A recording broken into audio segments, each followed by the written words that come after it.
One fateful night, a player launched Total War, Warhammer 2. As he gazed out at the torrential rain, he muttered to himself. With a blink, he beheld a dwarven lady, who proclaimed, "I am Valaya, the mother of dwarfs, the goddess of home, fortress, healing, and unity." The dwarven goddess tossed her golden locks that trailed upon the ground and continued, "Outlander, do you truly wish to uphold your oath? Goodness, do I have a choice? Can you grant me a dark elf? I simply wish to catch a glimpse of the sorceress, or perhaps a toad the slan would suffice."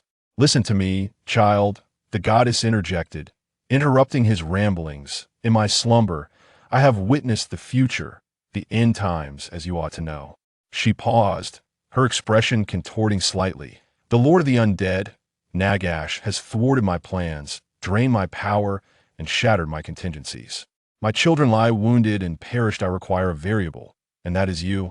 Nodding, the player responded, "I understand the backstory. It's merely the end times. Dwarfs are dwarfs, better than the bony fellows. Let us discuss the matter of hanging and identity. I wish to There is no time, child. Remember, where oaths are sworn, they stand resolute as stone. Good luck." As his consciousness gradually withdrew from that ephemeral realm, he became acutely aware of his corporeal form, accompanied by fragmented memories and a profound sense of weakness. He attempted to move his body, but felt a piercing pain as he merely shifted his arm. Before he could organize the memories of his new body, he let out a pained groan. "By Grunny's beard, Valaya be praised, he has finally awakened. Ha ha ha. It seems my hair dye won't be necessary for the time being." Amidst the cacophony of jubilant cheers, he felt himself lying on a stretcher, a deep wound etched across his chest. Just as he opened his mouth to inquire about his circumstances, a bitter liquid was forced into his mouth. "Hey, you'll need this. Birdman's brew will set you right, little beard." Cough, cough, cough. The intense shock overwhelmed him momentarily. The dwarven ale was nearly as potent as the spirits of his past life, and once more, he winced in agony, causing the wound to throb painfully. Surrounding him were various murmurs. "The youth of today are growing weaker. In my day, I endured 3 blades and severed 4 rat heads." While he was tormented both physically and mentally, a melodious female voice came to his rescue. Once he regained a semblance of peace, the player reclined upon the stretcher, attempting to piece together the memories of his predecessor and his own past life. He had arrived in the world of Warhammer, a realm teeming with fantastical races, including elves, dwarfs, vampires, and humans. The body he inhabited belonged to a dwarf, a race created at the dawn of the world, ancient and diligent, yet gradually approaching twilight. They revered their ancestral gods, the 3 most significant being Grungni, the god of mining and smithing, who taught the dwarfs how to unearth and shape the metals concealed within the earth. Gromrel, the god of war for the dwarfs. Additionally, there is Valaya, who is simultaneously the wife of Grunny and Grimnir. In dwarven society, polyandry is not uncommon, as the population of dwarven women is roughly half that of their male counterparts. The offspring of the 3 have predominantly ascended to the ranks of lesser deities within the dwarven pantheon, including the god of forging, Stinmanir, the god of runic blacksmithing, Tuni, and the god of engineering, Magram. During their golden age, the dwarves constructed an abundance of fortresses and forged numerous formidable weapons and armaments. However, they suffered grievous losses during the Longbeard War against the elves, followed by devastating earthquakes and relentless assaults from the Greenskins and Skaven ratmen, resulting in the fall of fortress after fortress in the mountains. Subsequently, with the advancement of dwarven technology and the establishment of the human empire, the dwarven kingdoms gradually regained their vitality, though they never returned to their former glory. The body he occupies is named Snorri Solson, the youngest son of the current supreme king, Solgrin the Accursed. In the dwarven societal structure, each fortress is ruled by an independent king, while the supreme king, as the monarch of the fortress Karazakarak, nominally commands the fealty of the other dwarven kings. In practice, the supreme king often appeals to the dwarven kings as an equal, persuading them through the bonds of camaraderie rather than through authoritative decrees. Each dwarven clan possesses a tome of grievances to record the injuries and acts of treachery inflicted upon them, while the supreme king maintains the grand tome of hatred, chronicling the enmities of all dwarves. This sacred book is inscribed in the blood of the supreme king, and only they possess the authority to add new entries of hatred or expunge those that have been resolved. Snorri's vocation is that of a runic blacksmith. Though dwarves cannot wield magic, they can inscribe the letters of their language into items, thereby harnessing magical properties. This practice is known as runes. As artisans of runes, runic blacksmiths wield their hammers as conduits, etching the very essence of the winds of magic into their runic engravings. In addition to forging powerful weapons and armor for their kin, they have the capability to suppress enemy magic in battle or bestow enhancements upon their comrades through runes, all while donning their own handcrafted weaponry and armor. For every dwarf is a born warrior. The current year in the dwarven calendar is 6943, and the greenskin warlord Great Gut King Grull has risen from the Misty Mountains, launching an unprecedented whack that sweeps across the entire Badlands, with his forces advancing towards the Dwarven Mountains. To thwart him, Supreme King Solgrin initiated the Battle of the Iron Gates, marking Snorri's first participation in combat. During the battle, he was assigned to stand alongside the crossbowmen in the rear ranks. As the skirmish intensified, the front lines of the Dwarven formation were progressively breached by the Greenskin assault, and the crossbowmen expended their ammunition, drawing forth their personal weapons to prepare for the fray. Snorri brandished his hammer, striking the hearth and the runes of his homeland to rally the spirits of his beleaguered kin. He then unsheathed a keen battle axe, preparing to charge at the oncoming greenskin behemoths. Just as he readied himself for the fray, a cacophony of shouts erupted from his flank. Turning to investigate, he beheld a corpulent goblin, with a belly nearly dragging on the ground, brandishing a massive battle axe atop a dilapidated war chariot, swiftly followed by a cadre of goblin wolf riders. "Form ranks," Snorri bellowed, his voice hoarse with fury. By the grace of Elia, he invoked the names of his ancestral gods as he surged towards the rotund figure atop the wolf chariot. Barely grown, you little runt. This was the last utterance Snorri heard before losing consciousness, as the force of the chariot's charge sent him soaring through the air, only to be cleaved by the exquisite battle axe, piercing through his armor and striking his chest. His soul ascended to the halls of the ancestral deities, while an otherworldly essence began to occupy his form. Chapter 2. The System and the Clan. Truly, the fearless audacity of youth. The player marveled. That is the dread king of Misty Mountains, who once led a charge from the Empire into the depths of the sea, a legendary lord of the High Elves. And here, a mere clerk dares to confront him head-on, drawing upon the psychological foundation established from countless literary adventures in a previous life. The player swiftly embraced his new identity and rallied his spirits. Next came the time to inspect the system. System? He mused. Is it voice-activated? Quite intelligent, indeed. Lying on the stretcher, Snorri spoke to himself. He automatically dismissed the ramblings of the nearby veterans, whose beards were yet unkempt, as he pondered the scars they bore. Questioning if their injuries had dulled their wits, he began to familiarize himself with his system, which was quite straightforward. The artifact repository and rune forging page of Sorik the Iron Brow, the standard equipment forging interface for dwarves, and Iron Brow's own skill interface. However, the top layer had been replaced by the 4 abilities of the Mountain King from Warcraft 3, Storm Hammer, Thunderstrike, Heavy Blow, and Avatar of the Gods. In the world of Azeroth, the Mountain King is revered as a lord, the most formidable warrior among dwarves dwelling at the foot of the mountains. Unlike their kin, who are devoted to crafting machinery and mining, the Mountain Kings are born for battle. They can hurl their war hammers with great ferocity, stunning their foes. And by striking the ground, they can damage surrounding enemies while slowing their attack and movement speed. The Heavy Blow serves as a passive effect, granting the Mountain King a chance to inflict additional damage and stun the target. By awakening the ancestral power within, they transform into towering, robust figures, resembling living stone statues. In this form, they become immune to magic, with all their abilities significantly enhanced. What an unexpected delight, Snorri thought to himself, his heart blossoming with joy. Not only had he gained a plethora of control skills to enhance his prowess in one-on-one combat, but he could also retain enemies. After all, with the dwarves lacking cavalry, he would need to rely on his trusty hammer for pursuit. Suddenly, he felt the warmth of sunlight on his face and struggled to sit up from the stretcher. He surveyed his surroundings. Behind him were the throngs emerging from the tunnel, and before him loomed a mountain peak, its summit shrouded in clouds, the dwarven capital.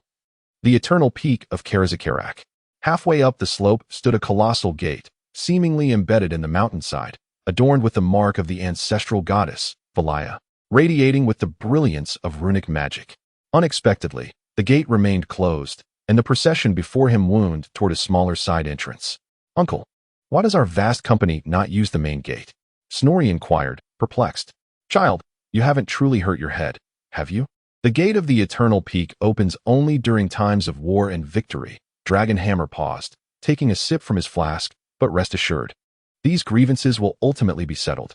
He thumped his chest plate, as if to reassure Snorri and to speak to himself. "Indeed, I shall revitalize this fortress and the entire mountainous kingdom." The player, having embraced his new identity, spoke from the depths of his heart. The old dwarf cast him a sidelong glance and grunted, "You, my lad, might just have a chance. Not only have you awakened the bloodline of our ancestors and become a runesmith, but you have also garnered the divine favor of the mother goddess on the battlefield." In his drunken stupor, the old dwarf began to ramble again. The party trudged forward, their heavy steps muffling his grumbling, as they entered the fortress nestled within the mountains. Snorri checked his system and noted that the faction's animosity had reached a severity of 48, the third degree, marked by widespread discontent. It was no surprise that his compatriots had begun to murmur their grievances. Lying on the hard stone slab that served as a bed, he began to ponder. Wasn't Solgren the resentful hailed as the last supreme king? Yet, he had heard no tales of his progeny. Surely, some unknown story lay buried within the annals of history. Furthermore, Solgren had held the title of Supreme King until the very end, making a normal ascension to the throne utterly unattainable. How could a young dwarf swiftly acquire the power necessary to alter the course of history in such a stubborn and traditionalist clan? 2 days later, Snorri's grave injuries had somewhat healed thanks to the divine grace, yet the questions about his future remained unanswered. As he tossed and turned, struggling to organize his thoughts, the door to his chamber was suddenly flung open with a resounding bang. A well-dressed, meticulously groomed middle-aged dwarf burst into the room. "Snorri, how many times must I remind you?" he exclaimed, wiping the sweat from his brow. "It has been ages since our clan, the Drazkralid, has awakened a member with runic talents." The Drazkralid clan, which ruled over Eternal Peak, derived its name from the ancestral figure who, unable to afford metal armor, crafted a suit of battle gear from granite, earning a formidable reputation. This ancestor's nickname ultimately became the name of the clan. Listening to the dwarf's incessant prattling, Snorri quickly searched his memory. Before him stood his elder brother, Naum, the Skullcrusher, a robust dwarf warrior currently engaged in a protracted struggle with goblins at the shores of Blackwater Lake, defending a team of explorers extracting fallen iron. In dwarven society, each dwarf's name comprises a first name, surname, clan name, and nickname. Amongst family and close friends, dwarves often address one another by their first names. In more formal settings, they resort to surnames or nicknames. Dwarven nicknames often arise from various sources, including personality traits, achievements, physical characteristics, and technical prowess. Some nicknames have been passed down through generations within a clan, while others are inherited from mentors. Those bestowed by ancestors are rarely altered, and the inheritors strive to live up to the honor and legacy associated with their moniker. Conversely, some derogatory nicknames are to be avoided at all costs. Should one acquire such an unflattering title, they would work tirelessly to redeem themselves, even swearing an oath to become a butcher if necessary. The moniker of the elder dwarf, known as the Dragonhammer, was earned through his fearless assault with a mighty hammer against the colossal dragon that besieged the mountain fortress. In contrast, the nickname of Brother Gnome, the Skullcrusher, was acquired after he shattered the skull of a goblin war commander with a single, devastating blow on the battlefield. Presently, Snorri lacks a nickname, and the younger dwarves who have yet to earn such titles are referred to by their surnames.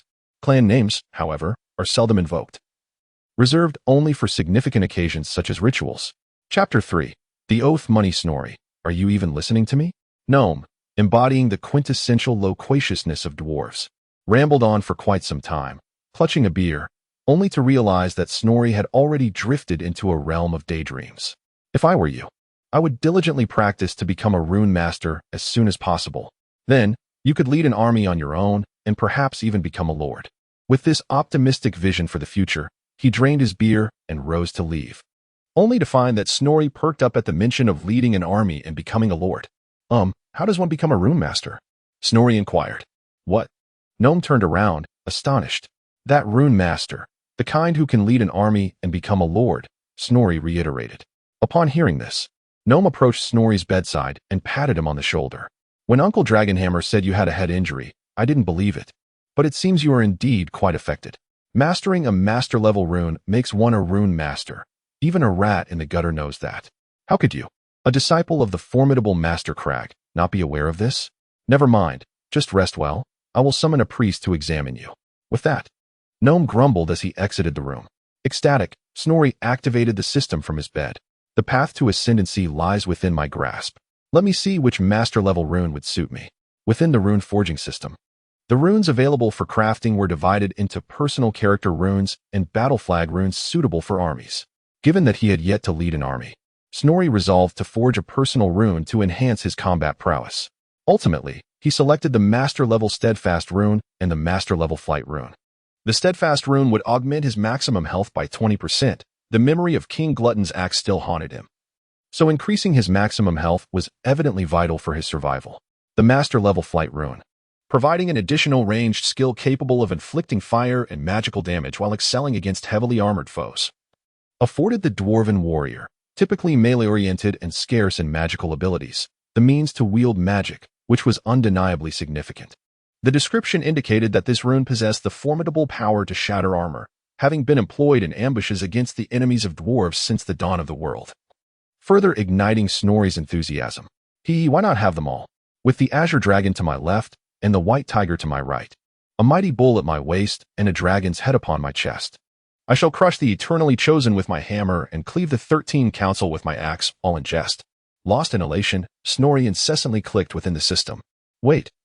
Why isn't it responding? Is the system frozen? After a brief inspection, he discovered that he lacked the oath money required for forging runes. He rummaged through his modest treasury and unearthed over 3,000 dwarven gold coins, yet found not a single piece of oath money. His knowledge recalled that oath money was a product of refining meteorite iron, a complex and labor-intensive process, exclusively undertaken by blacksmiths who had mastered the power of runes. It was often used in the trade of treasures whose value could not be measured by ordinary currency. Snorri, having just acquired the power of runes, had yet to commence the crafting of his oath gold. The prospect of recruiting a rune blacksmith to produce this precious material for him seemed utterly far-fetched. Venturing into the wild to reclaim lost fortresses or to vanquish greenskins and ratmen could yield some oath gold, but the unpredictability of such endeavors rendered them dubious. Given his current physical condition, he would likely return empty-handed. Resorting to theft or deception was equally unfeasible, for this substance, unlike gold coins, was regarded as a prized possession among the dwarven nobility, closely guarded by burly sentinels. After much contemplation, Snorri realized he had reached an impasse. Oh, perhaps I could seek assistance from my esteemed father, the supreme king and lord of the Mountain Kingdom, who surely possesses a considerable amount of oath gold. Although 25 pieces may not seem substantial, I must devise a credible rationale. I cannot simply claim to require it for crafting runes. As these thoughts swirled in his mind, Snorri exited his chamber and inquired of the guards about the path to Lord Solgren's quarters. After traversing a lengthy corridor and a narrow, clockwise spiral staircase, designed to hinder assailants by positioning their sword hands on the inner side of the spiral, while defenders could wield their weapons more freely on the outer side, Snorri finally arrived before Solgren. By dwarven standards, Solgren was robust, though age had yet to render his beard as white as depicted in legends. His chamber was exceedingly spacious, with a desk, somewhat oversized for a dwarf, laden with maps, letters, and tomes. The fortress, excavated from the mountain, lacked natural light, and a solitary lamp illuminated merely a small area around Solgren, casting him as a diminutive figure in the vast, dim room. It appears you are recovering well, Solgren spoke before Snorri could gather his thoughts. You should heed the counsel of the venerable elder, my son. I nearly lost you. And such a loss would not only add a new entry to our clan's book of grievances, but would also leave me unable to face your mother in the ancestral hall. Since I took charge of the grievance book, the grievances expunged have outnumbered those newly inscribed. The ancestral goddess's miraculous manifestation after many years, bestowing divine grace, is surely a positive omen. Be patient, my child, safeguard yourself, hone your skills, and accumulate experience. Your awakening of the rune power will aid you in forging a remarkable path, and perhaps one day, the name Snorri Solson will be celebrated among our legendary ancestors. In Snorri's memories, he recalled that after Solgren became the supreme king and resolved to eradicate all grievances from the grievance book, he immersed himself in affairs of state and warfare.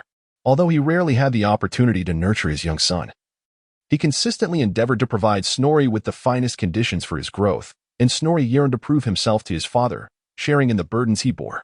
It is precisely this reason that compelled the original owner of the body to step onto the battlefield as soon as they grasped the power of runes, ultimately leading to the loss of their life.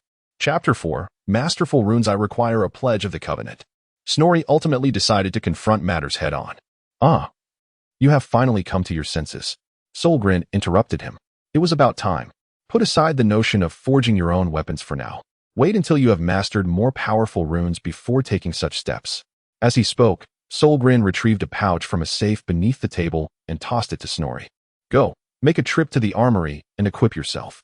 You cannot venture into battle dressed like that. It hardly befits a dwarf. I must be losing my wits. Thinking you could stand back and avoid close combat without significant consequence. A wave of delight washed over Snorri. What a splendid misunderstanding this was, sparing him from his previously clumsy excuses. Observing yet another impending tirade, he quickly exited the room with the coin pouch in hand. The young lad has finally grasped the essence of things. Perhaps this calamity has turned into a blessing in disguise, considering he had been molded by those stubborn old-timers to be more obstinate than anyone else. With the closing of the door, Solgren's mutterings ceased abruptly. For dwarves, who value composure and steadiness, running about the fortress without urgent matters at hand is hardly commendable behavior. Upon entering his chamber, he immediately activated the system. Gazing at the pledge of the covenant, which stood at a value of 50, he caressed the heavy coin in his palm, adorned with intricate runic engravings, and a radiant smile spread across his face. Scrolling to the end of his personal rune list, Snorri resolutely forged a master-level flight rune. With a crisp sound echoing in his mind, a rune glimmering with a bright yellow hue materialized in his hand. He swiftly transferred it to a parchment scroll designed for rune storage. Dwarven runes are typically inscribed on objects for stability and ease of use. However, when creating or experimenting with new runes, they are often affixed to more cost-effective parchment scrolls. These scrolls can preserve the runes for a limited time, but as time passes, the bound magical energy gradually dissipates. Therefore, the runes on the scroll should be transferred to objects promptly. What is it, Cousin Snorri? What has transpired? A young dwarf with a black beard that barely reached his collarbone opened the door. His name was Balin, a distant cousin of Snorri. Balin hailed from a lineage that once ruled a fortress, though it had been overrun by Greenskins during a time of calamity. His ancestors fled to Karazakarak for refuge, and after several failed attempts to reclaim their homeland, the clan had lost its former splendor. Unlike most dwarves, Balin was not particularly valiant in battle. Rather, he possessed a notable aptitude for literacy and scholarship. Consequently, his family arranged for him to study various subjects at the library. Recently, upon Snorri's ascension as a rune smith, Balin had been appointed as Snorri's personal advisor under Solgren's guidance. Dwarves place great importance on blood relations. The concept of nepotism is one that every player has likely explored. In Dwarven society, nepotism is not viewed as a sordid term. Rather, it is encouraged.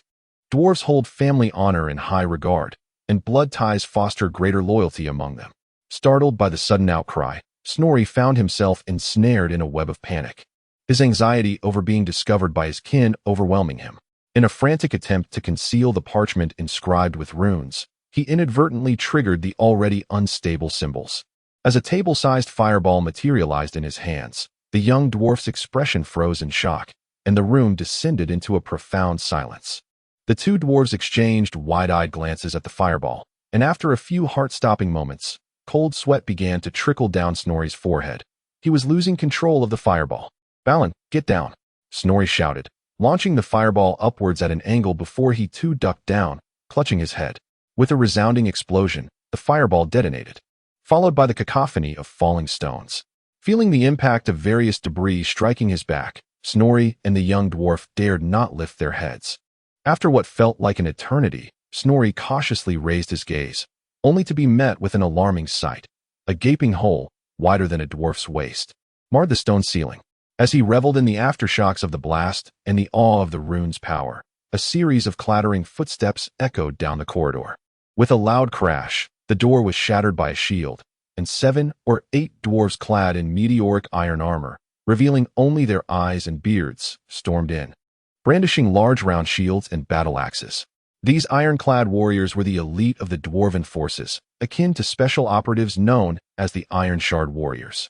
This unit was established to counter threats emerging from the depths below, as earthquakes and their resultant disasters had revealed certain subterranean networks and mines to the Greenskin tribes and Skaven ratmen, who sought to exploit them in their assaults against the dwarves. On one hand, the dwarves lacked sufficient manpower to secure all potential threats. On the other, their larger forces were ill-suited for the confined underground. Thus, they formed this specialized unit, fully equipped in meteoric iron, to patrol the depths in smaller contingents. The members of the Iron Shard Warriors were typically the strongest, most seasoned dwarven fighters, enduring the oppressive darkness and myriad threats to safeguard the fortress. In times of war, they would form the most resilient shield wall to repel any charge, leaving enemies bloodied and battered. Damn those rats, come out and face your demise. A booming voice called out, as from the rear of the formation emerged another dwarf, similarly attired but with a grizzled, white beard. His axe and shield shimmered with runic brilliance. There are no ratmen. This disturbance was caused by me, my sincerest apologies. Snorri replied, a hint of panic in his voice. By Grimnir, what sort of jest is this, lad? Such destruction could only be wrought by a runesmith of the Skulry clan. Even the blundering oil merchants of the Engineers Guild couldn't manage this. The old dwarf shook his beard in disbelief. To be honest, I just mastered a master-level rune. A long-lost rune. This is the power of the runes. Snorri was overwhelmed with excitement, dancing and exclaiming joyfully. To be honest, as someone who had thoroughly immersed himself in various forms of online literature in a previous life and was well acquainted with the established tropes and narratives, he was no longer astonished by the advantages bestowed upon time travelers. However, out of respect for the intellect of his kin, Snorri resolved to inject a touch of performance into his demeanor. Chapter 5. Doubt and Interpretation. The Power of Runes? Master-level runes? The old dwarf repeated Snorri's words with a tone tinged with skepticism. He endeavored to judge the situation based on his experience, yet this concept was somewhat beyond his comprehension. After a brief silence, the old dwarf waved his right hand, which held an axe, and 4 or 5 Iron Shard warriors rushed in behind him. Armed with a rune detector, they swiftly began to inspect Snorri's chamber. Meanwhile, the initial Iron Shard warriors formed a protective circle with their shields around Snorri, Balin, and the old dwarf. Minutes later, the warriors responsible for the inspection completed their task, signaling safety to the old dwarf with 2 gestures. The tension that had permeated the room dissipated instantly. I am Captain Dan Ironfoot of the Iron Shards, Prince Solson, a master? You may simply call me Dan. The old dwarf said, pushing aside the visor of his helmet, his voice tinged with uncertainty. Snorri noticed a scar on his face, causing the corner of his mouth to curl slightly. Without a doubt, he was a seasoned veteran. Yet, the events unfolding before him were somewhat perplexing to his understanding. Apologies for the interruption, but this is our duty. What should we do now? He continued. What I meant to say is, I should escort you to the city defense commander to report the situation, but if you have more pressing matters, such as an audience with His Supreme Majesty, my men and I can escort you there as well. The old dwarf involuntarily addressed a younger peer with a tone of respect. Of course, I must see my father. Such momentous news must be conveyed. Dan gestured for them to proceed, and the Iron Shard warriors swiftly reformed their ranks, escorting Snorri out of the room. Alas, it was a pity that in his previous life he had read so many novels, yet he could not contain his excitement over such trivial matters. He thought to himself, if I cannot explain this clearly later, I will have to attribute it all to feudal superstition. Snorri continued to mentally simulate various possibilities, to the extent that he overlooked Dan's attempts at conversation. The poor old dwarf began to worry that Master Snorri might be angered at being disturbed by his own impetuous behavior. Both individuals harbored their own concerns but continued to walk briskly, soon arriving at a familiar chamber. Solgrin, seated at his desk, raised his head at the sound. What is it, my dear son? Was the recent pledge gold insufficient? Following his thoughts during the journey, Snorri dramatically waved his arms. Father, I have mastered a master-level rune. I am now a rune master. Ha! Like Dan before him, Solgrin's expression shifted from shock to incredulity. Snorri, how could you be intoxicated in broad daylight? I understand that nearly losing your life on your first battle was distressing, and I can empathize with your desire to grow stronger. But relying on the illusions brought by alcohol is unacceptable. If you continue down this path, how are you any different from those who were lost in past glories? Solgren's voice brimmed with anger, growing increasingly fervent. It was deeply disheartening for him to see his once promising son in such a state. I am serious, father. I swear by our ancestors' names. Snorri pounded his chest and quickly produced a scroll inscribed with masterful flight runes. Your Majesty, my companions and I witnessed it. Prince Snorri has blasted a hole in the ceiling of his quarters, wider than my waist. Dane chimed in support. Solgren narrowed his eyes, surveying the two dwarven warriors standing before his desk. He recognized Dane Ironfoot, a steadfast veteran, and was well aware that his younger son Snorri was a composed individual, one who would never sully the honor of their ancestors. Glenson, inform the city guard to immediately change the patrols. Solgren bellowed towards the guards outside. Upon hearing the sound of iron boots thudding on the ground, he turned back to the dwarven warriors. Thank you, Dane.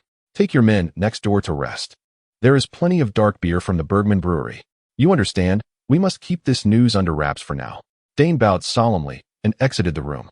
The lad from the Gresman family, Snorri's advisor, should be tight-lipped. His mouth ought to be as sealed as a beer bottle cap at this juncture, Solgren muttered to himself. Now, let us discuss your matter.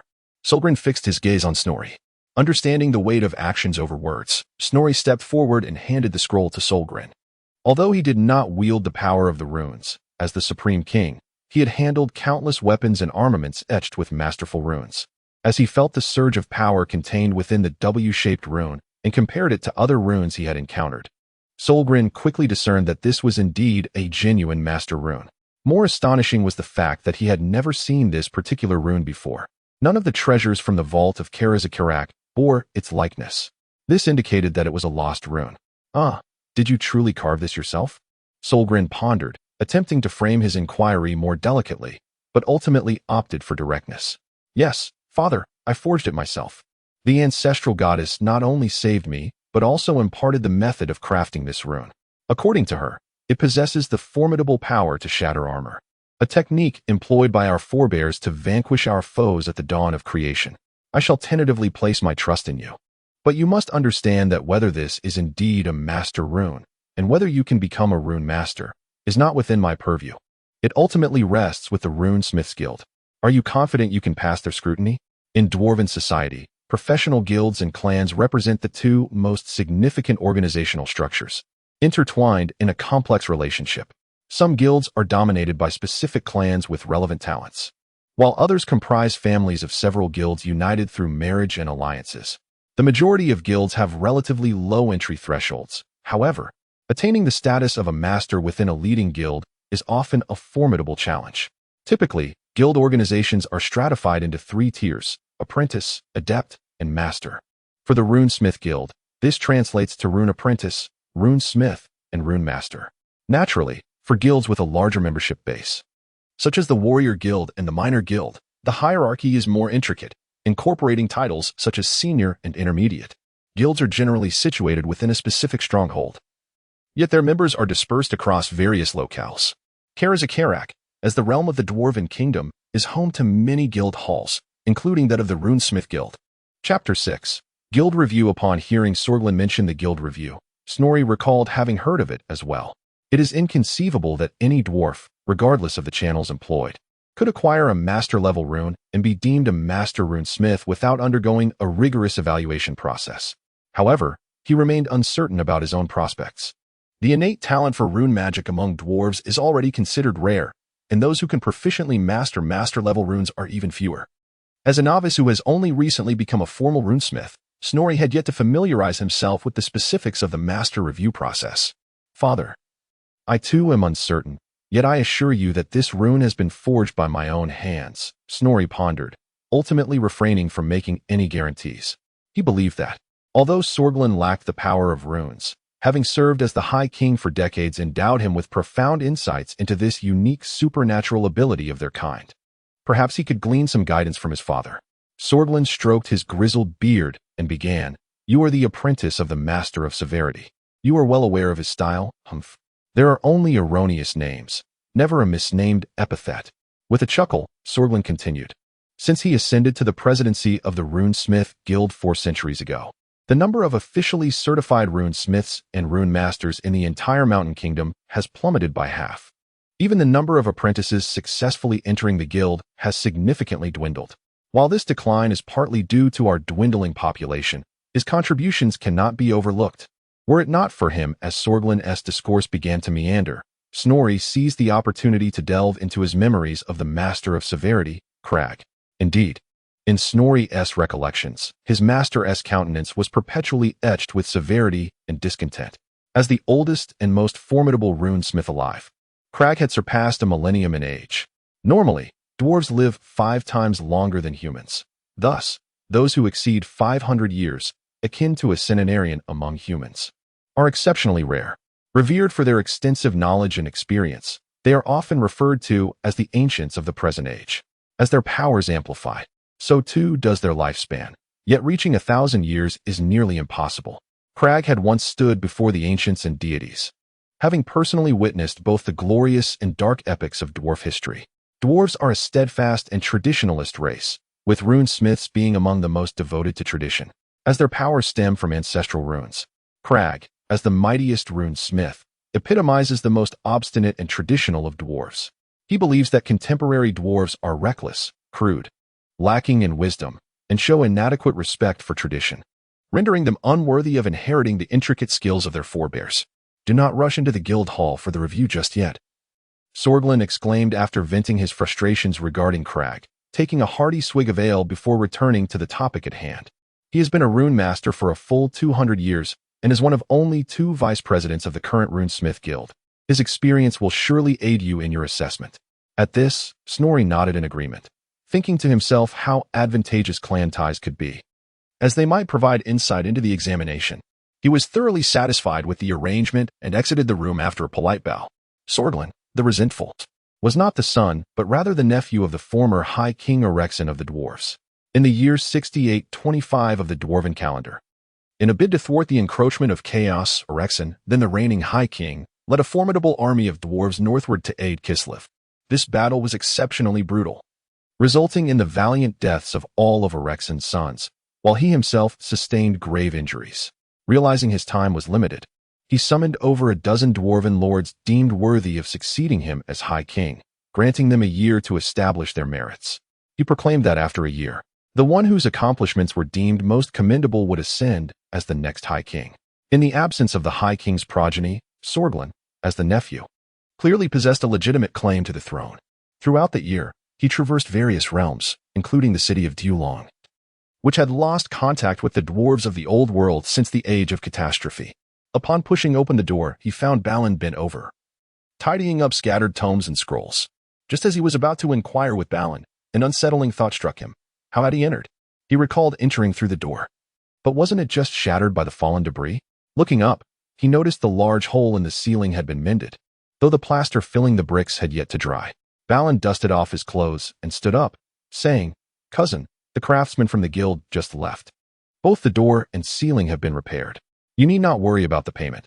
They said it will be charged to your clan's account." Indeed, the dwarves, renowned as the most skilled engineers in the old world, displayed remarkable efficiency in their work, Snowtree mused. Suddenly, he heard a gurgling sound, exchanging a knowing smile with Balin. It was true. After a day of tumult, evening had stealthily arrived.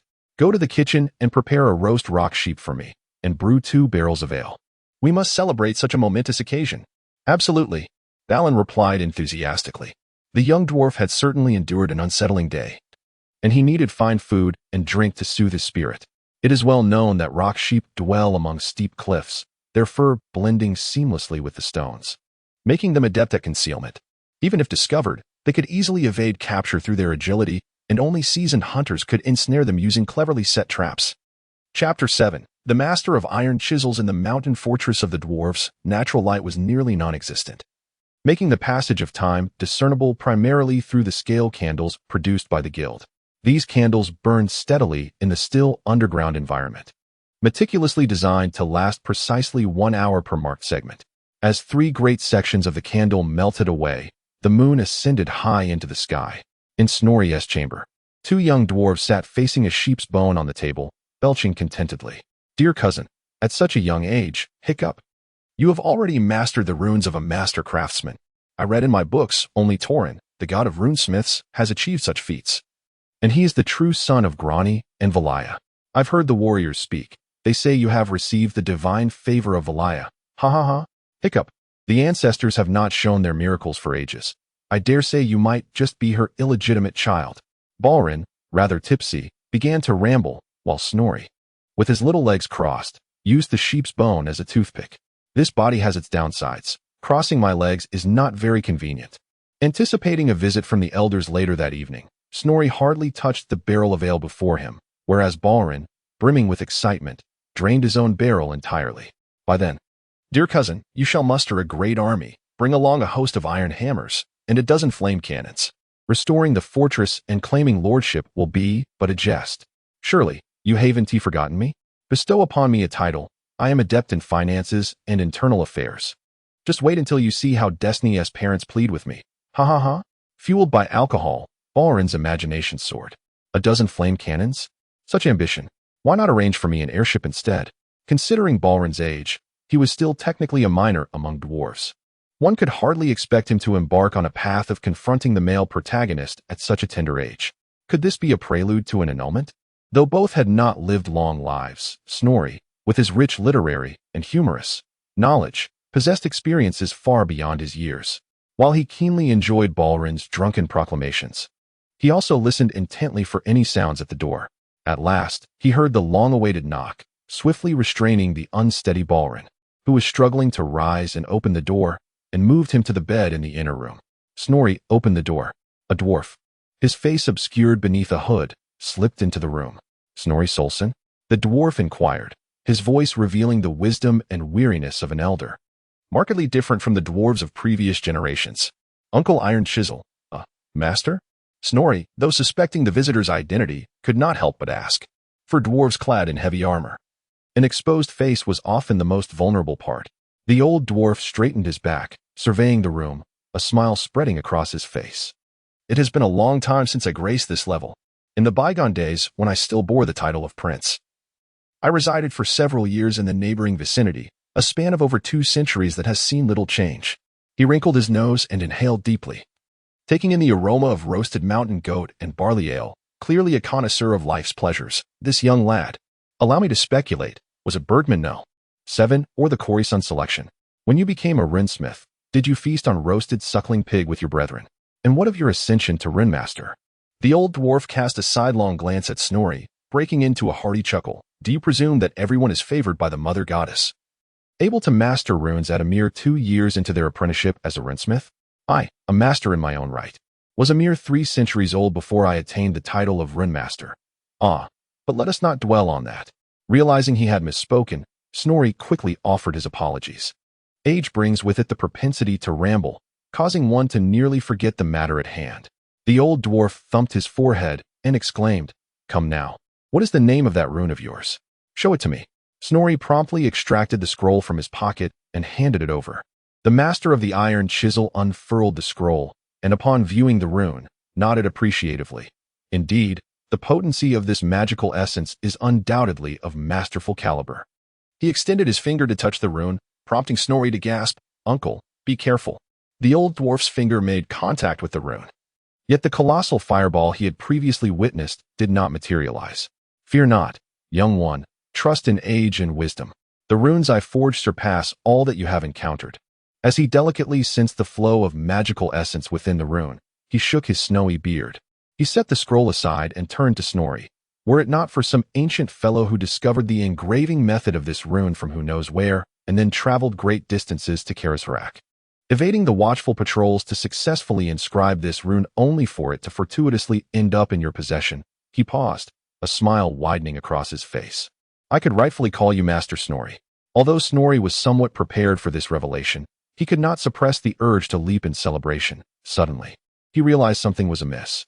Wasn't he Master Iron Chisel meant to share insights on passing the guild's assessment? Why did it seem as if he were here to offer congratulations instead? As this thought crossed his mind, he quelled his exuberance. "However, uncle, I have heard there is still the guild's evaluation to be passed." Snorri carefully articulated his words. "Have a bit of patience, lad. Do not be so hasty to interrupt me. What was I saying? I may call you Master Snorri, but I never said that others could." "Ha ha, The old dwarf chuckled mischievously. For one so young, you display remarkable composure. Commendable indeed, a person destined for great endeavors. At your age, let us see. You are still under a century, I presume. Had I received such news, I dare say the invitations for a celebratory feast would already be penned. Master Iron Chisel praised Snorri's demeanor, recognizing his extraordinary talent and humble nature. Who wouldn't he admire such qualities? Come now, let me recount the evaluation process from my day, after I ascended to the position of vice president of the association. I also participated in several evaluations. Let us discuss them one by one. The master blacksmith sat down, stroking his beard in preparation to speak, while Snorri, displaying his keen intuition, handed him a cup of wine. At that moment, a sudden crack echoed through the air as the recently repaired door was shattered once more. Chapter 8.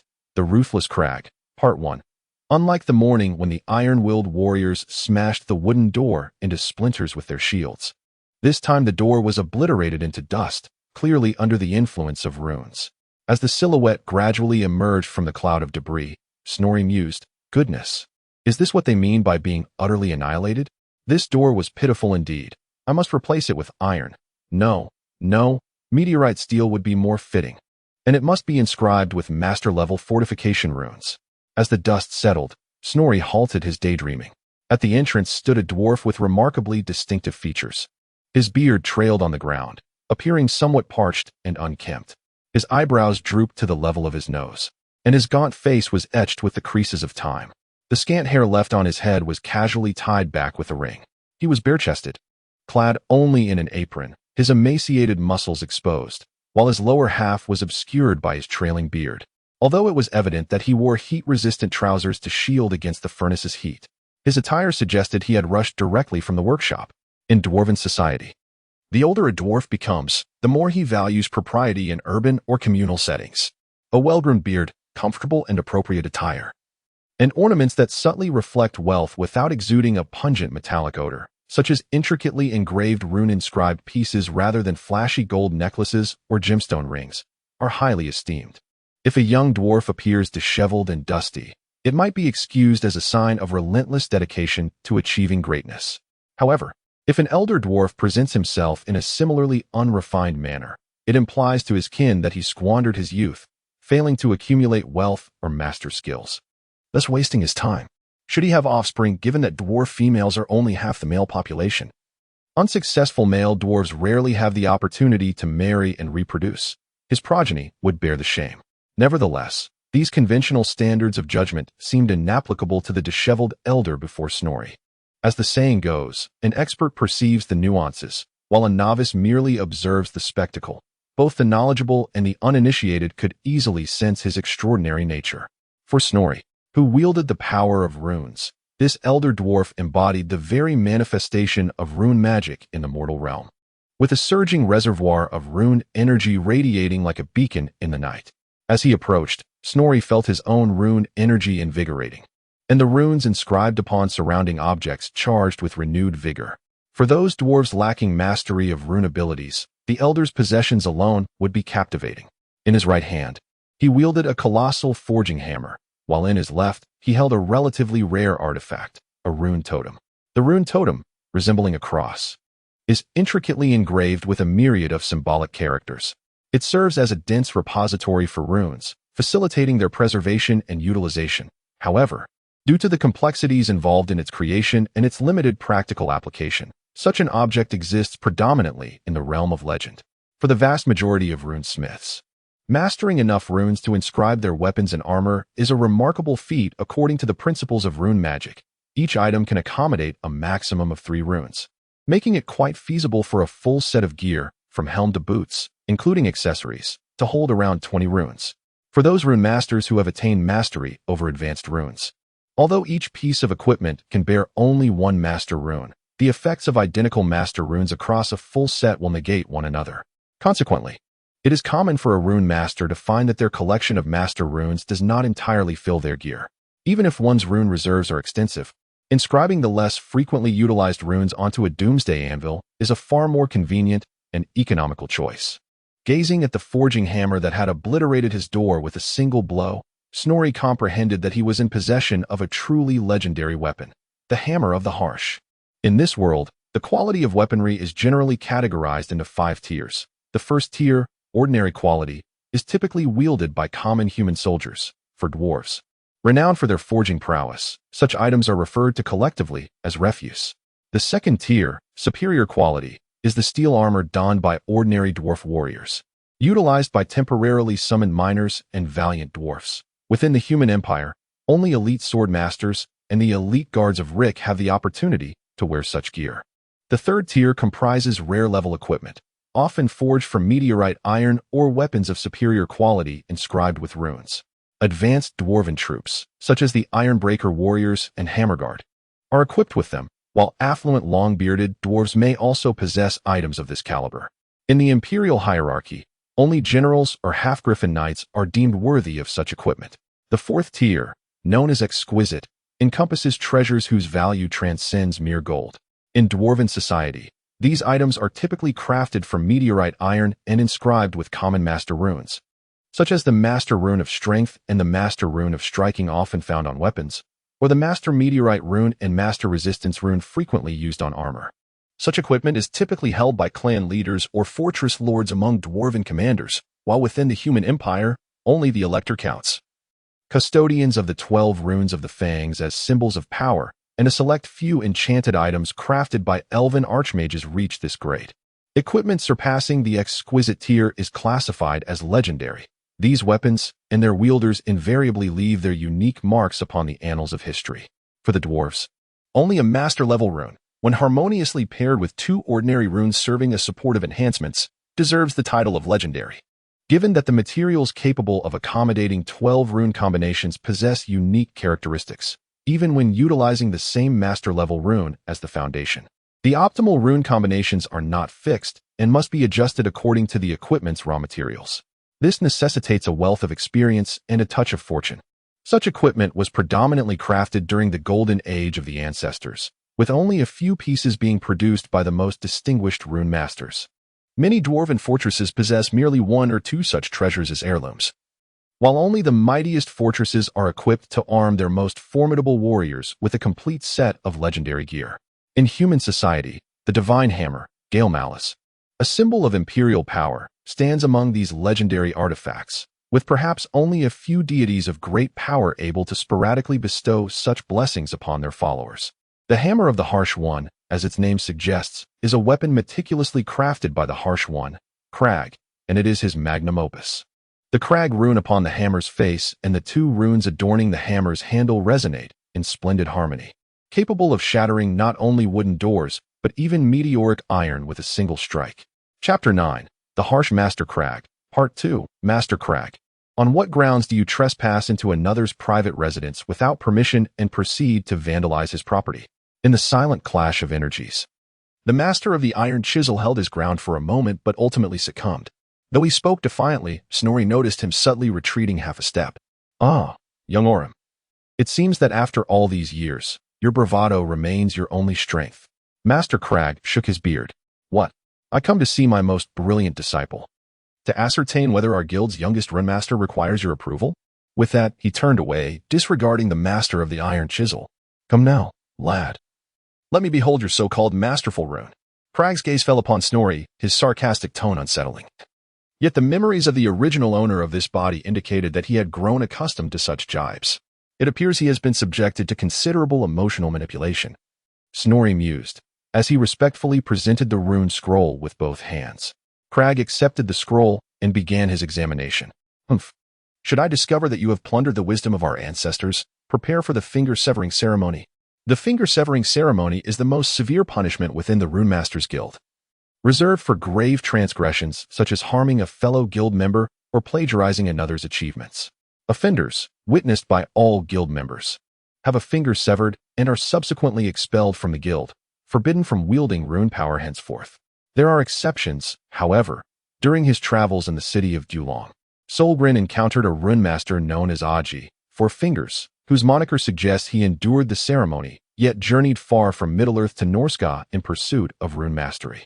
Master Crag's method of inspection mirrored that of the Iron Chisel Master, involving the tactile sensation of the runes to perceive the flow of magical currents and the timing of their inscription. However, Crag's pace was notably swifter. Moments later, he set the scroll down. This is, let me think, a master-level flight rune, is it not? I once beheld this rune upon the Doomsday Anvil in Karak, known as Red Eye Mountain. This was the first significant dwarven fortress to fall during the Dark Ages. In the era of the Golden Age, the formidable dwarves did not perceive the feeble goblins as a threat, allowing them to inhabit abandoned mines and tunnels. As the dwarven king of Ungol led the main forces to participate in the Longbeard War against the High Elves, the goblins seized the opportunity to infiltrate the heart of the fortress, forcing the remaining dwarven troops to abandon the city. The Greenskins subsequently renamed it Red Eye Mountain. It was crafted during the world's dawn, when our ancestors had yet to settle the mountain's edge, and the mother goddess Valaya forged it to combat the colossal beasts that soared through the skies. As Snorri and Master Iron Chisel marveled at Clag's vast erudition, a flicker of fury emerged upon Clag's serious countenance. Indeed, Snorri was acutely aware that in the days following the fall of Karak, the dwarves had relentlessly endeavored to reclaim it, with more than one former supreme king perishing in the attempt. Yet, the fortress remained firmly in the grasp of the Greenskins, only the tome of deep grievances expanding with accounts of its plight. Why are you still lingering? Are you waiting for this old man to carry you? Master Clag exclaimed with impatience. Snorri exchanged glances with Master Iron Chisel, who merely shrugged and sighed. It was a situation that could not be evaded forever. Facing it head-on was the only option left. The rapid arrival of Master Clag was indeed puzzling. With this thought, Snorri steadied his resolve and proceeded toward the door. Upon reaching the entrance, he encountered a cadre of iron warriors, specifically, dwarven warriors clad in full suits of meteoric iron armor. Unlike ordinary iron warriors, their weapons were inscribed with runes. These were the Iron Anvil Guards, loyal protectors of the formidable Clag. Each rune master represented a precious asset to the dwarven race, holding a status commensurate with that of the Lord of the Fortress, thereby granting them the authority to form their own retinues. The personal guard of the rune masters, typically referred to as the Iron Anvil Guards, derived their name from the image of the rune master bearing the Doomsday Anvil into battle, surrounded by these guardians. In times of peace, these guards safeguarded the Master's forge and treasury, assisting in the transport of materials for production. The equipment and sustenance for the Iron Anvil Guards were provided by the Rune Master themselves, adhering to a principle of quality over quantity. They often possessed superior armor compared to the average Iron Warrior, their martial prowess only slightly inferior to that of the Dwarven Lord's personal retinue, accompanied by the Iron Anvil Guards, who both shielded and escorted them. Snorri and Master Iron Chisel descended the corridor and took the lift down to the depths of the fortress, where the Runesmith Guild resided. Throughout the journey, Snorri diligently organized the runic knowledge in his mind, yet the master-level flight rune was a direct gift from the system, and he found himself devoid of any pertinent information. Thus, he maintained a calm demeanor, embracing the notion that all would unfold in due course. Upon exiting the lift, despite having witnessed it numerous times through the memories of its former occupant, Snorri was still awestruck by the grandeur of the Runesmith Guild. It was a semi-open hall, fanning outward from a magma spout sculpted in the shape of a dragon's head.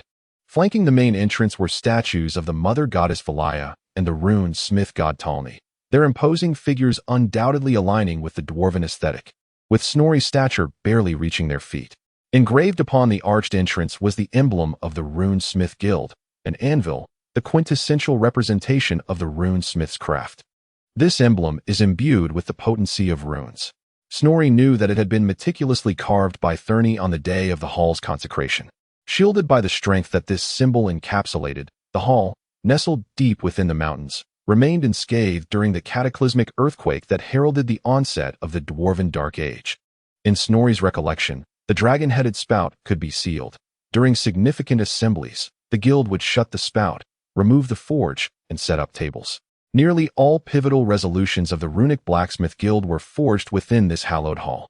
Chapter 10. The Astonishing Guild. As the clock struck 9 in the evening, Snorri was astounded to discover that numerous esteemed rune blacksmiths and apprentices were busily gathered around the forge. Ah, so even in the world of hammers, overtime exists? Snorri mused to himself.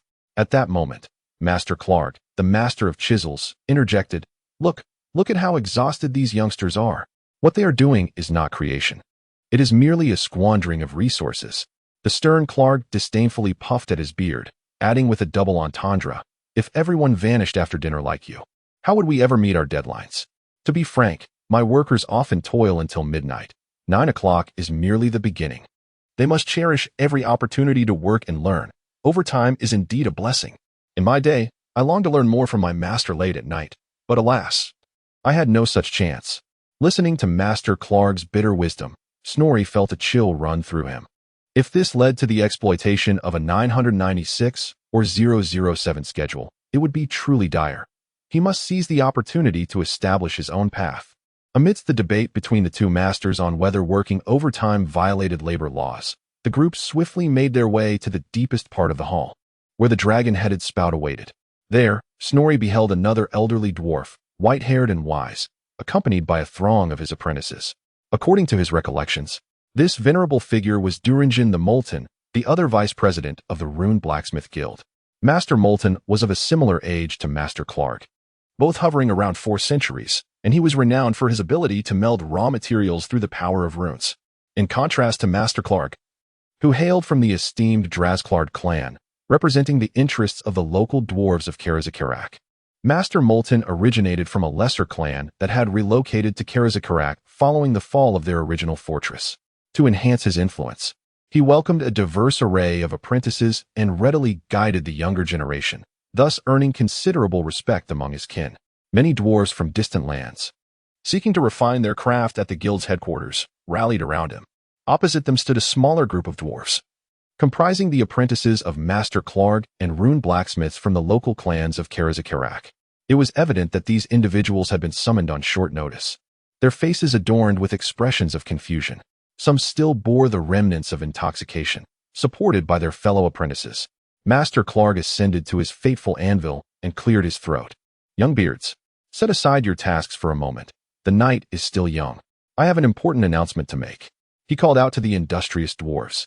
Despite Clarg's reputation as a stern and unyielding master, known for his reluctance to mentor the younger generation, his title as the oldest and most powerful rune blacksmith served as a golden beacon.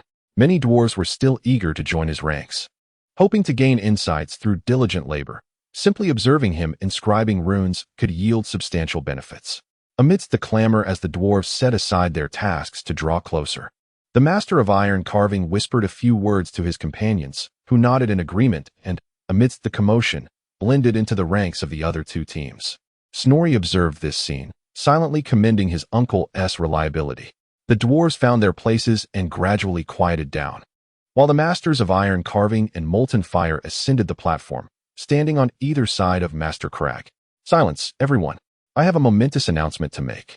Master Crag's voice resonated throughout the hall, amplified by a trumpet-like rune artifact in his hand, quelling the murmurs of the dwarves.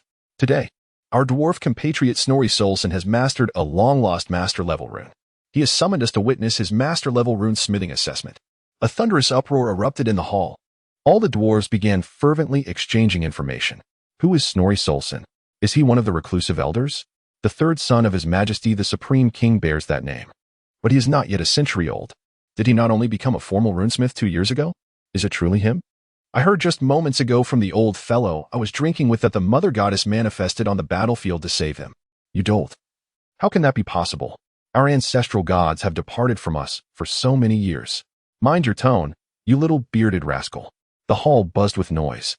The dwarves below, stirred by this shocking news, fell into heated arguments, some even shoving one another, while those on stage were also unsettled. Master Molten Fire's jaw nearly dropped to the ground as he gazed at Snorri, whose beard barely reached his chest, and countless conspiracies flashed through his mind.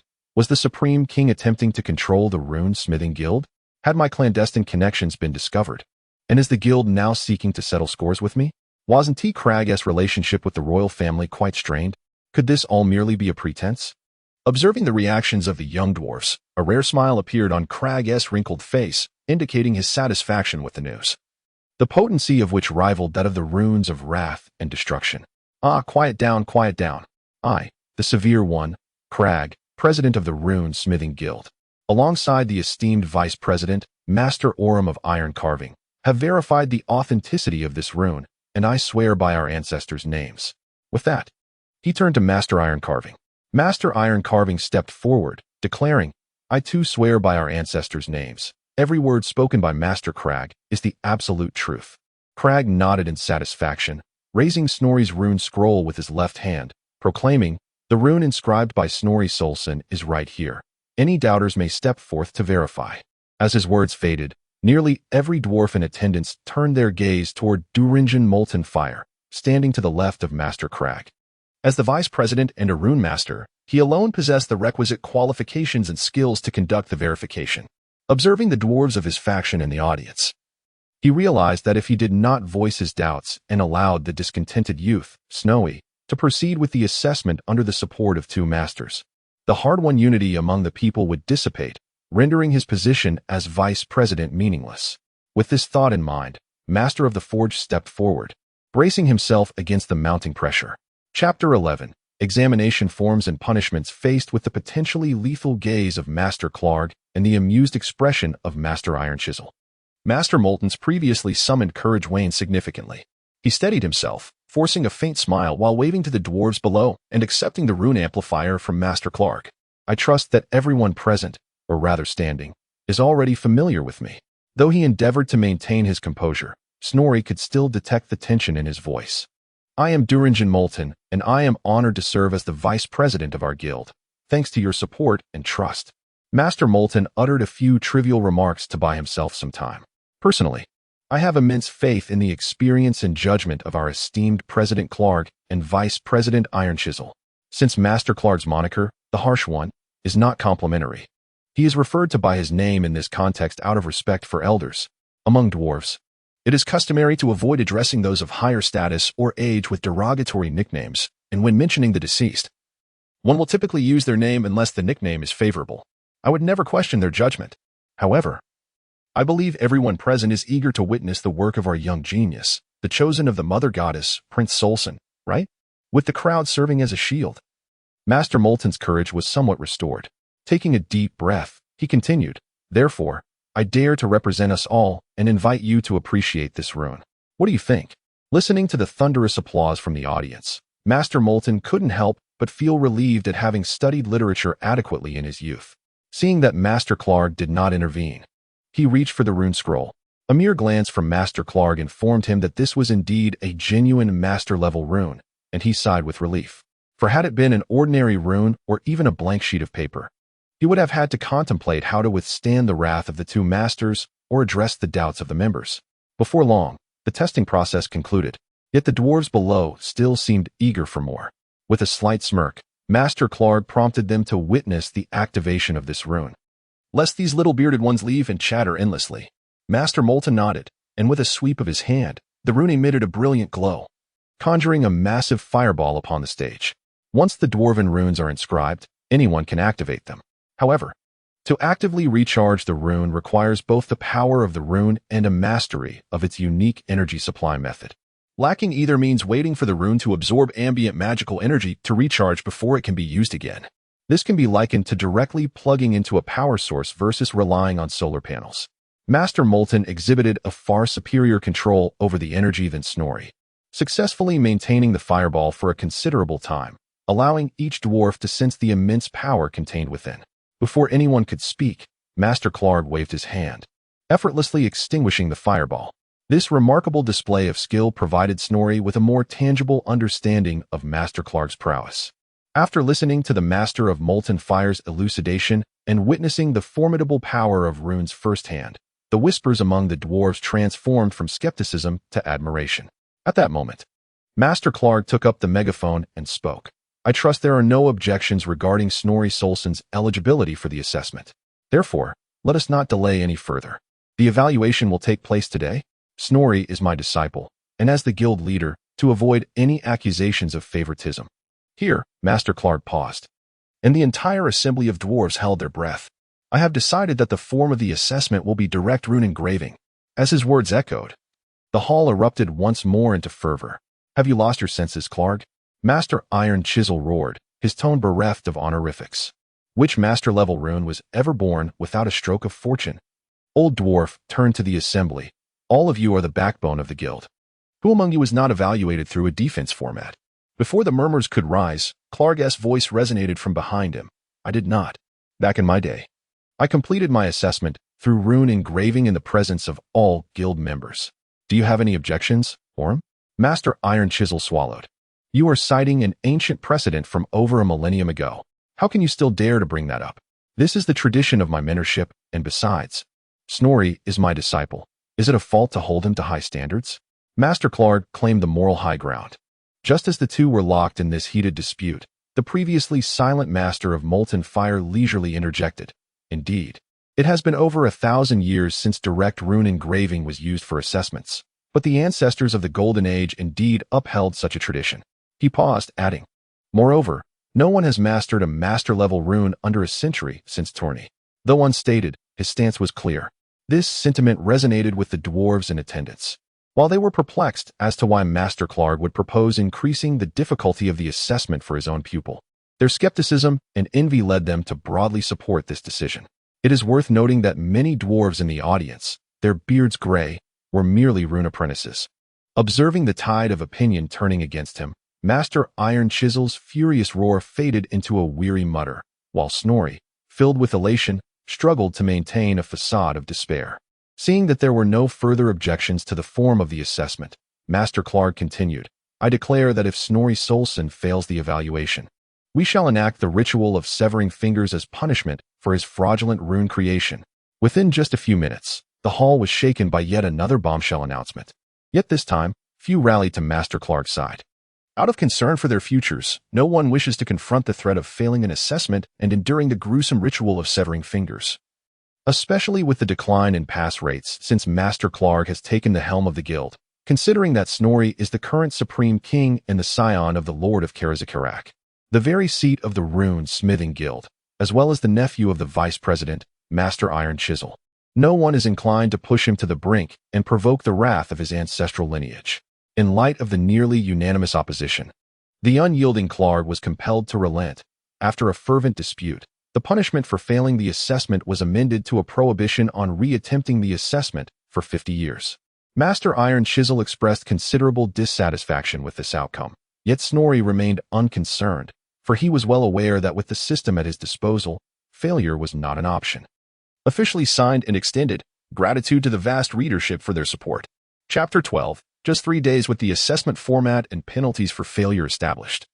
Silence once again enveloped the guild hall. Do you have any specific requirements for the assessment venue?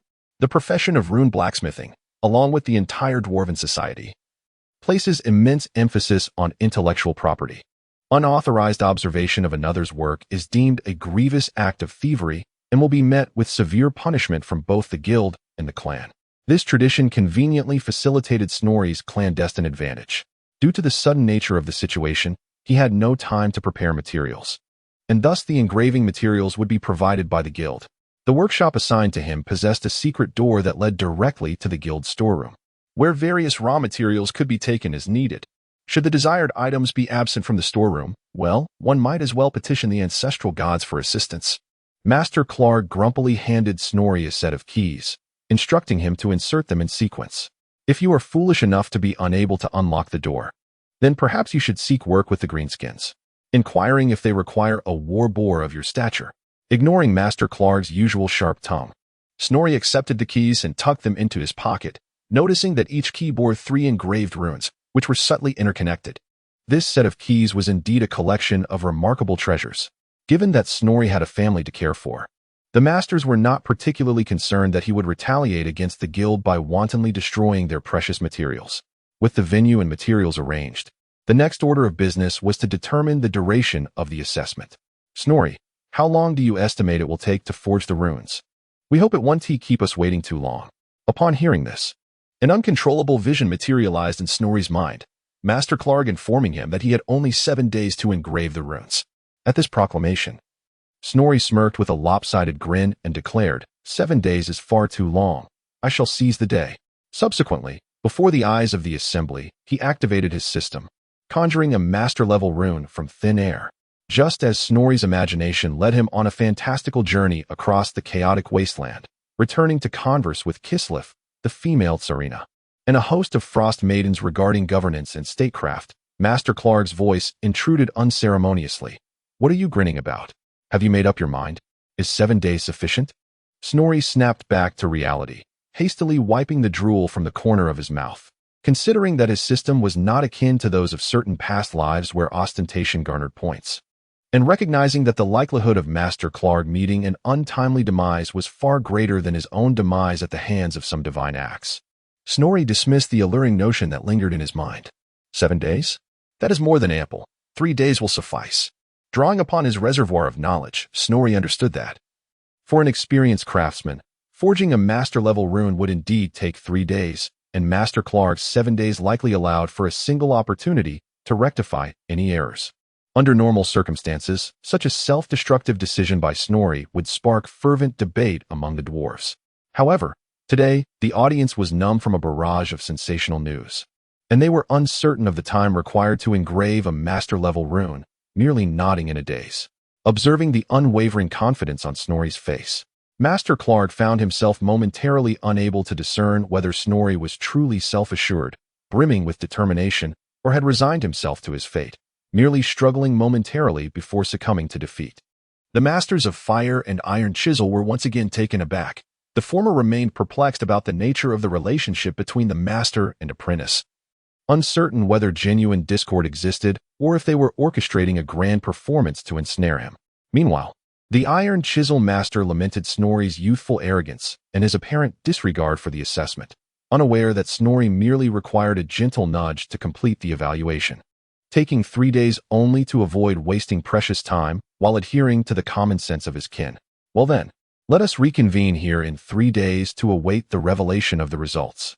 As he watched Snorri stroll into the runic workshop, Master Clarg suddenly felt a spark of excitement. The other dwarves in the hall, however, were oblivious to Clarg's contemplations. They chattered animatedly in groups as they exited the hall, most of them heading not to the warmth of their own beds, but to the numerous taverns scattered throughout the city. For the dwarves, who relished drinking and boasting, the events of the evening provided unparalleled fodder for conversation, if they could not relay this astonishing news with embellishments to their drinking companions, and witness their astonished expressions and the ensuing fits of coughing from unexpectedly inhaled ale, these dwarves would find it impossible to sleep. Closing the heavy stone door of the workshop, inscribed with runes for protection and to prevent prying eyes, Snorri ceased to concern himself with the potential increase in sales at the Karazakarak Tavern that evening. Nor did he ponder how many of his female kin were sleepless due to their husbands' late returns. He surveyed the arrangement of the room with a nod. This was a standard dwarven workshop, composed of 2 rooms, one large and one small. In the center of the larger room stood a workbench, connected to heating pipes below, while candles hung from the ceiling and corners to provide illumination. The walls were orderly, adorned with various commonly used tools. On the wall directly facing the door was a keyhole. It was likely that unlocking it would reveal a hidden door leading to a storeroom. The smaller room contained a simple bed and sanitation facilities for the user's rest, with 3 bags on the bed holding stone bread, the dwarven staple. Made from a mixture of wheat flour and stone powder, extremely filling yet unpalatable to other races, jerky, and fresh water, along with a large barrel of dwarven ale. For many dwarves, ale was a lifeline and a source of inspiration, although Snorri himself held little interest in it. After tidying up the room and ensuring no one was spying on him, Snorri lay down on the bed. Considering that the masters could ascertain the timing of the rune's creation through the engraving marks, thus, he was in no rush to craft the rune. With his ascension to Rune Master seemingly assured, he decided to utilize these 3 days to contemplate his future plans. Chapter 13. Planning for the future. As his thoughts deepened, his countenance grew increasingly grim. In the initial design, the forces of the Chaos Army seemed virtually limitless, akin to blades of grass that, once mowed, would merely regrow anew. The Skaven ratmen's influence had also expanded tremendously, advancing from multiple fronts and creating chaos within the realm of order. Not only was the order side inherently weaker, but it was also plagued by a plethora of eccentric individuals wielding utterly unfeasible strategies. Upon simple analysis, he recognized the necessity to prevent the world from unfolding in its original trajectory. There were too many variables he could not possibly contend with, and with his current capabilities, he could not sway the pivotal figures driving the plot forward. In the Warhammer universe, the ultimate antagonists are the Chaos Gods, the 4 most significant of whom are Khorne, the Blood God, Sench, the Lord of Change, Slaanesh, the Prince of Pleasure, and Nurgle, the Father of Decay. Before the dawn of creation by the Old Ones, the great adversaries of all orderly beings already existed, Chaos, an energy realm known as the Ether, is characterized by its lack of dimensionality, no area, height, or volume. The sole essence of this world is energy, which constitutes everything. The laws of the material universe are nearly inapplicable to the principles governing that realm.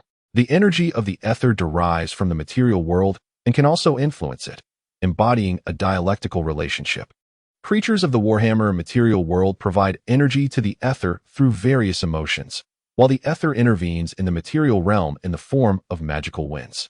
Initially, all was tranquil. However, four types of energy proved too potent, leading to distortions and the emergence of four warped wills known as the Chaos Gods. Their power stems from these emotions, and as mortals in the material world can never fully master their feelings, the might of the four gods remains boundless. The only reason they have yet to dominate the entire universe, aside from the unwavering resistance of the Order, is the incessant, bloody infighting among themselves. Khorne, who venerates war and bloodshed, scorns Slaanish's hedonism. The cunning and capricious Tzeentch is consistently thwarted by the embodiments of destruction and decay represented by Nurgle. Beyond the Chaos Gods, one must also mention the Great Horned Rat, the most formidable lesser chaos deity in the old world of Warhammer, exclusive to the Skaven ratmen. Some assert that the Great Horned Rat created the ratmen, while others believe that it is a collective projection of the ratmen's consciousness into the ether. Although its origins remain uncertain, it is evident that it embodies the most malevolent aspects of the aforementioned Chaos Gods. It is important to understand that emotions, as a paradox, conform to the dialectical law of unity and struggle of opposites. Hence, although Khorne is the god of war and slaughter, he also presides over honor and loyalty. Tzeentch represents betrayal and cunning, but is also a deity of hope and wisdom. Nurgle, while being the god of decay and disease, also governs rebirth and compassion, and Slaanish, despite his depravity and indulgence, embodies love and joy. In stark contrast, the Great Horned Rat personifies murder, treachery, decay, and all manner of malevolent acts. Unlike the four gods, it possesses no redeeming qualities, representing an unequivocally foul deity. Well, akin to all nefarious villains, the chaotic deities harbor an inexplicable desire to obliterate this world. Yet, due to their mutual counterbalance, they find themselves ensnared, unable to take direct action in their apocalyptic aspirations, and thus must rely on their minions.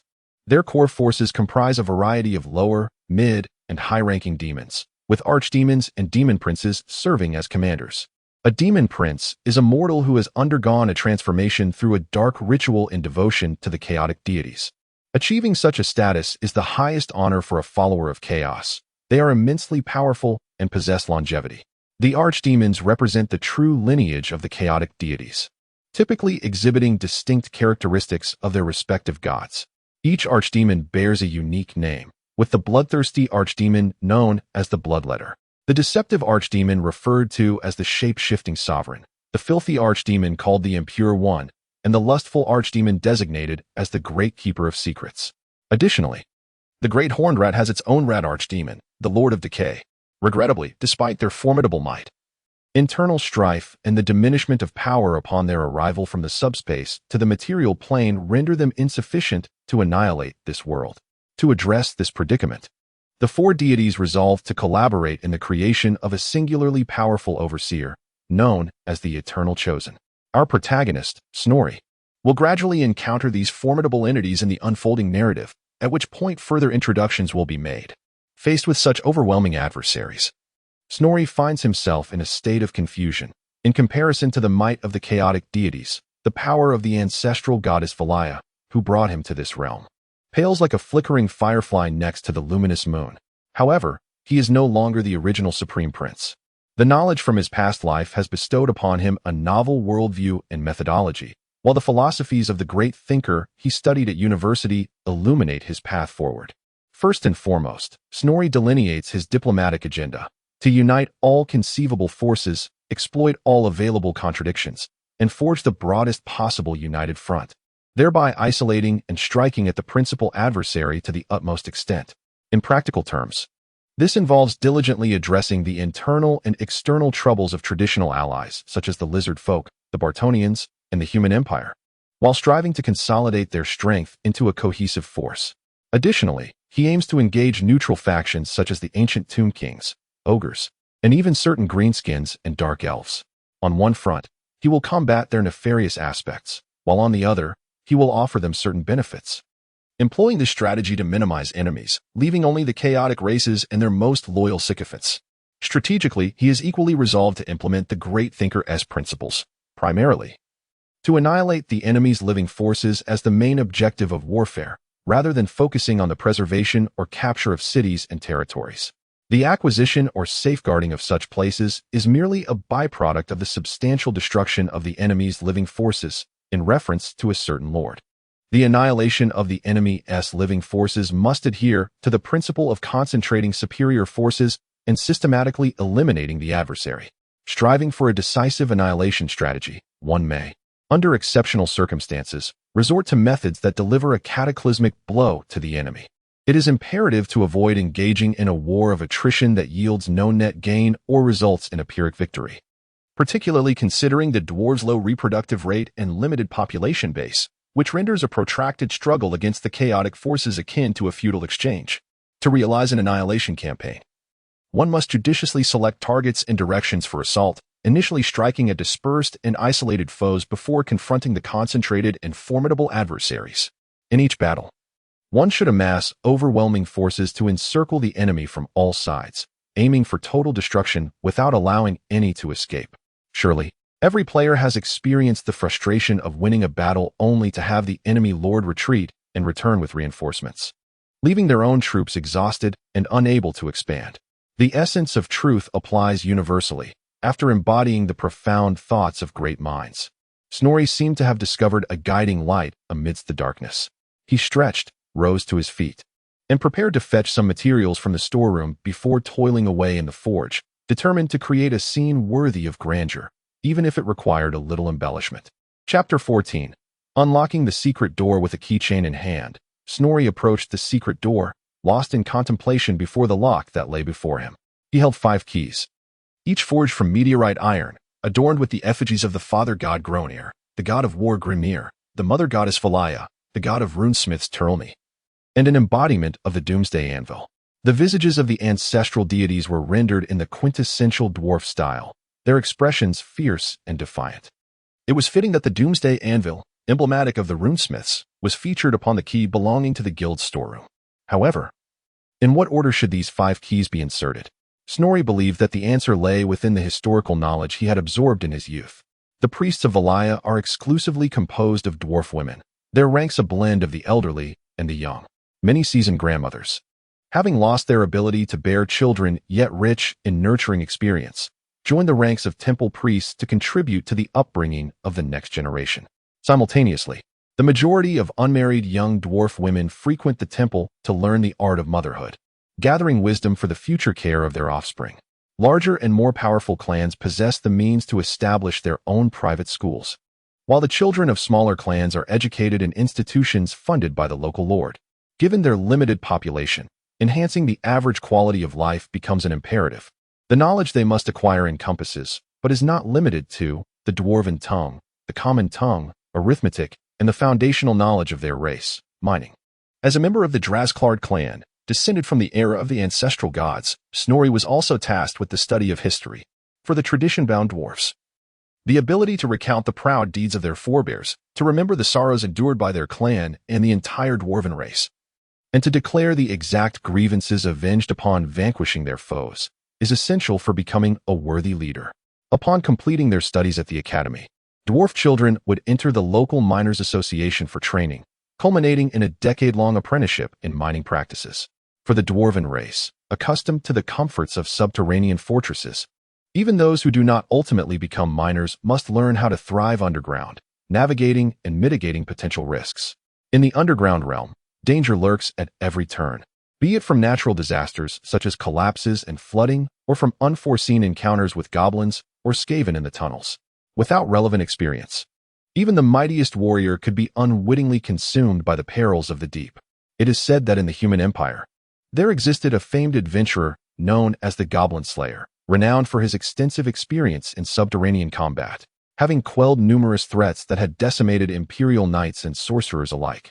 After completing their mining apprenticeships, dwarven youths, now around 30 years of age, would enter a guild to commence their careers as apprentices. The choice of guild would depend on the abilities and talents they had demonstrated throughout their lives, while the traditions and strengths of their respective clans would also significantly influence their paths. Some extremely conservative clans prohibit their members from joining emerging guilds such as the Engineers Association or the Gunmen's Guild. Conversely, certain clans send members with less remarkable talents into specific guilds to uphold certain traditions, although choices are influenced by manifested talents. Stronger clans tend to favor sending their gifted members into longer-term apprenticeships within prestigious guilds, such as the Runesmiths Guild or the Scholars Association, which confer higher status upon graduation. In contrast, members of weaker clans often opt for easier-to-enter organizations like the Miners Guild or the Warriors Guild, seeking swift employment. It can be established that the fifth key is the Doomsday Anvil, with the secondary deity and producer of the Doomsday Anvil, T-Reni, being the fourth to be inserted. In the era of the ancestral gods, T-Reni was born to V'Lay and the father god, Glorny. As he matured, he realized that he lacked the physical prowess of his brothers and felt inadequate against the Chaos armies. In search of assistance, T-Reni turned to his parents. V'Lay bestowed upon him a set of letters capable of harnessing the winds of magic. But he discovered that these letters required a potent liquid to be inscribed for optimal effectiveness. Consequently, T-Reni sought the aid of Grimar, the mightiest and most skilled warrior among the dwarves. Grimar agreed to assist him, and alongside his son, Mogrim, they vanquished the first dragon of this world, Draction. Following an epic blood battle with the four-legged, winged beast, Grimar presented T-Reni with a bag filled with dragon blood. With the formidable power derived from the dragon's blood, T-Reni perfected and advanced rune magic, thus joining the ranks of the ancestral gods. And the bag once filled with dragon blood became a treasured artifact. Upon entering the chamber, although mentally prepared, Snorri was still taken aback by the sight before him. The storeroom was not particularly large, measuring approximately 10 meters in both length and width, and lined with shelves brimming with forging runes. More specifically, the various materials required for master-level runes. Illuminated by the rune-embedded lighting fixtures on the ceiling, Snorri began to explore the guild's collection. The materials were primarily categorized into three main types, or materials, with meteorite iron as a base, while various rare ores, which were otherwise hard to come by, lay scattered about like ordinary stones. Liquid materials stored in numerous pouches inscribed with preservation runes, with the least among them being the blood of ice and stone trolls. Alongside dragon blood and the condensates of elemental creatures, the third category comprised various magical biological leathers and scrolls crafted from their hides, with inherent magical energy that helped maintain the rune's vitality. Recalling the customary combinations, Snorri gathered sufficient materials, along with a few additional items for obfuscation. Just as he was exiting the storeroom and preparing to close the door, darkness enveloped him. Chapter 15. The Labyrinth of Chaos. Amidst the incessant cackling laughter that seemed to echo from every corner, he recognized, from the memories of his past life, that he was likely ensnared within the treacherous labyrinth of chaos, the abode of the most perilous among the four chaotic deities. This labyrinth was a place of unimaginable horror. Controlled by the unconscious machinations of its master, it constantly shifted and reconfigured, with each winding path, turn, and dead end representing the fleeting whims of fate. Those who became lost within its confines would wander eternally, their thoughts ensnared in the cycle of their own failures, their dreams ultimately shattered. However, the labyrinth surrounding Snorri did not seem as formidable as the tale suggested. Not only was Snorri acquainted with the nature of this maze, but he also possessed the dialectical materialism from his previous life. The fleeting images that flickered before his eyes, alongside the endless whispers that filled his ears, might disrupt him. Yet they could not undermine the foundation of his thoughts. Regaining his composure swiftly, Snorri deduced that he was not within the true depths of the labyrinth of chaos, but rather confronting a projection of his own consciousness. With the power of the great maelstrom still unwavering, it was inconceivable that even the four chaotic deities could directly drag him from the sanctum, shielded by layers of rune magic, into the chaotic realm. Should their powers truly have reached such an extent, Snorri mused, he would rather surrender to the abyss than continue futilely struggling. After all, there was a certain warmth to be found in surrendering to the chaotic embrace. As a brief introduction, the Great Maelstrom was conceived by the illustrious High Elf Mage, the Dragon Tamer Kael'dir, and ultimately realized with the aid of the Slyth Mages. Kilda sacrificed his precious life to bring the great maelstrom into existence, which, for millennia thereafter, safeguarded the mortal realm. Lacking the winds of magic as a medium, the chaotic deities found it exceedingly difficult to interfere directly with the world of mortals. Thus, the power required to unleash their chaotic legions was significantly amplified. Even so, the demons that manifested in the mortal realm were rendered considerably weaker due to the absence of magical winds. Without the aid of the great maelstrom, mortals could scarcely contend against high-ranking demons of the archdemon level. It was precisely because of the challenges in deploying their chaotic armies, and the subsequent diminishment of their power upon doing so, that the chaotic deities opted to propagate their faith, seeking to corrupt and infiltrate the indigenous inhabitants of this world to serve as their pawns. Having come to this realization, Snorri regarded the labyrinth before him with a faint, sardonic smile. A sudden whimsy surged within him, emulating a once-revered figure from his previous life, whose followers spanned the globe. He strode forth in 7 steps in all directions, one hand pointing skyward and the other earthward, proclaiming, "In heaven and on earth, I alone am exalted." Today, the cycle of existence draws to a close. From the core of the fortress, pink and blue flames twisted and erupted amidst the towering spires and towers, these manifestations existing but for a heartbeat before flickering out, replaced by an even more frenzied construction. Doors, windows, and inviting archways yawned wide like ravenous maws, only to abruptly snap shut, sealing all entrances. Understanding that all of this was but an illusion, Snorri remained unfazed. With a smile upon his face, he boldly traversed through the searing chaotic flames, stepping confidently into a distorted doorway. Upon entering the castle's interior, Snorri felt the enchantment of the hyperspace. The concepts of matter, space, and time ceased to exist within these walls. One might meander in a room the size of a thimble for weeks, or traverse a distance that would typically take hours in a single stride. Gravity fluctuated and transformed, at times even vanishing entirely. Each ray of light within the spectrum, intertwined with the unknown shadows of the cosmos, danced and advanced upon the walls. For mortals, this ever-changing fortress was an utterly incomprehensible existence. Driven to madness by their fixation on physical explanations, people found themselves ensnared in insanity. Yet, armed with the knowledge gleaned from his previous life's studies in quantum mechanics, Snorri, though unable to fully grasp the absurdity, accepted these bizarre phenomena with relative ease. After passing through several grand portals, Snorri finally beheld a colossal figure seated before a crystal emanating a ghostly luminescence. The visage of this entity shifted continuously before him. At times, it resembled a vibrant demon with a beak and wings, and at others, a blue giant with a head upon its chest, 2 serpents coiling behind. As if to showcase its formidable power, it paused momentarily before lifting its gaze from the well before it. "Ah, the harbinger of change. You have arrived sooner than I anticipated. Are you so eager to submit to the dominion of the great Lord of Metamorphosis?" After a silent exchange of glances, the entity spoke first. "Ho ho, a dwarf this time. It appears that the feeble indigenous gods of your realm have finally gained some wisdom." The dwarves were the 3rd race created by the ancient saints upon their arrival in this world. Their first creation was the lizard folk, who claimed the title of the ancient saints' firstborn as their role in reshaping the world. Subsequently, the ancient saints crafted the elves, bestowing upon them prolonged lifespans and an innate talent for magic.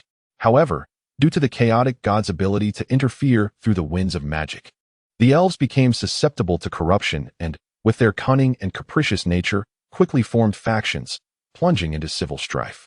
To rectify this flaw, the ancient saints then created the dwarves. They stripped the dwarves of their magical abilities while granting them high resistance to magic, along with a character defined by stubborn conservatism, loyalty, and a strong sense of honor. These traits rendered the dwarves less vulnerable to chaotic corruption, yet also led to their slow and methodical development. Chapter 16. Confronting the malevolent, gazing upon the malevolent deity before him and hearing the sinister whispers that seemed to seep directly into his mind. Snorri recalled a widely revered saying by great men: "In tactics, respect the enemy. In strategy, despise them." Indeed, although the power of the chaos god is incomparably formidable, the entity before him is merely a reflection, a phantasm conjured within his own consciousness. If he were to cower before this illusion, how could he ever hope to face the true essence of the chaos god within its realm? Snorri exhaled forcefully, lifting his gaze to the dark divinity, Malevolent One. Let me be frank. While you may seek my life to compel my submission, dream on. With a roar, Snowlay unleashed a torrent of pent-up negative emotions accumulated since his rebirth. Every mortal who arrives here begins with such declarations, some even more audacious than you. However, allow me to show you something intriguing. As he spoke, the malevolent deity gestured, conjuring a magical mirror between itself and Snowlay. Observe closely. Their present is your future. Be grateful for the divine grace bestowed upon you by the all-knowing, omnipotent malevolent. Before Snowlay, the mirror revealed the image of a creature, a being that, at one time, could barely be recognized as an elf. The extensive chaotic mutations had rendered its original form nearly unidentifiable.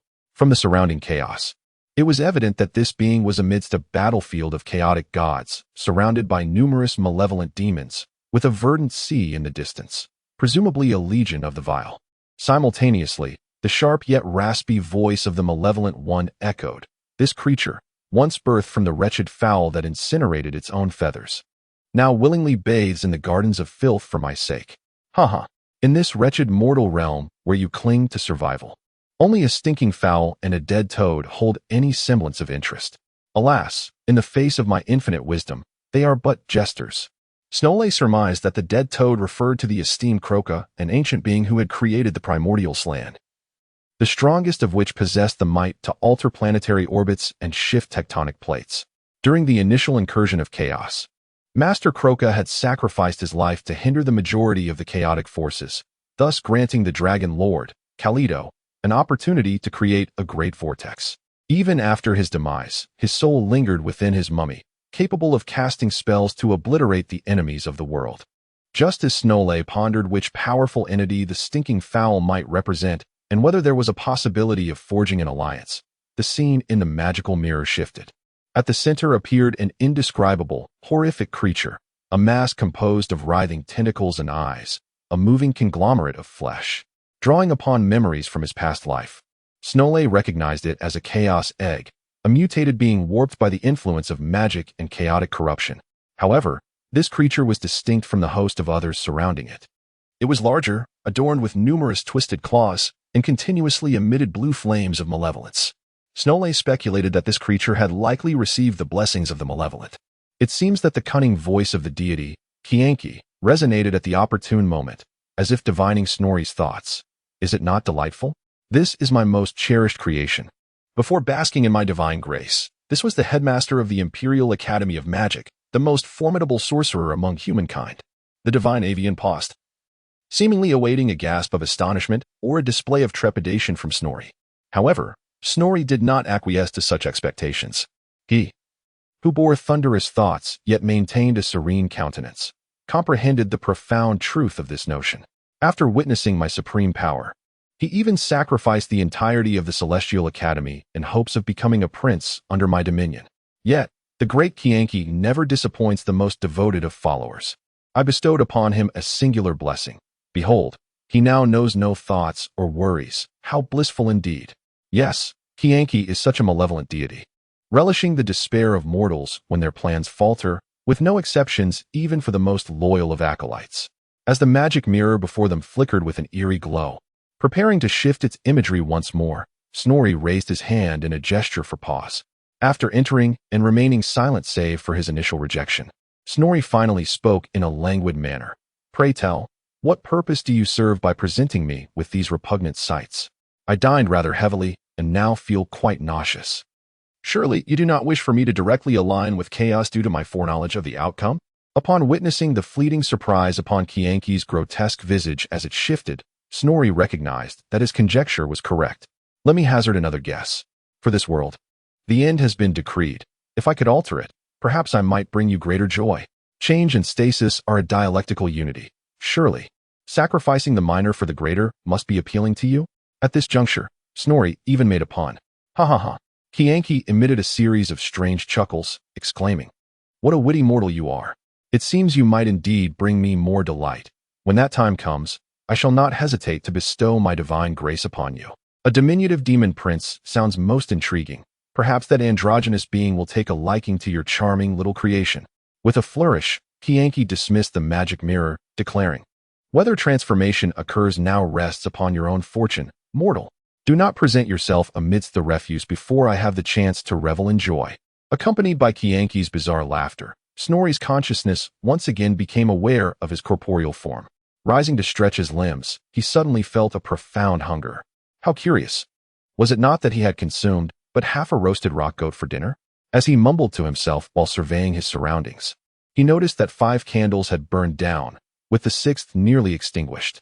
Without a moment's hesitation, Snorri gulped down a generous draught of water to soothe his parched throat and promptly began arranging his workspace. He ignited the furnace, cranking the heat to its maximum, and then unceremoniously tossed in the gathered materials for smelting. Just as he submerged the molten concoction into water for cooling, the last candle flickered out, and a knock echoed from the door outside.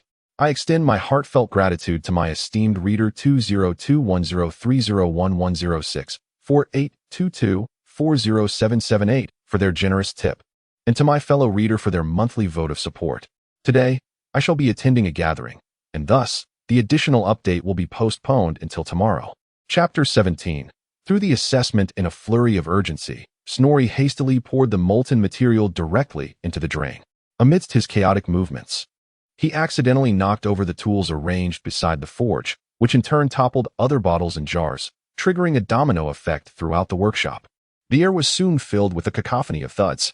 The knocker at the door, hearing the commotion inside, hastened his actions. Snorri, attempting to maintain composure, let out an exaggerated laugh while navigating the system to access the rune forging interface. In his haste, he pulled the character rune slider to the bottom without taking a closer look and clicked to forge. A resounding chime echoed, and a glowing rune materialized before him. Grabbing the prepared rune scroll, Snorri rushed to the door. With a forceful push, he flung open the workshop door, colliding headlong with the knocker outside. After a brief moment to acclimate to the brightly lit guild hall, he realized he had crashed into the guild's vice president, Master Iron Chisel. "Did you succeed, Snorri?" Master Iron Chisel asked anxiously without rising, his voice laced with urgency as he observed the tumultuous sounds within. "I'm nearly pulling out my beard with worry." "Fear not. I am a member of the Drasklard clan, blessed by the gods of our ancestors," Snorri replied as he assisted his elderly uncle to his feet. "Look, the rune is right here." As he spoke, Snorri picked up the scroll that had fallen during their collision. The scroll, having rolled on the ground, unfurled to reveal part of the rune. Upon closer inspection in the hall's illumination, Snorri discovered that this rune was not the master-level flight rune he had intended. Instead, it was a yellow W-shaped rune, distinctly different from the expected red one. An error in my haste, Snorri mused inwardly, yet he concealed his thoughts, maintaining a fade of joy for successfully completing the rune while contemplating his next move. With one hand raised high with the rune scroll and the other gesturing to the gathered dwarves in the hall, a path opened before Snorri, leading to the elevated platform beneath the dragon-shaped spout. Although he traversed the short distance at a measured pace, by the time he reached the platform, he felt a sense of clarity and purpose. On the platform stood the stern Master Crag and Master Durling in the Molten, their expressions contrasting as they regarded the joy on Snorri's face. Master Crag wore his usual cynical demeanor, while Master Molten managed to smile. As Master Iron Chisel took his position, the 3 masters formed a line with Crag at the center and Iron Chisel to the right. Following the procedure etched in his memory, Snorri stepped before the trio of masters, holding the rune scroll with both hands, bowing deeply as he spoke. Grateful for the protection of Tourney, I, Snorri Solson, a member of the Drasklard clan descended from the father god Granny, have completed this master-level rune. I implore the 3 masters to examine it and seek the witness of all guild members. With that, he extended the scroll towards Master Crag. The scroll of the Clag results unfurled, and the 2 other masters leaned in closer. Upon seeing the glowing red rune, the 3 masters were momentarily taken aback. Simultaneously, Snorri turned to face the dwarves gathered below. This time, the assembly was considerably larger than the hastily summoned members from 3 days prior. In addition to those who had missed the last meeting, many dwarves had come to witness the spectacle, including a notable number of women, as Snorri discerned from their attire. After all, a rune master under a century old had never been seen since the era of the ancestral gods. As his gaze swept across the crowd, Snorri suddenly spotted his father. Without the unmistakable Karisdrak crown adorning his head, Snorri failed to recognize Solgren at first. The crown, embellished with a dragon statue poised with wings unfurled, served as a reminder of the ancestral struggle to reclaim the Silver Road, once a dragon's domain. Engraving the dragon upon the crown was intended to instill a sense of vigilance in every wearer, ensuring they never forget the hard-won legacy of their forebears. Since the establishment of Karazakarak, the dragon crown had adorned the heads of all successive high kings. Snorri understood that his father's absence of the crown indicated he was not present as the High King of the Mountain Kingdom, but rather as the father of the candidate. Snorri's sole son. Their eyes met, and Solgrin waved to Snorri, causing the latter's eyes to well with tears. He recognized the immense burden his father bore. The weight of being known as the bearer of grievances, a title laden with meaning. At that moment, Master Clag's voice resonated. Indeed, this is a newly inscribed master-level rune. The Forge Workshop is jointly guarded by our trio of anvil sentinels and the city guards, ensuring no one enters or exits. However, before we address you as Master Snorri, might you enlighten us three old codgers with an inquiry? Snorri turned, his demeanor warm and welcoming. Please, go ahead. As long as it does not pertain to my personal academic secrets. By the beard of Grani, the unquenchable forge fire. Is it possible that there exists a rune that even Master Clag has yet to encounter? My heavens, how young is he? The ancestral goddesses have not forsaken us. In the age of our ancestors, this rune was employed to bewilder our foes, but in the disastrous times that followed, with the fall of many strongholds, it was lost to us. Could not the ancestral goddesses teach me the methods for inscribing two runes at once? Snorri paused, reflecting, I am not one for redundant tasks. I prefer to challenge myself and unlock my potential. Thus, I chose to inscribe a rune different from the last. Do you have any further inquiries, Master Clag? Master Clag nodded, recognizing this as the only plausible explanation. Indeed, in a world filled with inexplicable occurrences, attributing matters to the divine was often the simplest recourse. Snorri mused inwardly. Then, the Master of Iron Chisel spoke.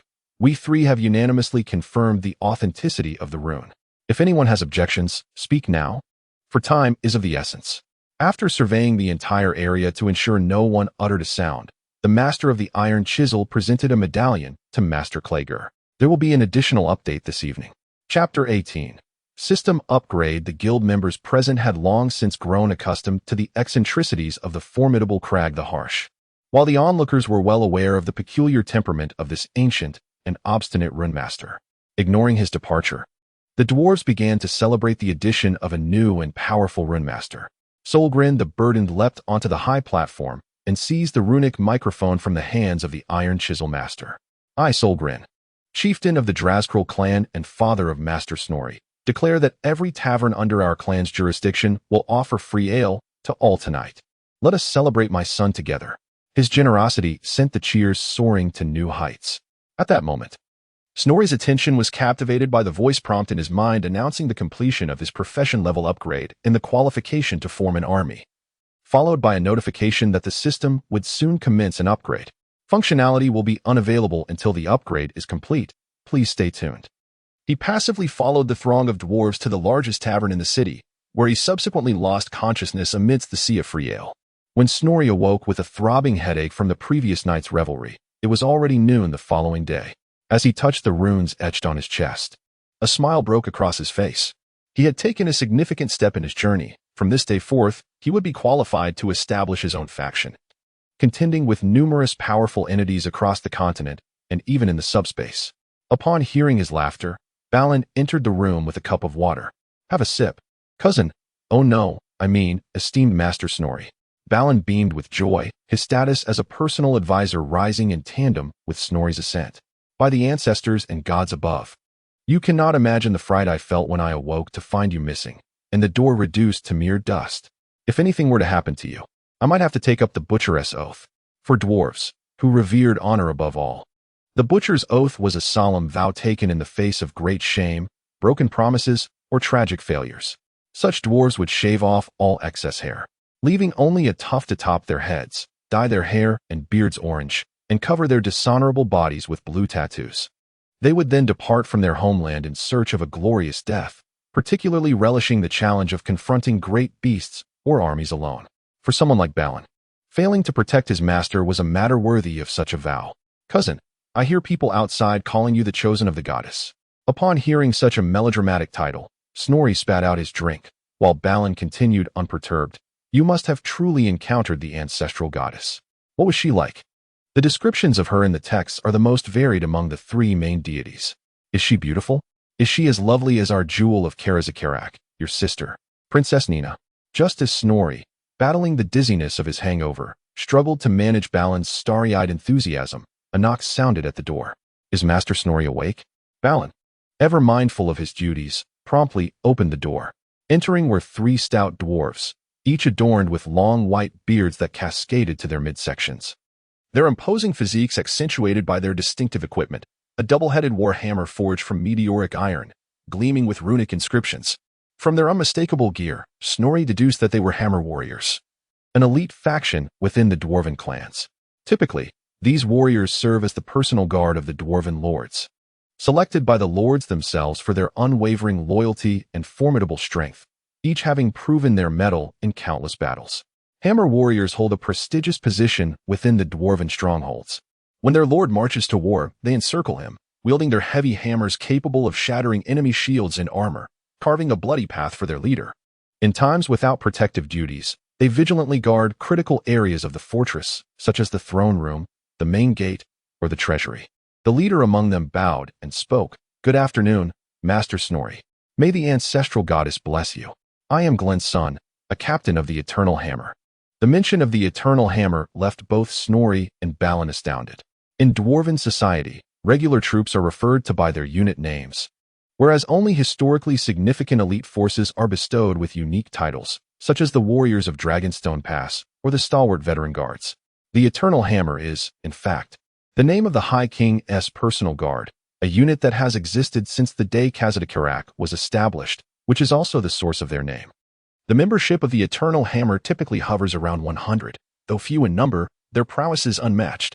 To become a member of the Eternal Hammer and to fight alongside the High King is the highest honor for any dwarven warrior. Only when a dwarf distinguishes himself within his clan is he deemed worthy to come to Karazakarak, where, through rigorous selection, he may earn the opportunity to join the Eternal Hammer. Their equipment surpasses that of the standard Hammer Guard units. Throughout dwarven history, countless deep-seated enmities have been avenged by the Eternal Hammer as they charged into battle alongside the High King. And many a time has the brave sacrifice of this unit allowed the dwarven army to retreat unscathed from the jaws of catastrophic defeat. In reverence for this Iron Battalion, Snorri rose and placed a hand upon his chest, returning the bow. Honored Longbeard, what brings you here? His Majesty the High King summons you, Master Snorri. Upon hearing this, Snorri nodded and, after a brief refreshment, followed the three hammer warriors out of the door. Although he was once again on his way to meet the High King, the route this time diverged from the one taken 3 days prior. They did not ascend to the upper levels of the fortress, but instead traversed around the mountainside. Emerging from the corridor, Snorri found himself before a grand gate nestled between two towering spires. Drawing from his memory, he recognized this as the dwelling area of the Drazgold clan, the stone shield emblazoned above the archway confirming his recollection. As Snorri traversed the residential quarters of the outer clan, he exchanged warm greetings with his kin, feeling the embrace of familial affection. Soon, he arrived before the clan's assembly hall, which appeared even more magnificent than the hall of the Rune Blacksmith Guild. At the entrance stood a statue of a dwarf clad in slate armor, with a battle axe planted firmly on the ground, undoubtedly representing the ancestral founder of the clan. Upon entering the hall, Snorri beheld the elevated platform at the center where Solgrin was engaged in discussion with several venerable elders. Catching sight of Snorri from afar, they all raised their hands in greeting. My dear son, you have certainly grown. We were just speculating on when you would awaken. It seems your capacity for drink has improved, Solgrin exclaimed, his face beaming with joy. Chapter 19. The Elder Council. Upon ascending to the platform, Snorri found himself encircled by 2 men and 2 women alongside Solgrin. Among them, he recognized one, the Uncle Dragonhammer, who greeted him with a hearty laugh and thrust a wine goblet into Snorri's hands. The elder's offerings were not to be refused, and Snorri took a sip, astonished to discover that this ale invigorated him. As he beheld the shimmering runes upon the goblet, he realized it was no ordinary vessel. Shall I fetch a chair? Solgrin inquired. Of course, replied the eldest male among the 5 decisively. Since our ancestors, the gods, reshaped this world, it has never been customary for a rune master to stand during a council meeting. Shortly thereafter, A chair was brought forth by the hall's guards, and Snorri seated himself directly opposite Solgren, marking the official commencement of the gathering. Snorri, this is your first council meeting. Allow me to introduce our clan's elders, proclaimed Solgren, turning his gaze to the venerable man seated to his left, whose beard cascaded to the ground. This is Grandfather Dolson. You should address him as great-grandfather, Snorri. He is the eldest member of our clan and currently oversees our clan's Book of Grudges. Each dwarven clan maintains its own Book of Grudges, and some families even possess their own personal tomes. Typically, the clan leader safeguards this book, but if a more significant grudge arises, the responsibility falls to the eldest male dwarf. He also serves as the head of our school. The old dwarf offered Snorri a kind smile. Quite splendid, my child. I have witnessed the snows atop Eternal Peak melt and refreeze 523 times, yet in all those years, I have not seen the gods bestow their grace. He paused, as Solgren handed him the goblet. Now, knowing they have not forsaken their children, I can rest assured as I journey to the halls of our ancestors. Do not speak so, exclaimed the other dwarves in unison. Dolson raised a hand to calm them. Fear not. I wish to behold our clan, indeed the entire dwarven race, restored to its former glory. Surely, Grani is not in haste for an old miner such as myself? The elder chuckled heartily, his beard and eyebrows dancing with mirth. In dwarven society, age is the most revered virtue, encapsulated in the saying that a dwarf's wisdom is measured by the length of his beard. Dolson, though once of modest standing and lacking a noteworthy moniker, had joined the council upon becoming the eldest. Solgren then turned his attention to the elderly woman on his right. This is Grandmother Yusho, the wife of the late King Orexon. At this revelation, Snorri could not help but survey the venerable woman before him. She possessed a cascade of silvery hair, styled in a manner reminiscent of a Greek goddess in a bohemian fashion. Time had etched its marks upon her visage, yet it was evident that she had once been a great beauty in her youth. She currently serves as the high priestess of the Temple of Valaya, overseeing the women and children of our clan. Snorri, you and your siblings were all delivered by her. The faith of the three ancestral dwarven gods was originally established in the three most significant fortresses of the Mountain Kingdom. In the northern stronghold of Karak-Kidron lies the largest shrine dedicated to the god of butchers, hence it is often referred to as Butcher's Hold. It was here that the war god Grimnir last appeared before entering the Chaos Wastes, where his followers built Karak-Kidron, ultimately evolving it into the heart of the worship of the war god and the sacred ground for dwarven butchers. Most dwarven butchers undergo their shaving rites here before embarking on their honorable quest for death. The eternal peak of Karak is the center of worship for the chief deity Grungni. This fortress was the first established by the ancestral gods upon their arrival from Lustria to the Old World, with the god of mining and forging, Grungni, personally laying its foundation and guiding his sons in its construction. It now stands as the capital of the Mountain Kingdom, housing the headquarters of the Miners' Guild and the Blacksmiths' Guild. The center of worship for the ancestral goddess Valaya was originally located at Karak 8 Peaks, the queen of the Silver Abyss. This stronghold connects the mountain ranges at the world's edge, boasting the most extensive underground network and abundant mineral wealth. In the Golden Age, its prosperity rivaled that of Karak, and the ancestral goddess cherished this place so dearly that she laid its foundation and engraved her emblem upon the fortress gate. However, in the Dark Ages, it fell to the onslaught of the Greenskins and Skaven, transforming the once proud gate of Valaya into the sorrowful Valaya of today. As the royal family of 8 Peaks sought refuge in Karak, the center of Valaya's worship also shifted here. Generally, the most revered woman assumes the role of high priestess in the temple of the ancestral goddess. The third introduction by Solgrim is to Dragonhammer, my cousin, who now commands our clan's army and is the bravest of warriors. Dragonhammer stroked his beard, uttering humble words, yet his face radiated joy. At that moment, Snorri rushed towards the fat and foolish dead goblin, recalling his past glories. How audacious it was for that blind star dragon to invade our eternal peak. Humph. I was the first to charge, only to be swatted away by its claw and singed by its fiery breath. A relatively young female dwarf interrupted him with a smile. It was then that Snorri realized the reason his once white beard now only reached his chest. He couldn't help but admire Uncle Clem's courage. Amidst their banter, Solgrim began to introduce the last dwarf, the eloquent Sonia, my dear sister, who was always so fond of you as a child. Poor Sonia gently patted Snorri's head, saying, My unfortunate sister-in-law would surely take pride in your accomplishments within the ancestral hall. Her words cast a heavy shadow over the previously cheerful atmosphere. She now oversees the production within our clan, taking responsibility for the ranch, salt brine, spices, dyes, and more. If you find yourself in need, do not hesitate to approach her. Sorglin furrowed his brow and continued speaking. The other elders were preoccupied with pressing matters. So let us commence our meeting to deliberate on what rewards the clan should bestow upon Master Snorri. After introducing the 4 elders, Sorglin proceeded to the agenda. Chapter 20. Clan rewards. Where is Orm? Has he not risen from his bed? Grandfather Dolson inquired with concern. He has gone to his workshop early this morning. He should arrive shortly, replied Granny Yusho. Let us begin at once. The little bearded ones are awaiting my training. The lineup was thrown into disarray by the charge of the war boar, indicating a need for further practice. In the days of my glory, I, Yao Xinglong, charged headlong. Snorri had witnessed the Dragon Hammer's unwavering tendency to recount his illustrious deeds.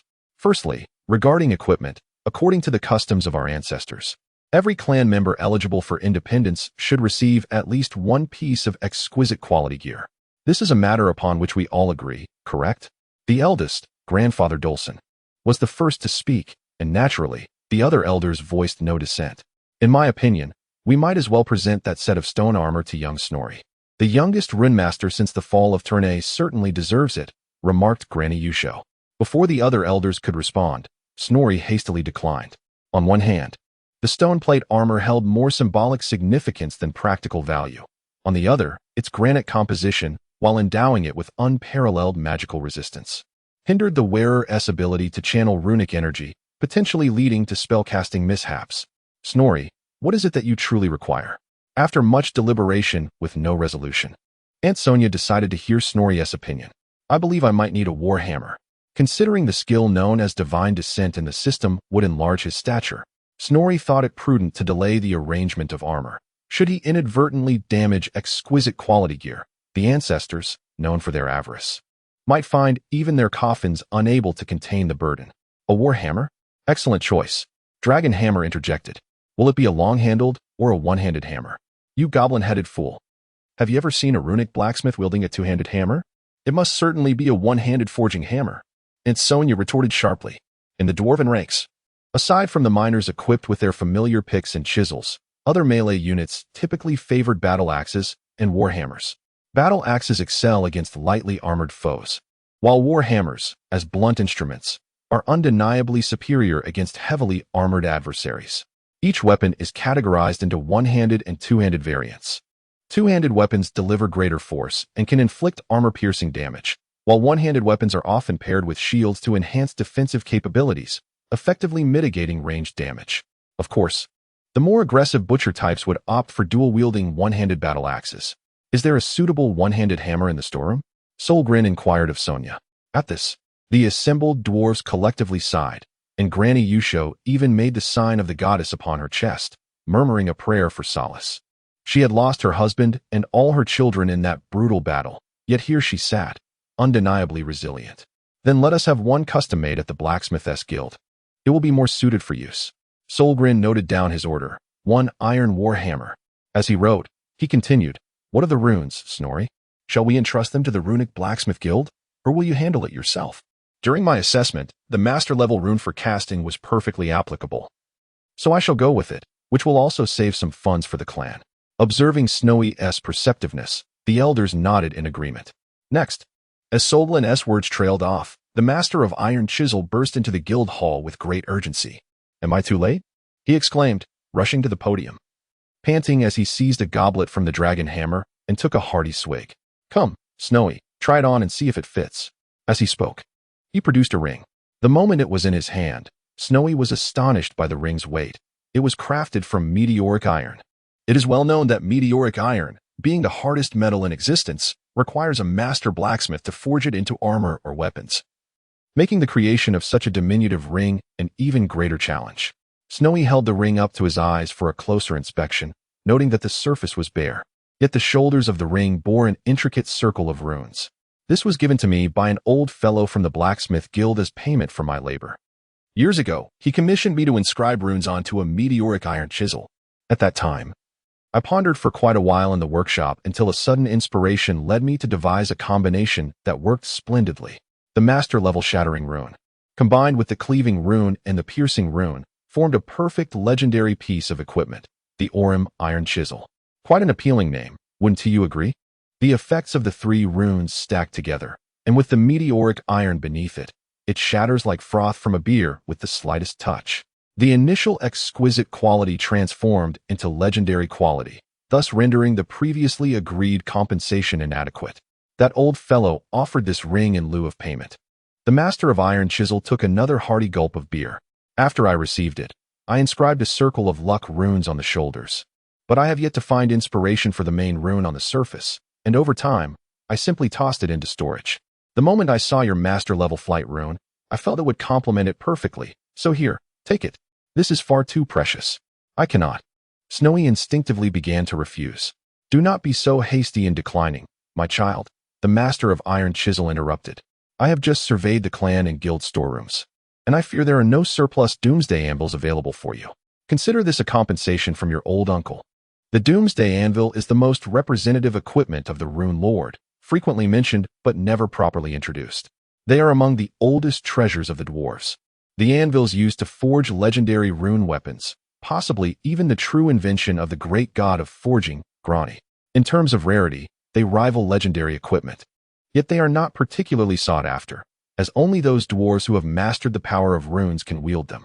These anvils are specially crafted to attract and control the winds of magic, allowing the Rune Lord to gather and unleash this power. We may liken them to a power bank, accelerating the rune charging speed for repeated use in battle. Additionally, by attracting the winds of magic, they reduce the casting frequency of opponents reliant on magic, thus increasing the likelihood of their spell failures. Moreover, the magical energy they emit can invigorate the weapons of nearby allies, enhancing their ability to penetrate armor. All Doomsday Anvils were forged by the ancestral gods at the Val Forge, which is not merely an object, but a volcanic crater. With the departure of the ancestral deities, the methods of their creation have been lost. More significantly, the Val Forge itself was destroyed in the earthquake that heralded the onset of the Dark Age. Consequently, each Doomsday Anvil that is lost diminishes their number. Chapter 21. The Anvil and the Guardians after the Doomsday Anvils were forged. They were fairly distributed by the ancestral deities among various clans residing in different fortresses. As a clan that has inherited the legacy from the ancestral era, the Drazgold clan naturally received one of the anvils, which is currently in the hands of the Master of Chisels. You know, Snorri, I am currently utilizing our clan's anvil. The production in the workshop relies heavily upon it. The Master of Chisels was about to elaborate further, but Snorri interrupted him. I understand, Uncle Chiselmaster. Your experience and wisdom far surpass my own. I wholeheartedly support your stewardship of the clan's Doomsday Anvil. The elders present expressed their admiration for Snorri's pragmatic gesture. Yet the Master of Chisels seemed troubled by the absence of an anvil for the chosen of the ancestral goddess. Initially, our rune-smithing guild was allocated 3 anvils under the auspices of Tourney, but over the millennia, 2 have been lost due to unfortunate incidents involving the masters who once wielded them. These occurrences are duly recorded in the guild's Book of Hatred. Although Snorri had already conveyed his understanding, the Master of Chisels continued, of course, I suspect that Master Clarg may still possess 1 or 2 in his private collection. Although he has seldom marched with the army in recent years, battles he has participated in have generally ended in victory. For his strength is indeed capable of altering the tide of war. The old dwarf took a breath, yet his stubborn temperament rivaled his formidable strength. In my view, it would be more prudent to seek out the lost mountain fortress than to try to acquire one from him. The Master of Chisels took a sip of beer and continued, every meeting, Master Clarg laments the loss of those 2 anvils from years past. Oh, best not to dwell on it. Then from where did the Doomsday Anvil of the Master of Flames originate? Snorri, recalling that the Master of Flames hailed from a lesser clan, could not help but inquire. Patience, young one. Allow me to elaborate, the Master of Chisels replied. Taking another sip of his beer, his anvil was exchanged from the Anderglon clan. Upon hearing this, the expressions of the elders varied, with Snorri showing sheer astonishment. The eldest, Grandfather Dorson and Granny Yusho, wore faces of sorrow and lamentation, while the 3 elders of the previous generation smirked coldly. The Anderglon clan, which once ruled the Karakate Peaks. Snorri queried uncertainly. He vaguely recalled the legendary dwarf lord, Belagar Ironhammer, perpetually proclaiming, for the glory of the Anderglon clan. Is there indeed a second Anderglon clan? The master of Chisels sighed. Who could have imagined that such a once mighty clan would decline to the point of selling ancestral treasures to fund their military? Military funds? You dare call that military funds? Before he could finish, Uncle Longhammer interjected. That is clearly money for the lives of our kin. His emotions appeared somewhat agitated. Regardless, any attempt to reclaim the lost mountain fortress is a commendable endeavor. Granny Yusho attempted to defend the Anderglon clan, a sentiment echoed by many elder dwarfs. That is because it was not your brother who perished. Longhammer shouted. Longhammer, realizing he had misspoken, drained his beer in one swift motion and slammed the empty mug onto the table, producing a resounding thud. Snorri vaguely noticed a glimmer of moisture in the corner of his eye. Allow me to continue, the master of Iron Chisel interjected, seeking to ease the tension. Durlingen produced a revered ancestral weapon from his clan, along with his own famed creation and a substantial sum of pledged gold, in exchange for the fabled Doomsday Anvil. It had been a long time since he had encountered such a well-preserved artifact. Had he known this day would come, they would have acted sooner. The master of Iron Chisel spoke rapidly, eager to conclude the topic. Though the Doomsday Anvil was as rare as legendary weapons, its practical value paled in comparison due to its specific applications. Many adventurers from various races frequently ventured into the dwarven ruins, attempting to procure the anvil in hopes of trading it for treasures. However, the anvil held by the Anderglon clan was different, since its removal from Karak 8 Peaks. It had been meticulously maintained, brought forth for trade only because the clan had not produced a worthy runemaster in ages, thus fetching a higher price. Let us put the matter of the Doomsday Anvil aside for now. We shall devise our own solutions later, Solgren suggested, indicating a desire to shift the discussion. Lastly, let us deliberate on the matter of Snorri's guard. What was it called? The Iron Hammer. The Anvil Wardens. Yes, the Anvil Wardens. How shall we proceed with this? Several clan leaders closely allied with ours approached me last night at the tavern, expressing their willingness to provide both personnel and equipment. Ha ha ha. It seems our little Snorri, with his divine selection, possesses quite the allure. The master of Iron Chisel chuckled with delight. The clan's efforts to promote through various channels had not been in vain. Those fellows, while enjoying our beer, couldn't help but sing our praises. Aunt Sonia chimed in. Upon hearing this, Snorri was taken aback, realizing that the somewhat childish moniker of divine selection had been deliberately propagated by the clan. They all believed that following Snorri would be a matter of great honor, potentially attracting the attention of their ancestral goddess. Solgren continued, however, we must be discerning in our selection of personnel. We cannot allow those frail beings, even more so than the pointy-eared ones, to be included. If they become encumbered by the meteoric iron gear, we risk losing our own. Uncle Longhammer interjected. Last night, many clansmen approached me as well. Both the long-bearded and the short-mustached, all inquiring about when Snorri would assemble the Anvil Wardens. Such a glorious endeavor under the gaze of the ancestral goddess cannot be monopolized by other clans. The Anvil Wardens, like the Ironbreakers, are to be composed of 80 individuals per team, correct? The eldest, Old Dorson, looked towards the master of Iron Chisel. Indeed, we three are all aligned with this number. What if we invite 40 from allied clans, and our own Drasklard clan contributes another 40? In the teachings of our ancestors, true reliability on the battlefield comes from blood ties.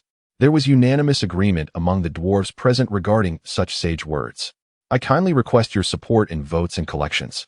A reasonable amount will lead to additional updates at my discretion. Chapter 22. Preparations for the banquet. Without further ado, I shall announce this news to the clan. I must ensure that everything is properly managed. Should a repeat of the previous incident occur, I might as well take a trip to Karak Kadron. Uncle Dragonhammer declared as he rose to leave. While it is true that time is as precious as gold in a treasury, there is no need for such haste.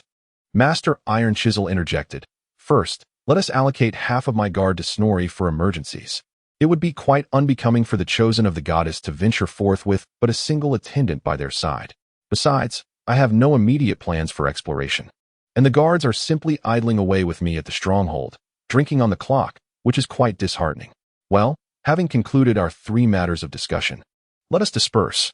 I am still feeling quite dizzy from the ale consumed yesterday, Solgren remarked, glancing at the notebook before him.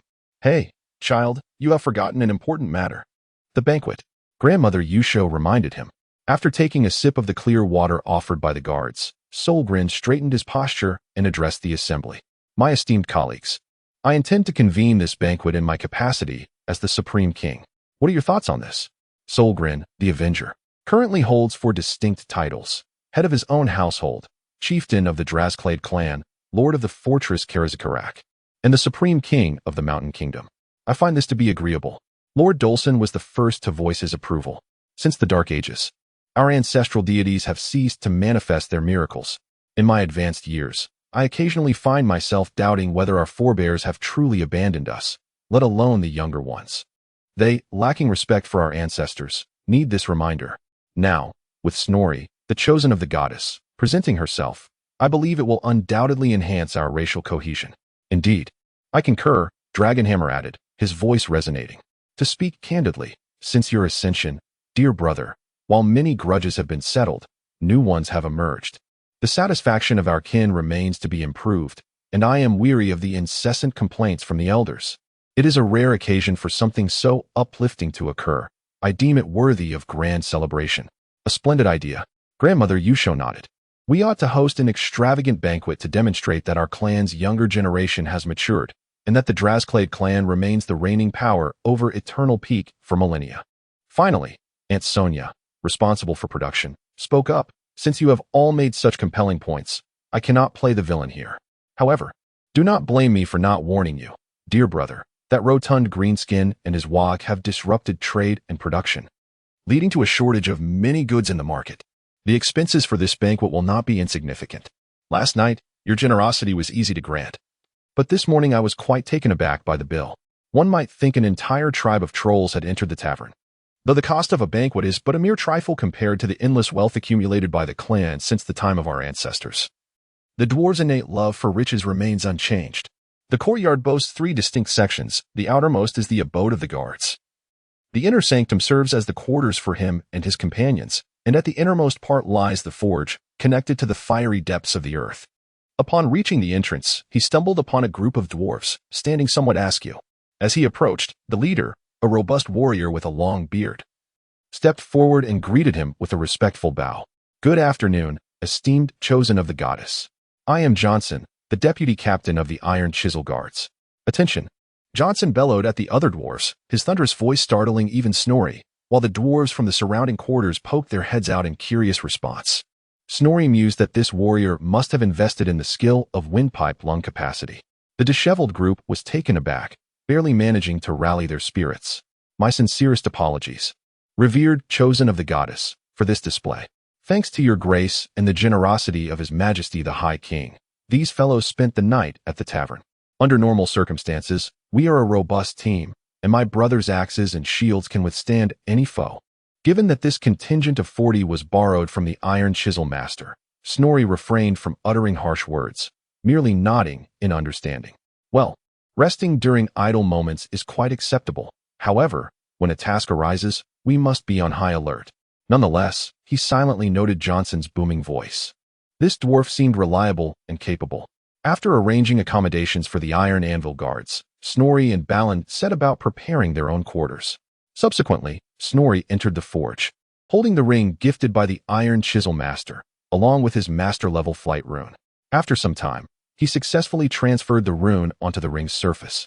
Admiring the weighty ring adorned with the subtly visible character on his left middle finger, a satisfied smile graced his face.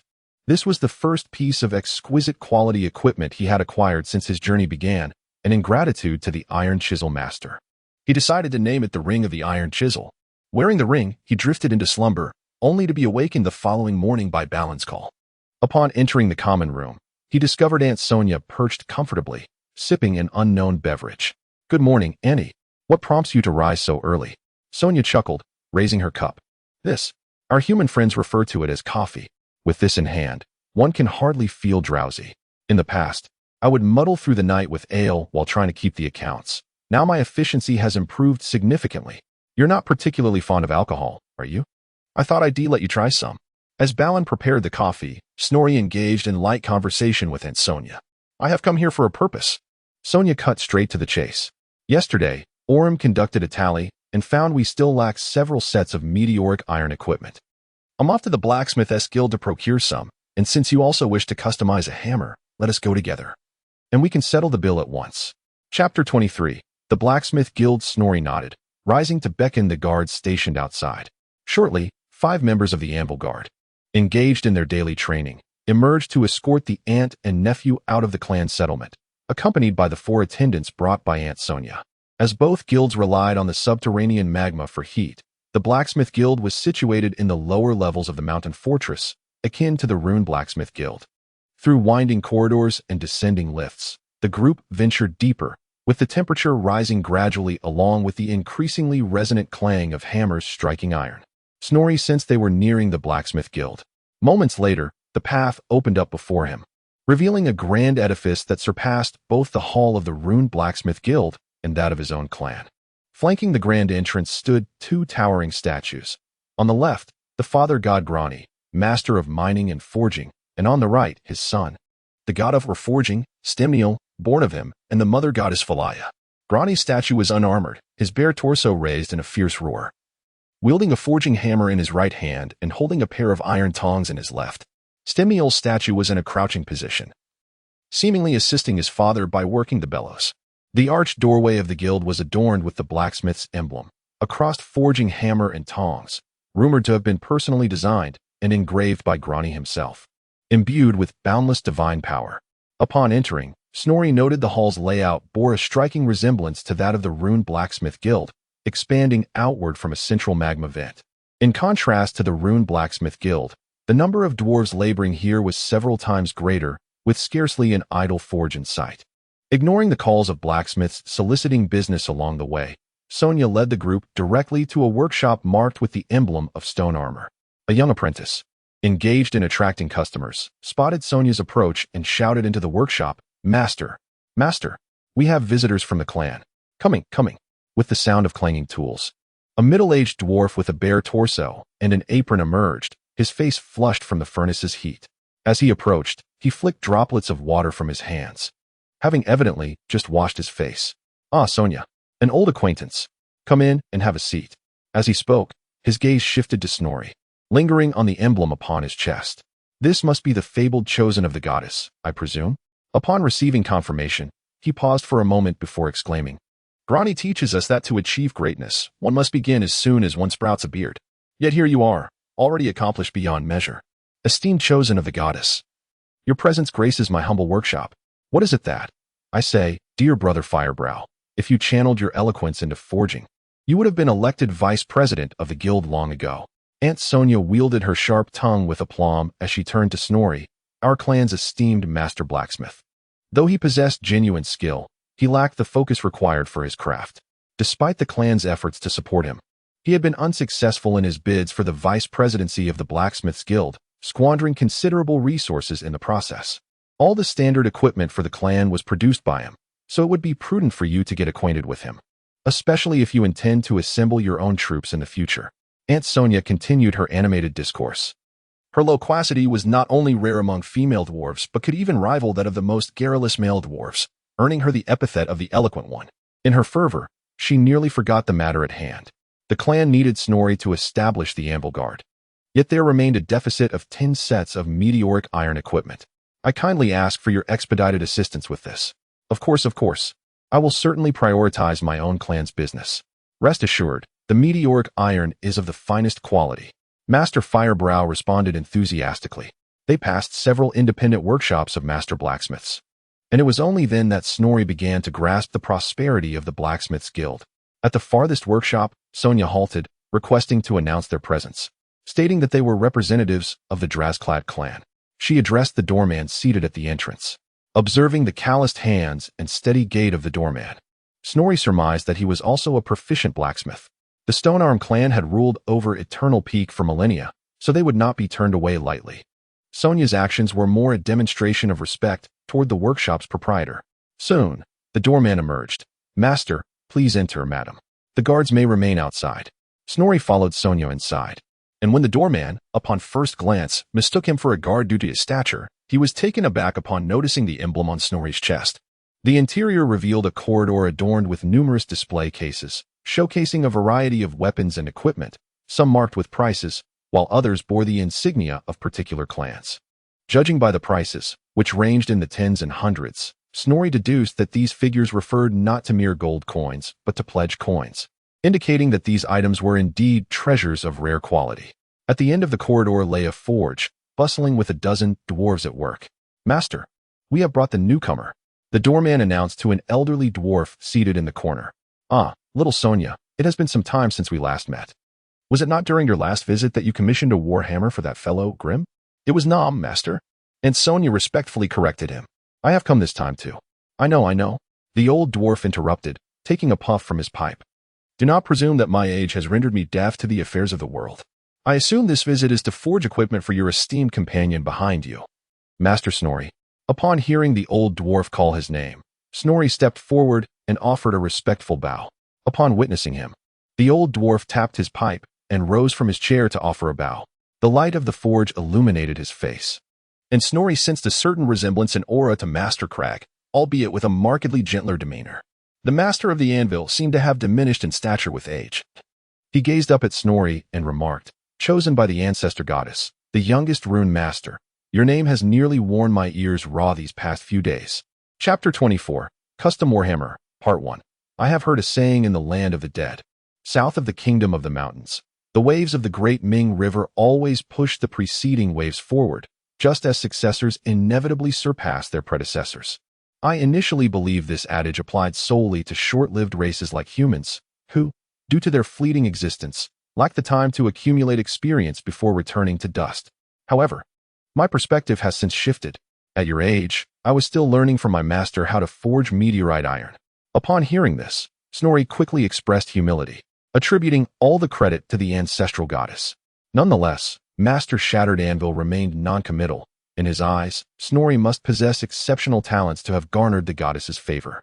This esteemed individual is Master Shattered Anvil, the president of the Blacksmith Guild, renowned as the most skilled blacksmith in our Kingdom of the Mountains, perhaps even the finest craftsman in the world. Sonia introduced the venerable dwarf before them. Since becoming a master, he has forged no fewer than 3 legendary weapons, alongside an abundance of exquisite arms. Just as Sonia was about to elaborate further on the old dwarf's achievements, Master Shattered Anvil interjected, "Do not speak so highly of me, young one. The creation of weapons of legendary quality is equally due to the hard work of my fellow rune blacksmiths. How could I claim all the credit?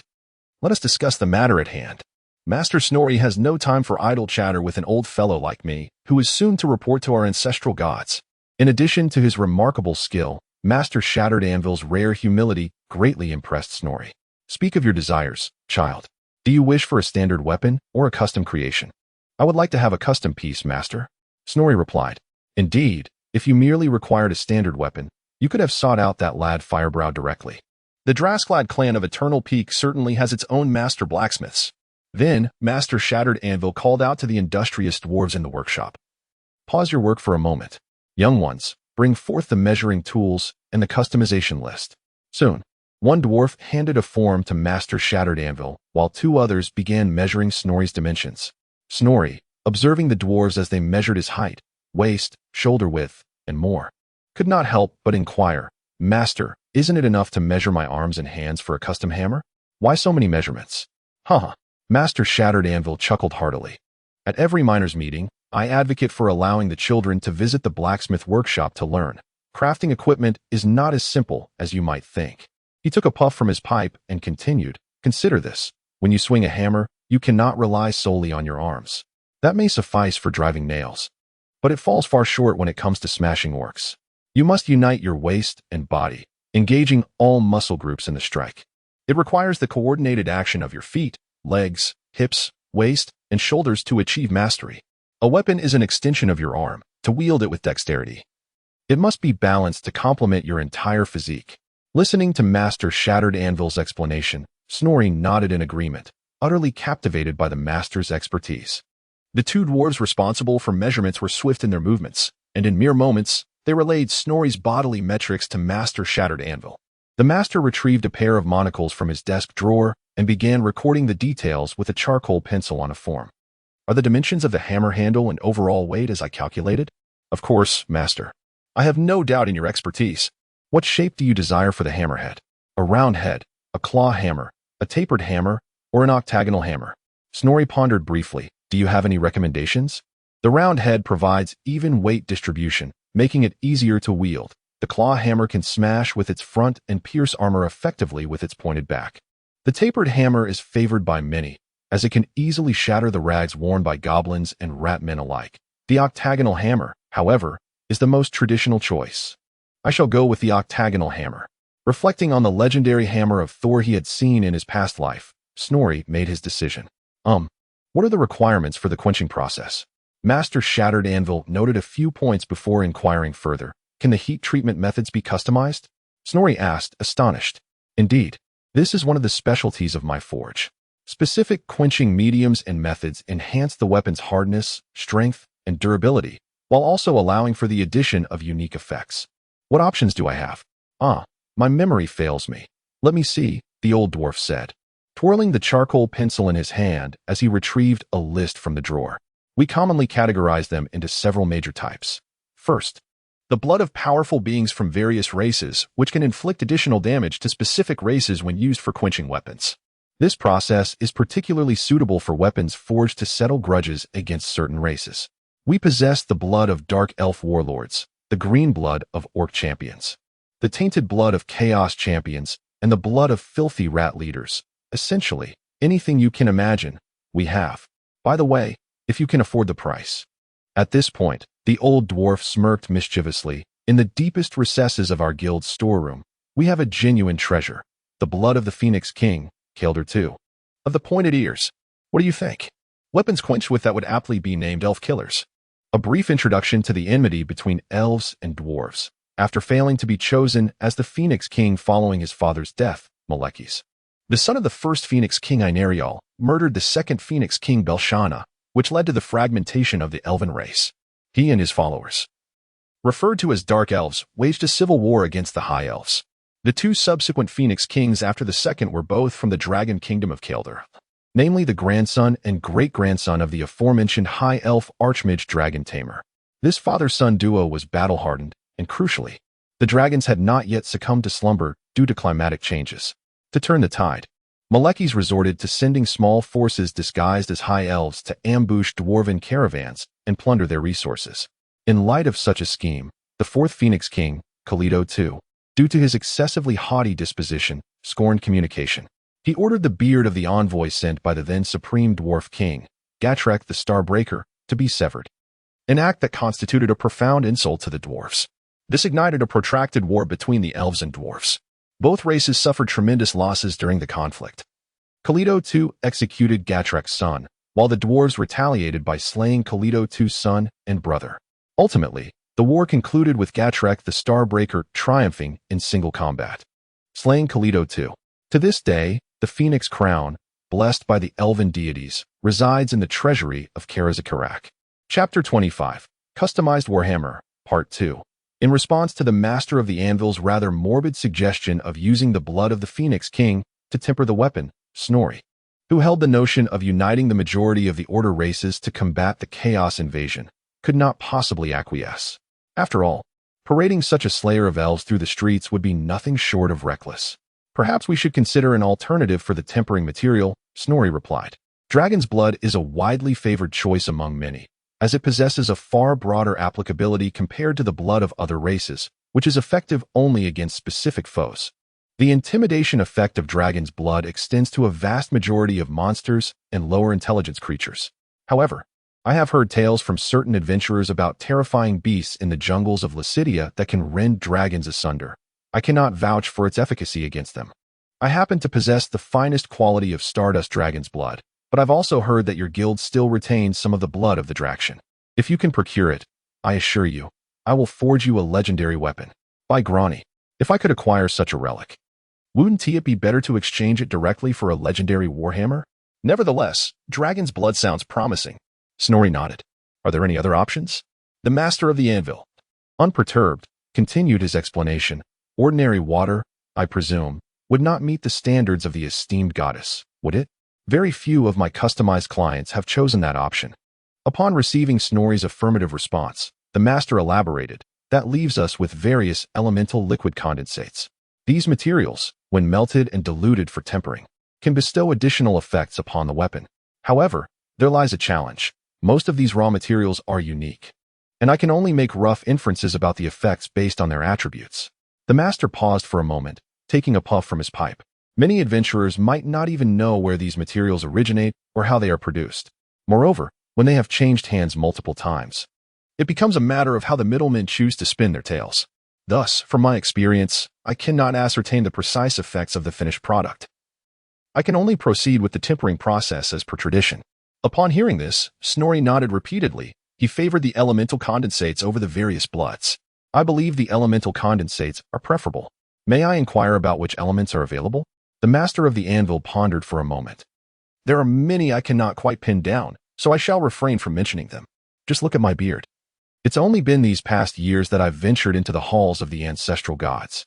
If your weapon were to exhibit some peculiar effects, and you were to bring my old self before the mother goddess, I would be in quite the predicament.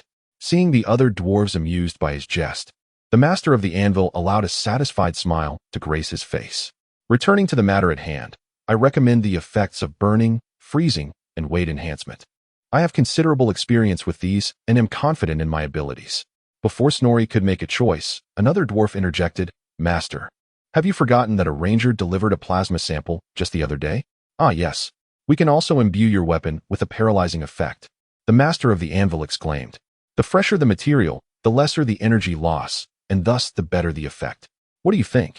Upon hearing this, Snorri felt a surge of delight and promptly nodded in agreement. The master of the broken anvil jotted down a few notes to commence the next custom order. Are there specific requirements for the engravings? Snorri pondered his identity as the chosen of the goddess and thought of the clan that had aided him immensely. He resolved to inscribe the visage of his ancestral goddess on one side and the clan's stone armor emblem on the other. Upholding tradition is indeed a commendable pursuit. You are far more reliable than your current scruffy appearance suggests. Some of the things they mentioned, I have no idea what they even look like. The master of the broken anvil complimented. After a brief gesture, one of the dwarven assistants promptly began sketching the two designs Snorri had described. Well, adornments. Next come the adornments. We have a collaboration with the finest artisan shops in the city, so feel free to request anything you need. My apprentice will determine the dimensions. Snorri shook his head, believing that weapons should remain simple. There was no need for any embellishments. The master flipped the form over. Master, I believe I do not require additional runic engraving services. The master of the broken anvil, with his monocle perched on his nose, emerged from behind the form, momentarily stunned before smacking his forehead. Look at that.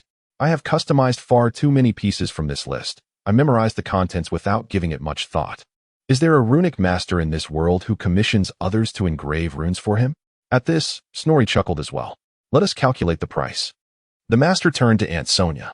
The base fee is 20 oaths, with an additional 5 for the plasma, which is a rare commodity, and for the engravings. That will be 2,000 gold. It's quite a challenge to produce such a thing from meteorite iron. A privilege indeed. Is there a discount? Aunt Sonia grinned slyly. After all, this gentleman is the chosen of the ancestral goddess, and wielding weapons crafted by you serves as a living advertisement. The master of the broken anvil twitched his beard. The god of wealth has blessed you with a silver tongue, my lady. However, your assertion is indeed accurate. The master pondered for a moment. Let us weigh the small change and apply an 80 discount. Let us settle on 20 oaths. Provided you allow me to engrave my name and emblem on the hammer. Snorri had no objections, and Aunt Sonia produced a pouch of oaths to settle the account. When can we expect delivery? We must expedite this. Master Snorri is eagerly awaiting its use. No problem, no problem. Bring me the work schedule for review. The master of the broken anvil readily agreed and summoned an apprentice who brought forth a leather pouch filled with numerous lists. Let me see. This piece will require 3 more days, and the next one is a pair of chain axes. Master, we cannot delay this. These are custom pieces for Karak Kadrin's Butcher King. In a few days, heavy snow will block the mountain paths, and if we do not forge them in time for the last caravan heading north this year, the client will not receive their order. The apprentice who delivered the work schedule reminded him. That is indeed the case, the master nodded. Next item, there is no hurry. We shall place the warhammer after the chain axes. Let us hasten our pace. A month should suffice. Once completed, I will grant you a few days of leave. The master inscribed on the list that the payment had been made and that delivery would occur in 1 month. He then tore the list down and handed a photocopy to Aunt Sonia, while the original was tucked into the work plan. Come back in a month. the master declared. Chapter 26. The Tale of the Butcher King. As Aunt Sonia turned to leave, she noticed that Snorri remained rooted in place, lost in thought, and mumbling to himself. What are you waiting for here? Rest assured about the weapons. You can collect them in a month. The heavens will not rain down any covenant gold. I must attend to the preparations for tonight's banquet. Oh, please, do carry on, Aunt. I was just contemplating the Butcher King, Snorri replied, his mind wandering to the legendary dwarven lord with striking orange hair, wielding a colossal axe in the game. He might be the third most formidable dwarf to be found in the mortal realm, but why would he commission a chain axe? Is the legendary quality of a dago axe insufficient? How peculiar. Aunt Sonia shook her head, muttering as she exited the workshop, for she had much to attend to in preparation for the feast. Ha ha ha, fret not, young one. At your age, I too admired the strong, fantasizing about joining their ranks to battle various powerful monsters among the mountains. And if I could rescue a few young ladies along the way, that would be splendid. Master Cracked Anvil seated himself, tapping his pipe, a smile of genuine delight upon his face, although he had evidently misinterpreted Snorri's musings. However, I later came to understand that supporting them from behind, producing and maintaining their weaponry, is also a form of aid. The ancestors taught well, no matter how brilliant the gold, it cannot replace the utility of wrought iron. You have the blessing of the ancestral goddess. At such a tender age, you have become a rune master. Your name shall surely become part of an epic, sung by future generations, perhaps along with this very hammer and the one who forged it. Ha! Master Cracked Anvil genuinely sought to inspire this promising young apprentice, yet he had not quite grasped the crux of the matter. Why would the Butcher King commission this pair of chain axes? Did he not possess the ancestral dago axe? Snorri inquired, voicing his lingering curiosity. Let me see. Master Cracked Anvil rummaged through a commission form. Judging by the surname, it appears he commissioned them for his son, who is not much older than you. Does the Butcher King have a son? Snorri asked once more, intrigued. He nodded, eager to uncover the tale of this valiant dwarven king, laying the groundwork for a potential future encounter.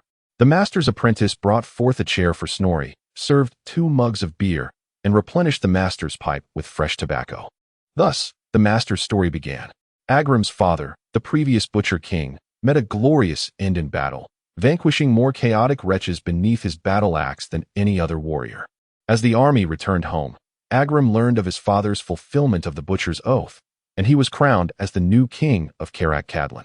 Shortly after he had sworn the Butcher's oath and completed the Butcher's ceremony, news arrived at the Butcher Fortress regarding the impending death of King Oryxen, which mandated the selection of a new supreme king through a contest of contributions within a year. As the lord of the mightiest fortress in the north, Agrim undoubtedly possessed the qualifications to compete. However, the elders of his clan unanimously refused to support his participation, fearing the loss of another Butcher King in such a short span, especially since he had yet to father an heir. The master took a sip of beer to soothe his throat. Agrim perceived this as a slight and an affront, enraged. He removed the symbol of the Karak Kedron throne, the legendary Butcher King's crown, and plunged into the vast expanse of snow. At that time, a tribe of giants occupied the passage connecting Karak Kadron to the south, frequently harassing the fortress and merchant caravans, significantly disrupting the lives of his kin. Agrim ventured to the valley where this tribe resided, swinging his axe and felling every giant that dared confront him, leaving a trail of corpses and blood until he stood before the giant king. This creature was a colossal figure, towering over ordinary beings by half again as much, with Agrim, including his crown, barely reaching its ankles. The old dwarf exhaled a plume of smoke, and Snorri listened, enraptured. They engaged in a fierce one-on-one battle, the resounding war cries of Agrim clashing with the roars of the giant king, echoing throughout the northern mountains. Their conflict raged from the foot of the mountain to its summit, their yells and the aftermath of their struggle triggering avalanches. The white snow buried all, and the dwarves of Kadron rushed to seek their king. As they descended along the cliffs, they spotted the legendary axe of Dago embedded in a crevice. These dwarves, refusing to relinquish hope, despite being prepared to swear an oath to become butchers, pressed onward in their search. What do you suppose they discovered in the mountain gorge? The master of the anvil inquired, and Snorri shook his head in bemusement. They beheld Agrim seated atop a head larger than his own, drinking. The giant king's cranium was marred with dents from Agrim's fists, which were smeared with crimson blood and milky brain matter. As this news spread throughout the mountain kingdom, Agrim Iron Fist became a name known to all, with legends claiming that in some regions, The giant offspring trembled at the mere utterance of his name. He became the most revered warrior and, through this deed, emerged as the most formidable contender for the supreme throne of that era. Of course, he ultimately lost to your father, Solgren, but that is a tale for another time. Ha ha ha, at that time, I had only just attained the status of a master blacksmith and was not yet engaged in such high-end craftsmanship. After his rise to fame, I received 3 commissions to remove the inscription Iron Fist from exquisite weapons.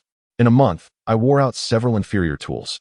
As previously mentioned, dwarves often view the adoption of a forebear's moniker by their descendants as a provocation. However, upon selecting the moniker Iron Fist, many dwarves who had previously held that title chose to change theirs to avoid duplication, a testament to his formidable reputation.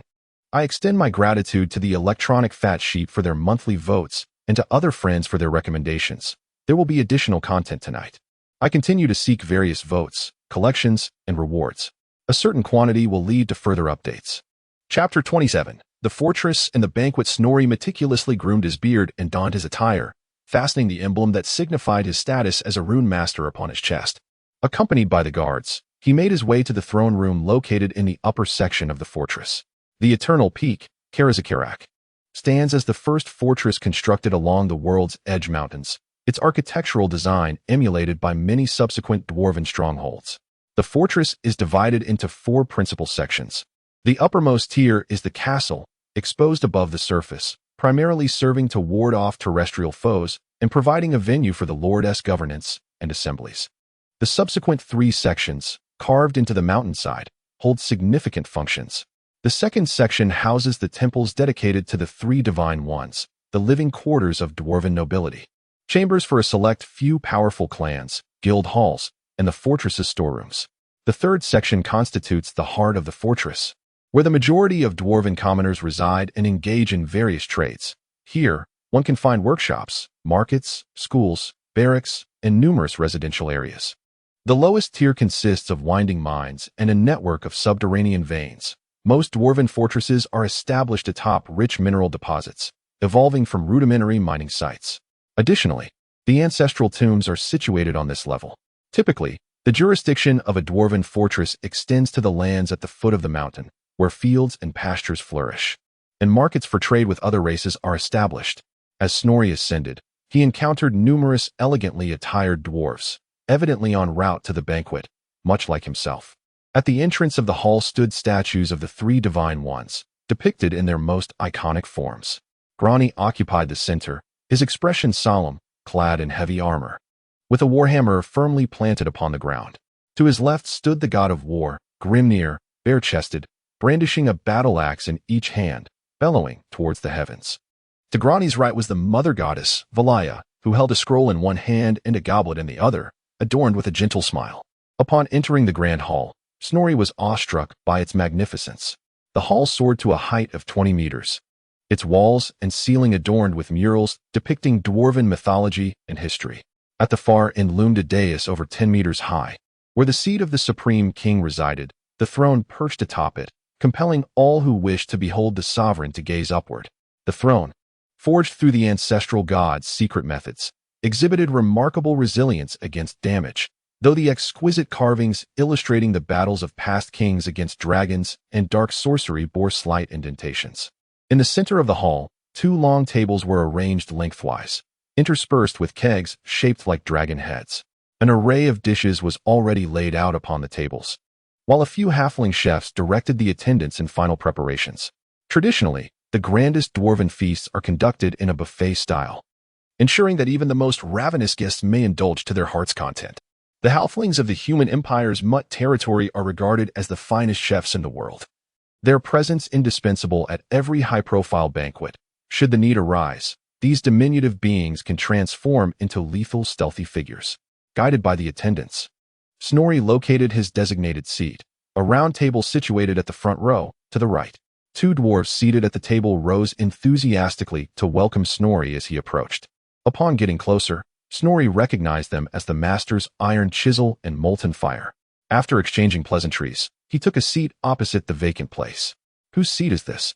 Snorri inquired, pointing at the empty chair. "It belongs to Master Crag, but he never attends such gatherings, so we can enjoy a bit more space." Iron Chisel replied with a smile. Engaging in polite conversation with the two masters, Snorri began to survey the guests in the hall. He noticed that 2/3 of the seats were already occupied. Considering that some dwarfs, like Master Crag, might be absent, it seemed that most of the expected guests had arrived. Snorri also observed several female dwarves present. However, the majority of those in attendance appeared to be of considerable age and status. A quick scan of the room revealed no young dwarf maidens. Less than 10 minutes later, the chefs and servers retreated, and the High King Solgren, the accursed, made his appearance at the side door. He descended the stairs slowly towards the throne of power. The steep steps of the dais served as a reminder for each High King to exercise their authority with caution. Amidst the thunderous applause, Solgren began to speak, extending a warm welcome to each guest present. From his address, Snorri gleaned that due to the high status of the banquet, the attendees included not only clan leaders and local noble dwarves from Karazakarak, but also masters and caravan leaders stationed at the Eternal Peak. The human guests primarily hailed from the Empire, consisting of ambassadors from various electors and heads of merchant guilds, with only a few from Bretonnia and Tilia, seemingly of lesser rank. Snorri made a mental note of this observation.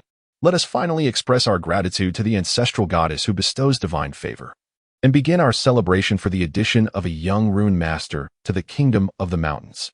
Amidst the cheers, Snorri rose to wave at all the guests, while Solgren gradually descended the steps. The father and son each drank from their first and second cups of ale, heralding the commencement of the feast. The dwarven cuisine primarily comprised an array of roasted meats, sausages, stews, and cold dishes, accompanied by copious amounts of various wines. The dwarves favored their own high-alcohol brews and alash, but to accommodate their human friends, some fine wines were also provided. As the feast reached its zenith, the main course, a whole roasted wyvern, was brought to the center of the hall under the lively commands of the half-sized head chef. The flesh of powerful beasts is often tough and dense. Even after being boiled and then roasted, the wyvern meat was somewhat challenging to chew.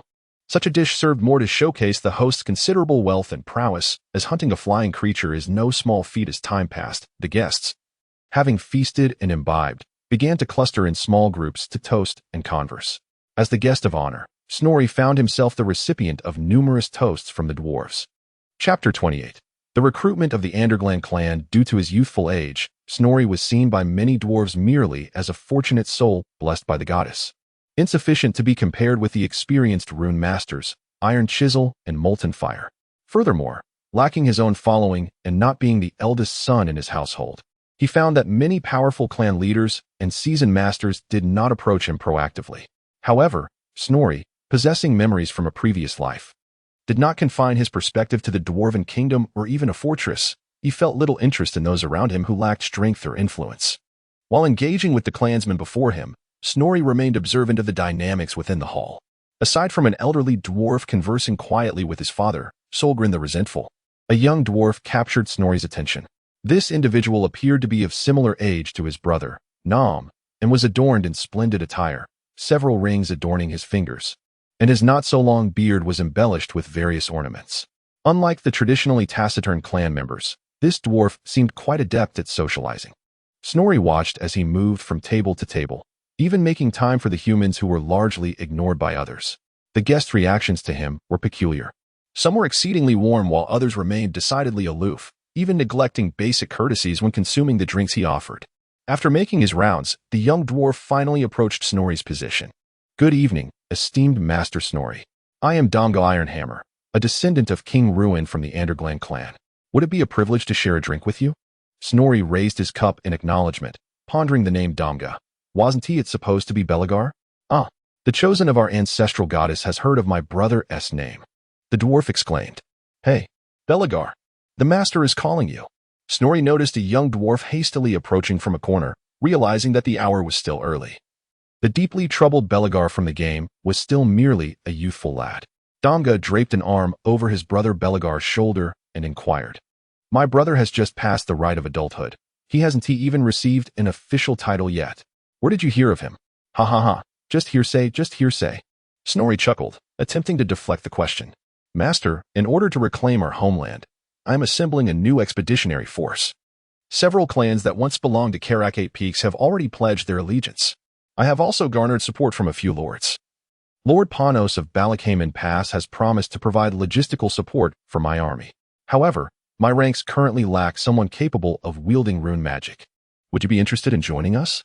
At this, Snorri frowned. He did not believe that his participation would alter the outcome of this historically doomed expedition. Thank you for your trust, Prince Damga. As you can see, I have only just become a rune master and am in need of some time to consolidate my skills. Look, I have yet to equip myself with any noteworthy gear. Snorri politely declined. Well, that is quite fortuitous. Prince Damgar is resolute in his intentions. Undeterred by the malevolent green-skinned horde that has followed the corpulent king into the heart of the human empire. The defenders left behind at Mount Eight Peaks are but the frail and the infirm. Thus, the opportunity to access the treasury is ripe for the taking. You see, prior to the Age of Darkness, Karak Eight Peaks, the realm ruled by the Queen of the Silver Abyss, was a prosperous stronghold, rivaling the grandeur of the Eternal Summit. Our clan, the Anderglan, has governed Eight Peaks for generations, while our treasury may not rival that of the fortress in its wealth. Historical accounts from our ancestors indicate that it houses at least one legendary shield, the Shield of Resistance, and a powerful oath stone, revered by our forebears, which is treasured as highly as legendary weaponry. Furthermore, there are no less than 10 pieces of exquisite equipment and enough standard gear to equip half a legion, not to mention a considerable amount of Covenant gold and coins. He clinked his cup with Snorri once more. All information related to runes can be shared with you. Eight Peaks is indeed the birthplace of rune magic as crafted by our goddess ancestors. This serves as a foundational offer, should you distinguish yourself in battle. Further rewards in equipment and Covenant gold can be added. Damgar's sincerity is evident, yet upon hearing such a proposal, Snorri struggled to suppress the flames of desire igniting within him. He understood that greater rewards come with greater risks.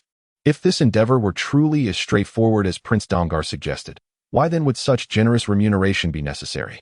I sincerely support your expedition, but I must apologize. During the battle, I was struck by that accursed greenskin creature, and though the goddess saved my life, my injuries still require time to heal. At present, I can manage some rune crafting at the forge, but engaging in combat with the malevolent greenskins is beyond my current capabilities. Snorri quickly devised a plausible excuse.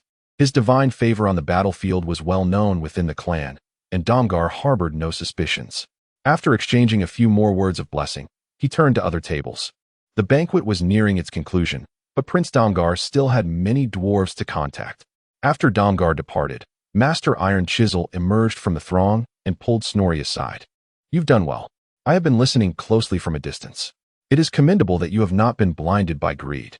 I fear you may hastily agree to something, and then be forced to go against your oath, which would be unfortunate. The master surveyed the surroundings before leaning close to Snorri's ear, whispering that the clan does not hold high hopes for this expedition. Damgar is still too young. His pride may lead to his downfall. The following day, Snorri was awakened by a cacophony. This is Master Snorri's abode.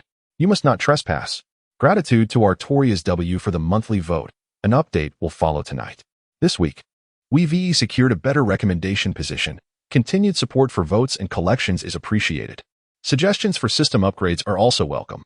Chapter 29, The Objective, Mountain Lake Fortress. Balin shook his head and handed Snorri a basin of water for washing before heading to the front yard. As Snorri washed his face, he listened to the commotion outside. Once Balin stepped out, the clamor quickly subsided, only to be replaced by the sound of heavy footsteps. With a loud bang, the door was forcefully flung open, and a dwarf burst in, enveloping Snorri in a warm embrace. Snorri, my dear brother, you are truly the pride of our clan. Snorri wiped his face and realized it was his elder brother Nom. I still remember when you were dazed, asking me what a rune master was. Praise the ancestral goddess. Nom pulled Snorri's hand and seated him at the table. Balin, young Balin, fetch me a drink. Having lost his mother at a tender age, and with his father Solblin preoccupied with duties, Snorri was largely raised by his elder siblings, fostering a deep bond among the three. Upon hearing Nom's request, Balin promptly brought a cup of drink for both Snorri and Nom. Nom took a large gulp, only to sputter it out. It burns. By the gods, what is this? It tastes as bitter as troll bile. Your Highness, this is a beverage sent by Lady Sonia. Called coffee, Balin replied, scratching his head. I say, Snorri, don't follow her peculiar tastes. We, the sons of the mountains, ought to be drinking beer. Nom pinched his nose and took another sip of coffee. After inquiring with a familiar face, he learned of the recent tumultuous events and hurried over to find Snorri. Congratulations. Snorri, it's a pity I missed last night's banquet. It's nothing of great importance. I was merely guarding our mining team at Mountain Lake Fortress, Karakvarn, named for its proximity to Blackwater Lake. Originally, I had skirmishes with the Greenskins every 3 days and larger battles every 5. It was essentially training. Above ground, there are Greenskins, and below, there are ratmen. Does that mean Mountain Lake Fortress is also known as Little Eight Peak Mountain? Snorri exclaimed. Although Nom did not grasp the jest, his demeanor suddenly grew serious. Little Eight Peak Mountain? Have the Anderglans clan approached you? They are remarkably swift in their endeavors. You didn't agree, did you? Upon receiving a negative response from Snorri, Nom nodded in relief. Good. Karak Little Eight Peak Mountain is perilously deep. You would struggle to navigate it. Over the years, their clan has attempted to reclaim their homeland multiple times, each endeavor ending in catastrophic defeat, severely depleting their strength and nearing extinction. This has caused considerable losses to many clans, including ours. The lives of our kin are the most precious treasure, yet they squander them so recklessly. As Nom spoke, his anger flared. He downed the remaining coffee in his cup and spat. With a smile, he turned to Snorri. You wouldn't be asking your elder brother for wages, would you? Ha. Snorri joined in the laughter, and the two brothers walked out of the room side by side. Come, let us see how my recruitment is faring. Your ironclad guard is quite diligent. They blocked my entry for quite some time. Make sure to bring them along. They walked towards the gate, followed by several guards of Snorri, and upon reaching the courtyard entrance, they encountered a few hammer guards waiting there. No problem. Let us proceed to the central square of the fortress, remarked Gnome, nonchalantly pulling Snorri along. The group arrived at the square, located at the heart of the fortress, which served as the nucleus of the residential area. Surrounding the square were a variety of shops, and within it, several merchants were vociferously peddling their wares. At the center stood a statue of the 3 principal deities of the dwarfs, similar in design to the grand throne at the entrance, albeit slightly smaller in scale. From a distance, Snorri observed 2 tables set up beneath the statue, surrounded by numerous dwarfs, with 7 or 8 individuals in uniforms resembling those of the hammer guards bustling about, loudly advertising. Recruiting Ironbreaker warriors from the Draskril clan. Exceptional benefits await. Right here in Mountain Lake Fortress, close by and no time wasted. Fewer greenskins, a robust team, and minimal risks. Each dwarf is a born warrior. Virtually all adult male dwarves can don their armor and march to battle when necessary, and in dire circumstances, even the females may directly partake in the fray. The dwarven army is categorized into 2 distinct types, one being the standing forces maintained by the fortress lords or powerful clans equipped by their lords, primarily tasked with routine patrols and the defense of critical fortifications. The other comprises conscripts, the majority of whom belong to this category. In their daily lives, they may be blacksmiths, cooks, miners, or artisans. When large-scale military operations arise that exceed the capacity of the standing forces, they are summoned to arms, donning their own equipment to take to the battlefield in pursuit of a military stipend. The classification into specific military units and the remuneration received are determined by the quality of their equipment. Those who can afford meteoric iron gear join the Ironbreaker ranks, while only those with superior quality gear are deemed dwarven warriors in battle. Those who possess bows, crossbows, or thunder guns are organized into ranged units. On the battlefield, each individual bears the responsibility for their own life and that of their comrades. Thus, it is rare for a dwarf to join a unit for which they are unfit based solely on equipment. As the power of conscription solely resides with the lords and clan leaders, even Gnome, the firstborn of the Supreme King, must rely on recruitment to bolster his forces. Chapter 30. Recruitment of soldiers. Brother Gnomon forcefully parted the throng of people to reach the table, where he observed his attendants, responsible for enlisting soldiers, were in a state of utter disarray. Why are we only seeking Ironshard warriors? I possess considerable strength and can dispatch foes with equal prowess. Is it not sufficient to bear only my suit of meteorite armor? How long will this war last? If it drags on, my current projects will fall behind. What is the situation at Blackwater Lake? Have we ascertained the number of foes lurking underground? A myriad of questions bombarded him from all directions. My compatriots. I require Ironshard warriors, solely Ironshard. One must provide a complete set of standard equipment. Those who do not meet the requirements, kindly disperse. This is our time for reckoning. The Book of Hatreds is rife with grievances that must be settled. Opportunities for battle abound. There is no rush this time. We need not worry about this occasion. Nomon leaped onto the table, raising his voice. Upon hearing this, the gathered crowd gradually dispersed. Nomon gazed at the crumpled registration form on the table, which bore only a handful of names, and shook his head. Few among his kin could afford a complete set of iron shard equipment, especially after recently enduring a fierce battle, when they were in dire need of recuperation and revitalization. It was to be expected that not many would enlist. How is the situation with the clan? An attendant inquired. Well, the clan is currently preoccupied with my brother, Master Snorri, assembling the Anvil Guardians. They can only spare a few Iron Dragon Gunners. It's not a major concern, though progress in clearing the underground mines is somewhat sluggish. Master Snorri, the chosen of the ancestral goddess, will he also be heading to Mountain Lake Fortress? One of the dwarfs, poised to leave, posed a question upon hearing Nomon's murmurs. I am Snorri Solson, and I pledge to journey to the front lines of Karak Varn, to contribute my strength towards reclaiming the lost mountain fortress. As they beheld Snorri's youthful visage, adorned with a short black beard and the emblem of a runemaster, the surrounding dwarves erupted in a chorus of astonished exclamations. By Valaya, he is truly so young. Thanks to your blessing, that day's free ale was a delight. With Master Snorri present, this endeavor is bound to be successful. My cousin has witnessed his masterful runes. That fireball was larger than any of us. Which Greenskin could withstand such a blow? He is the chosen of the ancestral goddess. Fighting by his side must surely draw the goddess's favor. Dwarves continued to arrive upon hearing the news, and by midday, Nomon had successfully recruited a full squad of 80 Iron Shard warriors and 20 Iron Dragon Gunners. Once the ranks were filled, Nomon's attendants removed the table, leaving the disappointed dwarves who had failed to secure a spot to depart in discontent. The Iron Dragon Gunners, like the Iron Shard warriors, donned suits of meteorite armor, but instead of axes and shields, they wielded the Iron Dragon Cannon, a flame-throwing device ingeniously crafted by the dwarven engineers.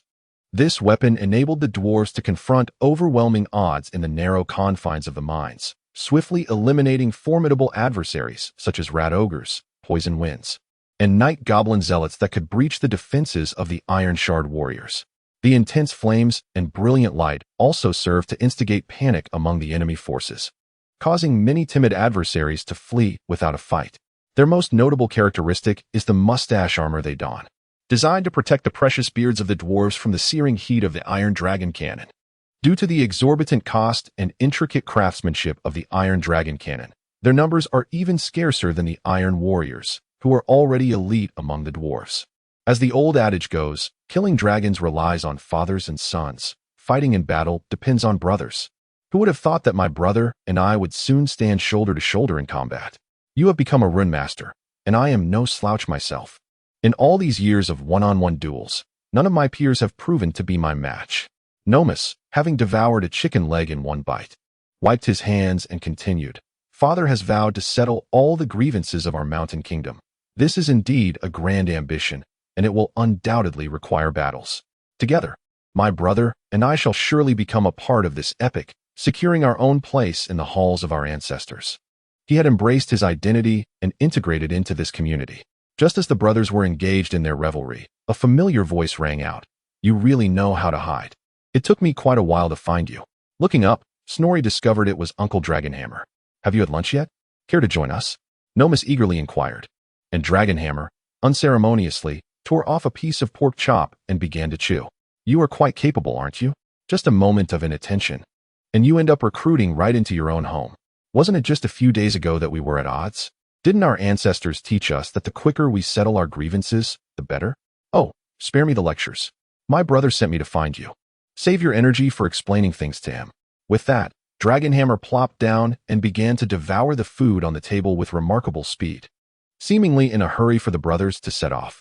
After finishing their meal, Nomus settled the bill, and the group took the lift to the upper levels of the fortress. Once again entering the office where they first encountered Solgren, Snorri felt the familiar touch of the insignia on his chest and realized he had transformed into someone different. How goes the situation in Karak Varn? Solgren inquired upon seeing the three enter the room. Quite well, father. I seized the opportunity to injure the leading orc warlord. Had I not been concerned about potential rats, I would have stormed in the day before yesterday. Not bad for your first time leading an army on your own. Solgren nodded in approval. It's good not to underestimate or act recklessly. A commander must be responsible for the lives of every clansman. I hear your recruitment of the underground combat unit has been fairly successful. Thanks to Snorri's banner, we quickly gathered enough. Well, according to our intelligence, the main force of the Greenskins has already breached the human empire, and the Mountain Lake Fortress is merely a garrison holding a secondary position. That foolish pig, Dieter IV, is now paying the price for his folly. Yet, this hatred will not simply dissipate. Dieter IV is the current emperor of the empire, who has refused to send troops to join the dwarves against the Belly King Gromswag, opting instead to relocate the capital to evade the Greenskins. This week has afforded a more favorable position for recommendations. I humbly seek your votes, collections, and support. I am grateful for the suggestions from my fellow readers. I have contemplated an approach centered around honoring the ancestors and deities, wherein one accumulates points through various endeavors aimed at revitalizing the kingdom of the mountains. Subsequently, offerings will be made to Valhalla for fertility and to the runic engravings of the Tourney faith. Should you perceive the necessity for additional features, please feel free to leave your thoughts. Chapter 31. Preparations for departure. Have you heard that traces of the rat folk have been discovered underground? Recently, the surrounding strongholds and patrols have reported no significant gatherings of the rodents. It is likely just a small clan that has faltered in their internal strife, or perhaps the vanguard of some clan. If that is indeed the case, I must accompany my elder brother. Snorri interjected. Having suffered defeat on his inaugural campaign and nearly lost his life, he was seething with frustration. The master of the Iron Chisel inquired, "Have the emergency iron anvils been assigned to the guards?" Without rushing to respond to Snorri, Solgren shifted the conversation. "They arrived the same day. They are rather impressive." Snorri replied, "Indeed, when the clan was first established, the troops assigned to him were truly elite. Though their combat experience may have waned over the years, the foundation of their prowess should remain intact." Solgren nodded in agreement. "With their protection, I feel somewhat reassured. However, Glenson," Solgren called out to the door. "At your service, your majesty." Glenson, the captain of the Eternal Hammer whom Snorri had previously encountered, strode into the room. "Master Snorri is to join the campaign. I entrust you to bring 10 of your brethren to safeguard him." Your majesty, this deviates from protocol. Our Eternal Hammer Guard is solely responsible for you. The last time we protected Prince Nam was due to his status as your eldest son and Master Snorri. Glenson's words were cut short. In addition to being the youngest rune master and my smallest son, Snorri is also a chosen one of our ancestral goddess. Very well, I shall heed your command. In the name of the ancestral deities, I swear that any who seeks to harm Master Snorri must tread over our corpses. With an affirmative response, Solgren nodded slightly. By the way, regarding the last assessment, I conducted some inquiries, and here is the report. Take a look for yourself. Overall, there are no significant issues. He extracted a document from the pile on the desk and handed it to Snorri. Solgren then turned to the gnome. "When do you intend to set forth? Maintaining caution is always prudent for novices, so be it. Take good care of Snorri. What will you do? Recruit more soldiers? Perhaps I could accompany you." "Uncle Jindun, gather the brothers. I wish to announce our expedition for tomorrow morning." The captain of the Iron Anvil Guards hurried over at the mention. "You may call me Johnson, esteemed chosen of the goddess." "What did you say? We are to depart tomorrow morning?" The sounds of clashing bodies and shouts from the guards made it difficult for him to hear clearly. "Indeed, I will accompany my brother Nam the Skullcrusher to the front lines of Karak Varn, and I require your assistance. Is that agreeable?" "Of course. My battle axe has long been eager for action. It is our duty. Where our oaths lead, we shall stand as firm as stone." With a resounding declaration, Johnson stood at attention, shouting, "Brothers, assemble. We have a mission." At his command, the dwarves, who had previously scattered in the courtyard, swiftly gathered and formed an organized formation.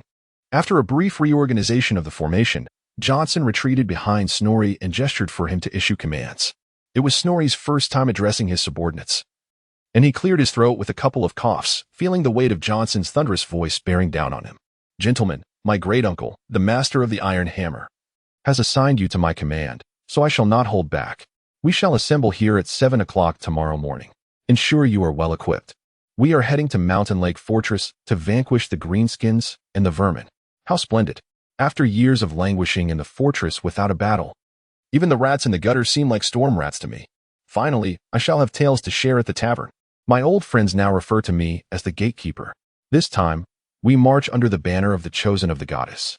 It would be unacceptable to appear disheveled should we catch her eye. I shall visit the barber shortly to groom my beard." Upon hearing the news of the impending expedition, the guards displayed no signs of trepidation. Instead, they were filled with fervor, eager to set out at that very moment. Witnessing such enthusiasm, Snorri nodded inwardly, reassured that this band had not been weakened by a life of ease, and that his personal safety remained relatively assured. He had little to prepare himself, merely packing 2 outfits and slipping on the newly acquired iron hammer ring. He decided against reviewing the documents beforehand to avoid distractions during the battle. In contrast, Bering was exceedingly animated, bustling about with 2 large bulging bags, the contents a mystery. The afternoon swiftly passed, and after dinner, the short-statured Glenson, accompanied by 9 other members of the Eternal Hammer Guard, arrived at Snorri's residence. They were taciturn, never parting from their hammers or armor, finding a corner to settle down and await the morning's departure. On the following dawn, before the light had fully broken, Snorri rose from his bed. Observing his subordinates gradually assembling at the entrance, he stepped outside alongside Bering, gazing at the 40 anvil guards and 10 Eternal Hammer members under his command. Snorri felt a sense of satisfaction. These were the true elite of the dwarven race. Regrettably, they were all on loan, with only his advisor Bering being a true ally. He raised a hand to silence Johnson, who was poised to unleash his booming voice, as Snorri wished to avoid disturbing the dreams of the neighboring clans' folk. "Brothers, we shall set forth. Our objective is the western gate. Tread lightly." And so, the band of 52 dwarves embarked into the dimness, devoid of light. Chapter 32. Conversations of the marching cavalry. Upon arriving at the western gate of Karazakarak, Snorri beheld a throng of dwarves congregated there, busily transferring various supplies onto several carts. Upon noticing Snorri, they all lifted their heads in greeting. "Good morning, Master Snorri. May the ancestor goddess bless you, esteemed chosen of the divine." While returning their greetings, Snorri scanned the surroundings but did not see the figure of his elder brother, Nom. "Where is my brother?" Snorri inquired, grasping the arm of his servant. "Well, Your Highness, the prince had some pressing matters to attend to last night and might still be resting. However, he should be on his way now." Snorri shook his head at this response, recalling how his brother had always emphasized the importance of punctuality during their childhood. Before long, the dwarves recruited yesterday had gathered, and Nom, surrounded by the Hammer Guardians, arrived. "Have we accounted for the numbers, Noel?" he asked, his eyes shadowed with fatigue. "And what of the supplies procured yesterday?" "Oh, they have arrived too," came the reply. "Very well, let us set forth." With that, Elder Nom led the Hammer warriors at the forefront of the formation. This small contingent comprised 80 Iron Shard warriors, 20 Iron Dragon gunners, 20 of Nom's Hammer Guardians, and 50 of Snorri's troops, moving in a long, serpentine line through the underground tunnels. The formation shielded Snorri and several carts laden with provisions, with the Eternal Hammer forming the inner circle and the Anvil Guardians encircling them, ensuring his safety. The pace of their march was dictated by the short legs of the dwarves, not particularly swift. Yet, the dwarves' remarkable endurance allowed them to proceed nearly the entire morning without rest. When they finally settled down for lunch, Snorri realized, based on the road markers, that they had advanced 15 kilometers. Seated cross-legged, Snorri, despite not donning heavy armor as a wielder of runic magic and carrying minimal belongings, merely his weapon, felt fatigued from the morning's exertions. Barlin, too, was visibly exhausted. It was the first time this civilian dwarf had partaken in such a rigorous march, and he bore the burden of 2 heavy packs. After briefly assigning 2 sentries, Nom joined them with food, sitting down together. This is the province of the Silver Road, at the foot of the Eternal Peaks, where patrols of Iron Shard warriors traverse daily, quite safe indeed. Out in the wild, however, one cannot afford such leisure, even during meals. One must hold bread in one hand and a weapon in the other. Though Elder Nom appeared somewhat weary, the elite forces he had recruited and the impending victory invigorated his spirits. As Snorri chewed on his rations and felt the ache in his legs, he spoke up. "Brother, do we not have steeds? Why not form a cavalry? For legs can surely outpace 2. Shoo, keep your voice down," Nom chided, taking a swig of beer. "We wouldn't want the long-beard elders to overhear. They would surely start their incessant murmuring. According to the teachings of our ancestors, we dwarves are not mere children of the mountains. We ought to measure the earth with our own legs." However, before Snorri could finish his thought, he was interrupted. "Certainly. This is merely one aspect of the matter. On the other hand, we are devoid of suitable steeds. With our legs as they are, Many formidable mounts would be beyond our reach.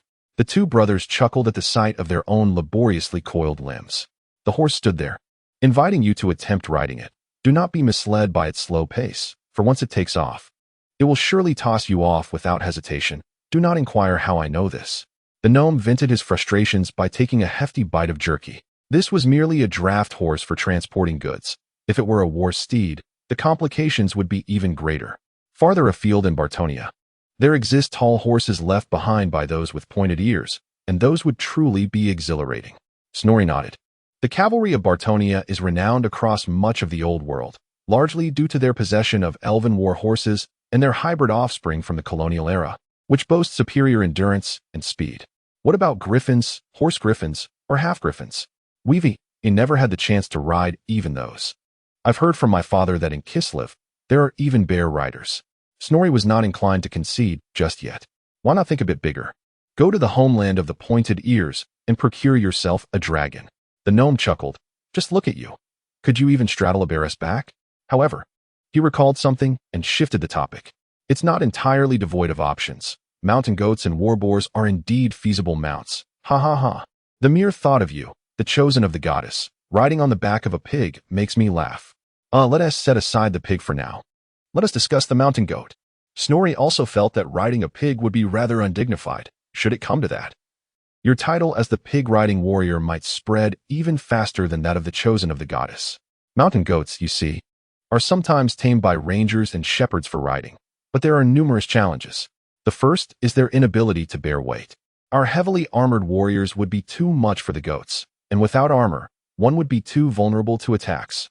Though the pointed ears have not engaged in battle for years, their ranged firepower is relentless, raining arrows like a storm, and without armor, one would be left as defenseless as a hedgehog. The gnome took another couple of sips of water, and while chewing on bread, he spoke with some difficulty. There have been lords in the past who attempted to establish mountain goat cavalry, yet their value was minimal, and such endeavors were gradually abandoned. After a brief respite following lunch, the dwarves set out once more, with the gnome hoping to reach Karak Varn by day's end. In the afternoon, Snorri, citing the need for meditation to cultivate his runic power, took a seat on the cart, and the surrounding dwarves had no objections.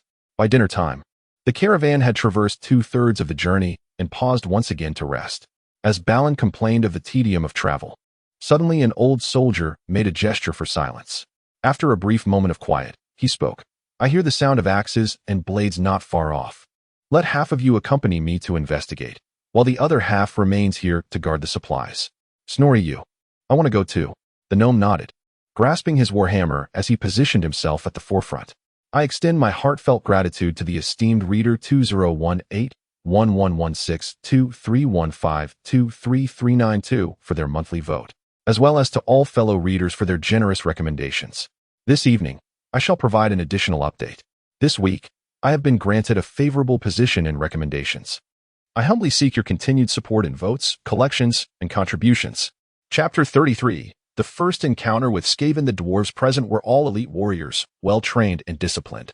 They quickly formed a tight formation, with Brother Nom and his hammer-wielding guards leading the front, while the Ironbreaker warriors shielded Snorri and the cannon operators in the center. The dwarves sprinted at full speed with their short legs, soon hearing the jarring sounds of weapons scraping against steel and the indistinct screeches emanating from a nearby fork in the path. Skaven ratmen. The dwarves reacted swiftly, and Snorri's grip on his warhammer tightened instinctively. Die, filthy rodents. Hold your ground, my kin. I, Nom the Skullbreaker, am here. Brother Nom bellowed, swinging his two-handed hammer as he charged into the corridor. The narrow passage was somewhat cramped, and Snorri had to wait for a moment before he could squeeze in, well protected. He stood on tiptoe, straining to see, and observed Brother Nom conversing with a squad of Ironbreaker warriors, amidst a heap of emaciated corpses strewn on the ground. What has transpired? Snorri pressed forward. A horde of slave rats that appeared from nowhere. They were nearly finished off by our patrolling brothers by the time I charged in. These wretches couldn't even leave a mark on our iron armor with their pitiful weapons. My shouting was for naught. Nom exclaimed. The bodies on the ground were indeed slave rats, the lowest tier in Skaven society. These unfortunate beings performed all the menial tasks, from mining and tunneling to food production. Of course, when the clan's food reserves dwindled, the slave rats themselves could become sustenance for the clan. Most slave rats were born into bondage, relegated to the bottom of society due to their lowly lineage or physical deformities. Moreover, the ratmen delighted in capturing clan rats from the defeated factions during their endless internecine wars, thus increasing the number of slaves. On the battlefield, they were typically driven to serve as fodder for the enemy's ranged forces, and if they withstood the onslaught, their sheer numbers could exhaust the adversary. As true expendables, they wielded only rickety spears and rusted blades, and even the bravest of human farmers could dispatch several with ease. Why did we only hear the sounds of clashing weapons and the rats' cries? It startled me. I thought our kin were in peril. Snorri inquired, puzzled. Little Whiskers knows nothing. The leader of the Iron Breaker warriors replied, his voice sounding somewhat muffled beneath his helm. In the underground, even the smallest sounds can travel far. If we raised our voices, we would likely attract more foes rather than our brethren. The first tenet of the Iron Breakers is to maintain silence in battle. Snorri nodded at this, realizing that knowledge and experience were accrued through such exchanges. If there are no further matters, let us each attend to our duties. We must continue patrolling, and I shall report the emergence of rats in the subterranean network once this task is completed. The temperament of the captain of the Iron Shard Brigade is as unyielding as the stones of the mountains, unwavering even in the presence of two exalted princes, as he resolutely upholds his duties. Out of respect for these veterans, Snorri and his companions yielded the passage, watching them depart. Upon returning to the carriage, the brothers felt a sense of relief seeing everything as it should be, and the company resumed their journey. However, after this incident, Snorri noticed that a palpable tension had enveloped the group. Brother, do not be so naive as to think all ratfolk are such wretched creatures. The mountain fortresses besieged by these vermin in recent years are not fewer than those we face from our old adversaries, the Greenskins. You must remain vigilant in the face of future encounters. The black-furred rats warrant caution, but the gray-furred ones demand even greater attention, for they possess arcane abilities. Armed with the memories of his past life in the game, Snorri understood that, besides these ratmen, there lurked repulsive behemoths and lethal ratman technology that could spell doom for both foes and allies alike. In his eyes, the Skaven ratmen presented a more formidable challenge than the Greenskins, who merely charged recklessly in their whack. The company advanced swiftly through the darkness of the underground tunnels. And after a brief respite, Snorri finally glimpsed the exit. Emerging from the tunnel, he beheld the moon hanging in the night sky. Steady now, comrades. Our outpost is not far from here, bellowed the elder gnomish brother, rallying the group from atop a stone.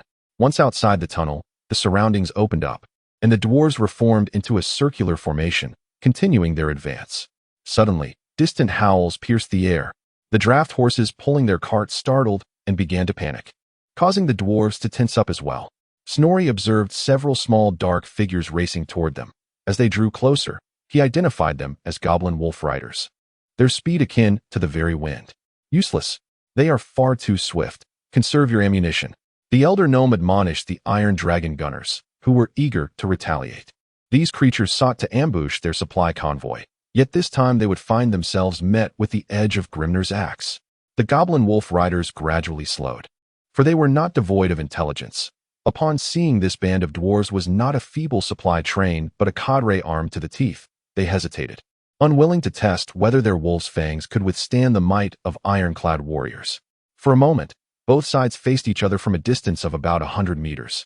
The gnomish contingent lacked long-range firepower such as crossbowmen or thunderers, and Snorri deemed that his masterful flying rune, akin to the iron dragon hand cannons, would be too slow to evade. Outnumbered and outmatched, the Greenskins retreated after a brief observation.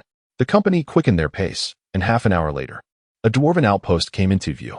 The dwarves stationed there, perched high above, had spotted the approaching group earlier.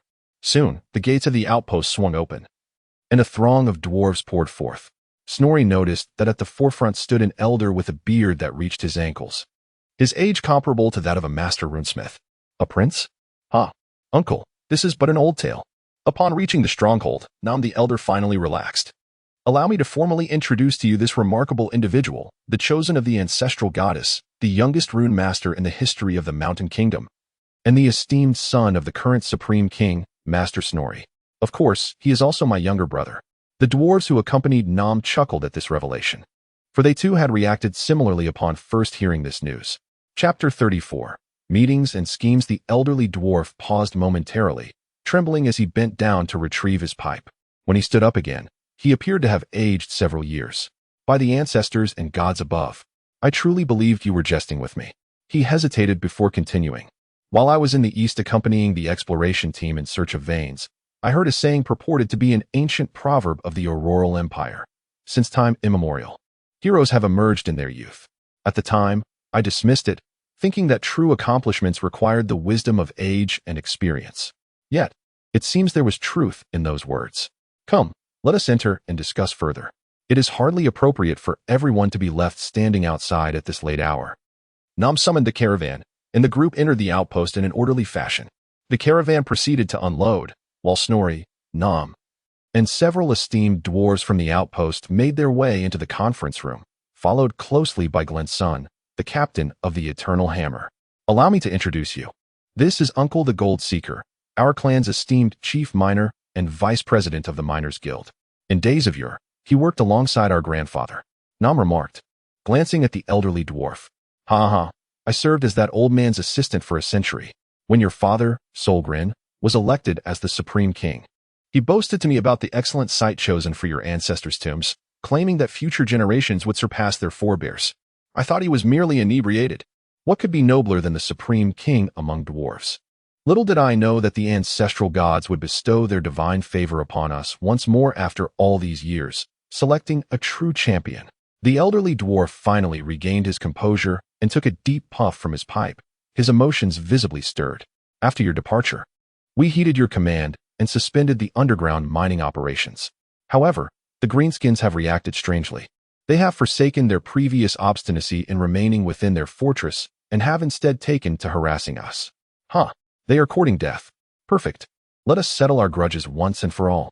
Nam slammed his fist on the table. Convey my orders. Let the main force rest well. Arrange for sentries to take shifts to prevent nighttime raids. Rise at 7 in the morning, breakfast at 8, and once well fed, we shall charge forth and crush those mindless green creatures. As Nam prepared to rise from his seat, he stifled a great yawn.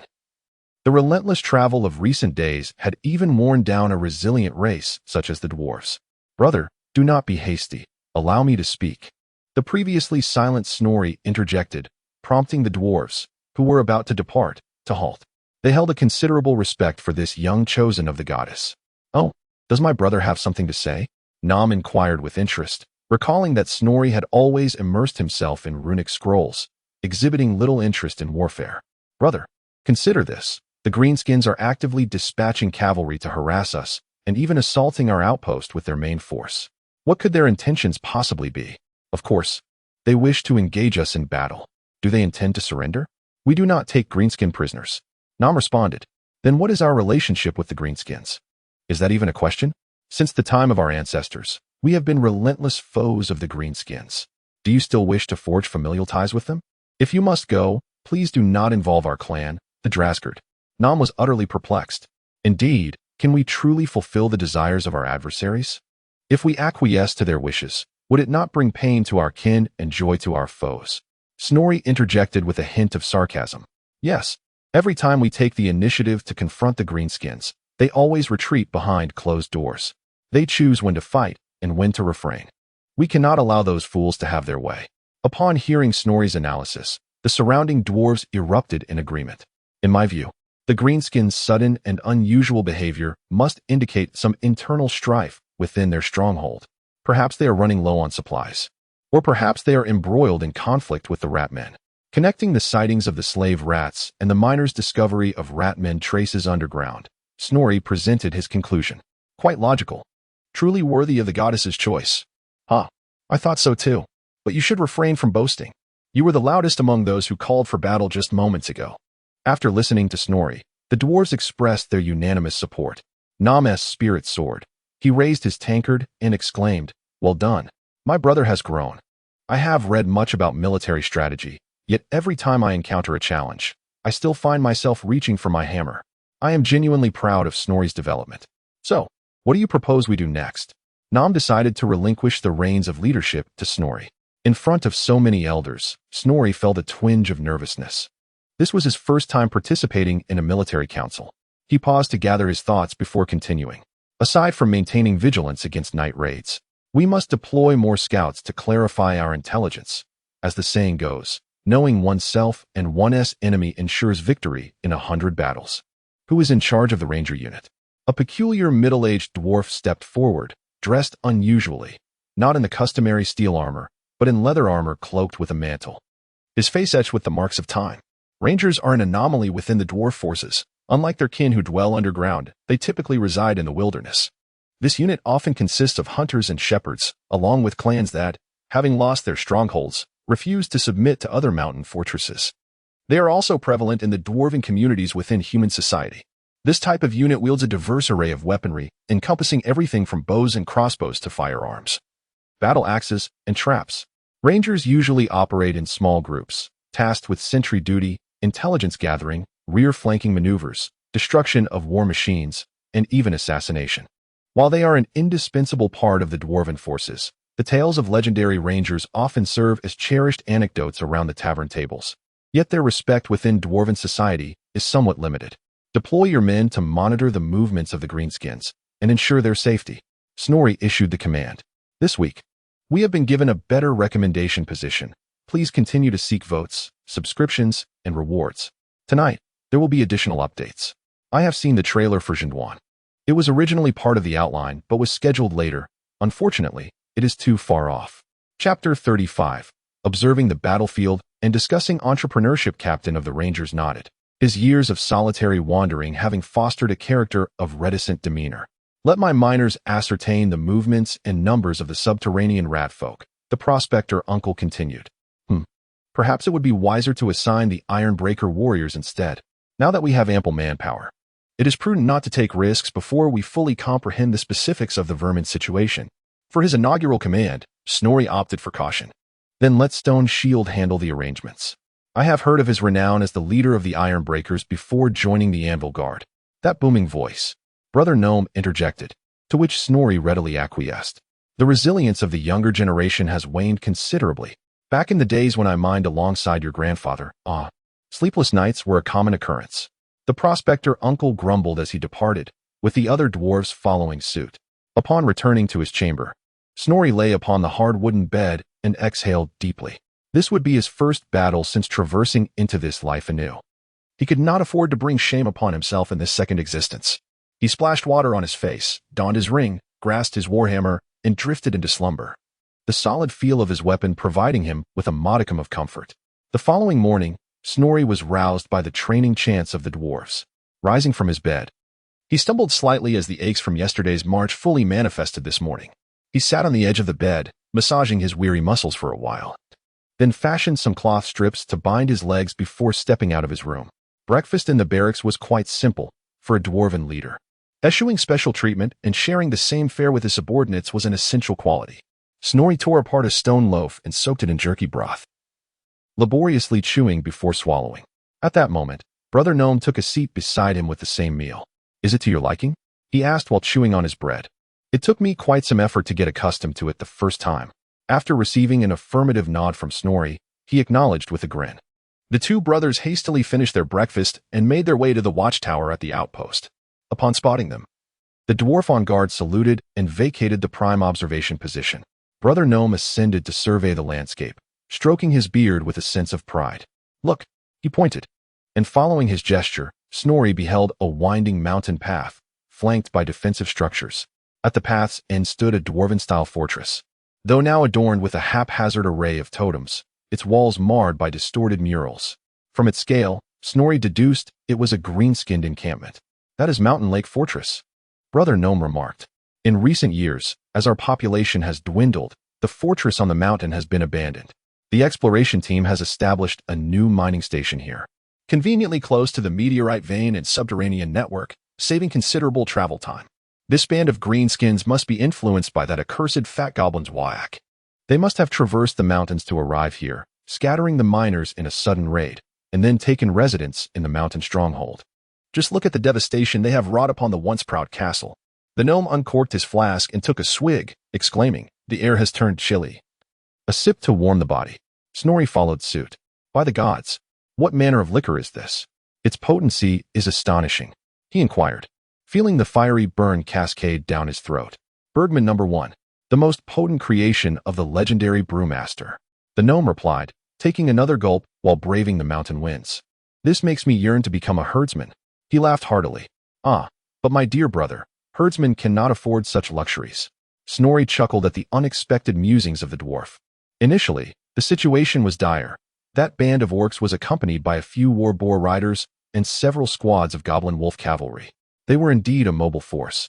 The cavalry's overwhelming charge nearly shattered my ranks on multiple occasions, until we hastily constructed a series of barricades overnight, which improved matters significantly.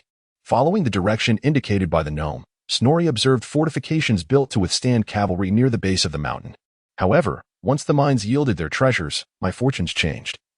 Through the trade of ore, I replenished my ranks and even acquired 2 crossbows. Had it not been for the challenges of firing cannons uphill, I would have purchased those as well. The gnome's demeanor gradually eased. I have a steady stream of logistics and support from our Eternal Peak and the Rapids Pass. While those greenskins are like water without roots, dwindling with each clash. Oh, is the resistance of the greenskins particularly fierce? Snorri speculated. Not quite. Ever since I shattered the arm of their leading war chief in a duel, they have shown reluctance to confront us directly. Could it be their ranged fire is formidable? Snorri inquired further. Not at all. The greenskins possess merely a handful of shabby archers. While they do have a goblin shaman, his little Wyak spell is merely a nuisance, harmless in essence. Alas, our own ranged troops are at fault. He lamented. They have long defended from above, rarely engaging in offensive maneuvers, and their angles of projection have been miscalculated. And then, Snorri asked, bewildered. By Grimnir's beard, the blows we received from behind exceeded those we dealt to the greenskins. I believed we were being ambushed from the rear and had to scramble for safety. Chapter 36. The axe-wielding leader haha. Upon hearing of his brother's embarrassment on the battlefield, Snorri could not help but burst into laughter. He turned to lift Nom's cloak from behind, only to have his brother's hand pressed down upon it. Do not look. I am unscathed. Your brother has always charged at the forefront. The misfortune has befallen the rear ranks of our kin. In most military charges, the elite lead the way, with common soldiers following closely behind. Thus, those left trailing are typically the ordinary dwarven warriors, whose basic armor offers less resistance to friendly fire, resulting in a higher incidence of injuries. Snorri's laughter abruptly ceased as he caught a glimpse of his brother's mischievous expression, which explained a perplexing observation. Many of the injured kin were lying on their beds. In that battle, my losses were considerable. Although there were no fatalities, dozens required bed rest. More critically, our morale took a significant hit, forcing me to re-enter a stalemate with the orcs on the mountain. After listening to his brother's tales of enterprise, Snorri felt a twinge of melancholy. Although Nom spoke with a nonchalant air born of accomplishment, Snorri understood the hardships concealed beneath. He noticed that this outpost, though modest in size, was remarkably comprehensive. In addition to the essential structures such as a mess hall, dormitories, and watchtowers, there were clearly designated armories and granaries, as well as a blacksmith's workshop capable of basic weapon repairs and the production of bows and gunpowder ammunition. Snorri even discovered a forge for refining meteorite ore. Observing Nom meticulously assigning windbreak cloaks to the sentinels, comforting the injured, organizing soldier training, and mediating minor disputes, Snorri realized how far he still had to go to become a competent leader. True warfare is not merely a matter of devising clever strategies and shattering a few skulls on the battlefield. 2 days later, within the halls of Karak Vane on the mountain, several greenskins congregated in the central chamber. Greenskin is a collective term for the orc tribes, goblins, and snotlings. They embody wildness, are quick to anger, and lead a primal existence. Their singular life goal is war. In the absence of external foes, greenskins will unleash violence upon each other. The term Wyak is derived from a mimicry of the greenskin battle cry. When it erupts, the frenzied orcs, goblins, and snotlings will obliterate everything in their path, leaving only pure chaos in their wake. Orcs are tall, robust, and inherently aggressive. They continue to grow throughout their lives, their skin darkening with age. They form the backbone of the greenskin army. Goblins, in contrast, are significantly smaller than orcs, yet they possess a cunning and cruelty that their larger kin lack. Goblins excel in technological engineering. While their designs may appear rudimentary and simplistic, they prove to be devastatingly effective in combat. Snotlings are the smallest members of greenskin society. Weak and foolish, their role in warfare is negligible. Both orcs and goblins have 2 variants, which will be introduced when our protagonists encounter them. Seated upon a chair was a towering orc warlord, exuding a formidable presence that commanded respect even while at rest. However, the sight of his left hand, suspended by bandages, marred this impression of strength. In a culture that venerates brutality, the majority of warband leaders are robust orcs, with only a handful of clever goblins managing to ascend through sheer force or cunning. Yet, each of these successful figures proves to be a formidable adversary. The aforementioned rotund goblin king, Grelu, is one such goblin who, during a gluttonous contest, consumed a piece of troll flesh. Given the troll's remarkable regenerative abilities, one would expect him to burst from overindulgence. Yet, Grelu's body exhibited a miraculous adaptability, allowing his digestive prowess to keep pace with the troll meat's regeneration. Although his belly swelled immensely, it ultimately did not rupture. The substantial nourishment derived from the troll meat contributed to his ever-expanding physique. Armed with a stature rivaling that of orcs, peculiar skills in crafting and operating vehicles, along with a repertoire of devious schemes, he evolved into a legendary green-skinned warlord. Make a decision, Chief Bloodaxe. If we delay any longer, we might find ourselves unable to depart, spoke a goblin seated to the left of the orc warlord. Adorned in a cloak adorned with intricate patterns and wielding a staff, it was evident that he was a goblin shaman. Indeed, the green-skinned folk possess spellcasters among their ranks. They invoke their deities, Gork and Mork, to unleash whack magic. Both orcs and goblins harbor the potential to become spellcasters. However, due to population size and intellectual factors, goblin spellcasters are more prevalent. In the mythology of the green-skinned, Gork embodies the brutish aspect, while Mork represents cunning, though these traits are not mutually exclusive. Gork can be both brutal and cunning, while Mork can embody both cunning and brutality. Indeed, Chief, just the other day, my wolf riders reported that the dwarves below have increased in number. This time, over 100 tin cans have arrived. Those fellows, clad in their shell-like armor, can only be breached by you and your formidable brutes, or perhaps by the charging boar boys. Another goblin leader, seated lower in rank beside the shaman, interjected. My underlings, whether armed with axes or bows, are unable to contend with them. As Chief Bloodaxe prepared to respond, his right hand poised to strike the stone armrest of his chair. A tall orc seated to his right suddenly spoke up. Chief, I believe we must consider a retreat. What? Brother, when we rose up, what did you say to me? Why are you wavering so soon? The chief bellowed in ire. Allow me to explain. The vermin beneath the ground have multiplied alarmingly. I have engaged them in several skirmishes with my lads, and while we have bested them, they have sullied our mushroom fields, and our food supply is dwindling. The orc captain, noticing the chief's growing displeasure, gritted his teeth and continued. Some of the larger fellows are saying you lack sufficient whack, that you are not strong enough, and thus unworthy to be our chief. With a resounding crash, Chief Bloodaxe rose from his chair, his right hand sweeping his axe in an arc. Gather the lads. I shall demonstrate through a grand melee that I, the mighty leader of the fierce axe, remain the most formidable green-skinned warrior in this realm. This week, I have been granted a favorable position. I continue to seek support, be it in the form of votes, collections, or rewards. Chapter 37. Intelligence from both sides soon. The green-skinned denizens of the mountain fortress gathered in the hall and the square at the entrance, jostling and clamoring, descending into a chaotic disarray devoid of order. The formidable leader, axe wielder, brandished his axe with one hand, standing before the assembled throng, and bellowed, I have heard whispers of some scoundrels who defy my authority, wishing to usurp my position as the chief and claim this chair. If you possess the audacity, step forth and face me. Come at me.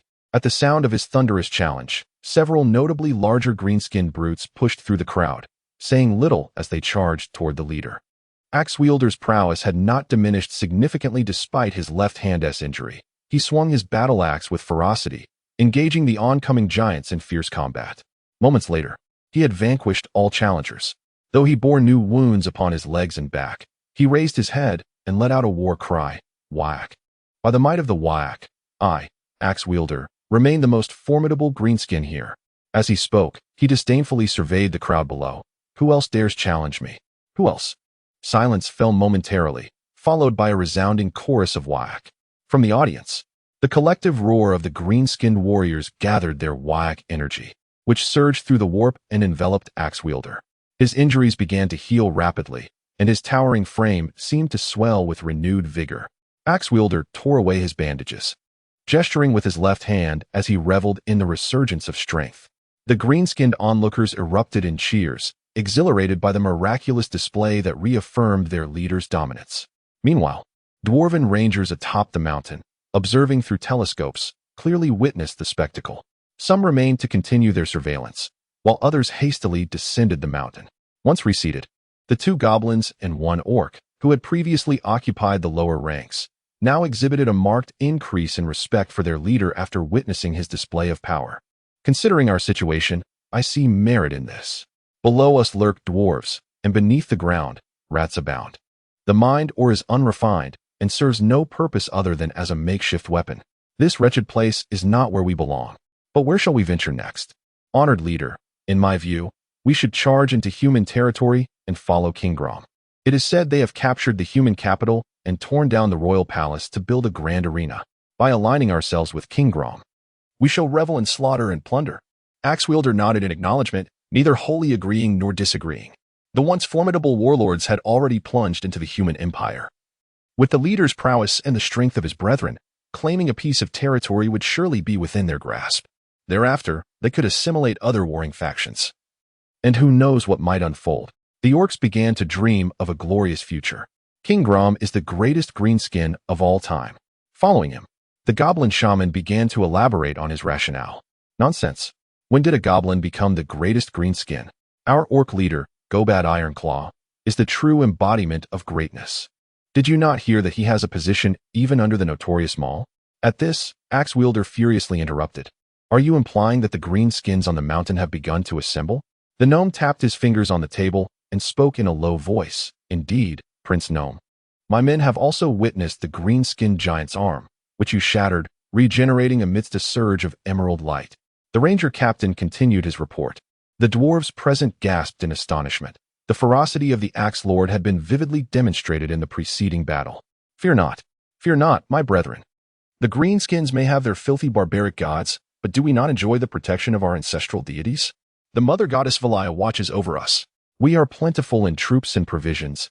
Our fortress is sturdy, while the greenskins lack supplies and unity. How could they ever pose a challenge to us? The gnome wielded the power of eloquence to uplift their spirits.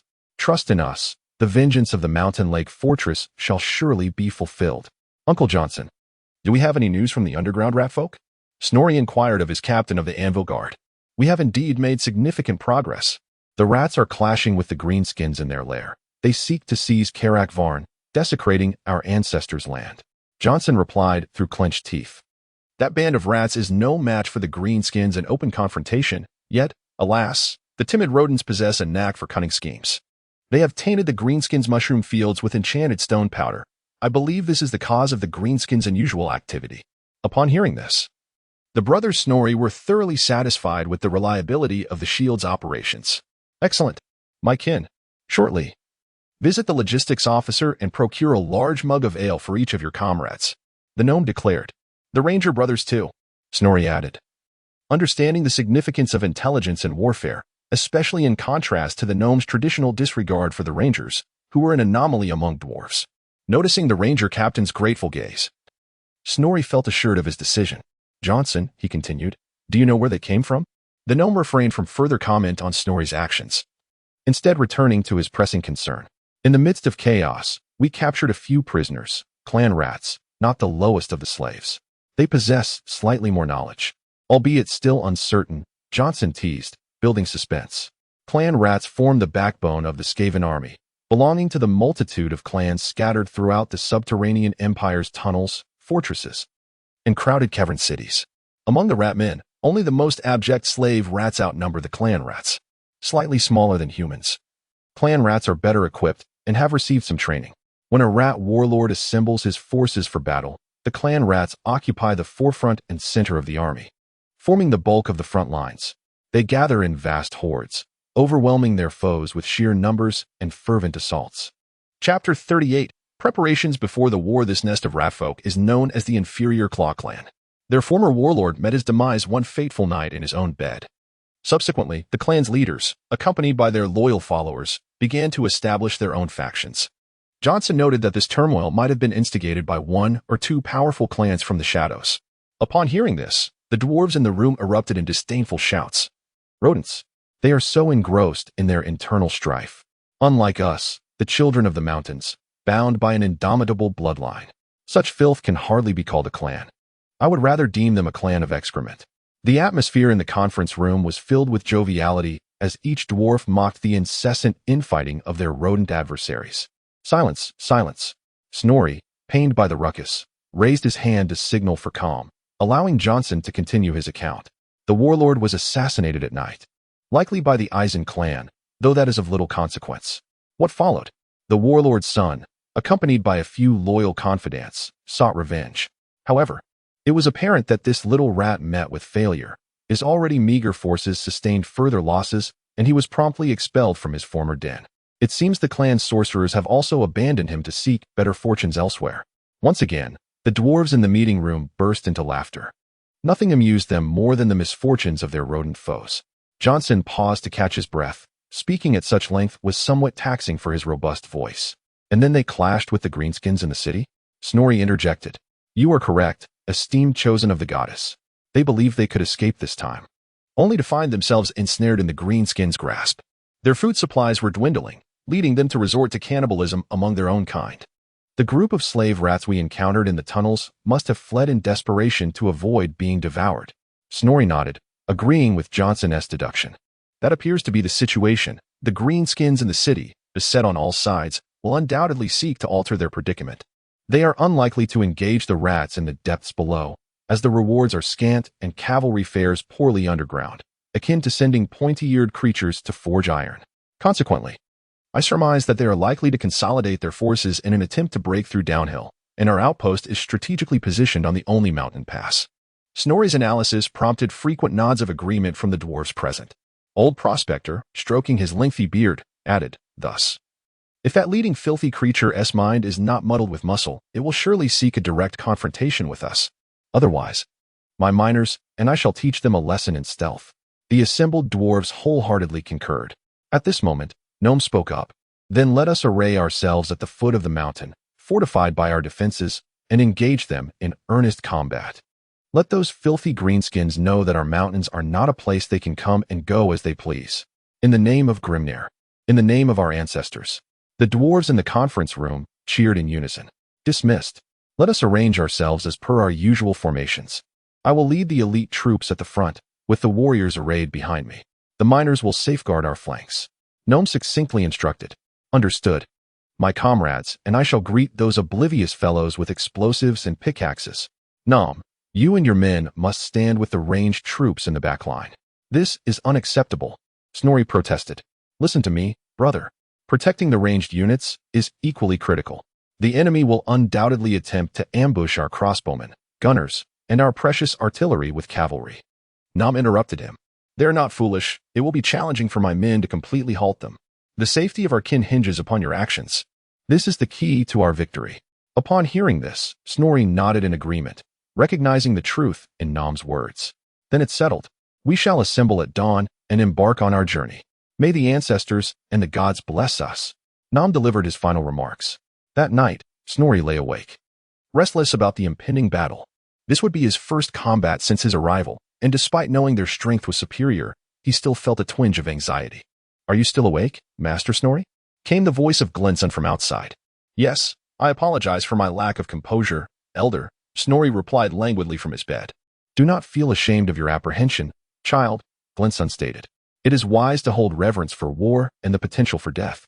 Do you think we, the Eternal Hammer Guards, are devoid of fear or anxiety? Is that not so? Snorri inquired, recalling the Iron Legion as synonymous with fearlessness and victory. To be honest, I have grown older and ponder much. Oftentimes, I rely on the influence of alcohol to find sleep. Glenson's tone grew somber. However, upon rising the next day, I am still the captain of the Eternal Hammer. As long as courage and our oaths can conquer those fears and anxieties, all shall be well. The old dwarf suddenly raised his voice. Remember, on the battlefield, we can only depend on our hammers and our comrades by our side. Perhaps for you. There is also the protection of the ancestral goddess, Glenson continued. Our can fight for you, and you must fight for them. Loyalty is reciprocal, and courage is fostered through mutual inspiration. Here is a piece of advice from an old soldier. As a commander, you must never show fear, regardless of the situation.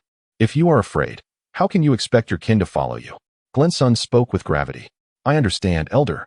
You need not question my courage. Snorri replied. Indeed, your brave actions have earned you the goddess's favor. Every dwarf in the kingdom of the mountains knows this. Just do not blame me for voicing my concerns. I know some become more precious of their lives after escaping death, and I merely harbor a slight worry. Get some rest. We are to fight tomorrow.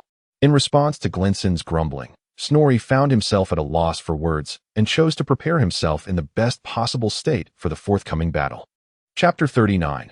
The onset of war. On the following morning, as the bugle sounded, Snorri arose and made his way to the mess hall. There, he encountered Baron, who was diligently packing provisions for the soldiers. Given the uncertainty surrounding the duration of the war, each dwarven warrior was allocated a portion of stone bread with meat and a skin of ale for unforeseen circumstances. The mess hall was understaffed, prompting even the administrative dwarves to lend a hand. The pre-war meals had improved, featuring fresh roasted meat accompanied by barley cakes and beer. As Snorri collected his share and sought a place to sit, a young dwarf rushed towards him. Judging by the youth's beard, he appeared to be of a similar age to Snorri, and his gear indicated that he was indeed a fledgling dwarf warrior. The young dwarf spoke, his voice tinged with trepidation. Esteemed one, chosen of the goddess. I am Edson from the Rapids Keep. This is my first time on the battlefield, and I am somewhat afraid. The young warrior felt a pang of shame for his timidity. The elders had advised against such feelings, yet he mustered the courage to ask, Might you bestow your blessing upon me? Snorri nodded in response. He set down his plate and, emulating certain priests from his past life, extended his hand and gently placed it upon Edson's head. May the ancestral goddess watch over you, my kin. May strength and courage be with you. Snorri offered his most heartfelt blessing, and though his voice was soft, it seemed to ease the tense atmosphere in the hall. Observing the young kin depart with excitement, Snorri suddenly grasped a fragment of the significance of leadership. After finishing breakfast, Snorri convened at the sentry station for the final inspection of the troops by Nom. The dwarven battle order was as follows: Nom, Skullcrusher, Dwarven Lord, 40 Iron Hammer Guards, 100 Iron Breakers, and 200 Dwarven Warriors. Snorri, Solson, Runemaster, 40 Anvil Guards, 10 Iron Hammer Guards, Eternal Hammer Guards, 60 Heavy Crossbowmen, 60 Thunder Gunners, 20 Iron Dragon Cannoneers, and 2 Ballistae. Additionally, the Gold Seekers, Mining Overseers, included 200 miners and 100 miners with detonators. My brethren, lend me your ears, Nom proclaimed, standing upon a stone in the square. Today is a day for settling scores. In previous battles, we have dulled the edge of the Greenskins through our valiant deeds. Their strength has diminished in their skirmishes against the underworld ratmen. Now is the time to deliver the final blow. Let us reclaim Karak Varn and restore dominion over the treasures of Blackwater Lake. Forward, all goblins and oafs, gather at the main gate. As the Greenskins within the city continued to harass the dwarven outpost, while battling the ratmen below, they remained in a state of readiness. Soon, the front of Karak Varn was teeming with a variety of Greenskins. The mighty axe blade emerged from the castle, standing between 2 totem poles adorned with the likeness of the errant brother, and declared, Lads, I know none of you wish to linger in this forsaken place. With no platforms to leap from and no mushroom brews to savor, the mighty warlord of the axe felt a twinge of discontent. As he listened to the resonant roars of the green-skinned warriors below, he found satisfaction in their shared sentiments. I know you have grown weary of those iron tins. Their meat is laden with the taste of earth and is difficult to chew. This elicited even more boisterous laughter from the green-skinned horde. I also know you have tired of chasing those pesky rodents. Their fur is so abundant that it hardly qualifies as a proper meal. The warlord raised his axe high and bellowed to the heavens. As he absorbed the fervent cheers of the green-skinned, he issued his command.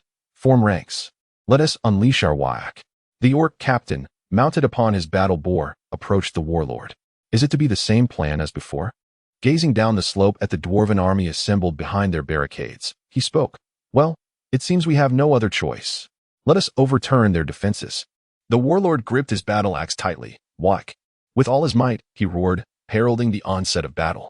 The orc captain led the charge astride his battle boar, followed closely by 100 more boar riders, as they surged down the hillside in an attempt to clear a path for their comrades. Behind the cavalry, the warlord and his hulking bodyguard formed the second wave, with an additional 200 orcs trailing behind. In a tightly packed formation, open fire, Seeing the throng of greenskin warriors charging down, Nom and Snorri simultaneously issued their orders. Bang, bang, whoosh. The thunderous gunmen and heavy crossbowmen unleashed their volleys. But due to the considerable distance, both accuracy and impact were lacking. Their initial barrage felled fewer than 10 riders, while the orcs had already traversed half the distance. Younglings, provide covering fire. Give them a fierce barrage, commanded the sharp-voiced goblin shaman. He did not join the initial charge down the mountain, but instead directed the orcs and goblins retaliating with their crude bows from behind a protective embankment. The orc archers lacked power. Their arrows merely clinked against the meteoric iron armor, but they did manage to divert the attention of some frontline dwarves. After another round of fire from the dwarven ranged units, the remaining 70 orc cavalry approached the barricades. Whack! The captain roared as he swung his cleaver to breach a section of the fortifications. Some riders, fortunate enough, guided their boars over the barricades, while others, failing to clear them, were impaled upon the spikes, and some simply crashed into the defenses. Chaos reigned momentarily as the cavalry's momentum faltered. With over 20 more orcs lost, they had finally dismantled the makeshift fortifications nearly completely. Compared to their initial strength, only half of the cavalry remained as they regrouped and picked up their pace once more. Charge! The surviving orcs shall be rewarded with a piece of armor, bellowed the captain, 2 crossbow bolts embedded in his body, spurring his ferocity further. Observing the oncoming boar cavalry, Nom drew upon his experience. Iron warriors, hold the line, in the name of our ancestral gods. This time, the front line was not occupied by the dwarf warriors interspersed with scattered fragments of iron, but rather by the formidable forces recruited by the gnomes from Karazakarak. I extend my gratitude to the esteemed reader 1608252103172111 and the modest Yoga for their monthly votes. Due to some matters today, I will provide an additional update tomorrow evening. Chapter 40, The Magic of Wyakwut. The orc captain let out an incredulous roar upon witnessing the formidable iron walls before him. Despair began to seep into his heart. Yet, the momentum of the charge surged forth, and even if he managed to rein in his steed, he would be propelled forward by the throng of his subordinates behind him. Whack! The orc captain unleashed a desperate battle cry, swinging his cleaver at the iron breaker warrior before him. Thud! The blade clashed against the shield. Humph! The iron breaker warrior, supported by his comrades and shielded by his armor, merely grunted at the immense impact, staggering back only slightly. Splatter! Nearby, an iron breaker wielded his axe, cleaving through a boar's head, blood gushing forth from the carcass. Witnessing the gruesome fate of his mount, the orc captain's eyes blazed with fury. He fervently brandished his cleaver, and his troops surged into the fray against the iron breaker line. Under relentless assault, the frail formation of over 100 dwarves appeared to teeter on the brink of collapse. Scatter! Nom summoned a new command. The iron breakers swiftly opened several paths, and as the orcs paused, pondering whether their valiant charge had instilled fear in the dwarves, Nom and his hammer guards strode forth through the gaps, wielding their mighty two-handed hammers to liberate the orcs from their troubling thoughts. Just as Nom and a few hammer guards felled the most tenacious orc captain, the fierce axe-bearer and his orc infantry arrived on the scene. Witnessing the complete annihilation of his hard-won war boar cavalry, the axe-bearer's heart nearly shattered. This was his capital in the struggle for dominance in the wretched lands. However, the cavalry's charge was not without merit.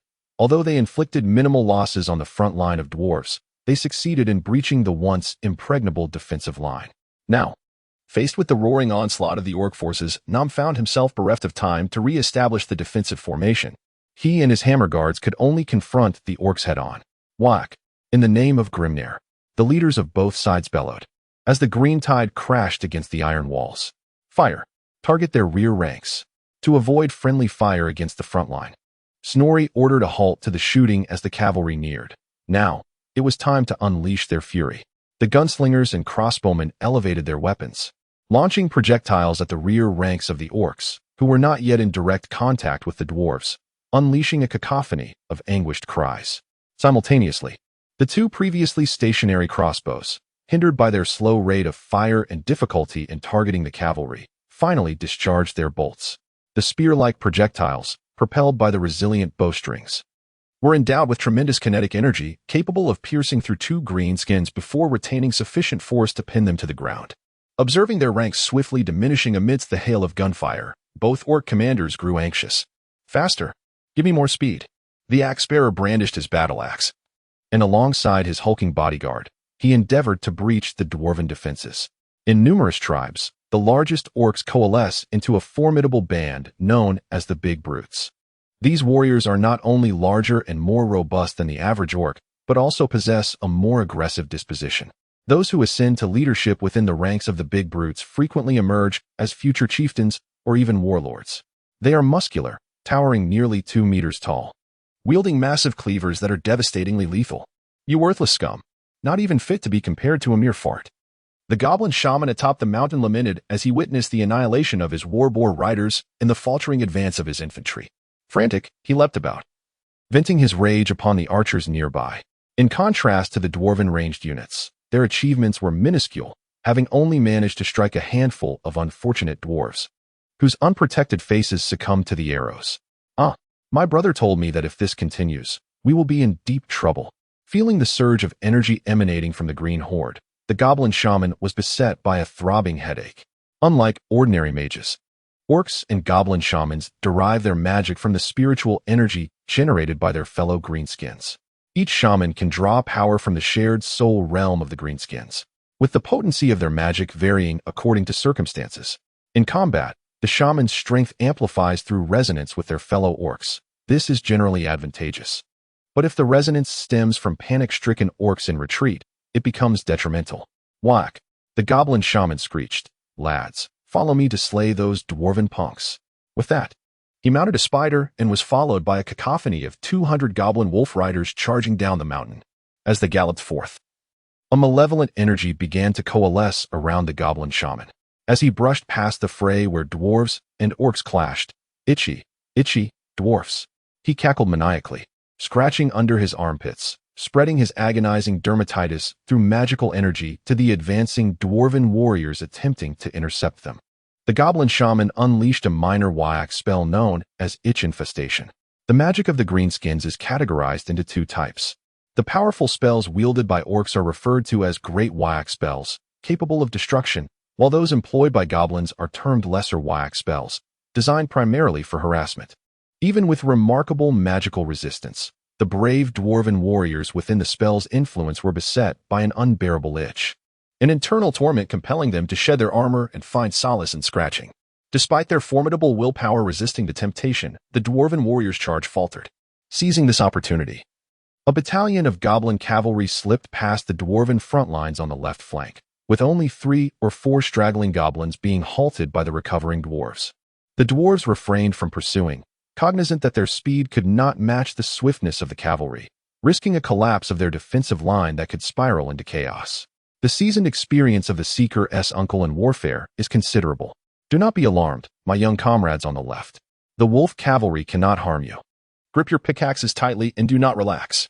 He simultaneously organized the dwarves on the left flank to maintain their formation while reallocating some from the right flank to bolster the defenses on the left. Chapter 41. The defeat of the Greenskins as approximately 70 miners, summoned from the right flank, sprinted towards the left battle line. The wolf cavalry, under the command of the shaman, suddenly sprang into action. They were as still as a maiden and as swift as a hare, launching a rapid assault on the left flank of the dwarves. Just when everyone, including Uncle Prospector and Snorri, believed they were poised to attack while the reinforcements were still establishing their footing, the wolf cavalry abruptly veered. Brothers, prepare the explosives. Throw. Uncle Prospector's command came a moment too late, as he wished to allow the wolf cavalry to close the distance for a more effective impact of the explosives. However, faced with the unexpected maneuver of the wolf cavalry, a volley of explosives landed almost entirely in vain. As the smoke from the explosions dissipated, only 7 or 8 poorly mounted, slow-turning goblins remained on the ground. The shaman, mounted on a spider, let out a cackling laugh of triumph. And then he led the remaining cavalry in a wide arc, charging directly towards the dwarven right flank. At that moment, Uncle Prospector realized it was too late to redirect the miners from the left to bolster the right, no matter how quickly the dwarves' short legs moved. They could not match the speed of the 4-legged wolves. In the blink of an eye, the frail defensive line on the right was laid bare before the onslaught of the greenskin forces. The remaining miners bravely hurled their explosives and then swung their pickaxes forward, each dwarf acutely aware that the success of the battle hinged upon their ability to protect the ranged units at their backs. Just then, accompanied by a spine-chilling howl, the goblin shaman summoned a pale moon, under which a green-faced, tusked visage glared coldly down upon all. Cursed moon! Both Snorri and the goblin shaman shouted in unison. Under the influence of this formidable Wyak magic, the miners' formation was shattered. The wolf cavalry surged through their ranks, and under the shaman's command, the riders did not pursue the scattered miners, but instead charged directly towards the ranged units. From a distance, witnessing his cavalry complete their flanking maneuver, the chieftain of the Axe of Flame erupted into raucous laughter as he clashed with Big Brother Gnome. "Ha! By the gods, dwarf, your backside shall be mine. Is that so? My brother shall not disappoint me." The gnome remained unfazed, swinging his warhammer down with formidable force. The chieftain of the Axe of Flame blocked the strike with his axe but was forced back a step. "Bah, you filthy dwarf! I shall trim your beard to fashion a scarf." The chieftain roared. "Lads, give it your all. The dwarf's advance is faltering, and our great orcs must not lag behind." Whack! The gnome, undeterred, rallied his kin. "Stay focused. The chosen of our ancestral goddess protect us from behind. It is time." Snorri thought to himself as he tightened his grip on his warhammer. "Form ranks. Charge!" With his furious roar, the Iron Anvil Guards and the Eternal Hammer Guards sprang into action, rallying around Snorri as they swung their weapons and charged at the oncoming wolf cavalry. By the gods! The goblin shaman, witnessing the approaching dwarfs, felt the same despair that the orc cavalry captain had experienced earlier. The scene before him diverged sharply from the chaotic image he had conjured of the dwarven ranged troops frantically brandishing their weapons. Though the number of dwarves charging forward was scant, perhaps no more than 50, they were all elite warriors. How could such a formidable group possibly be without reserves? Time was running out for the desperate goblin shaman. He could only command his mount to slow down. The galloping cavalry soon collided with the iron tide, producing a cacophony of sounds: bang, thud. The weight of the wolf mounts, combined with the goblin riders, barely amounted to half that of the anvil guards clad in meteorite armor. Their charge was deflected by shields, and soon were axes and heavy hammers forged from meteorite rained down upon them. In their pursuit of speed, compounded by the inherent frailty of the goblins and the limited carrying capacity of the wolves, these riders bore little in the way of armor, wielding only the most rudimentary of curved blades. The dwarven weapons effortlessly cleaved both goblin and wolf asunder, while the blades and claws of the mounts struggled to leave even a scratch upon the dwarven armor. This was no contest. It was a massacre. This band of dwarves was far too powerful. We must retreat. With that, he turned his spider mount around, not daring to cast a single spell, and fled in haste. The anvil guards pursued for a few steps before halting, cursing the wretched Greenskins. They had less courage than a mountain goat. The dwarves, unsated by the slaughter, vented their emotions with boisterous roars. As they watched the goblin shaman retreat farther into the distance, Snorri, protected in the midst of them, suddenly had a stroke of inspiration. He swung his hammer with vigor and hurled it forth. With a thud, perhaps blessed by the ancestral gods, the hammer struck the goblin shaman squarely on the head, causing the unfortunate creature to fall, leaving only its spider to flee in terror. The dwarves surrounding Snorri and the ranged troops hesitated for a moment before erupting into cheers. "Chosen of the goddess! Chosen of the goddess!" According to the dwarves' simple tradition of naming, based on his recent performance, Snorri might have been more aptly dubbed Flying Hammer or Skull Crusher. However, the former lacked the grandeur of Chosen of the Goddess, which was far more resonant, while the latter's namesake was currently engaged in combat with the orc chieftain. Thus, his kinsmen continued to refer to him in the somewhat juvenile manner of Chosen of the Goddess. Hearing the cheers, the forces engaged at the foot of the mountain paused momentarily. The chieftain of the fiery axes, lifting his gaze, was shocked to see not the dwarven ranged troops scattering in panic, but rather his own cavalry in disarray.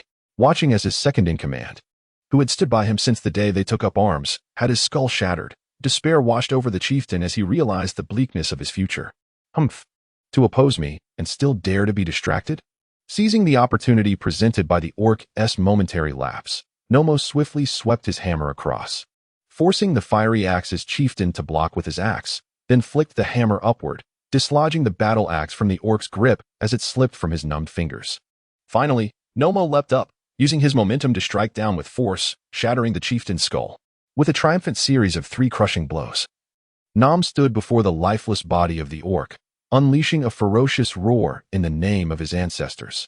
The vengeance for Karak Varn has been duly avenged. I, Nom the Skullbreaker, dedicate this victory to. At that moment, a resounding boom echoed from the left flank of the dwarven forces. Chapter 42. The emergence of the Skaven. The dwarfs in the field turned their gazes at the sound, seizing the opportunity as the disoriented remnants of the Greenskin forces scattered in panic without their leader. The Greenskin race is characterized by such tendencies. When the tide of battle favors them, the battle cry of Wyak echoes incessantly as they charge forth with unyielding spirit. Yet, when their advance is obstructed, their morale plummets precipitously. If the situation remains unrectified, it may culminate in a total collapse of their forces. Snorri's attention was drawn to a nearby earthen embankment, which suddenly erupted, unveiling a gaping hole from which a horde of Skaven scurried forth, accompanied by their incessant chittering.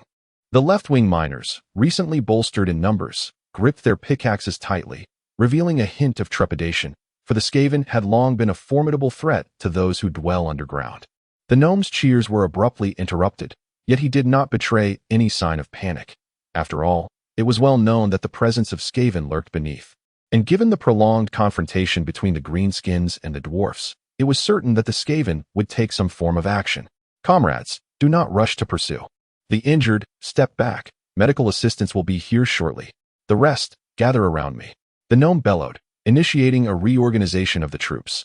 After withstanding 3 waves of assaults from boar cavalry, brutish orcs, and common greenskins, the front lines of the dwarf formation had become disordered. The amalgamation of units with varying equipment and characteristics hindered their effectiveness. Observing this disarray, Snorri realized he needed to buy some time for his elder brother. Prepare the iron dragon hand cannons, he commanded, as the 20 iron dragon gunners, who had remained on standby, lifted their weapons.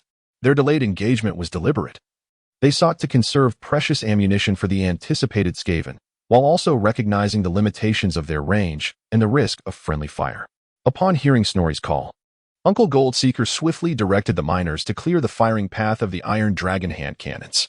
With a decisive command from Snorri, 20 tongues of fire erupted towards the emerging Skaven, in stark contrast to the Greenskin strategy of deploying elite units to swiftly overwhelm the enemy and bolster morale. The Skaven warlords preferred to first expend the enemy's stamina and ammunition with their expendable fodder, ultimately deploying their elite troops for a decisive blow. Thus, the first to surge forth from the underground were a throng of slave Skaven, and as they faced the inferno belched forth from the hand cannons, these wretched, rag-clad creatures were almost instantaneously reduced to charred remains. Filthy vermin. The dwarfs' flamethrowers take an eternity to reload. Now, charge forth and rend them asunder. Dwarfs die? Die? A shrill, piercing voice echoed through the tunnels, driving the fleeing slave Skaven forward once more, prodded by the clan Skaven behind them towards the lines of the dwarf miners. The voice was indeed correct. The reloading time for the iron dragon hand cannons was considerable. As the Skaven drew ever closer, Snorri understood that the time to act was nigh. He raised his left hand, revealing the iron chisel ring on his middle finger. With a swift motion of his right hand across the ring, the bright yellow runes on its surface illuminated, conjuring a fireball nearly the size of Snorri himself. With a flick of his left hand, Snorri propelled the flame-infused sphere towards the advancing horde of slave rats, needing no aim given their overwhelming numbers. The fireball, unleashed at such close range, unleashed tremendous power, engulfing dozens of ratmen in a devastating inferno, once again filling the battlefield with the acrid scent of charred flesh and singed fur. Taken aback by this sudden onslaught, the second charge of the slave rats came to an abrupt halt. Facing consecutive fiery assaults, they were utterly demoralized. Some attempted to flee underground, while others scattered in disarray. And a few, dazed and confused, collided with the dwarven miners. Having just been taunted by the goblin wolf riders, the miners, fueled by indignation, showed no mercy as they swung their pickaxes to crush the rat heads. Useless, useless. Your very existence is a waste. After 2 failed offensives, the atmosphere underground grew increasingly frantic. Soon, a substantial number of clan rats emerged, displaying slightly better discipline. They exited the earth, not rushing to attack, but instead attempting to form a line. After 2 failed attacks, witnessing the dwarven melee forces regrouping and shifting to the left flank, the leading rat warlord recognized that the ambush plan had crumbled, leaving only direct confrontation. Before long, a massive figure emerged from the depths. This was a nest terror rat. It appeared as an enormous version of a rat, covered in twisted flesh tumors, a swift and formidable beast adept at poisonous attacks, particularly effective against infantry, and prone to enter a berserk state when injured. Perched atop this giant rat was a ratman clad in armor, wielding a long spear that shimmered with an eerie glow.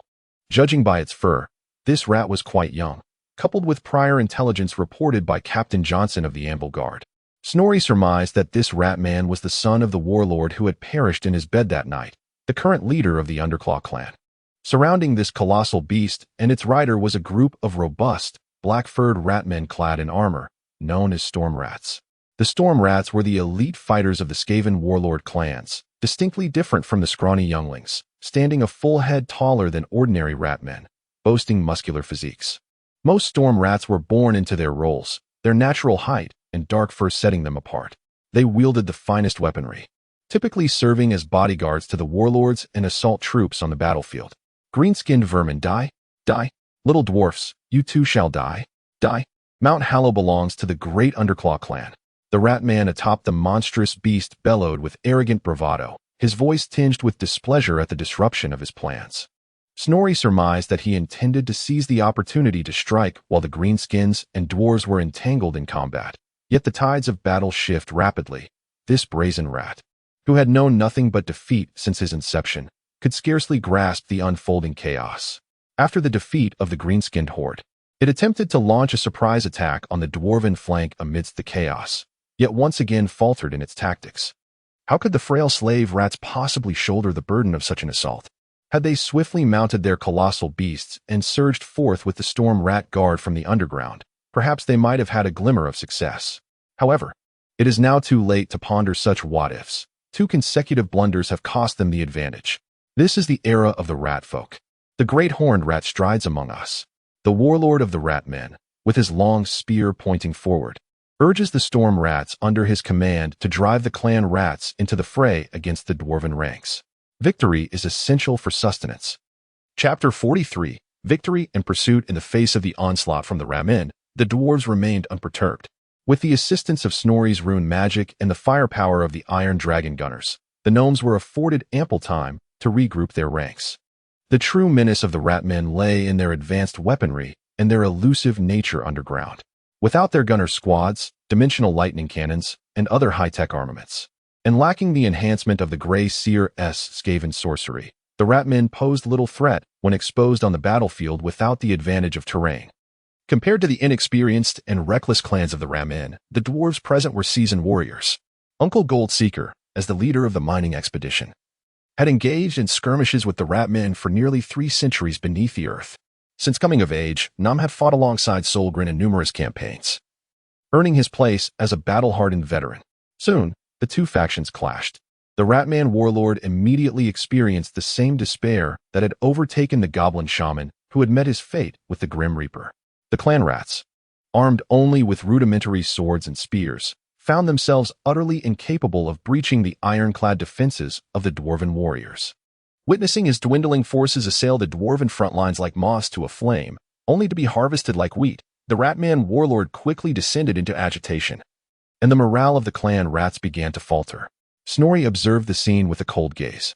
Lacking a suitable angle for engagement, he refrained from ordering the thunder gunners and heavy crossbowmen to fire, especially since their ammunition had already been significantly depleted in previous exchanges with the Greenskins. This slaughter continued for 2 to 3 minutes, with the dwarven forces feeling little pressure. The damage inflicted by the clan rats was negligible compared to the onslaught of the Greenskins charging down from the mountains. Finally, the ratman warlord could no longer contain himself. This young commander learned that the strategy inscribed in military scrolls, which advocated for overwhelming the enemy with vast numbers of expendable troops, was not universally applicable. Swinging his halberd in frustration, he cursed, "Curse it! The scoundrel who sold me this book dared to deceive me. I shall cast him into the breeding pit." In a fit of impotent rage, he invoked the name of the rat god, urging his forces forward. Go, go, sever the beards of those dwarven wretches. As he spurred his massive rat steed, the warlord charged ahead with his storm vermin. The colossal rat surged forward with astonishing speed, propelled by its 4 powerful legs, quickly outpacing the storm vermin accompanying it. Fire! Snorri seized the moment, signaling the dwarves manning the crossbows to release their bolts. Two massive quarrels shot forth, slicing through the air toward the rampaging giant rat. One quarrel veered off course by half a meter, skewering 3 clan rats together, while the other struck true, embedding itself deep within the giant rat. The bolt, carrying tremendous kinetic energy, halted the beast's charge abruptly. It convulsed momentarily before rolling in agony. The pain of its mount caused the ratman warlord to be unceremoniously thrown off, landing heavily and rolling twice before regaining his footing. A turn of fate that ultimately spared his life. In quick succession, a barrage of fire from the iron dragon hand cannons engulfed the giant beast, soon reducing it to a charred husk. Shaking off the remnants of the tumult, the mouse-like warlord opened his eyes to a scene that rendered him utterly speechless. Some loyal followers continued to trail behind their chieftain as they fled underground, while others, gripped by sheer terror, began to scatter in all directions. A few, in a frenzied state, even turned against their kin. These deranged individuals plunged their weapons mercilessly into the necks or chests of their fellow tribesmen, all in a desperate bid to seize a sturdier shield or a complete helmet to enhance their chances of survival.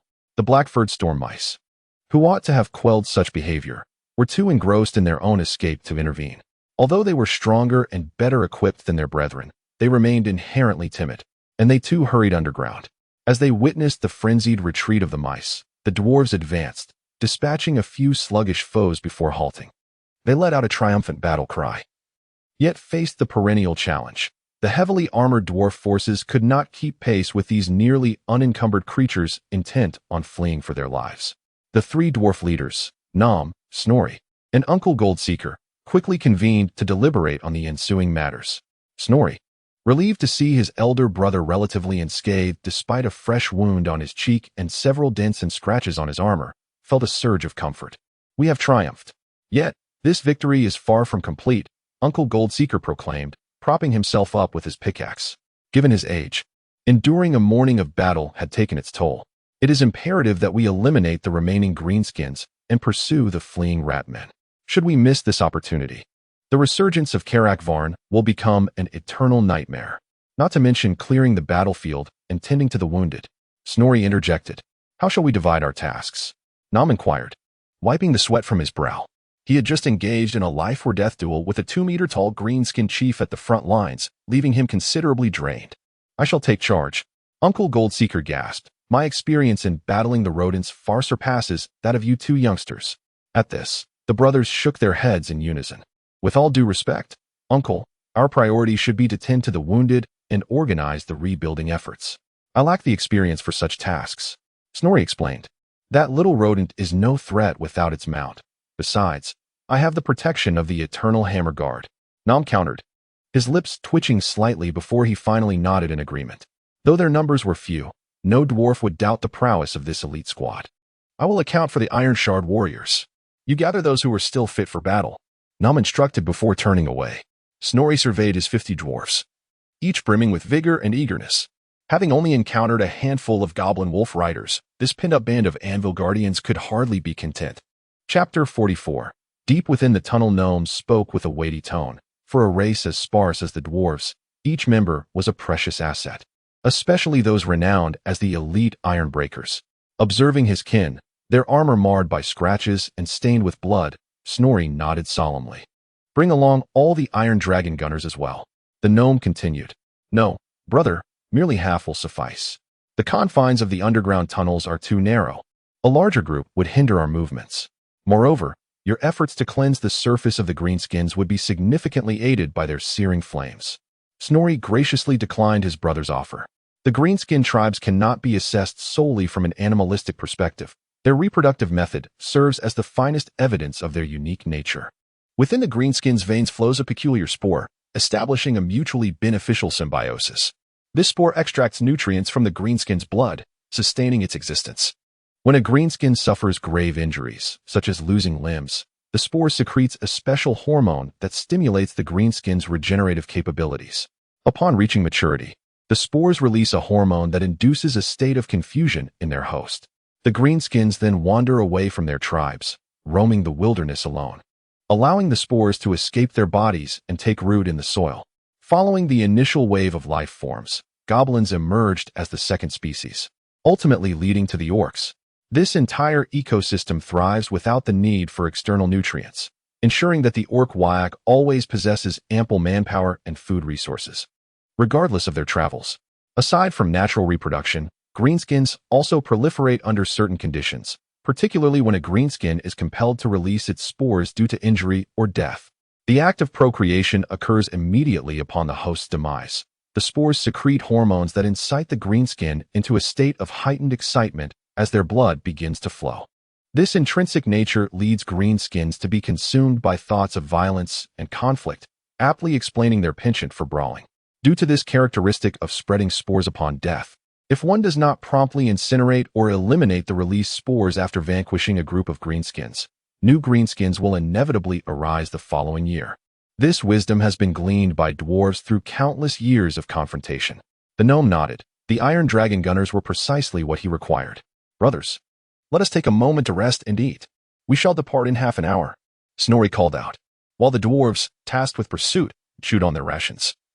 Their great uncle, the Gold Seeker, gathered the food and water carried by the other dwarves, along with unused explosives from the miners, consolidating them for Snorri's troops. Soon, the moment of departure arrived. Snorri counted the troops accompanying him: 10 members of the Eternal Hammer Guard, 40 Iron Anvil Sentinels, 60 Iron Breaker Warriors, 30 miners with detonators, and 10 Iron Dragon Gunners. Due to the near depletion of ammunition among the crossbowmen and thunder gunners, Snorri chose not to include them, totaling 150 dwarves charging into the dimly lit tunnels. Although the Skaven had taken the lead and were swifter, they could not match the endurance of the resilient dwarves. Not far into their journey, Snorri spotted several clan rats lying scattered by the roadside. Before he could raise a word of caution, the Iron Breaker warriors at the front swiftly dispatched the wretched creatures, sending them to meet their rat god. What had caused these ratmen to collapse by the wayside? The esteemed choice of the goddess. It was due to their dwindling food supply. These starving rodents could barely move. Johnson provided Snorri with the explanation. Under normal circumstances, these creatures would have been culled by their still vigorous kin for sustenance. But it seemed the leading rat was too preoccupied with fleeing to notice. Compared to other races, the Skaven were remarkably swift. This swiftness encompassed all aspects, from their movement speed to their growth rate and even the rapidity of their thought processes. Such traits allowed for their rapid development and progress. Yet their accelerated metabolism also rendered their appetites terrifyingly voracious. With little fat reserves, they were perpetually plagued by hunger, a situation that, if left unaddressed, could lead to dire consequences. After approximately 10 kilometers of travel, Snorri, gauging the dwarves' average speed, called for a brief rest. The dwarves sat down to replenish their strength with some ale, each aware that the moment they caught up to the enemy would unleash a fierce struggle for survival. Following their short respite, the company pressed on, soon discovering that alongside the fallen rats lay not just slave rats and clan rats, but even a few storm vermin. These robust black-furred creatures, too, were now at the mercy of the dwarves, just like their feeble brethren. Witnessing this scene, the dwarves understood that their pursuit was nearing its conclusion. A profound silence enveloped the shadowy network of tunnels, each dwarf gripping their weapons tightly, striding forward with urgency. Suddenly, the front line of dwarves heard the sounds of battle, a cacophony of squeaks and shrieks, surely the desperate cries of fleeing ratmen. But who were they engaging? Surely, it could not be a Skaven infighting.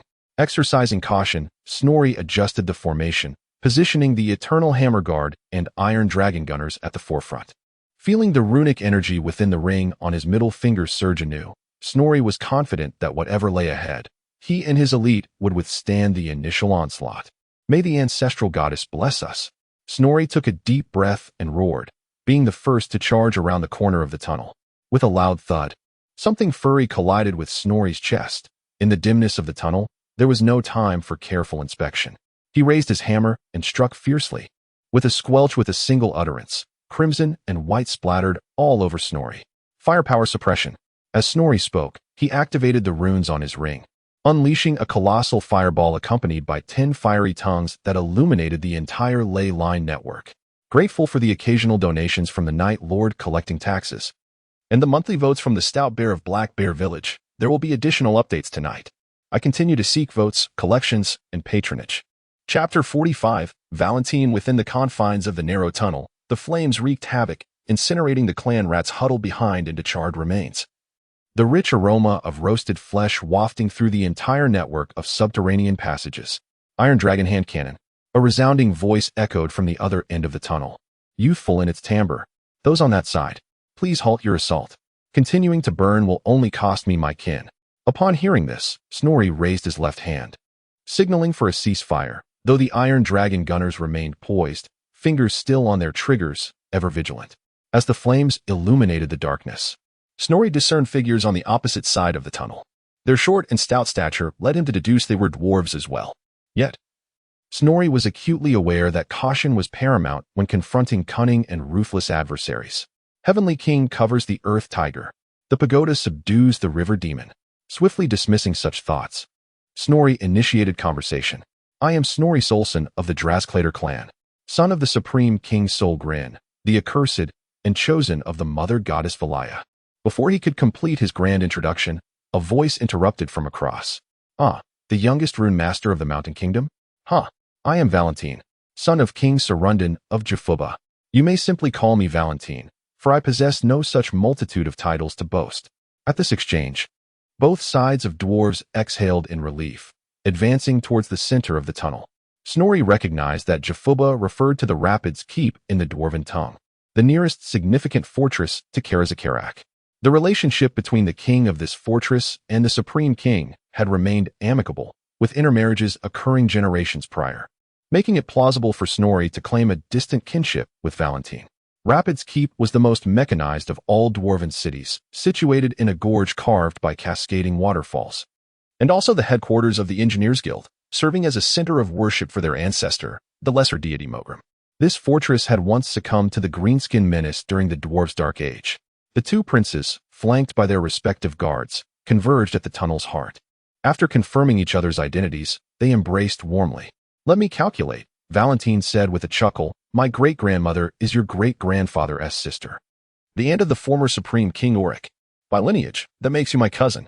Snorri sensed a distinction in Valentine, perhaps a reflection of the more open culture fostered by Rapids Keep. I have come in pursuit of a ratman clan that invaded Mountain Lake Fortress, but it seems I have arrived too late, Snorri remarked.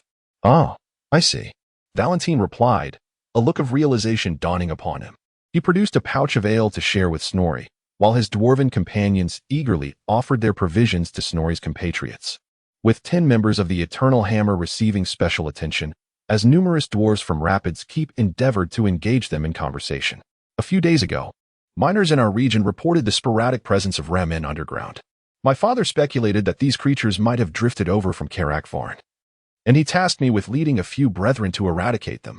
After taking a sip of beer, Valentine passed the skin to Snorri. I had traversed the network of veins with my men, dealing with a few minor nuisances along the way, and was beginning to find it rather mundane when we unexpectedly encountered a ratman warlord accompanied by a band of black-furred storm rats. How was it? Were there significant losses? Any injuries requiring attention? Snorri inquired after taking a drink. This was precisely what puzzled me. I was quite anxious, as my forces were not particularly numerous. Snorri glanced around, noting that Valentine's contingent was only about half of his own, composed of his Iron Hammer warriors, Shattered Iron warriors, and Iron Drake gunners, with the latter being disproportionately represented. Likely a testament to the technological advancements of the river pass. Valentine continued. Despite the considerable number of those creatures, they were all elite, yet each one seemed utterly feeble. They couldn't muster the strength to wield a blade, let alone lift a shield to block. In my opinion, fighting them was no different from battling goblins. They fled from internal strife, starving due to the prolonged siege of the Mountain Lake Fortress, Snorri elucidated. Indeed, my Iron Drake gunners dispatched them to meet their filthy rat god with just 2 or 3 volleys. Valentine added, by the way, cousin, did you see that ratman warlord? It was heading your way. That fellow wielded a magical stone weapon, and several of my brethren fell victim to it unexpectedly. Snorri looked up to inquire with the dwarves accompanying him, and soon after, 2 shattered iron warriors appeared, carrying the corpse of a ratman with a shattered head.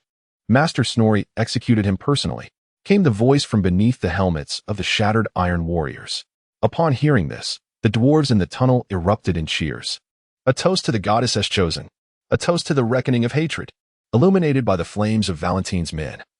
The dwarves identified the ratman through the armor and banners upon its body. After a simple repast, Valentine spoke. Cousin Snorri, there is an old saying that states even among brothers, accounts must be settled fairly. How shall we divide the spoils? Is there anything to divide? Snorri asked, perplexed, as he assumed these starving ratmen would be devoid of riches. Well, although we may not covet the rags they wore, there should still be some gold and silver trinkets among them. Valentine replied uncertainly, as he was still relatively inexperienced. Very well. As the main force was yours in the extermination, all that they possess is rightfully yours, cousin. Just grant me the warlord's long spear. Snorri expressed keen interest in the ratmen's dimensional stone technology, believing that the spear embedded with dimensional stones would be the most valuable of the spoils. How can that be? Valentine exclaimed. You have vanquished the enemy chief, yet you demand neither spoils nor recompense, insisting instead on assisting us in addressing the sources of pollution.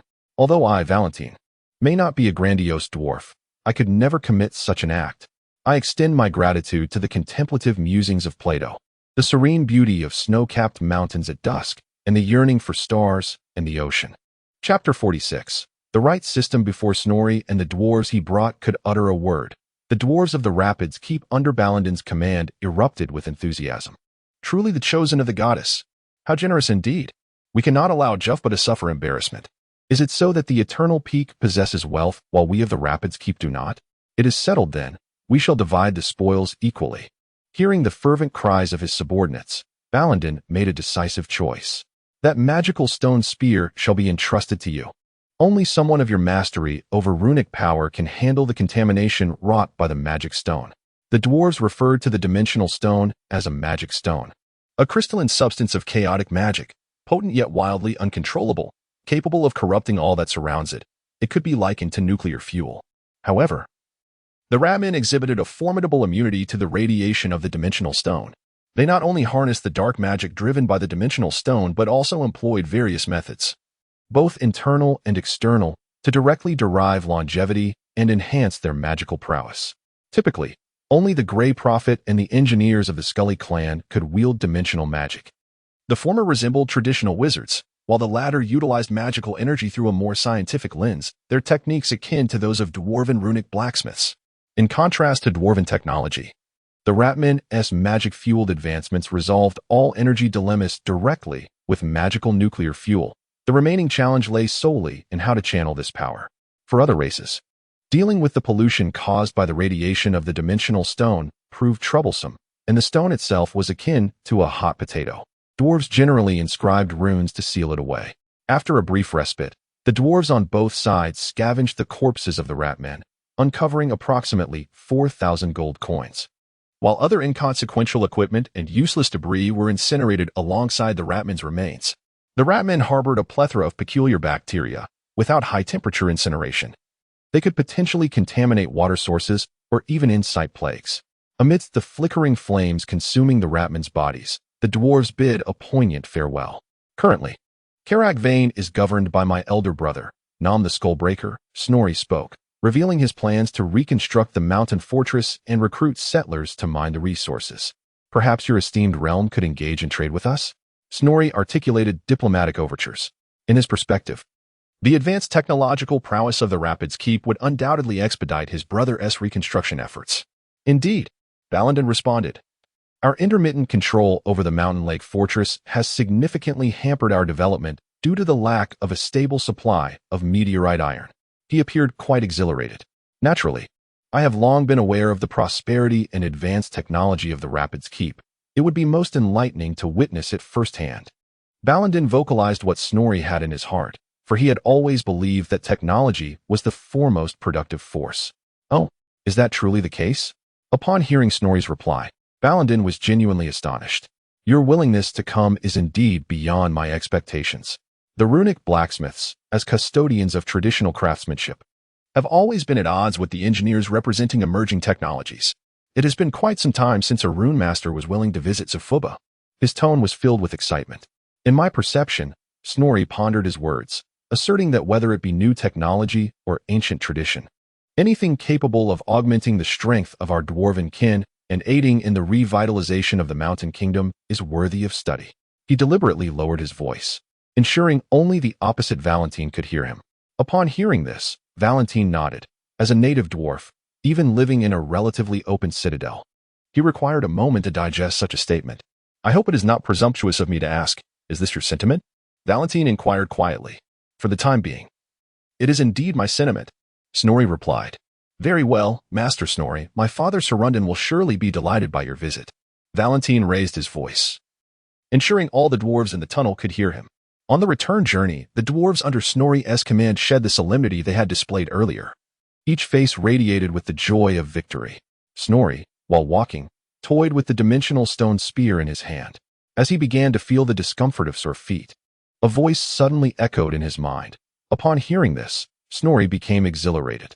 Without a moment's hesitation, he decisively accessed the system.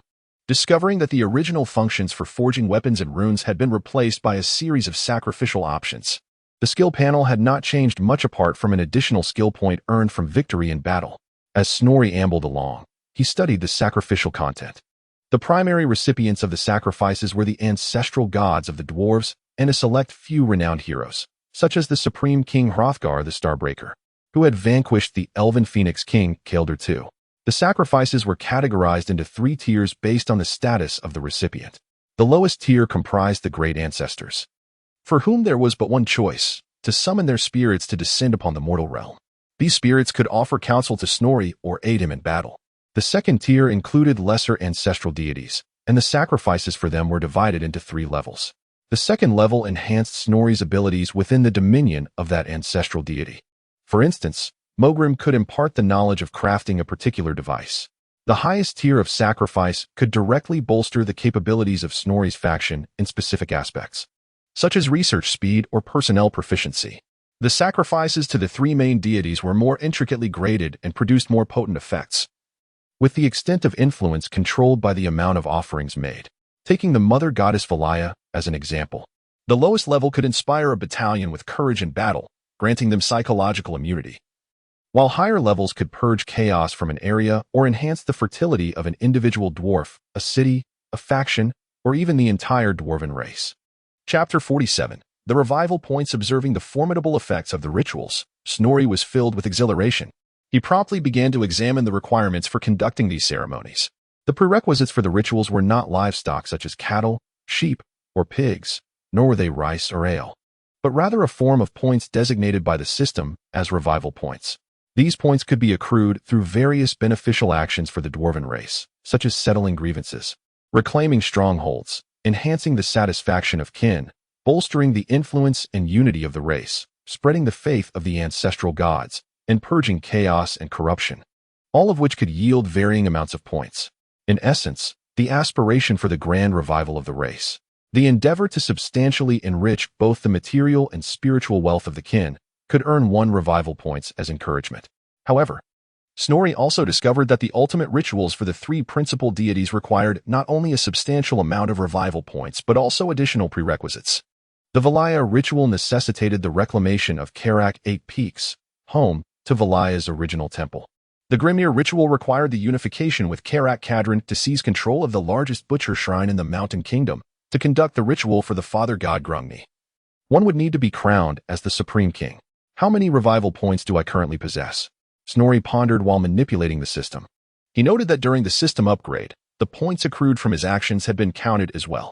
This included the widespread promotion of his selection as the chosen of the ancestor goddess by the clan, which rekindled the faith of many dwarves in their ancestral gods.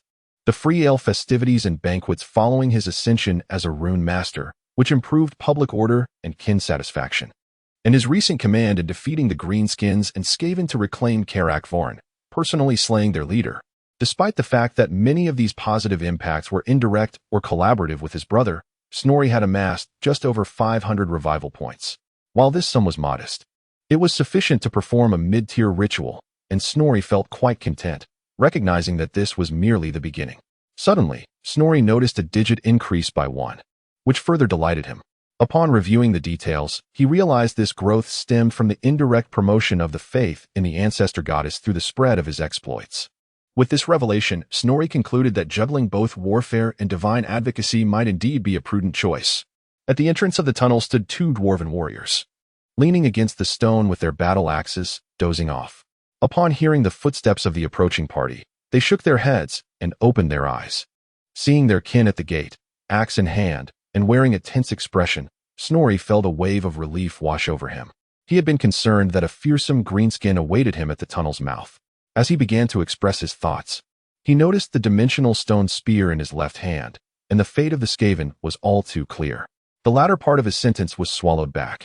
After arranging for his subordinates to rest, Snorri, accompanied by Johnson, proceeded to the conference room. Upon entering, he found several high-ranking dwarves yawning and sipping ale, awaiting his arrival. "Why are we still here? Hasn't the Mountain Lake Fortress been reclaimed?" Snorri inquired, voicing his confusion. The dwarves in the room erupted in cheers. To the courage of the goddesses chosen, Snorri raised his goblet and drank deeply. "Damn the green-skinned wretches! They have desecrated the city of our ancestors," exclaimed the prospector uncle, his nose flushed from the copious amounts of drink. "We cannot inhabit the fortress until we clear away the debris and refuse they left behind." He continued, "I have just inspected it. The subterranean sections of the stronghold have been tainted by the rodents with magic stone powder." A middle-aged dwarf, standing behind the prospector, grimaced, revealing himself to be another mining foreman. Snorri nodded knowingly, aware that the so-called assistance lay in etching the hearth and home rune to dispel the corruption.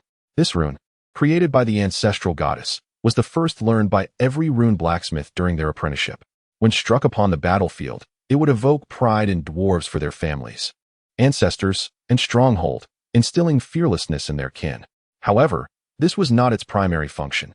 It primarily served to combat corruption and protect the fortress. Legend has it that the gateway of Karak 8 Peaks bears the hearth and home rune, hand-carved by the ancestral goddess herself. Snorri acknowledged this, realizing it was the very reason his brother Nom had summoned him. Suddenly, he recalled his sacrificial system, glancing at the number 500 displayed after the intermediate Valaya sacrifice.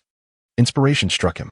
Though reluctant to part with the newly acquired revival points, he considered that capitalizing on this opportunity could yield far more than the 500 spent. Yet, he needed to proceed with caution and devise a ceremonial plan to add a sense of ritual. Firmly resolved in his thoughts, Snorri spoke steadily. "No problem. This is indeed my responsibility. I shall commence work first thing tomorrow morning." At this, the dwarves present nodded in agreement.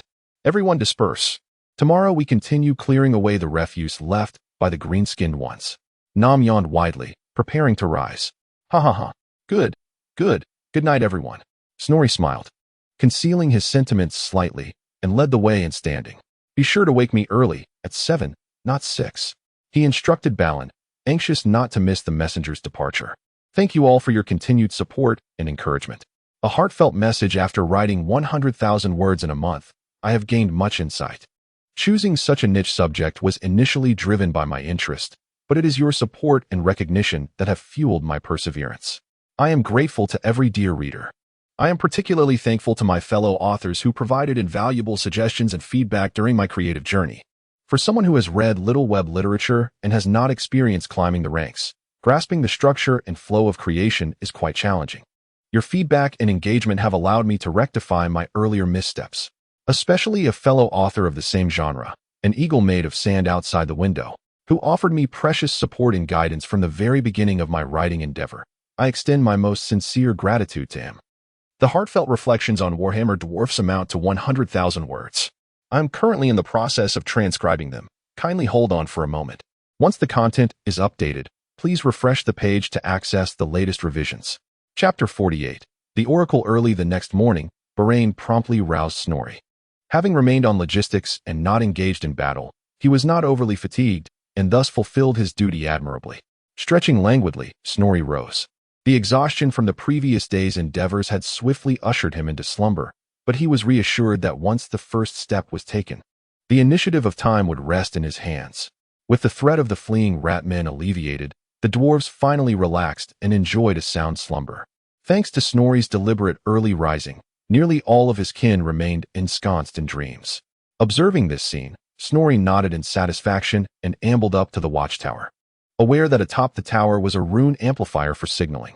On guard duty at the tower were 2 injured soldiers, unfortunate souls struck in the back by friendly fire during the recent charge.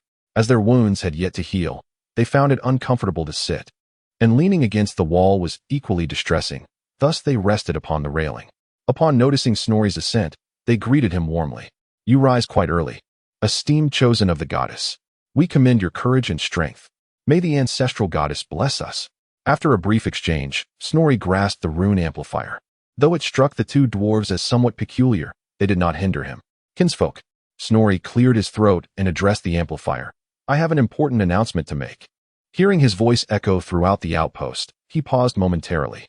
Soon, the awakened dwarves emerged, grumbling and irritable. Which goblin is making such a ruckus this early? Is a rat about? Where is it? I'll smash its filthy head. I shall kick the backside of that raucous scoundrel.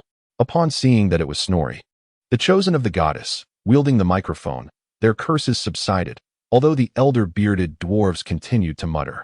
The venerable gold seeker uncle cleared his throat and stepped forward.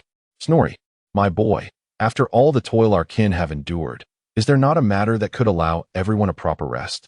His words resonated with the sentiments of many dwarves. If you rise early, get on with inscribing those runes. The sooner we finish, the sooner we can retreat to the mountain fortress. I am weary of this outpost. The dwarves began to voice their grievances once more. I do not need to inscribe runes to dispel the corruption at this moment. Snorri's voice, amplified, quelled their clamoring.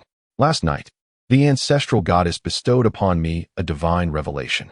She praised our collective efforts to reclaim Karak Varn. To inspire us further, she shall grant her favor in 3 days, purifying the entire mountain lake fortress. Snorri spoke with a measured pace and calm intonation, yet his simple proclamation rendered the amplifier akin to a silencer. The entire outpost fell into a profound silence as every dwarf absorbed the weight of his words. The timing of the goddess's favor had been the source of Snorri's earlier consternation. He understood that the journey from the mountain lake fortress to the nearest 3 dwarf strongholds, Torrent Pass, Peak of Eternity, and Karak Domarl, was a full day's trek. The messenger's journey would require a day, and the dwarves on the other side would also need a day to arrive. It was essential to allow at least another day for this momentous news to spread widely. Initially, he had contemplated reserving a few extra days to ensure that the news of the Mother Goddess's divine grace could circulate more broadly, attracting more dwarves to witness the event. However, he found himself torn. On one hand, he wished for his elder brother and the clan to settle in the fortress and commence their lives sooner.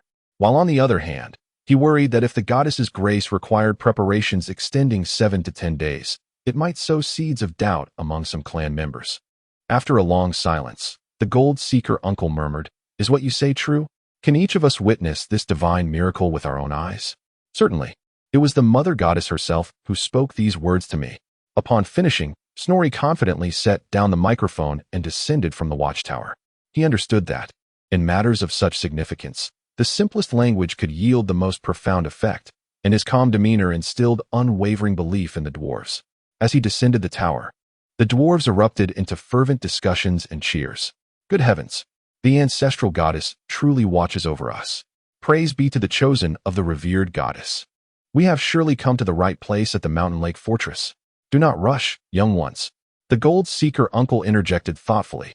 Your father, Solgren, may believe the words of the messengers, but the lords of the other 2 fortresses might not be so easily convinced. We should draft a letter. With that, 2 attendants fetched paper and ink, summarizing the battle's events and stating the facts of their victory, ultimately emphasizing Snorri's declaration that the ancestral goddess would bestow her grace in 3 days. I shall arrange for a few brothers to protect the messenger, exclaimed Glenson, the captain of the Eternal Hammer's guard, visibly excited. Soon, 3 rangers swiftly set out under the protection of the Eternal Hammer, tasked with delivering this astonishing news to the lords. The dwarves at the outpost lingered, reluctant to disperse, gathering to share their opinions. Meanwhile, the higher-ups convened once more in the meeting room, this time to discuss the sacrificial rites. Snorri was invited to take the seat of honor, flanked by the Gold Seeker and Brother Nom. Upon hearing the discussion, the dwarves present lowered their heads, for the ancestral gods had not shown their grace in a long time. For these pragmatic dwarves, who had toiled away in battles or mines, the names of the gods had become mere words on their lips. The gazes of the younger dwarves quickly fell upon the eldest, the Gold Seeker uncle, whose face grew increasingly awkward. After all, he had been preoccupied with mining expeditions for so long that he had not participated in the sacrificial rites within the fortress for many years. Glanny above. Seeing that silence was no longer an option, the old dwarf invoked a prayer to the ancestors, exclaiming, "The Mother Goddess loves her children. teaches us skills, blesses us, and grants a place in the Hall of Ancestors to all who believe in her. She asks nothing of us, yet we must not forget our gratitude." Snorri spoke solemnly. "Thank you for the heartfelt support. With a decisive step forward, I seek clarity without hesitation. Regarding the International Board and the monthly ticket associated with 1509160654000735, as well as the generous contributions from those burdened with worries, there will be additional updates tomorrow evening." Chapter 49. The Propagation of the Oracle. I might possess some knowledge. Balin hesitantly spoke, stepping slightly behind Snorri. Feeling the weight of all the dwarves' gazes upon him for the first time, he experienced a twinge of nervousness. "Go on, my friend. Be bold." Snorri encouraged his attendant. It seemed his studies had not been in vain, Snorri mused inwardly. As he had yet to independently muster an army or command a stronghold, Balin had primarily served as his diligent secretary. In the ancient texts, our forebears of the Golden Age offered mountain goats as sacrifices to honor the mother goddess. Upon hearing this, the dwarves nodded in agreement. "Mountain goats? That shouldn't be too difficult. Are there any other requirements?" inquired the captain of the Rangers. "Preferably a healthy and unblemished lamb," Balin continued. "In the era of our ancestors, mountain goats were relatively abundant and offered delectable meat, while lambs possessed the most tender flesh. Presenting the finest offerings to the mother goddess signifies our respect." His explanation resonated with the assembly of dwarves, who understood that everyone loves a tender lamb. However, Balin elaborated further. Some sacrifices were believed to symbolize our willingness to offer everything to the mother goddess, just as the defenseless, gentle lamb represents our vulnerability before her. Although many dwarves did not fully grasp this part, they continuously expressed their approval. After all, who would wish to complicate matters when a coherent ritual was finally being articulated? Observing the unanimous agreement among the dwarves, Brother Nom issued a command. "Take your company to the mountains and capture a few lambs. Be gentle, don't injure them. This is a sacred offering for the mother goddess, a tremendous honor." Nom exclaimed, "If only I could catch them myself, but alas, I am not as swift." "Brother, do you recall what we discussed on our way here?" Snorri quietly reminded Nom. "As you wish, Prince." Although the captain of the Rangers did not fully comprehend the reasoning behind such a request, he resolved to execute Nom's orders to the letter. "Everyone else, tidy up the watchtower and adorn it. Once this news spreads, many of our kin will likely come to witness the event. Let us not disgrace ourselves by allowing our abode to appear shabby." After issuing his commands, Nom declared the meeting adjourned. As Snorri observed the industrious dwarves cleaning and organizing, he felt a sense of satisfaction while directing a few craftsmen to construct a simple altar before the gates of Mount Lake Fortress. A day later, while the brothers Snorri busied themselves with the preparations of their small outpost, a letter arrived for Solgrin the Accursed from Karazikarak. The dwarf king's spirits lifted with each line he read, for since ascending the throne, he had been burdened by the dense, oppressive writings of the Book of Great Hatred. Yet, in just a few short days, he had smiled more often than he had in the entire previous year. "Disseminate the contents of this letter to all clans and guilds, and send forth some to spread the word in the squares and taverns. I wish for as many kin as possible to know that the mother goddess shall bestow her blessings," Solgrin commanded. The scene shifts to the throne room of the Rapids Keep, which, while not as grand as the majestic throne halls of Karazikarak, possesses its own unique charm as the city of engineers, Sufbar. Seated upon the main throne is an elderly dwarf with a beard that is nearly entirely white. Slightly older than Solgrin, he is King Thorundon of Zufbar. After listening to the report from Prince Valentine, he nodded. "You mean to say that Snorri of the Decascald clan has smashed the head of the Rat Chief?" His voice, unlike his beard, did not exude wisdom, but rather retained a certain roughness and brashness.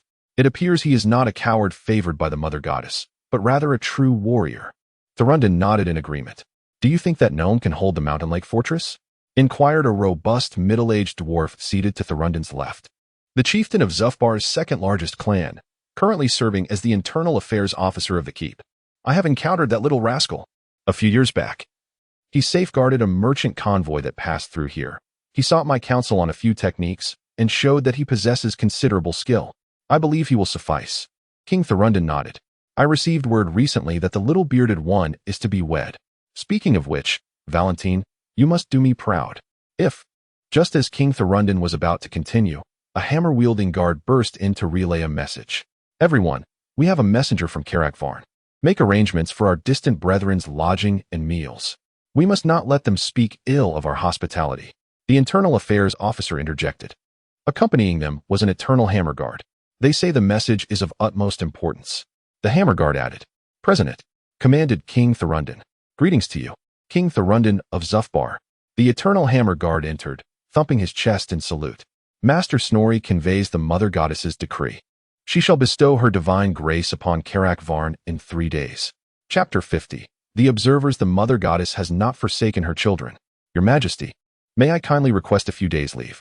The first to regain composure was an elderly dwarf named Aberek Silverfinger, the sole runemaster of the Rapids Keep, renowned for his expertise in inscribing runes upon war machines. His esteemed craft has often placed him at odds with the mainstream runic practitioners led by the stern Clark, who regard the traditional rune smiths as unworthy of collaboration with engineers lacking respect for tradition. One by one, the dwarf nobles expressed their intentions to journey to the Mountain Lake Fortress. King Sarandon shook his head, suggesting, then let us all go together. After all, the Mountain Lake Fortress is not far, and my brother, Solgrin, will surely be there as well. It has been many years since we last met. The scene shifted to Karak Domel, a dwarven stronghold located at the westernmost edge of the world's End Mountains. This fortress was established to control the crucial path of the Blackfire Pass leading to the Empire, though devoid of rich mineral deposits. It primarily served as a garrison and a customs checkpoint. Upon learning that a member of the Eternal Hammer's Guard had come bearing a message, Lord Loren the Timely, the ruler of Domol, wasted no time in receiving them in the hall. As the head of the second largest clan of Karazakarak and dispatched by Solgrin to oversee this location, he breathed a sigh of relief after reading the letter. I was startled by the guard's report. For a moment, I thought that young Nom had been encircled by Greenskins and was seeking your assistance to break free. He chuckled. You too must be weary from your journey. Go enjoy some beer and rest. I shall bear witness to the Mother Goddess's miracle and extend my congratulations to Nom. Under the guidance of the 3 lords, this news spread like wildfire throughout the fortress, swiftly reaching even the human inhabitants of Karazakarak. A gathering of over a dozen human leaders convened at the Empire's embassy. Following the betrayal of Emperor Dieter IV, the official ambassador had been expelled, leaving the various electors' envoys and merchant leaders occupying the space. It seemed everyone had received the news. The female deity among the dwarves' 3 main gods had indeed awakened, and I intend to witness this for myself. What are your thoughts, esteemed colleagues? The speaker was Ambassador Isama from the city of Nun, seated at the lower left of the empty principal chair. Nun, a significant city within the human empire, is hailed as the jewel of the Rake region. Many dwarven craftsmen have settled here, establishing foundries with the aid of the Rake River, which continuously transports ore and coal via oak barges. With the support of the dwarves, Nun constructed the empire's artillery school, marking a vital milestone in its evolution from mere impression to economic prominence. Within the countless foundries and refining factories, metallic ores from the mountains are incessantly delivered, melted, and forged into muskets, pistols, cannons, and mortars, subsequently dispatched to other provinces and regions for substantial profit. The artillery school simultaneously trains the necessary artillery crew for the army and offers advanced courses to cultivate skilled gunners.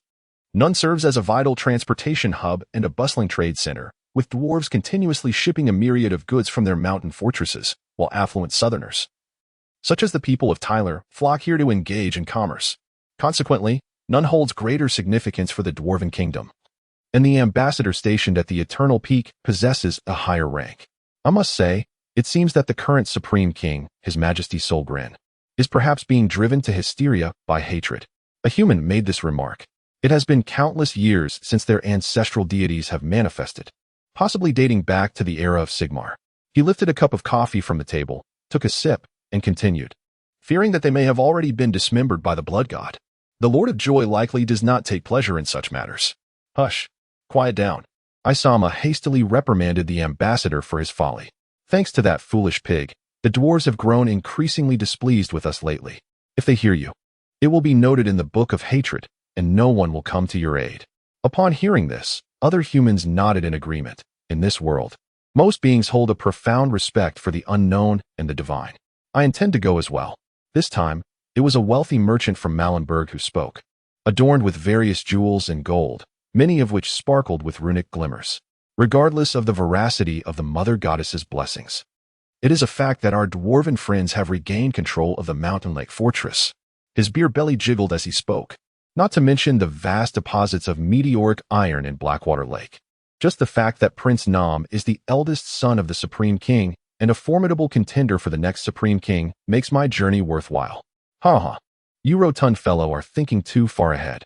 Given the lifespan of our dwarven friends, let alone you, your grandson may well be fortunate to witness Prince Nam ascend to the throne.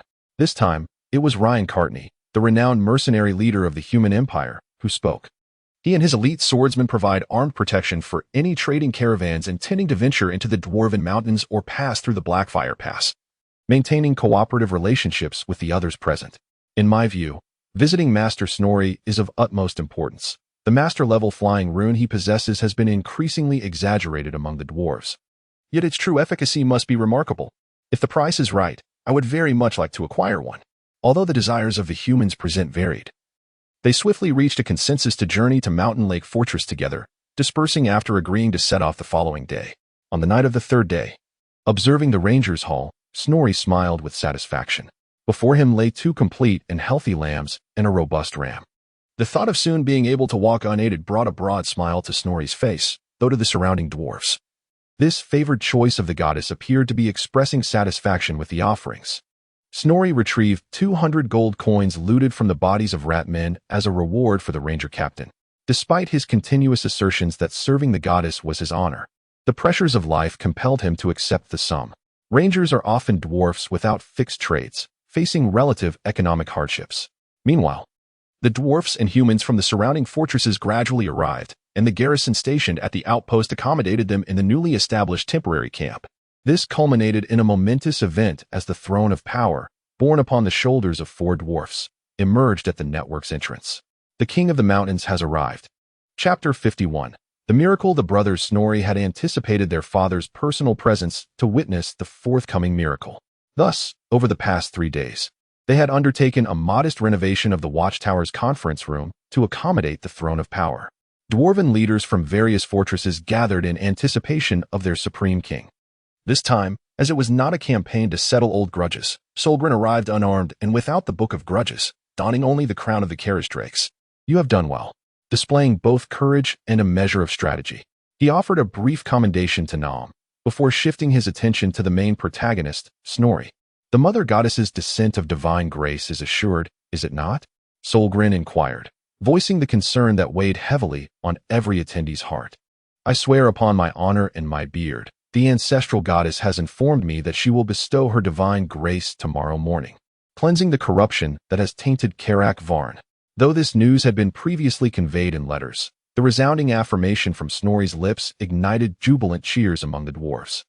For millennia, during the ages of darkness, the dwarves had endured immense hardships, deprived of the protection of their ancestral gods, compelled to confront supernatural foes with mere flesh and technology. The venerable matron also arrived, and should you have uncertainties regarding the ritual, you may consult her. She possesses over a century of experience in presiding over the Mother Goddess's ceremonies. Do not allow the Mother Goddess to perceive any disrespect, nor should you appear lacking in solemnity before your kin. Solgren imparted several words of advice to Snorri before allowing him to prepare for the morning's ceremony, as he had much to discuss with the 2 dwarf lords. As Snorri stepped out of the chamber, he encountered several clan elders, whom he had seen not long ago. Master Clark has also arrived. Uncle Iron Chisel whispered conspiratorially in Snorri's ear. Snorri nodded in acknowledgement, yet he refrained from approaching the obstinate elder. For one as stubborn as this master, words would hold little weight without witnessing the miracle firsthand. Has the Mother Goddess instructed you on the proper rituals for supplication? Was the immediate query from the matron. The news of the Mother Goddess's impending divine grace was electrifying for all dwarves, save for her. Yet when the Mother Goddess manifested a miracle for Snorri and delivered a divine edict, the matron's self-reassurances crumbled. Was it the ritual that was flawed, her own lack of piety, or the Mother Goddess's dissatisfaction with the offerings? Next time, when the Mother Goddess conveys a message to me, I shall inquire on your behalf. Snorri found it difficult to be candid with her and could only offer this as a source of comfort. Cousin, I have drafted the incantation for you. Adhering to the customs of the ancestral era, please feel free to amend it. Balin declared, presenting a scroll. Snorri cast a cursory glance over it. As a consultant personally appointed by the Supreme King, Balin's prose was indeed commendable. Snorri nodded with satisfaction, yet he proposed a few modifications. Recognizing Balin's earnest dedication to this composition, employing a tone of utmost seriousness, Snorri closed his eyes, seeking rest so that he might present his finest spirit and vigor. The following morning, Snorri donned a solemn attire, carefully took the sacrificial text prepared on the table, and, after freshening up, stepped out of his chamber. 2 attendants from Karazakarak groomed his beard and adorned him with several precious ornaments, before placing a magnificent crown upon his head. The remnants of the bloody battle from days prior had been largely cleared away. The ground was no longer stained with blood, but marked by the scorching of flames. Snorri walked at a measured pace, feeling the intense gaze of the dwarves behind him, and inhaled deeply. Upon reaching the altar, he beheld 2 lambs that had been slaughtered and prepared. Turning to face his kin below, Snorri unfurled the scroll and recited the sacrificial text, simultaneously engaging the system within his mind. Praise the great Mother Goddess. Upon completing the incantation, Snorri brushed his left hand, igniting the lamb's carcass with a conjured fireball. Amidst the flames, he initiated the intermediate Valaya rite and designated the area surrounding the mountain lake fortress as its scope. With a resounding crack, Snorri's revival points dwindled to a mere handful as a green radiance blossomed outward from the fortress. As the green light spread, the various remnants of chaos within Karakvarn were swept away, and the surrounding land regained its vitality. Snorri perceived the air becoming refreshingly crisp, even though they were mentally prepared. The sight of this miracle evoked an overwhelming chorus of awe from his people. Many dwarves were moved to tears, as if the Golden Age's tapestry unfurled before them once more. In those times, the dwarves, guided by their ancestral deities, had driven away dragons, developed the mountains, constructed fortresses, unearthed boundless wealth, and forged legendary artifacts. Snorri bowed deeply, spreading his arms to signify the conclusion of the rite. As he descended the mountain, the calls of Chosen of the Goddess echoed incessantly. While walking, he attentively monitored the fluctuations in the revival points within the system, feeling genuine joy as the numbers soared rapidly. Traditionally, dwarves held feasts in the evening, yet this occasion warranted an exception. Although dawn had barely broken, the chefs commenced preparing a vast array of delectable dishes, and barrels of beer were being passed up in abundance. Gratitude extended to the generous patrons for their monthly contributions, the little ones for their grand gestures, and others for their support. As Snorri resolved to add another chapter this evening, pledging to deliver 4 updates in a single day. Chapter 52. The wedding. Every dwarf present joined in the revelry, celebrating from dawn until dusk. The following morning, Snorri awoke from a drunken stupor. Unable to recall how many mugs of ale he had consumed or how many times he had toasted, "May the ancestral goddess bless you." Throughout the day prior, dwarves of all ages had raised their cups to him, seeking his blessings, forming a line from the watchtower's gate all the way to the entrance of the mountain lake fortress. After freshening up, Snorri resolved to seek out the stern Clark, eager to discover whether the manifestation of divine favor would bring any change to the mightiest runemaster. "You've certainly indulged yesterday," Solgren remarked from the throne of power as Snorri nodded and found a seat. "I've been pondering. Moving forward, we ought to maintain a distinction. At home, I shall call you son, but in public, I must refer to you as the esteemed Chosen of the Goddess, Master Snorri, lest I appear disrespectful." Solgren's rare jest brought a smile to Snorri's face. Though Solgren possessed numerous treasures, many were bound to the exalted throne, such as the Throne of Power, the Book of Great Hatred, the Axe of Grimir, and the Crown of the Dragon King. Others were clan heirlooms, primarily destined for his elder brother, Nam. Given the unlikeliness of acquiring these, Snorri turned his attention to the 8 artifacts within the sacred repository, each possessing power rivaling the aforementioned treasures, and most likely without a master. Furthermore, he still lacked the symbol of his identity as a runemaster, the Doomsday Anvil. How could he forsake the honor of his emblem by not arriving in a proper carriage? "I believe I grasp the situation, but there is no need for haste," Solgren replied, nodding. "There is a significant matter that requires your attention. If fortune smiles upon you, perhaps you might procure your anvil as well." "What matter?" Snorri inquired, perplexed. "Are you not aware? It seems Nam's lips are tightly sealed. However, considering our kind, if he were to proclaim it widely, it might not come to pass." "Ha!" Solgren's jovial laughter left Snorri in a state of confusion. "Brother? What has he done? Has he not just secured a new territory? Do you have other plans for him?" Snorri interrupted his father's mirth. "Nam is getting married. I shall soon be a grandfather. Solgren beamed with pride. Which family's daughter? The image of his brother embracing a similarly stout female dwarf sent a shiver down Snorri's spine. Lady of the Granite Hand, daughter of the Lord of Breezefort. 10 years ago, she came to the Eternal Peak to study medicine, Solgren answered. The dwarven tradition of healing can be traced back to the mother goddess, Valaya, encompassing a variety of medical professions, including physicians, herbalists, surgeons, and alchemists. Different types of healers each maintain their own medical chambers within a fortress, highly specialized and often boasting of their skills. There are also human rulers who travel to dwarven fortresses to enlist dwarven surgeons for operations. The dwarven physicians occasionally traverse between various settlements, accompanying armies to the battlefield, while those who remain in one place for an extended period are typically apothecaries and herbalists. It is evident that Solglen is quite pleased with his future daughter-in-law. Snorri understands the underlying dynamics, with a male-to-female ratio of 2-to-1 among dwarves. Every marriageable woman is scrutinized, particularly within royal circles, as it would be a source of great embarrassment for the eldest son to be unable to secure a suitable bride. As for Snorri himself, being the third son in his family, he is not particularly fond of socializing. He often finds himself the reluctant recipient of inquiries from young dwarves seeking to know the preferences of his elder sister, Nina. May the ancestral goddess bless her, Snorri exclaimed, having uttered this phrase with ease just the day before. However, what relevance does this have to me? Shall I serve as a best man? He inquired further. You are no different from those foolish giants, indifferent to the world. Solglen chided with a smile. You are now an adult. In a few years, when your sister marries, it will be your turn to take responsibility. You ought to start worrying. Solglen began to ramble in a manner typical of fathers. You have been a rune master for quite some time now, yet no one has approached me regarding such matters? Given your current status, surely the noble ladies of the various clans would not be suitable matches. As Solglen continued to meander off topic, Snorri hurriedly interrupted him. Does this conflict with marriage?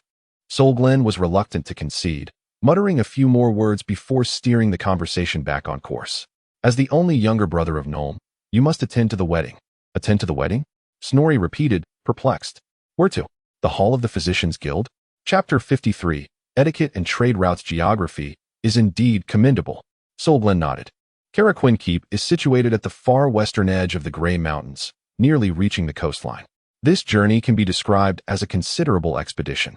Solglen briefly conveyed to Snorri the traditions surrounding dwarven courtship. In dwarven society, where females are scarce, marriage holds paramount significance. To demonstrate the groom's family's financial capability to provide a prosperous life for the bride, a substantial wealth must be paid to the bride's clan. The amount of this wealth is determined by the bride's weight, and thus, the dwarves have a ceremony known as the wedding scale. Dwarven culture esteems plumpness. It is widely believed that fuller-figured women are more capable of childbearing and thus more desirable, which necessitates a greater dowry for their hand in marriage. The objects placed on the scale to match the bride's weight vary according to the status of her clan, ranging from partial to complete gold, and may include not only gold but also jewels and other treasures. In addition to demonstrating sufficient wealth, the groom must also prove his ability to protect the precious female members of the bride's family, which entails undergoing trials set by the bride's kin. This tradition has undergone adjustments after having dissolved numerous arranged marriages. The responsibility of courting and facing the trials has shifted from the groom himself to a younger male relative of the same clan. This way, even if he fails the assessment, he can claim, defeating me does not signify heroism. My older brother's wisdom and strength surpass mine tenfold. Such rhetoric allows for the preservation of dignity while ensuring that the wedding proceeds smoothly. Naturally, the closer the surrogate is in blood relation to the groom, the greater the respect shown to the bride's family, typically delegated to a younger brother, or, if none are available, a sufficiently close cousin. Snorri pondered that this journey would significantly enhance his experience and understanding of the world, while also allowing his name to resonate throughout the western mountains. I understand, father. When shall I depart? Snorri nodded in agreement. No rush. Next month you will travel with the year-end caravan.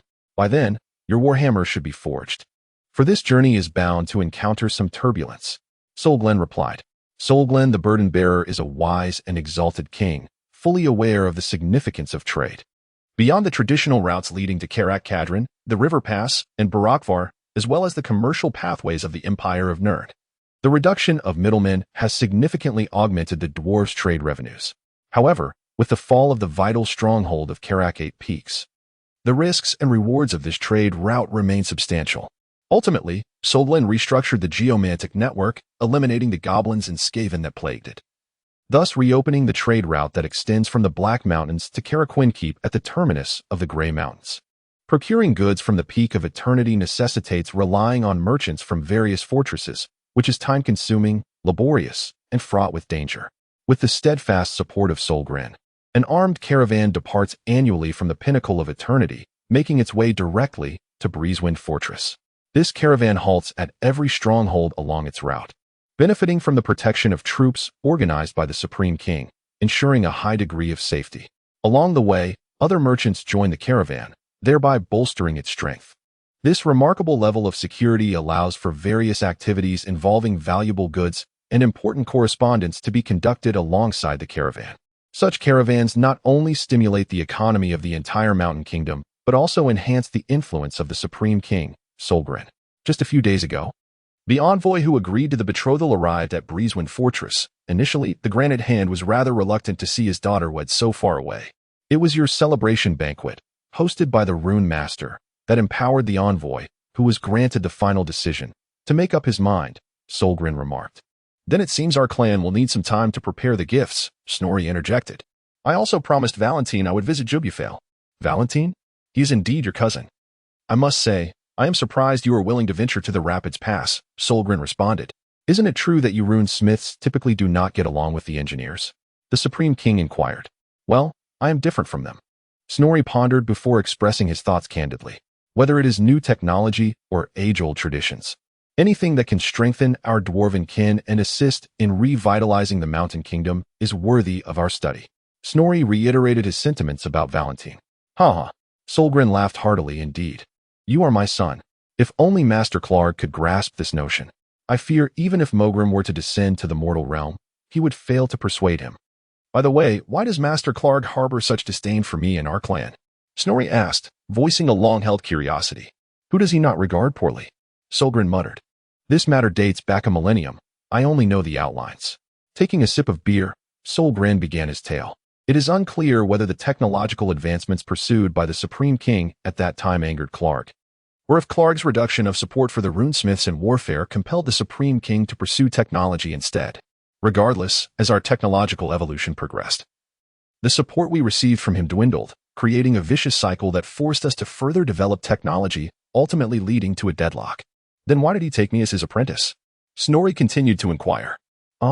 Originally you were meant to apprentice under the Master of Iron Chisels, but Clark forcibly claimed you. At the time, I thought perhaps he had changed his disposition, and so I acquiesced, Solgren replied. Reality is indeed a harsh ideal, Snorri remarked, reflecting on their conversation. Chapter 54. The Rapids Pass. Upon hearing his father's words, Snorri nodded, having clarified his thoughts. It appeared that Master Clark, now the vice president of the Rune Blacksmith Guild with the backing of the clan, was reluctant to allow Snorri to ascend rapidly with the support of his kin, thereby increasing the royal influence within the guild.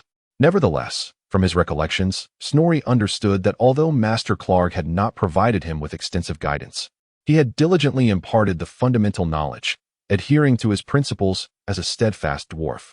Under the rigorous tutelage of Master Clark, combined with Snorri's inherent talent, he had achieved the status of an official rune blacksmith at a remarkably young age. He felt a deep sense of gratitude towards his demanding mentor. After a brief discussion, Snorri resolved to accompany the visiting dwarves to the Rapids Pass, eager to witness the advanced technology of his people. In the afternoon, he bid farewell to his brother, embarking on the journey amidst the heartfelt pleas of those around him. King Sarandon, Prince Balandin, and Master Aberek Silverfinger extended warm invitations for Snorri to walk alongside them. Yet he ultimately chose to travel with Master Silverfinger aboard the Doomsday Anvil. He termed this decision a means of artistic exchange, though the underlying reason was that his rock goat was currently undergoing training. Master Silverfinger harbored great admiration for Snorri, who came from a lineage of profound knowledge. Due to the uniqueness of his own school, few rune practitioners of comparable rank were willing to engage in scholarly discourse, leaving him and his predecessors to labor in isolation over the years. Throughout the journey, the two rune masters engaged in continuous dialogue, forging a bond that transcended generations. By nightfall, sharing meals and resting in close proximity, although Snorri's experience did not yet match that of a rune master. The mainstream rune philosophies he learned from Master Clark provided significant insights to Master Silverfinger, illuminating many perplexities that had long troubled him. In turn, Snorri gleaned a wealth of inspiration from Master Silverfinger. He had previously believed that runes could only be inscribed on weapons and adornments. However, through Silverfinger's revelations, he discovered that runes could also be etched onto war machines such as crossbows and cannons, enhancing the power of projectiles, endowing them with tracking capabilities, accelerating loading speeds, or even facilitating self-destruction in the event of unfavorable circumstances where the equipment might fall into enemy hands. At dawn the following day, the dwarven contingent circled around the Blackwater Lake. Just past noon, they entered the northernmost gorge of the lake, where the tumultuous black waters cascaded over the cliffs into a magnificent waterfall. Below the falls, dozens of water wheels were arrayed along the rocky precipice, some towering several meters high.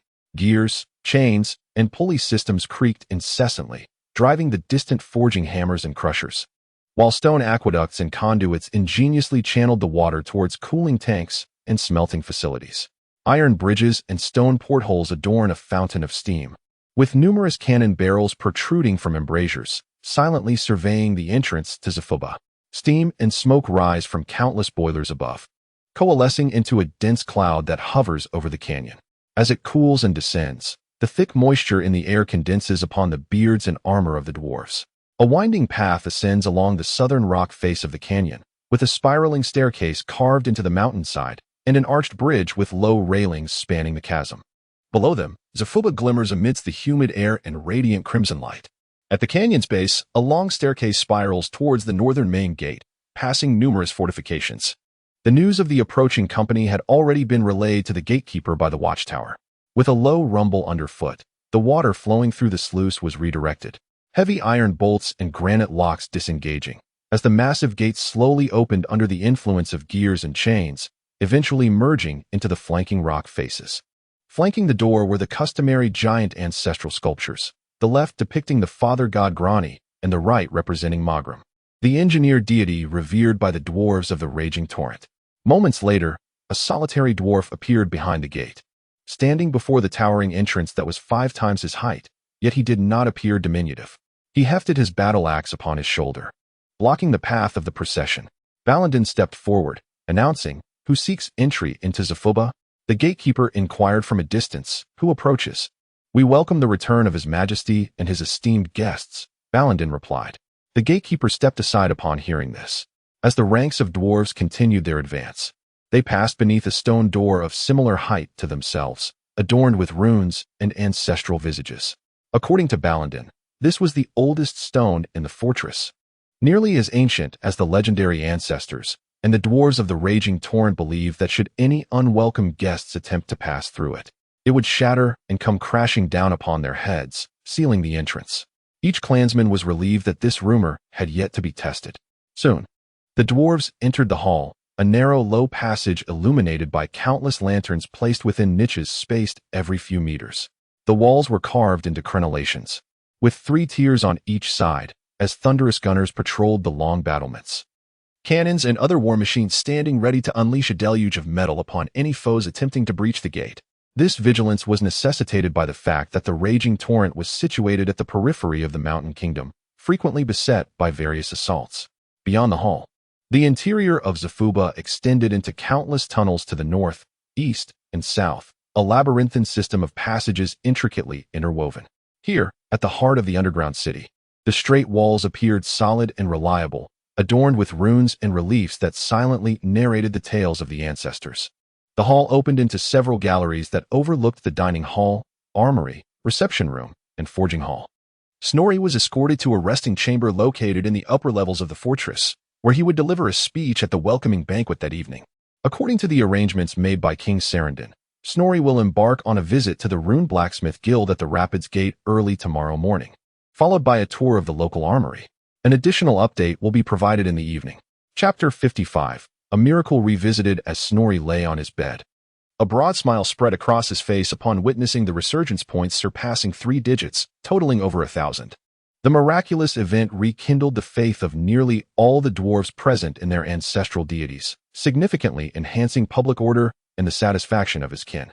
The Rapids Fortress stood as a highly prosperous dwarven citadel, bustling with a populous community, yet the residents, owing to their advanced technology, generally exhibited a lack of reverence for their forebears' gods. Should they reclaim their faith, the benefits would undoubtedly be substantial. With this thought, Snorri suddenly conceived the idea of revealing another miracle through the system, yet he understood the necessity of an opportune moment.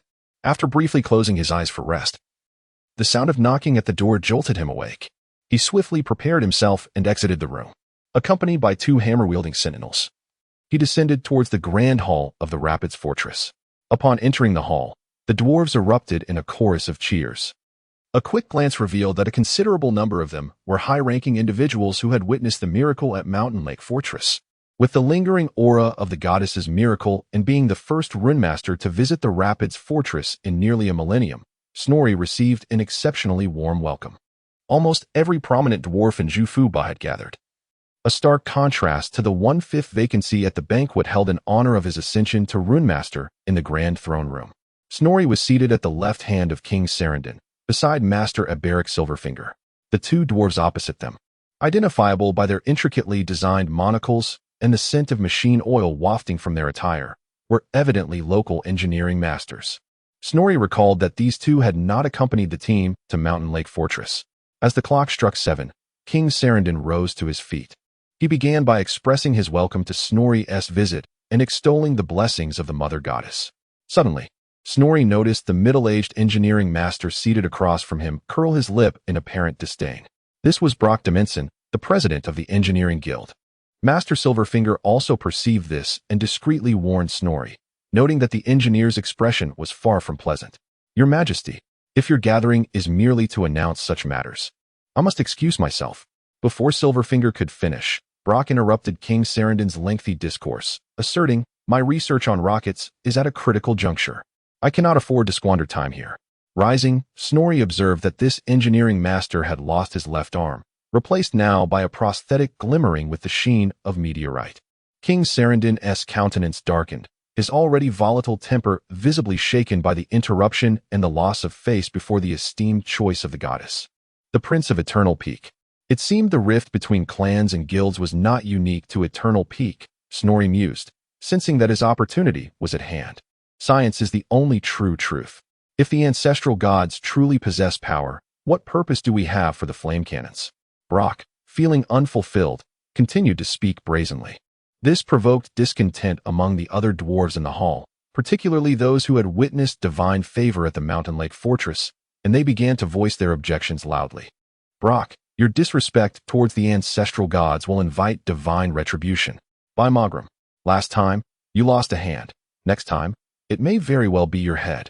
Without the protection of the Mother Goddess, you can expect your soul to fall into the hands of chaos." Despite the accusations and curses from his kin echoing through the hall, Brock remained utterly unfazed. Throughout his career, he had encountered such scenarios time and again. Yet it was his unwavering commitment to his path that had led him to become the president of the Engineering Guild. The engineers in the hall began to raise their voices as well, unwilling to be outdone, rallying in support of their leader. As the discord escalated, Snorri leisurely stood up. The non-engineering dwarves fell silent, eager to witness how Snorri, the chosen of the goddess, would reprimand the arrogant Brock Dimension. Snorri composed himself, adopting a stoic demeanor. Though not everyone understood gratitude, the compassionate Mother Goddess loved each of her children. As he spoke calmly, he summoned the system in his mind.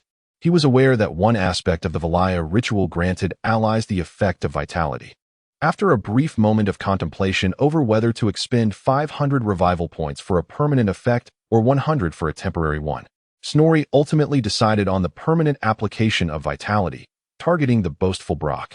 Suddenly, the dwarves present noticed that Brock's mouth had shut and his body began to tremble.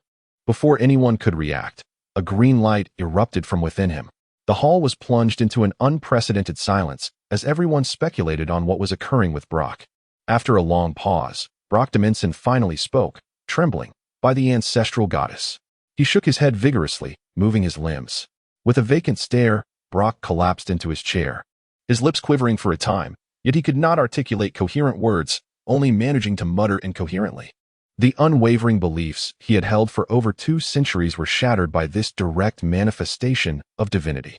Witnessing this spectacle, the dwarves in the hall erupted into frenzied cheers, nearly shaking the very foundations of the hall.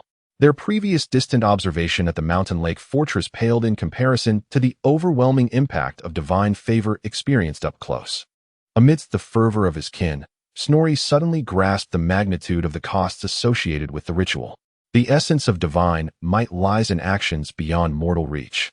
The eradication of chaos can be accomplished by any dwarf wielding the power of runes, and divine miracles merely expedite this process, thus resulting in a broad impact with minimal expenditure.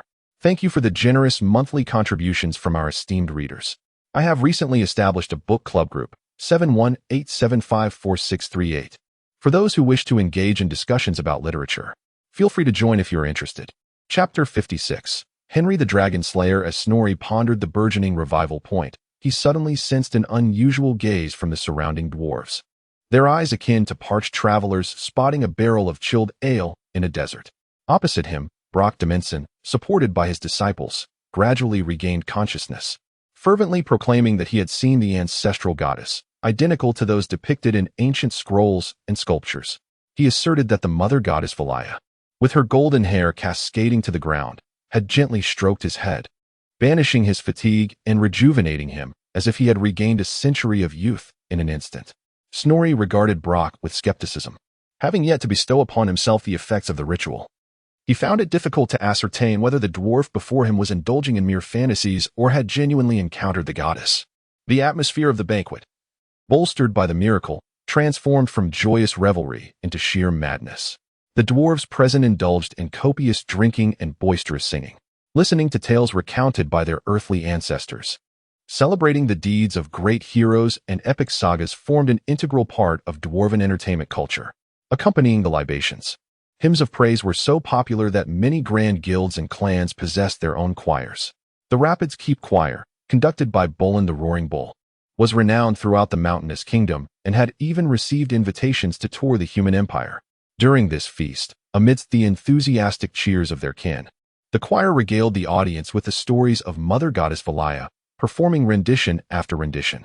However, such exuberance was confined to the dwarves seated in the audience. Snorri, on the stage, felt the air around him nearly solidify. King Sarandin, master of Silver Fingers, the colossal gatekeeper, and several other dignitaries of dwarven high society exchanged intense glances, their eyes practically sparking with tension. Due to the delicate balance of power among them, none dared to speak to Snorri. It dawned on Snorri just how alluring an abundance of energy could be to such a long-lived race as the dwarves. All he could do was pray to the mother goddess, leaving the descent of divine favor to her will. Realizing this, Snorri hastily sought to excuse himself. Although his revival point was on the cusp of a new peak, even in an optimistic scenario, he could only conduct 2 more such rituals. What if he were detained and unable to depart? This thought momentarily eased the tension on stage. The high-ranking members of Rapids Keep exchanged nervous laughter and began to clink their cups. Yet, this feeble explanation evidently failed to assuage the thoughts of the dwarves before him. From their forced smiles, Snorri sensed that a restless night awaited him. Noticing that his fellow kin mirrored his own reaction, the dwarves wore awkward, hesitant smiles. After closing the door, just as Snorri removed his heavy ceremonial coat, he heard a loud thud from outside, as if a heavy object had fallen to the ground. Alas, there was no escaping this. With a sigh, Snorri rose to open the door. As he pushed open the door, he beheld the venerable Master Silverfinger, his hair and beard as white as snow, being restrained by the gatekeeper, who firmly pinned him down. The gatekeeper held both the Master's hands and feet with a single hand, rendering the runes on his body inactive. Upon seeing Snorri emerge, the gatekeeper exhibited a sheepish yet amiable grin. Esteemed chosen of the goddess, I am Henry the Dragon Slayer, currently serving as the gatekeeper of Zufba, the stout dwarf announced with a somewhat muffled voice. Upon closer inspection, Snorri realized the sheer physicality of the dwarf before him. If Snorri could be considered a well-proportioned dwarf, and his brother gnomes could be described as robust, then this warrior could only be characterized as brawny and formidable. Sitting atop Master Silverfinger's back, the burly figure nearly matched Snorri's height, while his ample posterior engulfed the Master's entire back. Were he to stand, despite his shorter legs, he would certainly tower over his kin. Dragon Slayer Snorri echoed, fully aware that this straightforward title concealed a history rife with bloodshed and carnage. Henry proudly lifted his chin, indicating with a nod for Snorri to observe the green dragonhide cloak draped over his shoulders, complete with a dragon's head fashioned into a hood. "What brings such a stalwart visitor to me in the dead of night?" Snorri inquired. The dwarf's dark beard suggested he was in the prime of life, and it seemed unlikely he would be troubled by a lack of vigor. A mischievous thought flickered in Snorri's mind, though he maintained an earnest demeanor. As he listened to Henry's words, Snorri felt a sudden swell of emotion, reminiscent of his father, who toiled day and night under the weight of resentment. Upon receiving the ability for sacrifice, his first thought was not of the elder who had always cared for him. Snorri's silence did not surprise Henry. Any person of common sense understood that beseeching divine favor required a significant cost. To both Henry and Master Silverfinger, it appeared as though Snorri was awaiting the dwarf to declare his terms. "Master Snorri, you hail from nobility and possess exceptional skill. The wealth I have accrued through my labors may not pique your interest," Henry began. "I possess ancestral gear, but to exchange it would contradict the teachings of my forebears. If you could implore the ancestral goddess to bless my mother, I would gladly pledge my loyalty to you for 50 years. Henry gazed at Snorri with earnestness. "With my capabilities, even the Northern Agrim would not dare to claim victory over me with standard equipment." Snorri nodded repeatedly, convinced of the warrior's prowess. Snorri, do not heed his words. Master Silverfinger, having caught his breath, hastily interjected, "Our dwarf strength largely relies on our gear. This fellow is too large. He cannot even don the ancestral plate armor.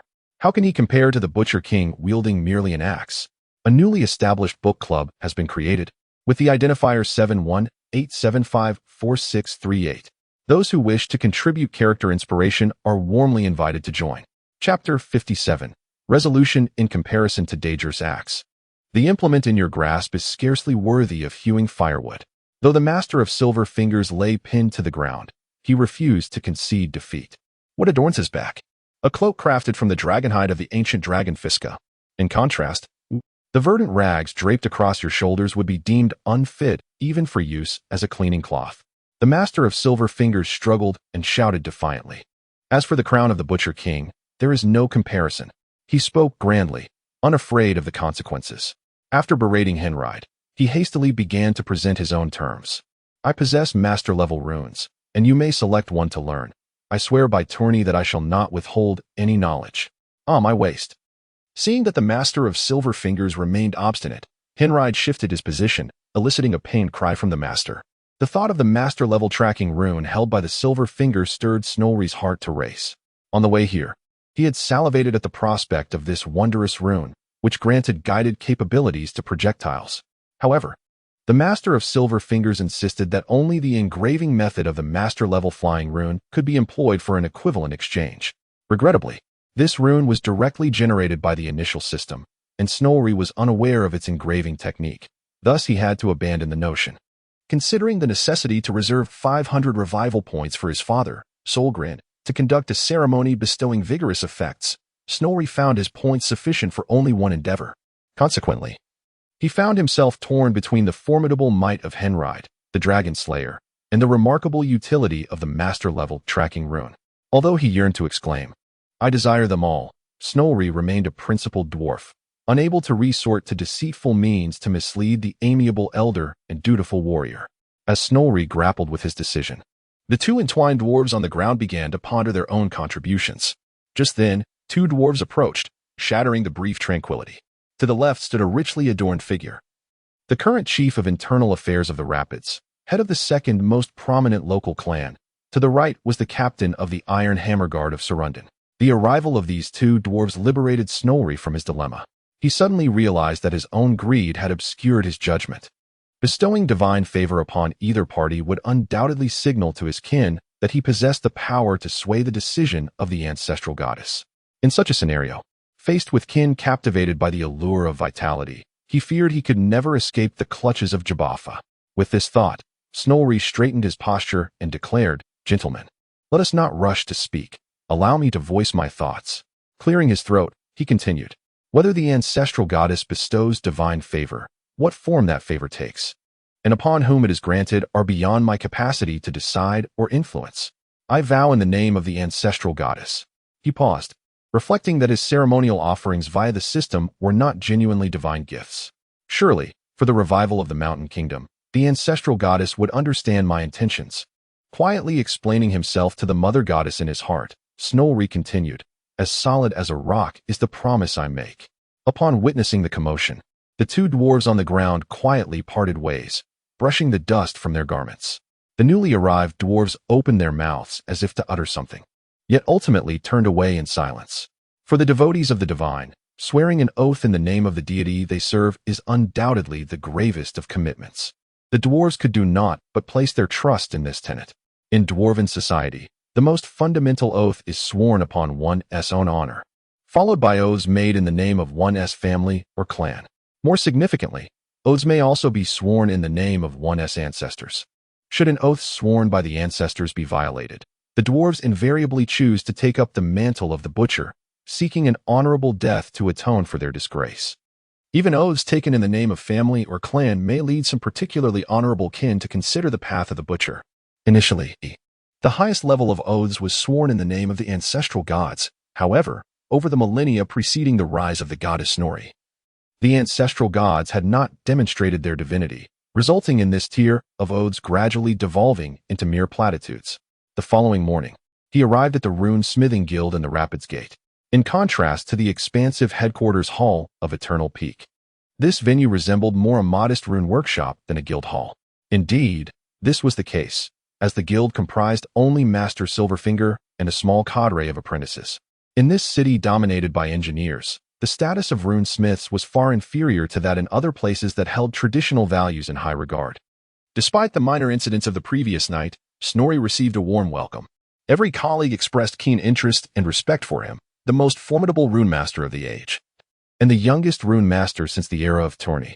This rune was the flagship product of the Rune Smithing Guild in the Rapids Gate, enabling the artillery of war machines to unleash projectiles imbued with incendiary properties, in addition to inflicting supplementary fire damage.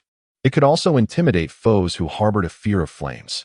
Upon entering the dining hall, Snorri spotted Brock Damazon standing atop the dining table, brandishing his unmistakable prosthetic limb. While sipping beer, he animatedly recounted the tale of his divine favor to the surrounding dwarves, his exuberance undeniably palpable. Observing his animated gestures, Snorri mused to himself. As the crowd swelled, Snorri approached the table where Brock stood. Upon listening briefly, Snorri nearly burst into laughter. Brock had recounted this story countless times throughout the day. And through his incessant embellishments, the originally floor-length golden-haired ancestral goddess had come to life vividly. Her measurements and features seemed to fluctuate according to the applause, cheers, and Brock's own level of inebriation. The gentle pat of a hand atop his head had inexplicably evolved into a kiss upon his forehead. Spotting Snorri amidst the throng, Brock leapt down from the table and enveloped Snorri in a warm embrace. Brock has finished his meal, which is of no consequence. Snorri can only eat with one hand while the other hand caresses his head, continuously repeating, "May the ancestral goddess bless you. I extend my gratitude to a certain individual, Brave Ajong, The Secrets of the Year 2000, the monthly votes from Bookfriend 2018022171507302, and the recommendations from numerous fellow readers. An additional update will be provided this evening." Chapter 58. The Engineers Guild. After a prolonged meal, Snorri and Brock emerged from the dining hall. Brock invited Snorri into his vehicle, a compact cart with a front-mounted engine. They journeyed towards the Grand Hall of the Engineers Guild, a distance that, despite being short and aided by transportation, took them nearly an hour. In a departure from his usual aloof demeanor, Brock, the president of the Engineers Guild, paused at every familiar face along the way to recount the tales of the previous night. It appeared that with Snorri, a divine presence, beside him, his enthusiasm for sharing the blessings of the Mother Goddess intensified. Upon finally arriving at the entrance of the guild, Snorri was struck by its embodiment of cutting-edge technology. The construction of the main gate was markedly different from any he had previously encountered. Unlike the typical stone or steel gates that required multiple guards to operate, this entrance could be effortlessly opened or closed with a single hand via a lever adjacent to it, which activated an internal pulley system. The guards stationed by the gate wielded not axes or hammers, but firearms. However, the statues flanking the gate remained true to the traditional dwarven style, depicting Mogrim, the god of engineers, on one side, and Morgan, the inventor of explosives and a founding figure of the guild, on the other. As they ventured further inside, every engineer they encountered greeted Snorri warmly, thanks to the goddess's favor. He was perhaps the first runic practitioner since the completion of the Rapid Falls to receive such distinguished recognition. Surrounding the hall were lower-tier, basic weapon production lines, where the young dwarves labored, newcomers to the demanding field of engineering, which requires both creative inspiration and extensive knowledge. The crossbows, catapults, and thunder cannons produced here were predominantly dispatched to other dwarven strongholds, and Snorri, with his rudimentary understanding of engineering, found little of particular significance. Proceeding deeper, they passed through 2 doors guarded by sentinels, entering a slightly smaller workshop under Brock's guidance.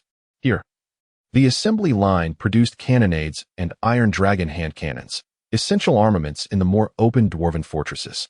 The iron dragon hand cannon was adept at neutralizing subterranean threats, effectively sweeping away numerous lower-tier adversaries, while the cannonade had become the most commonly utilized artillery within the dwarven army. Its capacity to shatter enemy armor made it particularly effective against heavily armored foes.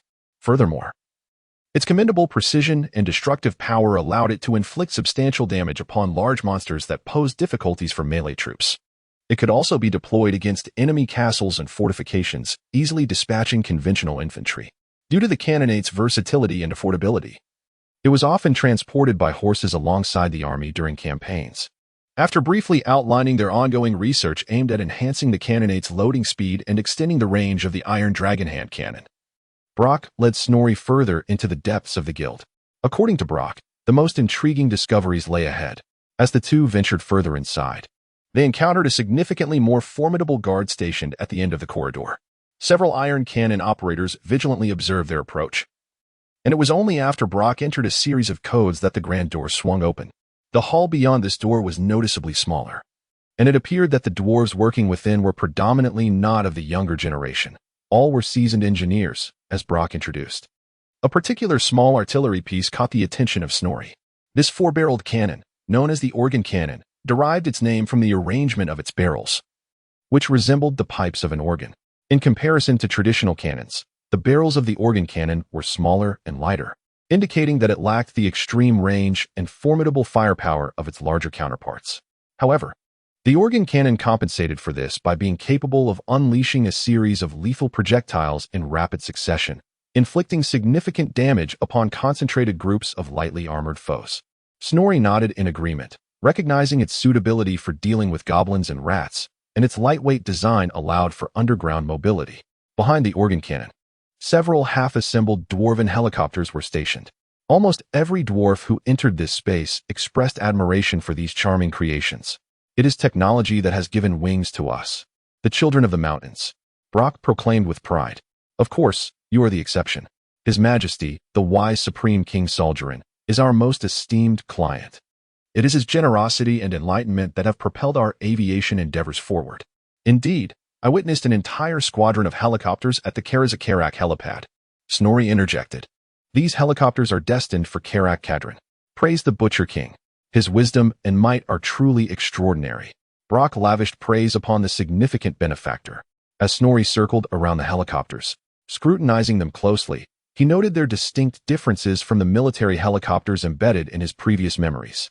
To withstand the formidable aerial threats posed by dragons and powerful magic in this world, these helicopters had been fortified with heavy armor. To offset the additional weight brought by the armor, the engineers had to compromise by reducing onboard weaponry and limiting cockpit space. With Brock's approval, Snorri entered the cockpit for a brief experience. He discovered that the cramped space allowed barely enough room for one dwarf, making it quite challenging to accommodate two. No wonder the pilots from Eternal Peak constantly lamented about their weight. Snorri recalled the grumbling yet flamboyant demeanor of his kin. Brock, Chairman, such a design may only serve reconnaissance purposes, wouldn't it?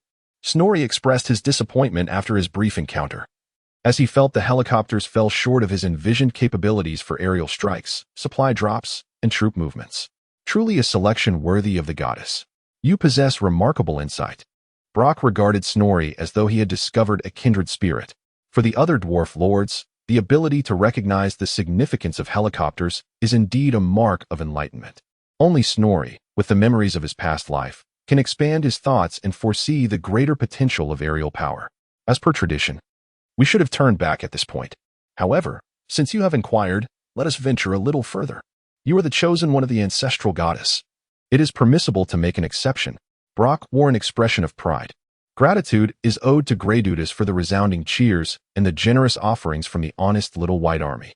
A readers group has been established, number 718754638. Those wishing to contribute character inspirations are welcome to join. Chapter 59. The Rune Giant's President Brock, with an air of mystery, guided Snorri into his personal office. What do you wish to show me? Surely not your office supplies, Snorri remarked, surveying the highly advanced technology that adorned the room. A variety of peculiar gadgets were present, from a water dispenser to a coffee grinder and a massage chair, indicating that President Brock had engaged in considerable trade with human caravans. Do not be so hasty, Brock interjected, inserting a key to unlock the door of a safe fixed to the wall. To Snorri's astonishment, the safe did not contain gold or silver treasures, nor any diminutive creatures, but rather a passageway. This tunnel, hewn directly from the mountainside, was not extensive, and at its end lay a concealed door. As Brock retrieved a keyring to unlock it, he explained, "This is where our guild conducts cutting-edge research, to mitigate potential dangers and ensure confidentiality. The highest security measures are paramount here." With a series of creaks and groans, Brock finally opened the door with a decisive click. In an instant, Snorri's gaze became transfixed. This chamber was significantly larger than the one they had just traversed, particularly with its soaring dome, designed to accommodate two colossal figures. Their wrists were not human hands but were equipped with drills and axes instead. "Rune giants," Snorri exclaimed. "You are indeed well informed." Brock responded, somewhat astonished, before his expression shifted to one of enlightenment. "Of course, you hail from the Eternal Peak.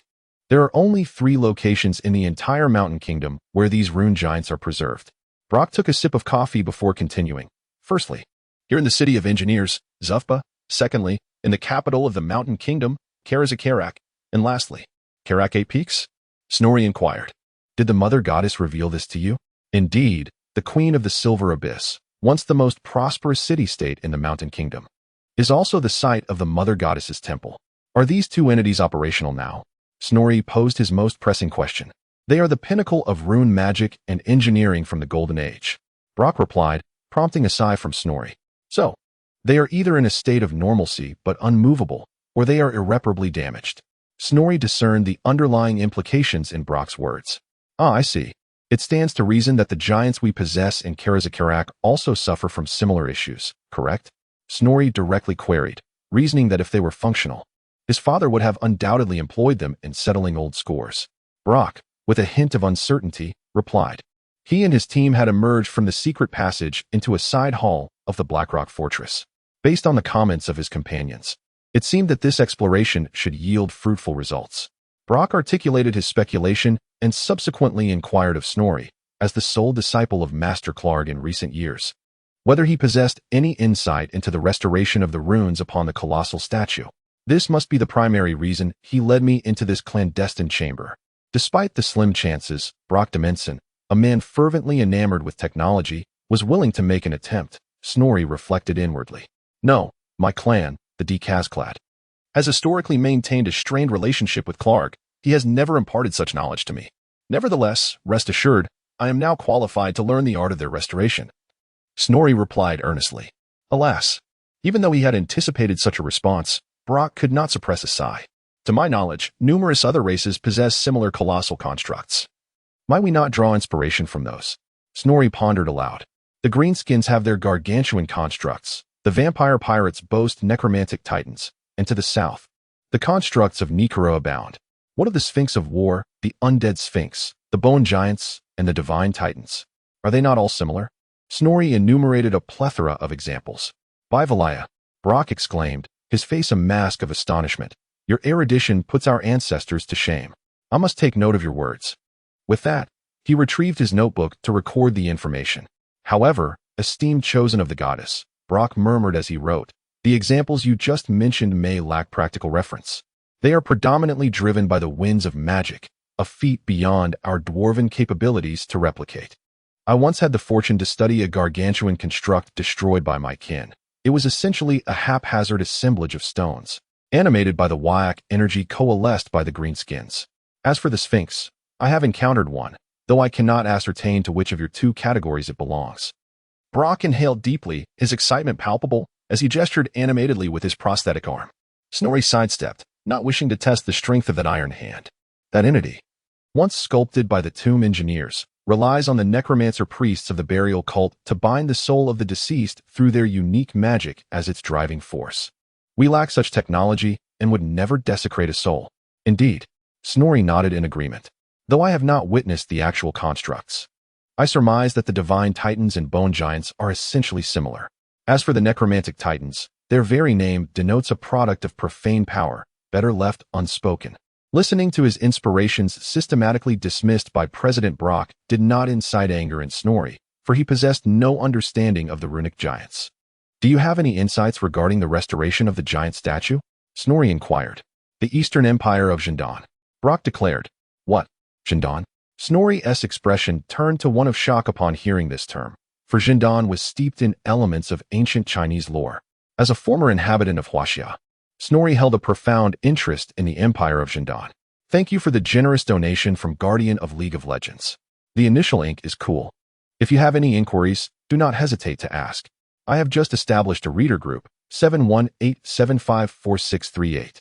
If any fellow readers wish to contribute character inspirations, feel free to join. Chapter 60. The First Whispers of Jindan. Indeed, humanity established connections with the empire located to the east of the continent several centuries ago. According to merchants, this land is awash with gold, spices, and silk. The discovery of knowledge unknown to Snorri filled Brock with exhilaration. Initially, it was the merchants of Tyrol who opened the trade route to Jindan, traversing the Blackfire Pass and ascending along the northern edge of the world's mountain range. They then crossed the Highland Pass and ventured into the land of the Great Bones, advancing further eastward. Snorri was enraptured, his curiosity and longing for the distant Jindan ignited. This trade route they established is known as the Path of Long Fangs, culminating at Shangyang, the westernmost gateway of Jindan, said to be governed by one of the sons of the Dragon Emperor of Jindan. Brock continued his exposition. Are there rune giants there?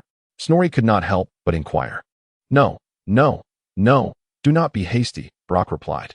To defend the empire from the incursions of northern nomadic tribes and chaotic minions. The Dragon Emperor himself constructed the Long Wall thousands of years ago, infusing it with his own magical essence to safeguard the northern frontier of the empire. The Hammered Great Wall, then, Snorri mused inwardly. The Long Wall is guarded by the Dragon Emperor's eldest daughter, and according to the merchant's descriptions, it is adorned with guardian constructs. Tall beings seemingly animated by advanced technology. Are they like enlarged terracotta warriors? Snorri blurted out, though it was evident that Brock did not comprehend his words. Brock began to envision the future, while Snorri sank into contemplation. Are these guardian constructs exclusive to the Long Wall? He pondered. What about Shangyang? Respectfully, it is Shangyang, the chosen of the divine, Brock corrected. Perhaps there are similar constructs, though they may not be prominently displayed. Such matters are secrets to Jindan. Perhaps the constructs in Shangyang, like our giants, are hidden beneath the earth. Have we not made any attempts? Gathering information, learning techniques, and so on? Snorri pressed on. Since we learned of this news, our engineering guild has been strategizing, Brock sighed. Noticing Brock's demeanor, Snorri realized that he was about to hear more disheartening news. The Path of Long Fangs is fraught with peril. The wild giants encountered during the mountainous traverse or extreme weather could easily obliterate a merchant caravan. But that is not the most daunting aspect, Brock paused. In the vast plains lies a great goblin empire, with numerous marauding factions under its dominion. Consequently, only a few caravans can safely make the journey back and forth. It is said that if the armies of those tribes were to assemble, it would stretch endlessly. We have made those greedy and foolish beings pay a price. But that does not aid us in restoring the giants. Very well, let us explore other avenues. Should you achieve any breakthroughs in the relevant runic technologies, do not hesitate to contact me. We can offer you a price that will certainly satisfy. After receiving Snorri's affirmative response, the two shifted their gaze towards the base of the giants. There, two groups of dwarves were engaged in research, their white beards flowing as they worked on an array of engineering products far surpassing those of the outside dwarves. Snorri and Brock made their way towards the left group. Several clan members were gathered around an oddly shaped cannon. This individual was the vice president of the guild, and he, along with his team, was developing a true weapon of destruction. Brock introduced, We call this contraption the flame cannon. We first inject hot oil and molten tar into the inner chamber, then introduce air into the barrel, causing the pressure within to escalate to a near-explosive level. At the opportune moment, we place a fuel-soaked ignition device at the nozzle, subsequently releasing the pressure from the barrel. This searing mixture then erupts from the cannon, ignited instantaneously by the ignition device. The burning molten oil rains down upon the enemy ranks, a deadly deluge from the heavens. The flesh and blood of those scoundrels will instantly dissolve under the intense heat, leaving behind naught but charred bones. Block spoke with fervor, his face contorted in a fierce expression, as if he were incinerating a pile of Skaven. However, the range and stability of this device still require enhancement. Not long ago, one of them exploded. Block, reluctant to elaborate further, led Snorri to the right. There, 2 dwarven aircraft were stationed, differing somewhat from those seen outside. The engineering master responsible for this research was markedly more engaged than the previous individual, warmly greeting them. "Good afternoon, esteemed chosen of the goddess. I am pleased the Skywalker, currently overseeing the development of these aircraft." Snorri responded, "Greetings, honored master. Could you enlighten me about your work?" The Skywalker was a sprightly, elderly dwarf, adorned with a leather flying cap, a beard cover, and a pair of flight goggles, evidencing not only his mastery in engineering, but also his prowess as a pilot. "It is my honor. Each of us wishes to showcase our achievements to the ancestral goddess.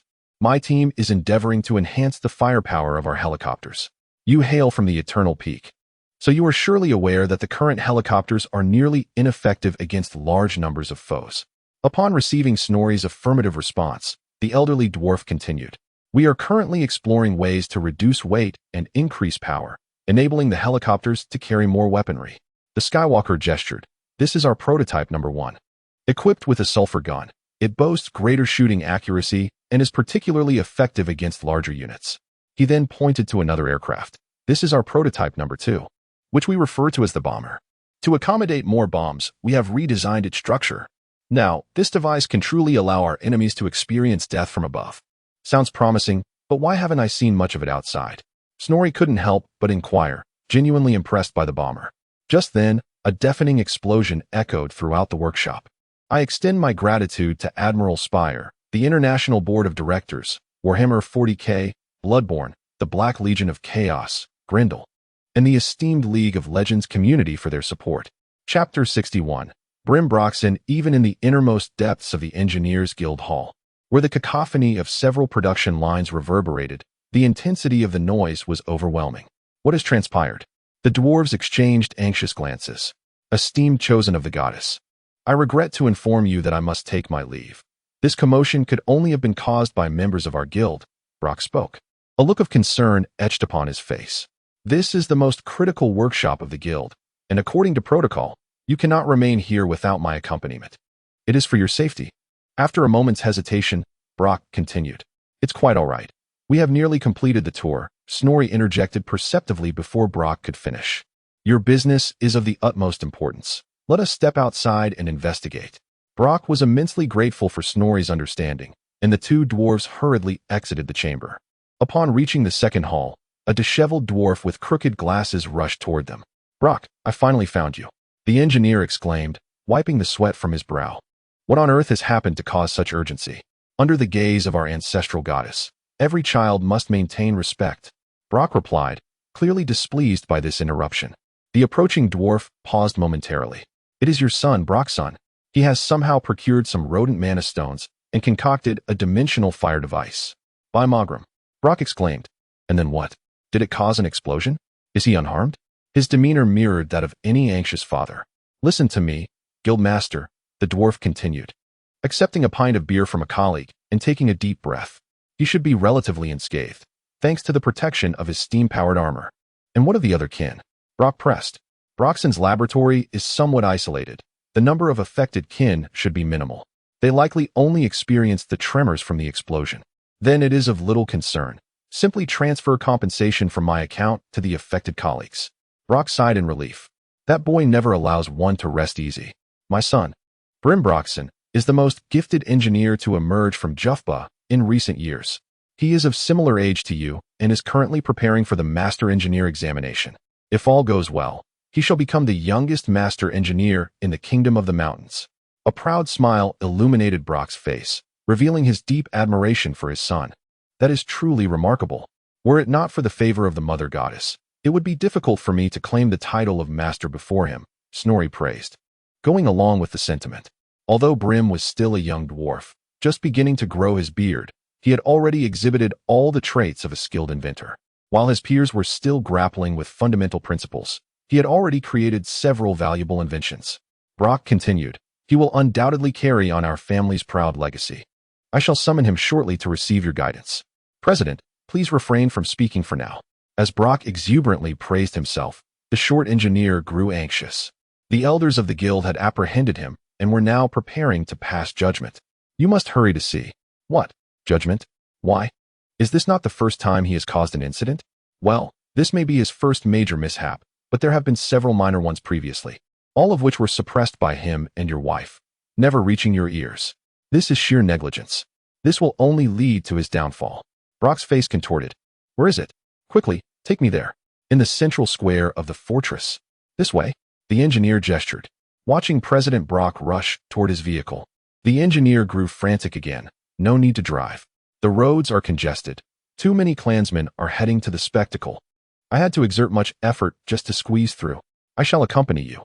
Perhaps I can be of assistance. At this moment, Snorri interjected. Initially, he had no intention of joining Brock, as the steam carriage only had 2 seats, but now he saw no harm in going. For he was genuinely intrigued by Brock and his remarkably talented son. He understood the significance of engineering for future development and hoped to seize this opportunity to further expand his influence and reputation. The 3 dwarves dashed out of the Engineers Guild. Brock, in his urgency, activated a steam booster on his boots to advance swiftly, while the engineer led Snorri toward the square. They circled halfway around the mountain's belly, and in the distance, Snorri spotted the square teeming with clansmen. Under the statue of the 3 principal deities, President Brock was bellowing something. Make way for the esteemed choice of the goddess. Please excuse us, the engineer shouted, attempting to clear a path for Snorri, who was well known among the clansmen, and they readily obliged, allowing him to reach the stage below. On the platform stood 5 elderly dwarves with long white beards, facing Brock, who shielded a young dwarf being restrained by 2 guards behind him. Snorri scrutinized the young man, whose black beard had only just grown to his chest. He wore a cleverly designed helmet, and beside him lay a large-bore double-barreled rifle. His face bore a striking resemblance to President Brock's, marred by expressions of regret and fear. This was the 4th time he had caused an experimental mishap. The ancestral gods taught well. 3 strikes, and you're out. The elder dwarf, standing in the center, spoke. According to the rules of our Engineers Guild, we must perform the trouser ceremony on Brimbroxen and expel him from the guild. Another elder stated, and as soon as he finished, many clansmen in the crowd began to chant, trouser ceremony. Trouser ceremony. Some held grievances against President Brock, while others were discontented with Brim, the exceptionally talented yet wayward youth. Brim is still young, he is not. President Brock attempted to exonerate his son. Do you, as the guild leader, intend to undermine the rules and shield your own son? It is essential to recognize that inventions cannot be borrowed like the power of runes. Many dwarves suspect that Brim's creation was aided by his father. I shall bear the consequences of my actions alone. Witnessing his father being subjected to the flames, Brim could not contain his anguish and cried out in despair. Chapter 62. Successfully attracting silence. You insignificant wretch who has barely sprouted facial hair. President Brock's fury was palpable. You have no inkling of the significance of the trouser leg ceremony. Henceforth, you shall no longer engage in the study or application of engineering technology. I understand, father. I have caused you too much trouble. I will bear the consequences of my own misdeeds. Brim retorted, his voice trembling, concealing a torrent of complex emotions. That little mustache isn't too shabby, Snorri mused inwardly. To him, talent and ability were undoubtedly important, yet without the support of admirable inner qualities. These attributes were mere castles in the air. In his previous life, this held true, and in this world, where mortals are easily swayed by the chaos of the gods, it was even more pertinent. Since he himself has no objections, let it be so. May the ancestral gods witness, we shall execute this for Brimbrock's son.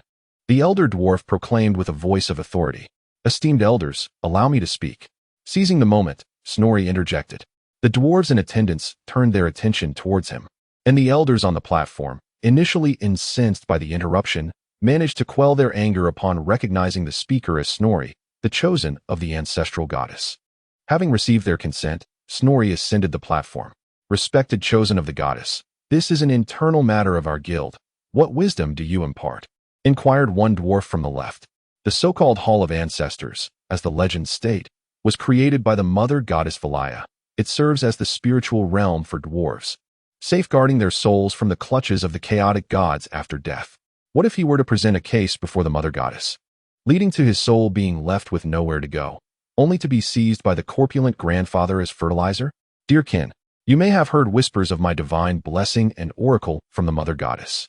Snorri took the engineering amplifier handed to him by President Brock and, under the expectant gazes of those present, began to speak. The mother goddess has conveyed to me that to revive the glory of the golden age of the kingdom of the mountains, the strength of every clan member is indispensable. Upon hearing this, the dwarves below erupted in excitement, feeling a profound sense of pride. Snorri resolved to evoke a resonance among his kin as his opening. This individual, Brimbroxson, is a promising engineer. I believe we all can agree on that. Not only did the dwarves in attendance nod in agreement, but the elders on the platform also inclined their heads slightly.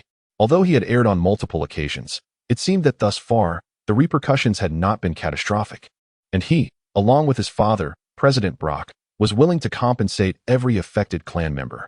Upon hearing this, President Brock hastily assured everyone, "Thus, I propose, why not grant him an opportunity for redemption, rather than allowing a genius, someone who could potentially make significant contributions to our engineering guild, to the realm of Jaffoba, and indeed to the entire kingdom of the mountains, to be stifled here in this square, under the watchful gaze of the ancestral goddess.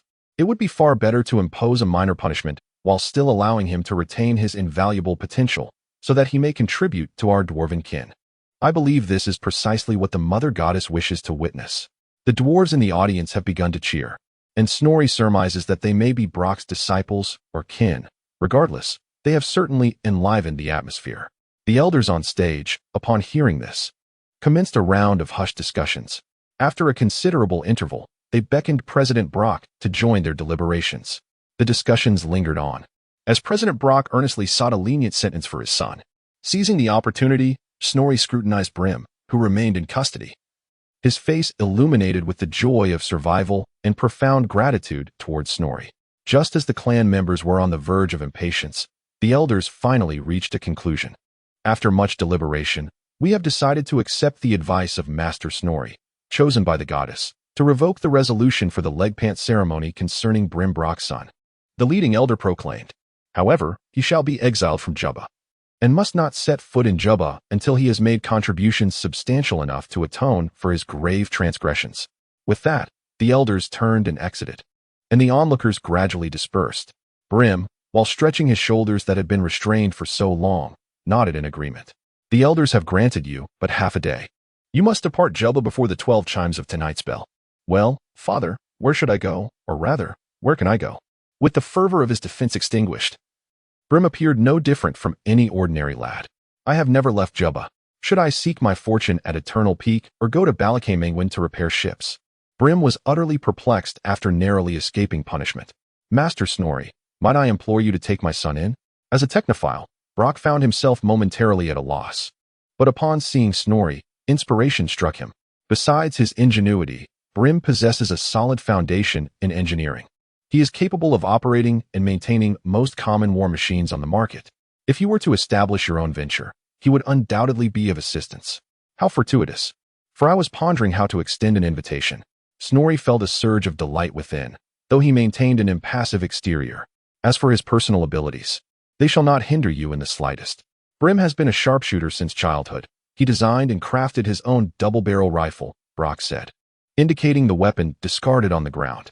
"It is called the Hate Harvester," Brim interjected. "Indeed, the Hate Harvester, capable of shattering the skulls of hulking orcs with precise shots. And loaded with buckshot, it can decimate a horde of goblins in one blast. He will certainly be able to protect himself." Brock fervently promoted his son. "Very well. However, I may be perpetually engaged in perilous endeavors. Can you endure the hardships of life on the road alongside me?" Snorri decided to maintain a modicum of reserve. "Absolutely. That is no issue at all. If you remain confined to the workshop, how shall I have the opportunity to achieve great deeds and redeem my honor? Brim responded passionately. Thank you for your generous support in offering monthly contributions. Brave and steadfast, we confront the harsh realities that challenge our ideals. To the joyful recluse and the valiant Leo, as well as light Yagami and the wandering disciple, your encouragement is invaluable. Additional content will be released this evening as we embark upon a new month. I humbly seek your continued support. Chapter 63. Further conversations with the divine. Having secured Snorri's consent, Brock felt a profound sense of relief. I cannot thank you enough. Without your assistance, Brim would truly be in dire straits. Do not mention it. Esteemed leader, it is my duty. The precious strength of our dwarven kin should not be squandered on meaningless internal strife. I shall look after Brim, so you may rest easy. Snorri reassured him. Well, whenever you find yourself in need of war machines or engineering marvels, do not hesitate to seek me out.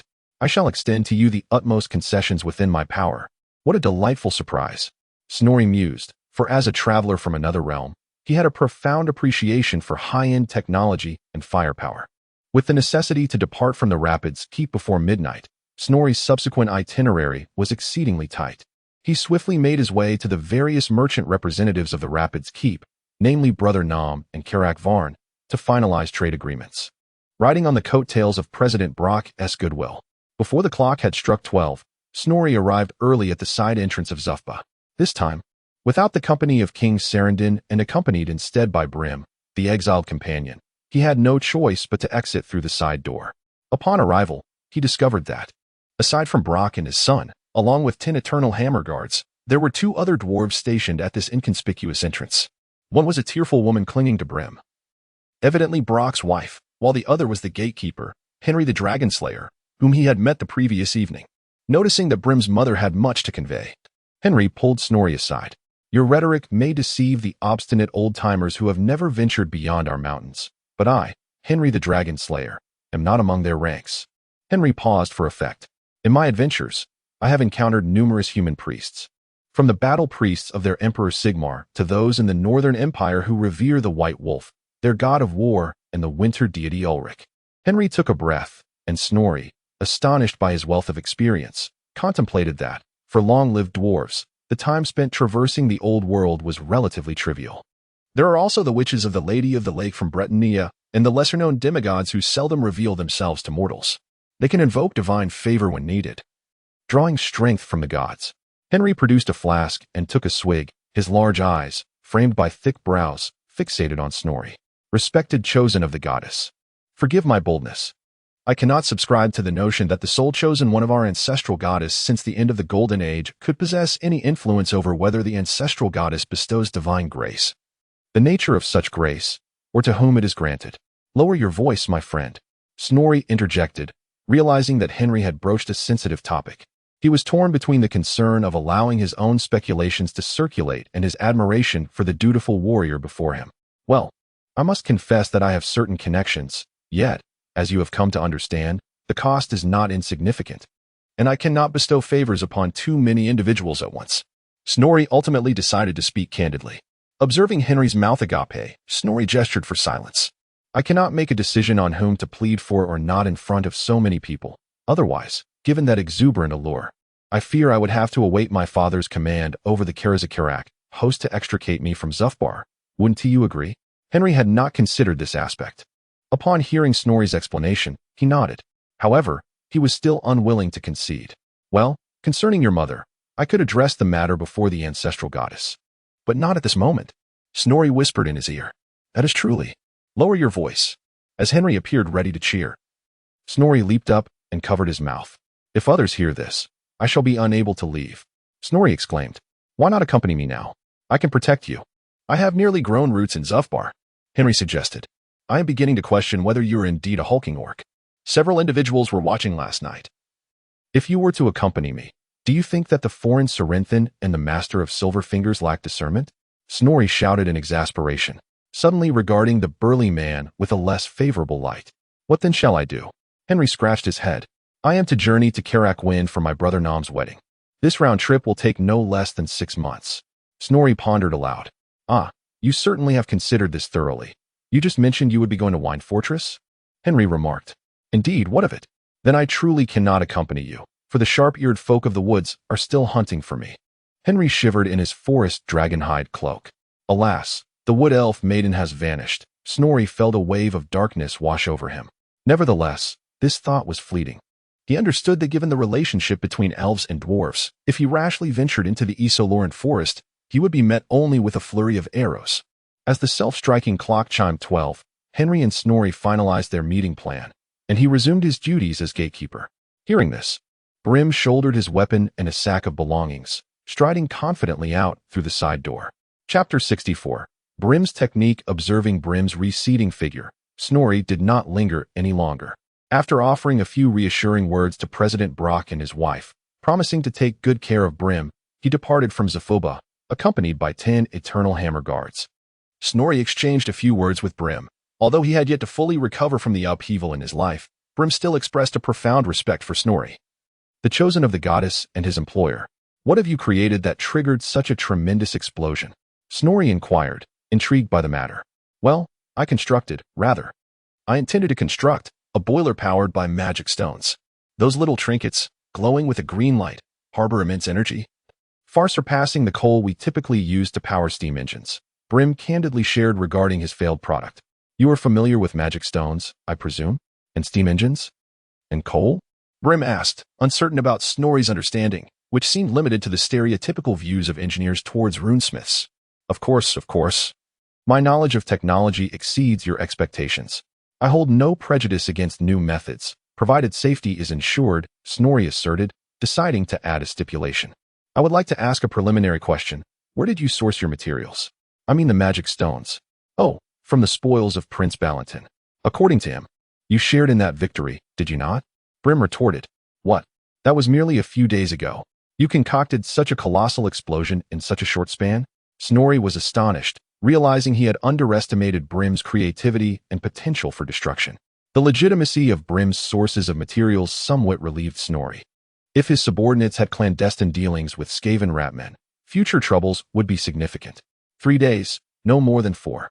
After acquiring the magic stones, I spent some time determining their properties, then roughly estimated the energy contained within a unit mass, and subsequently designed a device based on the calculations. Brim seemed to recount the events as if they were commonplace.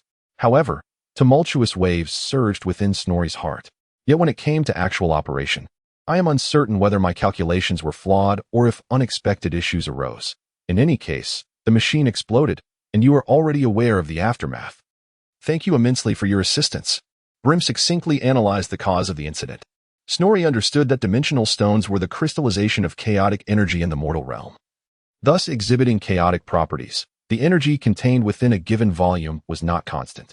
At times, a dimensional stone the size of a thumb could unleash energy equivalent to that of a high-explosive grenade, while at other times, it might not even ignite a match.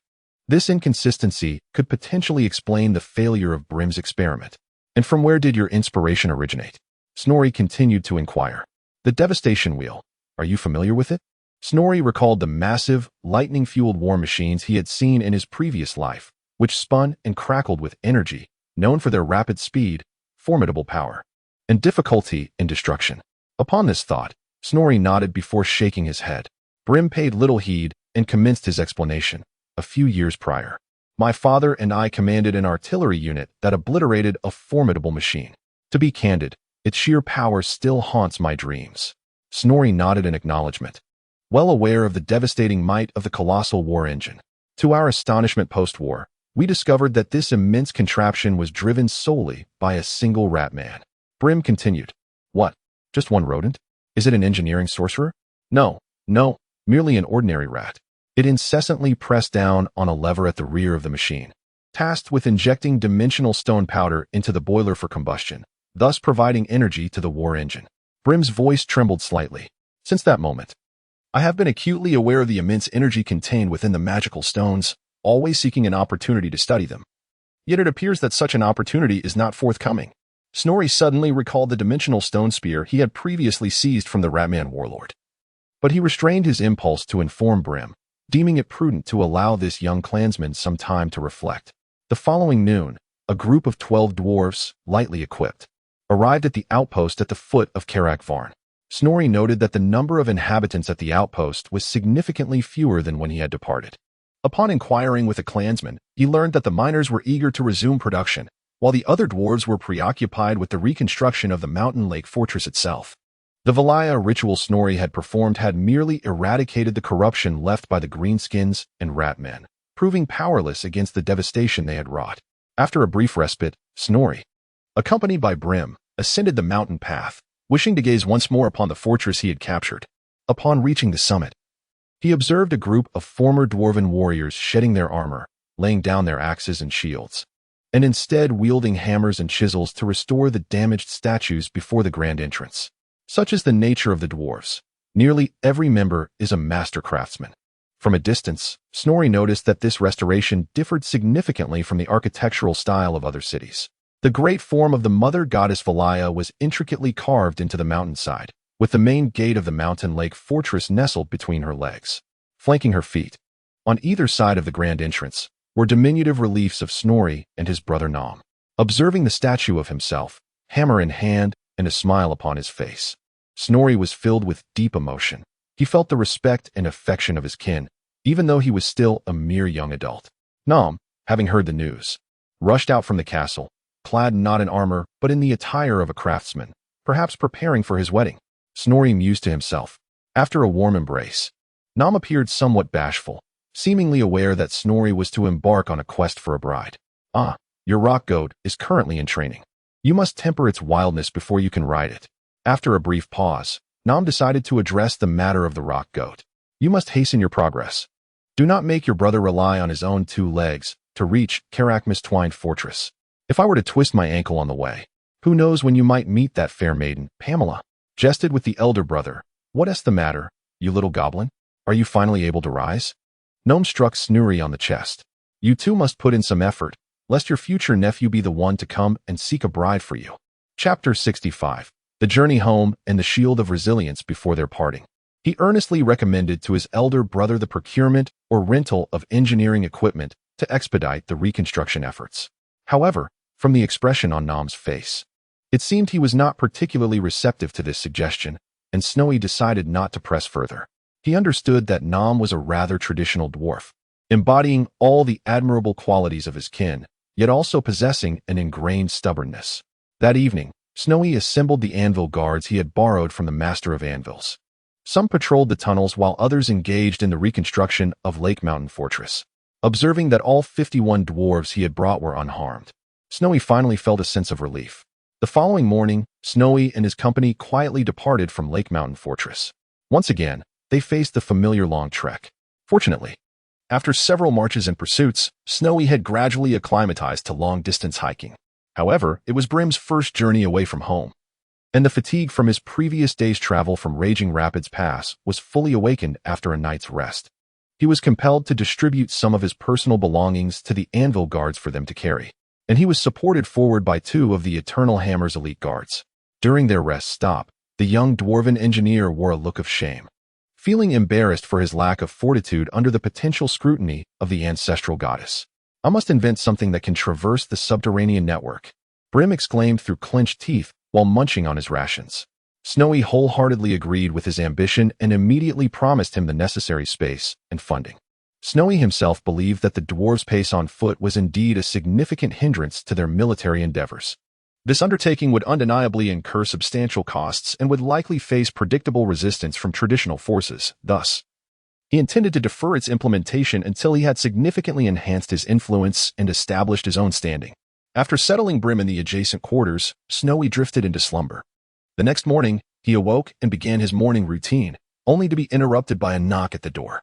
"Strange. I distinctly did not ask Balin to wake me this morning," he muttered as he opened the door. To his surprise, it was Johnson the Shield, the captain of the Anvil Guards. "Uncle Shield, what brings you to seek me so early?" Snowy inquired, ushering him inside. Master Snowy, I have a rather unorthodox request," the boisterous dwarf said, struggling to modulate his volume, a hint of embarrassment crossing his face. Captain Shield recounted his experiences after joining the ranks of the Iron Shard warriors. He found himself engaged in monotonous underground patrols due to the conservative nature of the former High King, Erikson, who seldom waged war. When the Master of Anvils recruited the Anvil Guards, he believed that accompanying a runemaster would afford him ample opportunities for adventure, hence his application and subsequent selection. To his dismay, he discovered that the Master of Anvils preferred to remain in the forge rather than lead an expedition or carry the Doomsday Anvil into battle. Not long after, Solglen ascended to the throne and declared the commencement of an era of reckoning, frequently engaging in military campaigns. However, none of this pertained to the steadfast guardian, the Shield of Iron. Throughout these years, his axe and shield had seen little use. After hearing the tale of the shield, Snorri couldn't help but feel a twinge of melancholy. In their previous collaborations, he had recognized the shield as a dwarf officer with a degree of autonomy, someone reliable in action and seemingly knowledgeable in the art of interrogation. Yet, such talent had squandered a century, failing to seize opportunities, and had not established any significant achievements to date. Snorri felt a deep sympathy for his plight, while also realizing his need for an experienced captain of the guard. Moreover, the shield's booming voice could effectively convey commands amidst the cacophony of a chaotic battlefield. Although a loudspeaker could be employed, it could never match the reliability of a human voice. Despite having made a decision in his heart, Snorri refrained from voicing it fully. After bidding farewell to the ever-grateful shield, he adjusted his attire and proceeded with 10 everlasting hammers to report to Solglen's office. Upon entering the room, Snorri gestured for Solglen to dismiss those present. Although uncertain of the reason, the king signaled for his officials to leave. Snorri activated the system, spending 500 revival points to perform a rite for Solglen, feeling an inexhaustible surge of power coursing through him, while Solglen's grizzled beard trembled incessantly. Nevertheless, his extensive experience allowed him to suppress the urge to vocalize his astonishment. Yet, Snorri noticed Solglen gripping the edge of the desk, the wood creaking under his grasp. It seemed that even after witnessing divine grace twice, this sagacious sovereign found it laborious to fully comprehend the miracle when it manifested upon himself. You are quite remarkable. Solglen finally managed to articulate after a prolonged silence, momentarily at a loss for words of praise. You have approximately 20 days to prepare your Warhammer, your guards, and your little lamb.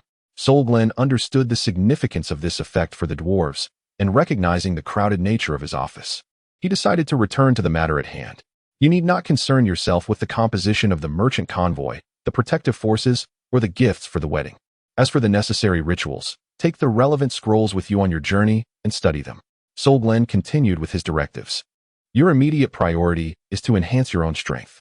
That cursed Grom has risen from the Oakham Mountains within the borders of Bartonia. Although his Wyak has drawn away most of the Greenskin warbands along the way, the journey remains fraught with peril.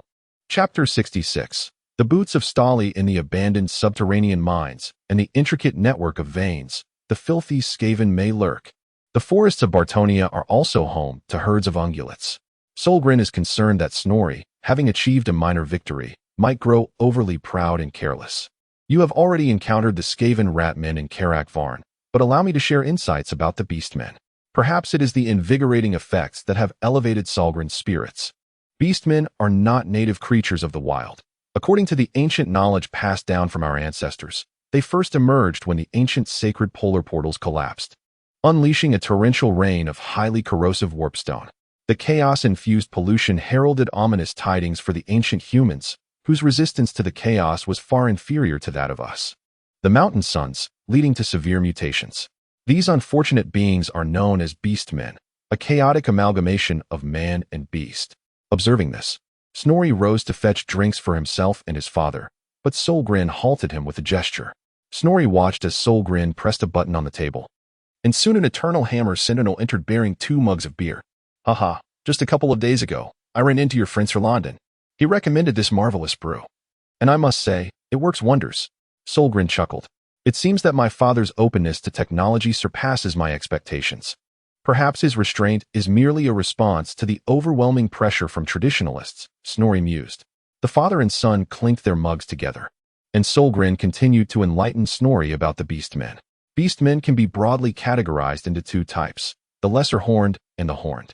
The lesser-horned are a twisted breed, embodying the worst qualities of both man and beast. The horned, on the other hand, are the stronger faction among the beastmen, a fusion reminiscent of formidable animals and humans.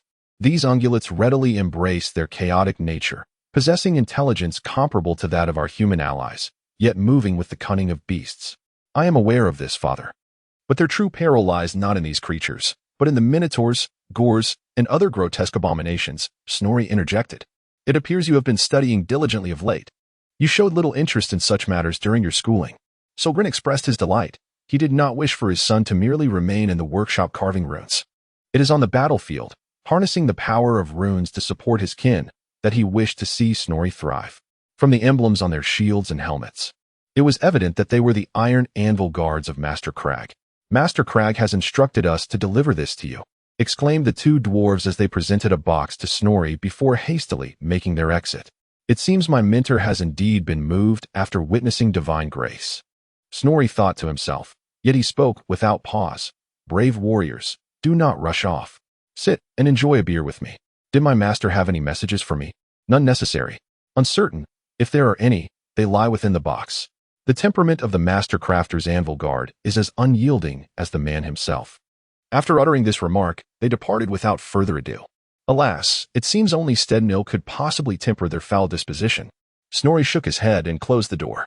He could hardly contain his excitement as he opened the box, eagerly anticipating the gift from the most formidable rune master of the age. Upon unveiling its contents, Snorri's expression turned peculiar. Inside lay a pair of boots, legendary in quality, inscribed with 3 runes. Coincidentally, he was aware of their provenance. These boots, known as the Boots of Stali, are among the rare relics that can be definitively traced back to the hands of the rune blacksmith god, Torni. In dwarven society, many legendary and even exquisite items are often attributed to the craftsmanship of ancestral gods. Yet, in truth, many of these artifacts were merely touched by the divine in various stages of their creation, such as the forging of the raw material or the quenching process.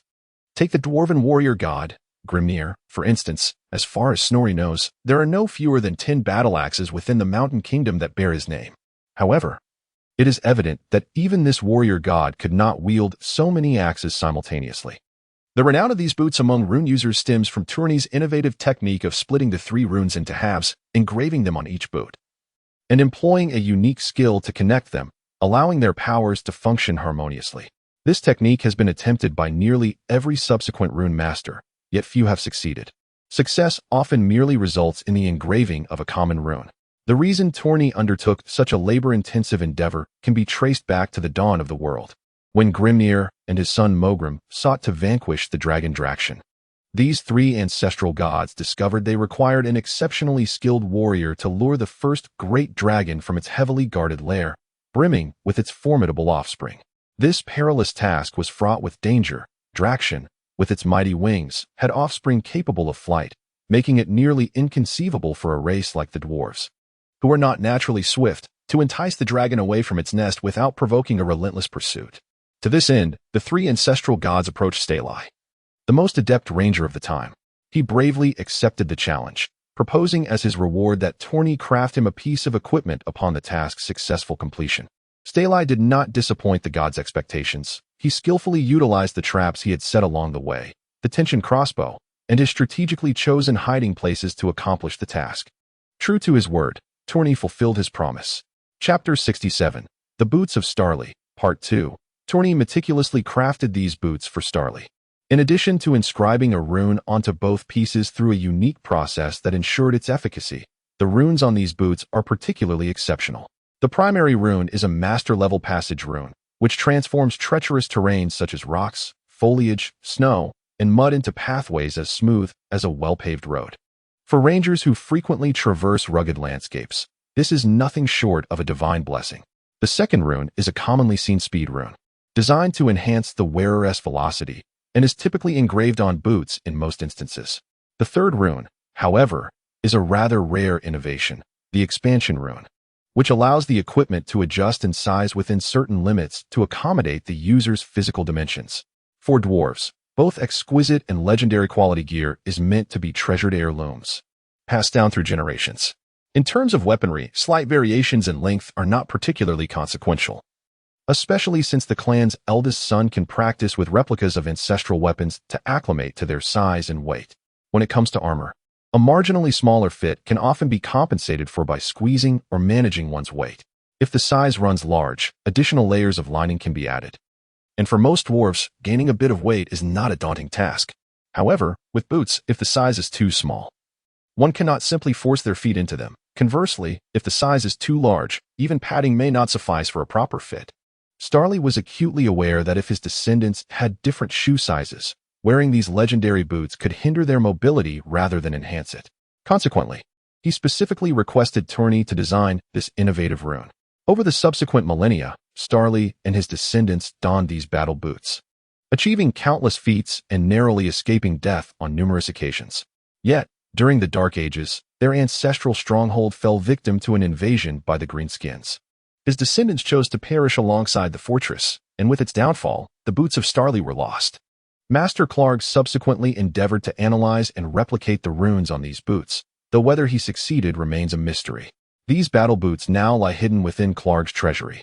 Who could have imagined that the first legendary piece of equipment acquired by the illustrious descendant of a goddess, the third son of the Supreme King, and the youngest rune master of the mountainous kingdom of Tourney would be a pair of second-hand, or rather, well-used boots? Snorri mused to himself, feeling somewhat guilty for having struck such a bargain.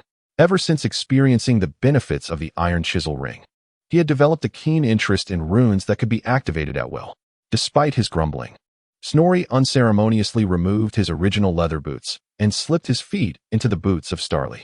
The moment he donned them, he was struck by a sensation entirely distinct from that of his previous high-quality calfskin boots. By the gods, these boots are made of dragon hide, Snorri exclaimed in astonishment. Upon reflection, it is indeed the case that to bear 3 runes, one must utilize extraordinary materials. According to the tales enshrined in epic lore, it is highly probable that these materials are derived from the hide of the formidable Draction. The thought that such an immensely powerful being was vanquished by our ancestors and subsequently fashioned into boots to be worn upon their feet fills Snorri with a sense of pride. Rising to his feet, Snorri stomped, triggering the effect of the adaptive runes. He could feel the boots gradually constricting until they conformed perfectly to his feet. "Let me see if there is anything else," Snorri exclaimed, as he overturned the box containing the shoes onto the table, from which emerged a note. "Do not perish too swiftly." Snorri enunciated each word deliberately. These 4 characters were not inscribed in the common tongue, but rather in the ancient script of the dwarves. The primordial dwarven script was crafted by the mother goddess Valaya, with each letter infused with a modicum of magical essence, representing the nascent form of rune magic. It could be said that in the age of our forebears, every letter, every bill, was imbued with arcane power. The potency of this script is contingent upon the skill of the scribe and the medium upon which the letters are inscribed. Thus, the 4 characters, penned by the formidable Clark, each possess power akin to that of an ordinary rune, rendering Snorri's reading particularly arduous, due to its cumbersome nature. The dwarves seldom employed this script except in the most significant occasions, such as the signing of treaties or the drafting of tomes of enmity. For dwarves who have awakened their ancestral blood and mastered the power of runes, they can inscribe directly, as the runic magic within them adheres automatically to the characters. Conversely, those without such power must utilize runic quills or ink imbued with strength to write. For instance, in the Tome of Great Enmity, Demasclin, the hatred inscribed within was penned in the very blood of the Supreme King himself. Feeling an invigorating lightness from below, Snorri could not resist the urge to dash outside for a quick run. He set off towards the runic blacksmith guild in search of his Uncle Iron Chisel. As he descended the staircase, the effects of the master-level passage rune became apparent. Snorri felt as though he were traversing level ground. Requiring neither concentration to control his body nor caution to avoid a fall, his knees were free from undue strain. With the combined effects of the speed rune, Snorri found himself moving at nearly double his usual pace, an advantage that would surely be more pronounced while ascending mountains or traversing marshes. Snorri mused to himself, "Wouldn't it be unfortunate if my little lamb lost its favor before I even had the chance to ride it?" Snorri felt himself falling in love with the sensation of walking swiftly. In the blink of an eye, the guild's entrance loomed near. "At your age, I had scarcely ventured beyond the eternal peak. So, how does it feel to shoulder such responsibility for the first time? Are you confident?" "It is hard to say, uncle. I feel there is much yet to learn. I intend to swiftly master the runes of wrath and destruction in the coming days, so that I may possess a measure of lethality when facing potential adversaries." "Very well. If there is anything you lack or do not understand, do not hesitate to ask me. Previously, I could not afford you special attention, but now that you have embarked on your journey, let us engage in scholarly exchange." The master of the iron chisel readily agreed, grateful for the support from the Black Bear Village and its patrons. He humbly requests encouragement and appreciation at the beginning of the month. Chapter 68. Runes of Anger and Destruction. Where are my anvil guardians? They haven't bullied you for your youth, have they? Inquired the master blacksmith. Of course not. They have provided me with considerable assistance throughout this journey. They are a formidable elite force. Snotty replied truthfully. That is good to hear. I heard from that rascal Dragonhammer that your guardians have been fully recruited. Yet they require some adjustments in their combat strategies. You know, as anvil guardians, they should form around us and our doomsday anvil. This is somewhat different from their original formation, the master blacksmith succinctly analyzed. Indeed, I have been well protected by my brothers. Neither Greenskins nor vermin have laid a finger on me, Snotty praised before deciding to speak directly. By the way, I have a favorable impression of your guardian captain. That Johnson the Stalwart. He is reliable and has a commanding voice. Could you assign him to me permanently? It would save me the trouble of selecting a new captain. Certainly. The master blacksmith readily agreed. He is a capable fellow, and it has indeed been a bit of a waste to keep him at my door all these years. You know, I prefer to produce gear in the workshop. In my view, it yields a more stable output compared to venturing into danger. I respect your choice, dear uncle. Regardless of the approach, both contribute to our mountain's legacy.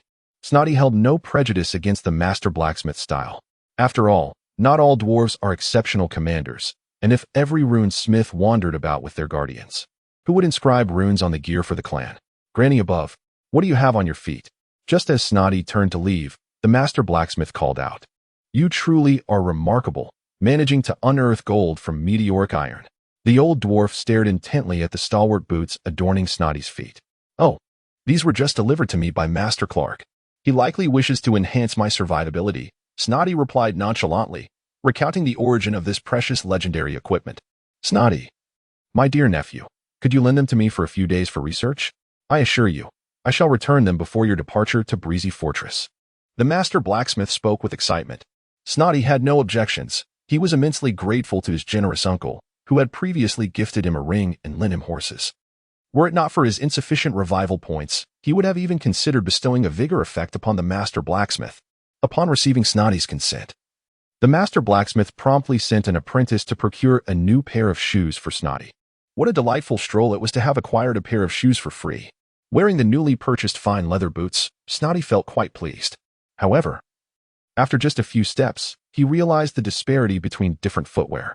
Once you've seen the ocean, how can you settle for mere water? He recalled the verses from a past life. Feeling the ground beneath him becoming increasingly uneven, he sensed his feet weighed down as if filled with lead, and once again, Snotty began to long for his little lamb at Mountain Lake Fortress. Returning to the deepest recess of his courtyard forge, Snorri resolved to commence his study of the runes of fury and destruction. This particular rune, when struck, could cause the very earth to fracture, spewing forth sulfur and flames. It had the capacity to inflict damage upon large groups of adversaries, delivering fiery devastation that would not be significantly mitigated by the armor they bore. Besides its formidable power and potential for growth, the Fury and Destruction rune was among the most widely disseminated and simplest to learn of the few runes capable of directly harming enemies.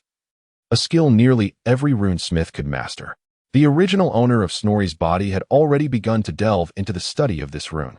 Following the customary progression among runesmiths, after mastering the foundational hearth and homestead runes, as well as the speed rune most suited to dwarf armies, the Fury and Destruction rune was the third requisite undertaking. The process began with the search for suitable materials. On the final day of March, at midnight, the furnace was ignited. As the ore glowed crimson, it was hammered until dawn. The incandescent metal was then folded 7 times, while chanting the corresponding ballad 7 times. The flames were quenched with dragon's blood, followed by tempering in the cold waters of Karak Ungol, in the name of the ancestral gods. The metal was cooled with the waters of Karak Vein. A dragon's horn was employed to sharpen the blade. On the night of the full moon in the 3rd month of winter, the rune was engraved upon the surface of its vessel. The wooden handle concealed a dragon's horn, wrapped in dragon hide. Hoops were crafted from the gold of Karak Dragon Cliff and the steel of Karak Iron Peak. The teeth of orcs inscribed with the Grimnir rune were utilized for polishing. A blessing ceremony was held at the altar of Valaya with beer. Under the cloak of night, a troll was slain, its blood used to finally activate the rune. Reflecting on the ancient ballads of memory, Snorri began to analyze meticulously. In his view, these intricate ritual processes were necessitated by the fact that for his kin, who had just awakened the power of the rune, the meager energy within them was insufficient to solidify the rune. Theoretically, this predicament could be resolved with a sufficiently potent engraving medium, such as a chisel of exceptional quality inscribed with specific runes, or a pouch of fresh dragon's blood, whose energy had not significantly waned. However, not every dwarf was, like Snorri himself, the third son of the current High King, a member of the Drasklad clan, which had ruled Karazakarak for millennia. The vast majority of ordinary rune users had to rely on a plethora of relatively simple and accessible substitutes, albeit with insufficient magical potency, to complete their runes. They might use fresh troll blood as a substitute for the elusive dragon blood, or various rituals to enhance the rune's magical power. Having pondered these revelations, Snorri suddenly realized that the original him, at a rather youthful age, less than a century, becoming a fully fledged runesmith, was not solely attributable to the rigorous tutelage of esteemed masters and his innate talent. The formidable financial backing from his clan undoubtedly played a significant role as well. Similarly, an understanding has emerged regarding why rune users often hail from the formidable clan of Snorri, beyond the widely publicized notion of a relatively pure ancestral bloodline. The superior quality of rune materials plays a significant role. Although this insight has been gained, the current state of Snorri lacks the capacity to alter this reality. Chapter 69. Dwarven Economics. Having unraveled the intricacies of the matter, Snorri resolved to pursue the path of opulence he had previously embarked upon. In a situation where financial resources were abundant, it seemed a judicious choice to exchange wealth for the scarce commodity of time. Opening his safe, he beheld a glimmering trove of gold, a sight that brought an expansive smile to his face. Snorri recognized that this was the insatiable greed for gold, deeply rooted in his very essence, manifesting itself. Dwarves possess an almost pathological obsession with gold. The conditions of gold lust and gilded fever are common physiological or psychological afflictions among them. These maladies are particularly prevalent amongst dwarven miners, who toil in the depths of the earth, extracting metals. The symptoms are manifold. Madness, salivation, morbid paranoia, and delusions of persecution are just a few. Spending their days in the company of gold often leads to violent tendencies, meticulously documented within the annals of the Dwarven Miners' Guild. The dwarves' adoration for gold is such that counting it has become a favored pastime among the elite. This activity, depending on the quantity of wealth, may consume hours or even days. Yet, during the process of enumeration, the dwarves derive pleasure from an almost obsessive precision and tranquility. Their lexicon concerning gold is rich and varied, reflecting its value, weight, hue, luster, and even its history. For instance, ancient gold, passed down through generations and preserved in clan vaults, is referred to differently from recently mined gold, and the dwarves have unique names for gold of varying purities. In high spirits, Snorri leisurely counted his own gold coins, totaling just over 4,000. The origins of this wealth can be categorized into three distinct sources. The most recent influx stemmed from the spoils acquired after Baron Delin vanquished the Ratman clan Claw, amounting to roughly 1,000 coins. A more legitimate source included the allowances bestowed by his father, Solgrin, during Snorri's youth, along with earnings from his work at the Rune Blacksmith Guild. Supported by his clan and devoid of vanity, Snorri had prudently saved most of his earnings. The final portion of his wealth was derived from the information fees he received by leveraging his sister, Princess Nina's, interests. Over the past decade, as both she and Snorri matured, he found himself frequently approached for information. Each of these passive social encounters invariably culminated in a lavish meal and a selection of local delicacies, with many generous young dwarves slipping him a little something to persuade him to speak favorably of them to his sister. In theory, this accumulation of 4,000 gold coins constituted a considerable fortune. In human society, a typical farmer earns around 10 gold coins per year. Like in nearly every realm, a farmer's annual income, aside from sustaining his livelihood, rarely affords the purchase of anything deemed luxurious without years of saving. For warriors or mercenaries, depending on their class and prowess, annual earnings generally range from 20 to 50 gold coins. Many minor nobles, such as knights or squires, derive their income from their estates and martial prowess, with annual earnings seldom exceeding 500 gold coins. The annual income of the great nobles exceeds 1,000 gold coins. Of course, this is the net income after paying the salaries of their troops and servants. However, based on his own observations and analyses, combined with his understanding of economics from a previous life, Snorri believes that the dwarven society experiences a degree of inflation when compared to the Empire. Inflation is the phenomenon whereby the prices of goods rise due to the devaluation of a nation's currency. This differs from general price increases, which occur when specific goods experience temporary, localized, and reversible price hikes due to supply and demand imbalances, without leading to currency devaluation. In contrast, inflation is characterized by a sustained, widespread, and irreversible increase in the prices of the nation's primary goods, contributing to the devaluation of its currency. The direct cause of inflation in the Kingdom of Mountains is the excessive circulation of currency relative to the effective economic output of the dwarfs. Snorri perceives two underlying reasons for this situation. First, the currency itself. The entire Warhammer world utilizes precious metals such as gold and silver as currency, and for the dwarves, whose existence relies on mining, the growth rate of currency issuance consistently exceeds that of their effective economic growth. The second reason is the substantial trade surplus. The dwarves primarily sell high-value goods such as armor, weapons, jewelry, and crafts, while they predominantly import lower-value products like agricultural goods, food, and cotton textiles from humans. Given the dwarven population is relatively small, with the entire Eternal Peak housing merely 350,000 residents, their demand is significantly lower compared to the vast human population. Consequently, a considerable influx of gold coins flows into the Kingdom of Mountains through trade.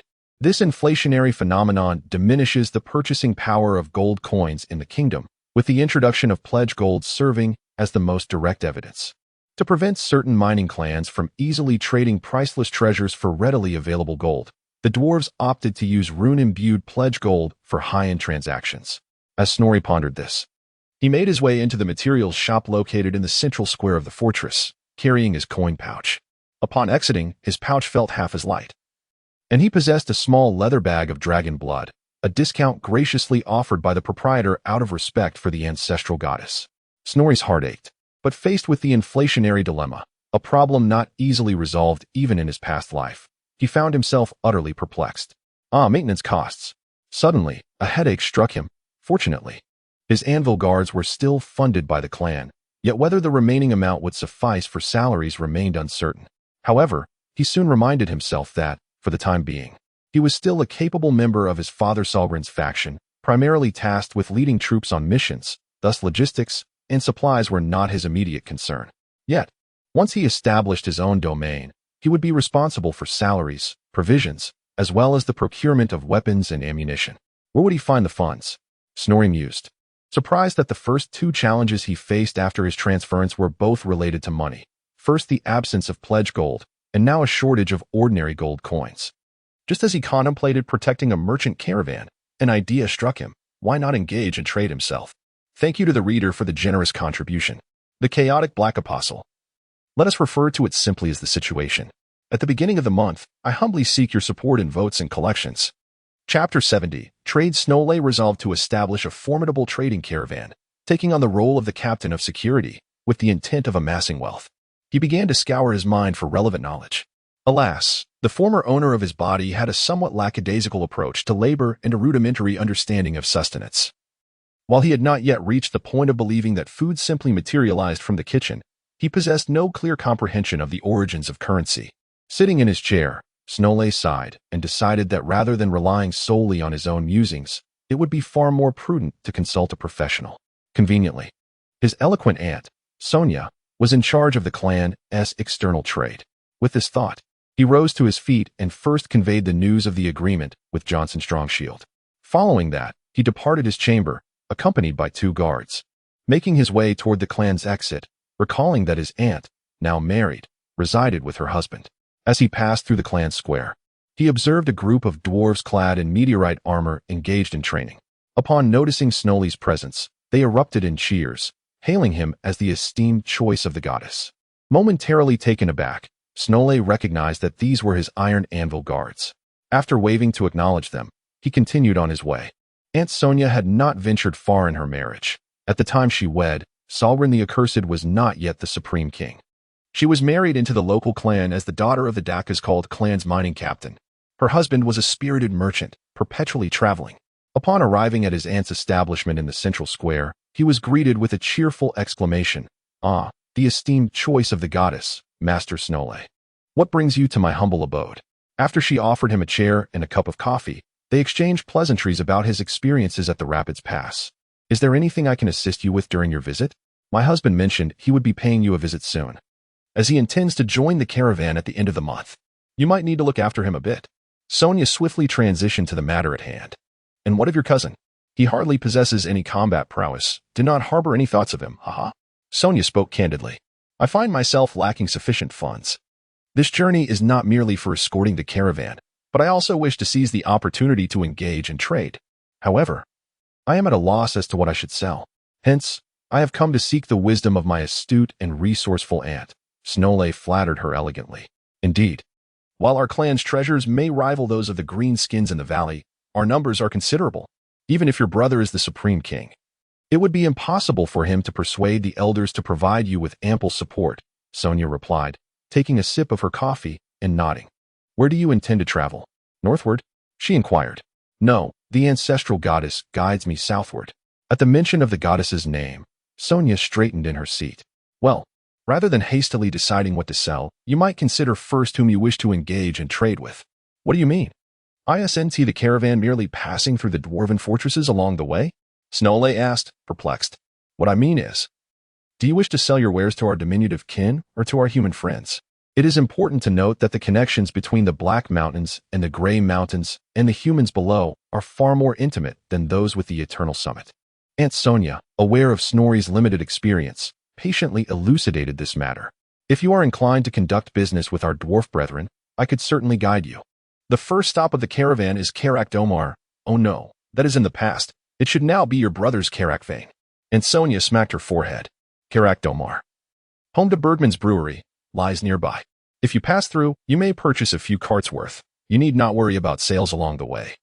But the profits will be modest, merely enough for pocket money." "But why is that? Is not Bergman's fine brew renowned throughout the old world?" Snorri was perplexed. "You foolish child," she replied. "Bergman himself is selling it. The only profit you can expect is the difference from the exemption of the Supreme King's caravan toll." "Alas, would that not render the endeavor futile?" Snorri lost interest. "Isn't our traditional merchandise weaponry? Why not procure some goods from Master Firebrow?" And Sonia frowned at this suggestion, somewhat exasperated by Snorri's naivety. "To whom would you sell? Which mountain fortress lacks its own master blacksmith? Selling to our human friends would merely be usurping the business of local kin. Moreover, you have no competitive edge in pricing. In my opinion, it would be better for you to register with the Runesmithing Guild to accept orders. Do you not carve a single rune for 3 or 5 odes of gold? If you are short on clients, I could introduce you to some." Aunt Sonia was becoming increasingly agitated. Her temperament was naturally fiery. Snorri pondered that, with his extravagant style born of dragon blood, he might inadvertently incur losses rather than profits. Carving runes and forging weapons are fundamentally similar crafts. Both require skill and practice. And only through mastery can one improve efficiency and reduce defects. The ancestral goddess is pressing me for results. I may not have the time to pursue this. Snorri refrained from divulging the true urgency of his situation, though the real reason was his awareness of the impending doom. Invoking the mother goddess at this moment seemed far more appropriate. Alas, Aunt Sonia sighed, reclining slightly as she continued to analyze the situation with Snorri. He nodded in agreement, as this aligned with his own understanding. "It is not unfeasible to sell finished products directly, but they may not sell easily. I am uncertain if you possess sufficient capital." Upon hearing the word capital, Snorri shook his head. With his current meager savings, by dwarven noble standards, he could be deemed destitute.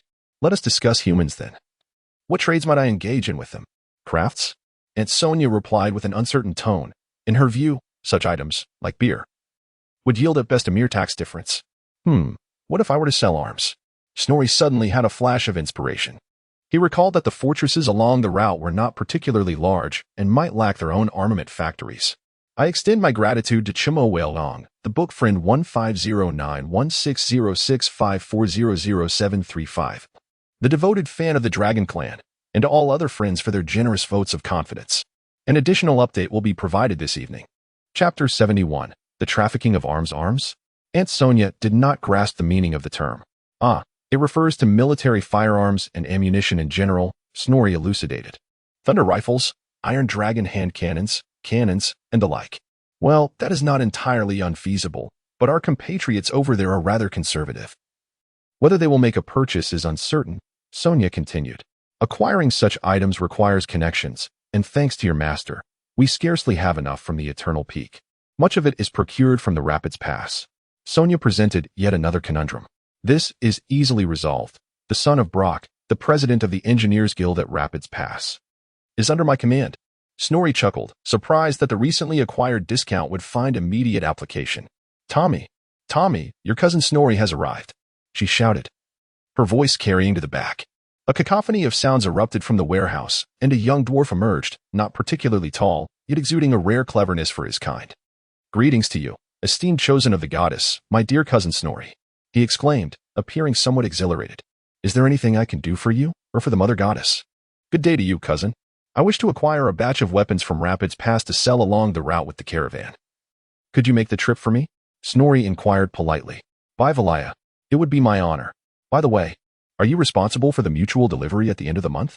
Tommy looked at Snorri, and upon receiving a positive affirmation, he became animated. Mother, let me go in place of father. I could traverse the nearby fortresses with my eyes closed. With Master Snorri and the goddess's protection. What fool would dare attack the caravan? Tommy gazed eagerly at his mother. And with the army dispatched by His Majesty's Solgrin as protection, please let me go, mother. This way you and father can spend more time together. Sonia was moved. She sighed. Little bearded ones are always like this, but it is somewhat heartening. Were we not the same in our youth? After a moment of contemplation, she turned to Snorri. Then I entrust Tommy to you. Do your utmost to keep him away from the front lines, but if it comes down to a crucial moment, he will not bring shame to the clan. Come now. Fetch a chair. Let us discuss how much to buy and what to procure. Aunt Sonia commanded. My budget is approximately 2,000 gold coins, Snorri replied sheepishly. What? Aunt Sonia exclaimed. I must not have misheard. My dear cousin, Tommy, who was searching for a chair, also turned around. Observing the incredulous expressions on the faces of his relatives, Snorri's embarrassment grew. That would only cover the cost of a few dozen thunder rifles at most. If you have a discount, perhaps we could acquire a few more, Tommy suggested thoughtfully. I believe I understand. How about this, Aunt Sonia? I shall lend you some. Sonia tapped her coffee cup. But let it be clear beforehand, even though we are relatives, we must keep accounts straight for this journey. I shall calculate a 5% interest over half a year. You no longer need to offer collateral. After all, if you cannot repay, you can simply remain in the workshop for a while, she remarked with a smile. So, what amount do you believe would be appropriate for me to borrow? I mean, how much merchandise can I expect to sell? Snowy's inquiry was somewhat naive. Only Ranord could provide clarity on that matter. How could I possibly know? And Sonia was amused by Snowy's earnestness. Ranord is the capricious deity of fortune and wealth, a unique figure among the divine, whose priests are not noble elites, but rather thieves, con artists, and gamblers. His temples are found in casinos, brothels, taverns, and other dens of vice, rather than in opulent marble sanctuaries. The followers of Ranord perceive the world as a ceaseless river of flowing wealth. Most merchants, confident in their wisdom and abilities, choose to worship him. Indeed, the sale of weaponry is greatly influenced by the state of war, but given the recent incursion of a large Wyak, it seems our kin might have a significant demand for firearms. Tommy analyzed. How about I borrow 8,000 gold coins? Snowy tentatively suggested. Let us make it 10,000. You should keep some funds for yourself. Expenses are inevitable on this journey, and rounding it off to a whole number makes calculating interest easier. Aunt Sonia was exceedingly generous and considerate in her reasoning. Snowy decided to first head to his courtyard to ask Brim for a letter home, which would also serve as a voucher for Tommy's procurement of arms. Aunt Sonia had no objections to this arrangement, and the three dwarves entrusted the allocation of the 10,000 gold coins to President Brock, whose experience would surely ensure a prudent distribution. Once this was settled, Snowy settled into the forge, beginning to carve his runes of wrath and destruction. His merchandise, his war hammer, his little lamb, and his anvil guardians all required time and care. Snowy believed that once everything was prepared, his strength would experience a significant enhancement. Time in the workshop seemed to fly. He continued to melt the metal with the forge's fire, skillfully wielding his hammer to shape it repeatedly, ultimately etching the runes with dragoness blood. As he gazed at the final product, a small circular blue rune encased in a larger square, Snowy wiped the sweat from his brow and beamed with joy. This marked the first time since his arrival as a rune master that he had successfully produced a rune through his own efforts. The triumph deepened his understanding of the knowledge he had once recalled, allowing him to grasp it more comprehensively. After pushing open the forge door, Snowy first took a refreshing bath. Upon returning, he discovered an array of items piled in the courtyard. Lifting the cowhide covering, he found the arms he had procured from the Rapids Pass. The most conspicuous were 4 organ cannons, which the small fortress to the west could not produce, yet were perfectly suited to counter their numerous but mediocre foes. Additionally, there were 100 thunder guns, a hard currency among dwarven arms, usable by both dwarves and humans, ensuring they would sell without issue. There was also a separate chest containing 20 iron dragon hand cannons. By Grani, President Brock is truly generous, Snorri exclaimed in astonishment. While acquiring the first 2 items for 10,000 gold coins was reasonable, the addition of 10 iron dragon hand cannons was purely a bonus, as their value is anything but inexpensive. I extend my gratitude for the generous support and guidance from Lennon. Chapter 72. The Expedition Knights. After thoroughly inspecting the ammunition accompanying the artillery, Snorri securely resealed the box and covered it with a waterproof cloth, a precautionary measure to prevent the munitions from rusting in the damp subterranean environment. Contemplating the configuration of the caravan's escort provided by his father, he mused that should it prove inadequate, he could reserve some of the iron for his own anvil guards. However, acquiring armor would entail additional expenses. Snorri muttered to himself as he exited the courtyard. Master Snorri, at last, you have emerged. The thunderous voice made Snorri recognize it as Johnson the Stalwart. Upon seeing the fresh faces among his anvil guards, Snorri realized that these were newly recruited members of his retinue. Before he could greet them, Johnson continued, "If you have no pressing matters at hand, it would be wise to make an appearance at the caravan. The clansfolk have been speculating since you've been sequestered." Snorri nodded in agreement. With Johnson's call, half of the guards surrounded Snorri and made their way to the side entrance of Karazakarak.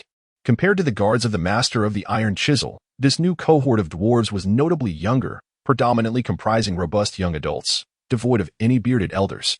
The divine visage of the matron was emblazoned upon their shields and helmets. Valaya, the guardian goddess of the dwarves, was second only to the war god Grimnir in such representation, which also served to signify Snorri's status as the goddess's chosen. Their spirits appeared high and invigorated, exuding an overall vitality. Upon reaching the side entrance of Karazakarak, Snorri was filled with nostalgia.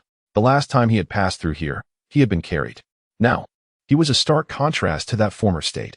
Countless carts were lined up, being loaded with goods, and numerous clansfolk busily attended to the carts.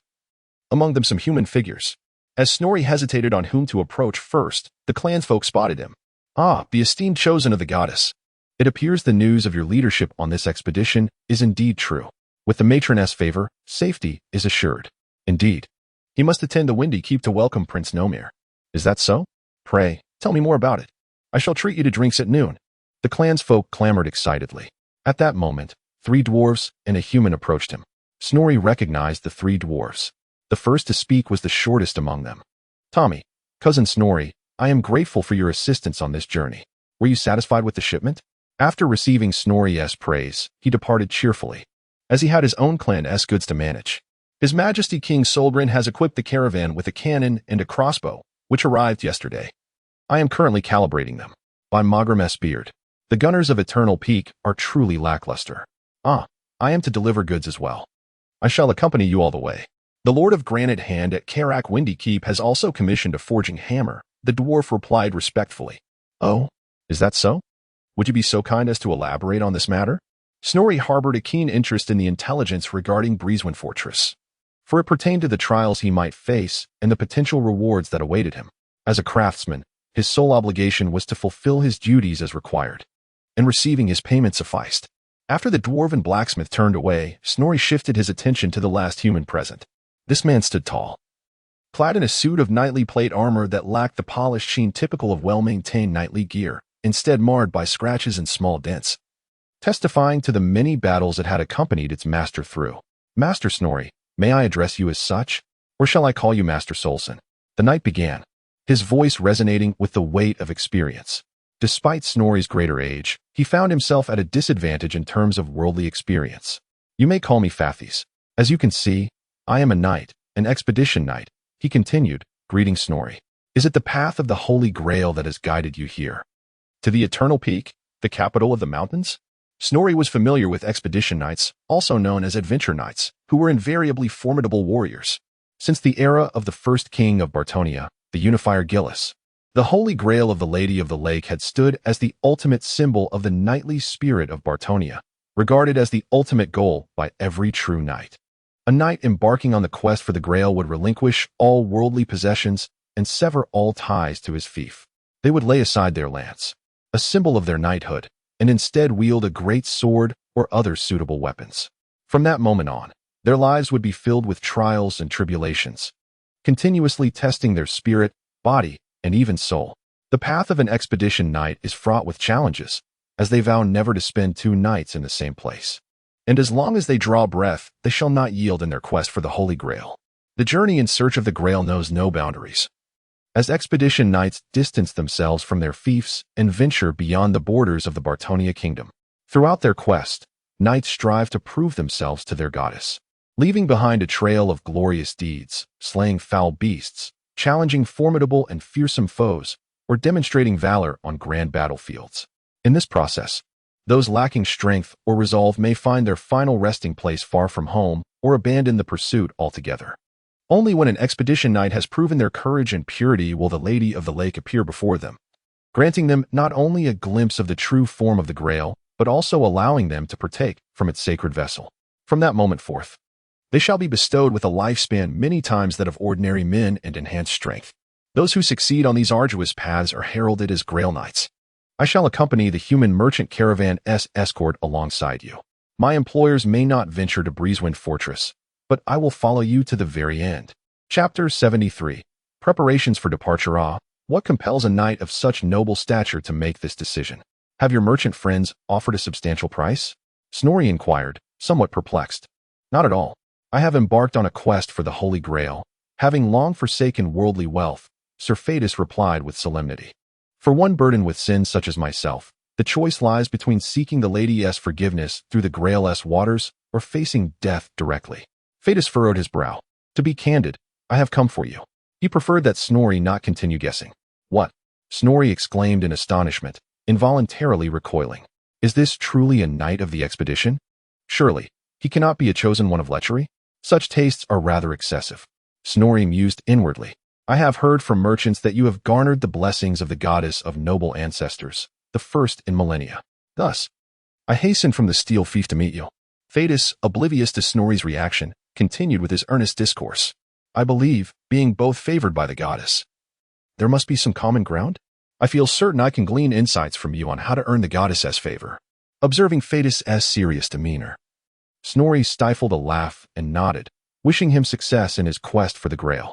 Though he spoke thusly, Snorri secretly shook his head. This seemed yet another noble soul afflicted with a romantic delusion, albeit one with considerable prowess. After exchanging a few more words, Sir Phaetus took his leave, intending to camp outdoors that night, avoiding lingering in one place. Snorri set his ironclad guards to procure 2 wagons for his armaments. Just as he stood with hands on his hips, surveying the bustling scene, a familiar dwarf appeared. Glensun, the squad leader of the Eternal Hammer Guard, approached Snorri, accompanied by his comrades. Esteemed chosen of the goddess, His Majesty the Supreme, King summons you. You have finally emerged. The Master of Iron Chisels advised that it would be best not to disturb you, yet if you had not shown yourself tonight, I would have been compelled to knock. Upon entering, Solgren immediately spoke. Snorri was taken aback to see his father wrapped in a blanket, feigning a state of frailty. Solgren regarded Snorri with a peculiar gaze, and it took Snorri a moment to comprehend. What troubles you, father? Snorri asked with feigned concern. It is nothing. I caught a chill while inspecting the flying squadron a few days ago. Solgren replied convincingly, even adopting a slight nasal tone. Snorri sensed his father's good intentions. To avoid drawing attention to his own renewed vigor, which might lead to speculation about the blessings bestowed upon Snorri, Solgren was willing to feign illness to alleviate his son's burden. Snorri, the merchant caravan security forces have nearly assembled, including you and your ironclad guards. Our strength should surpass previous endeavors. However, with the gnome's dowry and your funds for the ironclad, the temptation for those with nefarious intentions grows stronger. Exercise utmost caution. Solgren extended his hand from beneath the blanket, taking a sip from a steaming mug of beer on the table. Butterbeer, a delightful concoction passed down from our human friends, is particularly suited for ladies and the ailing. However, you may wish to indulge as well, for it is certainly preferable to coffee. Rest assured, I shall keep a vigilant eye on it. But what do you mean by my anvil fee? Snorri inquired. It is said, according to credible intelligence, that Karak Windhold harbors 2 doomsday anvils. However, currently, there is but 1 qualified runemaster permitted to wield these treasures. Thus you have the opportunity to procure one from there. Explained Solgren. How can that be? Snorri exclaimed, fully aware of the preciousness of the vow fee, having spent merely 20 coins on his custom warhammer. Furthermore, after deliberation with the Council of Elders, I have deduced that with the resurgence of the ancestral goddess, the number of future rune wielders may also increase. Thus, the Doomsday Anvil will become a coveted item, and securing one in advance would pose no detriment. Solgren's words alleviated Snorri's feelings of guilt. He nodded in agreement. Solgren then pressed a button on the table, and moments later, Glinson rushed in. At your service, your majesty. The elder dwarf boomed. I must ask you to take 10 brothers to protect Snorri. I trust there will be no objections this time? Solgren said with a smile. Ha ha.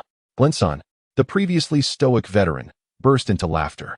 My majesty, you should consider yourself fortunate. Master Snorri is chosen by the ancestral goddess, not by the father god Grani. Otherwise, you would need to recruit a new personal guard. Glinson stated with utmost seriousness. Where oaths are sworn, steadfast as rock. The clan shall provide you with an additional 30 hammer guards. Altogether, 40 shall form your honor guard, which would hardly be deemed a disgrace. Solgren remarked. That is truly splendid. Snorri was thoroughly pleased with such arrangements, having witnessed the hammer guard's superior lethality compared to the ironbreakers.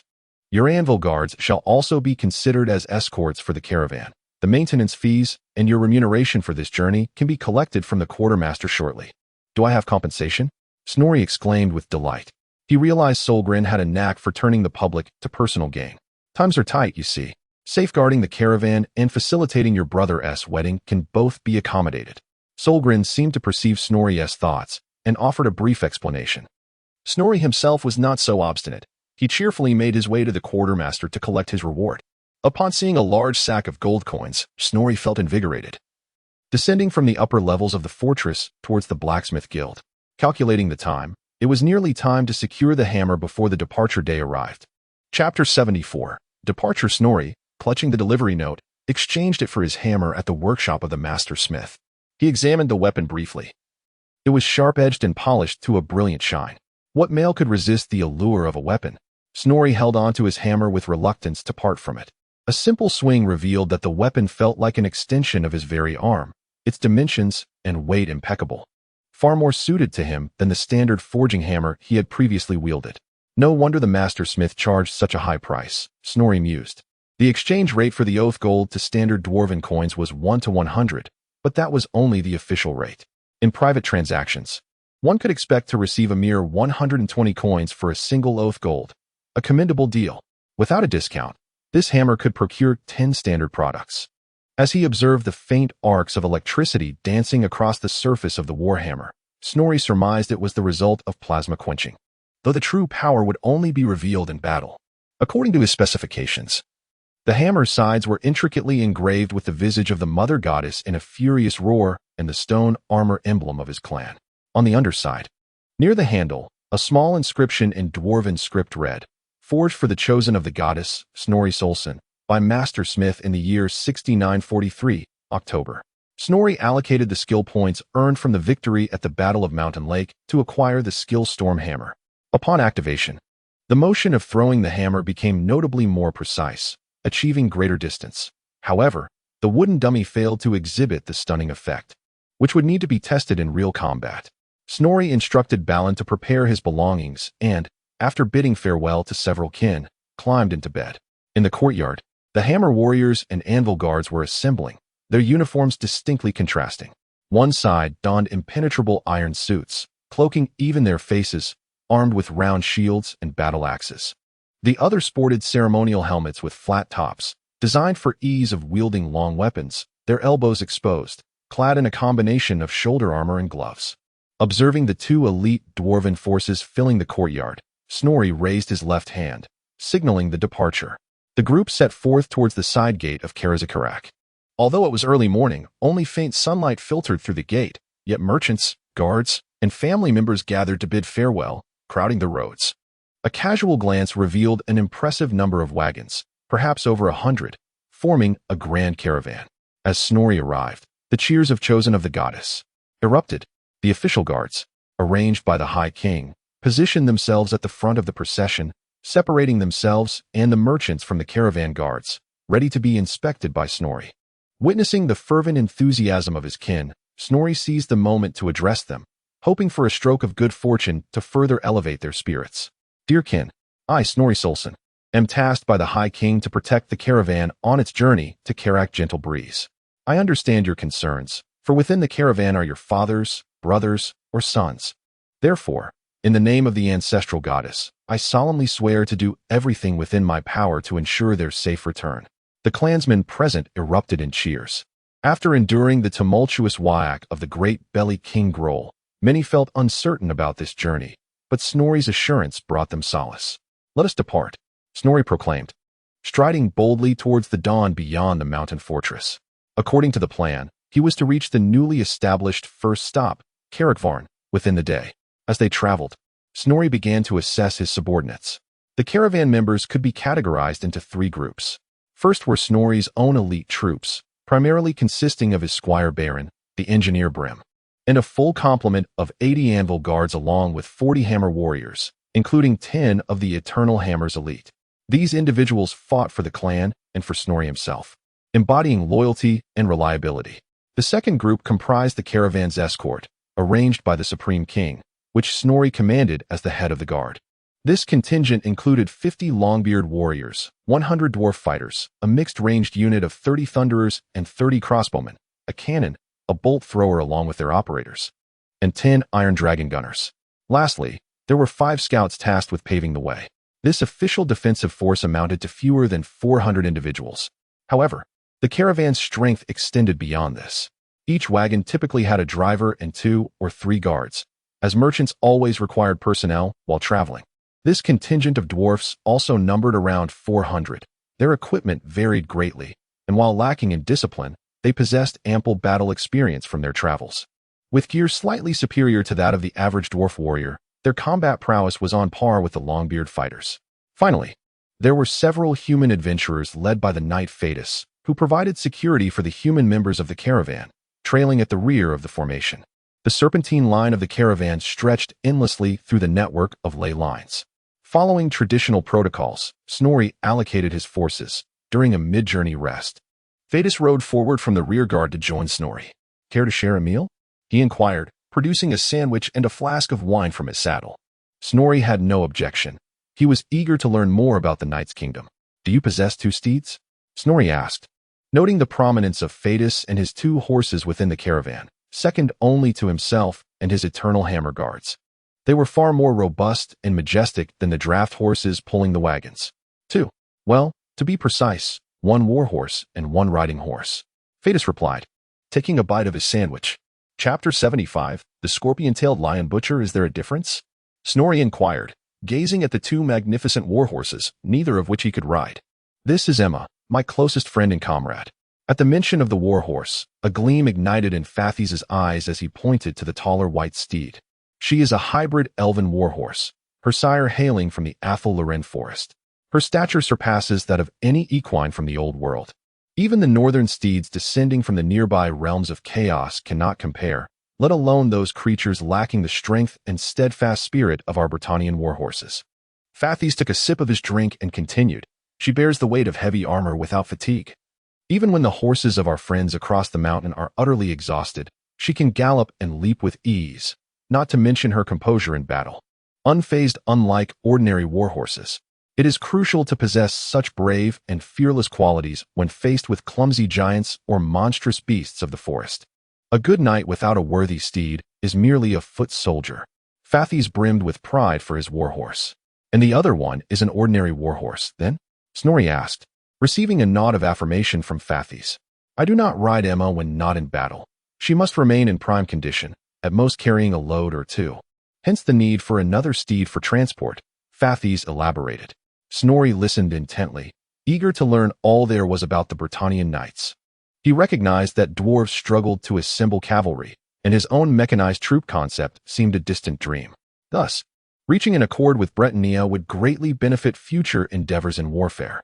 Having just departed, the party, brimming with energy and undisturbed, moved swiftly, reaching the mountain lake fortress punctually by nightfall. Indeed, the convoy could not ascend and remained at the outpost, while Snorri, accompanied by 10 of the Eternal Hammer's guards, ventured up the mountain path to visit Nom. Although dinner had passed, Nom laid out a lavish feast to welcome Snorri, considering this time Snorri had traveled for him. The atmosphere at the table was somewhat awkward as the brothers exchanged pleasantries filled with triviality. Be cautious on your journey, take care of yourself, and also look after her.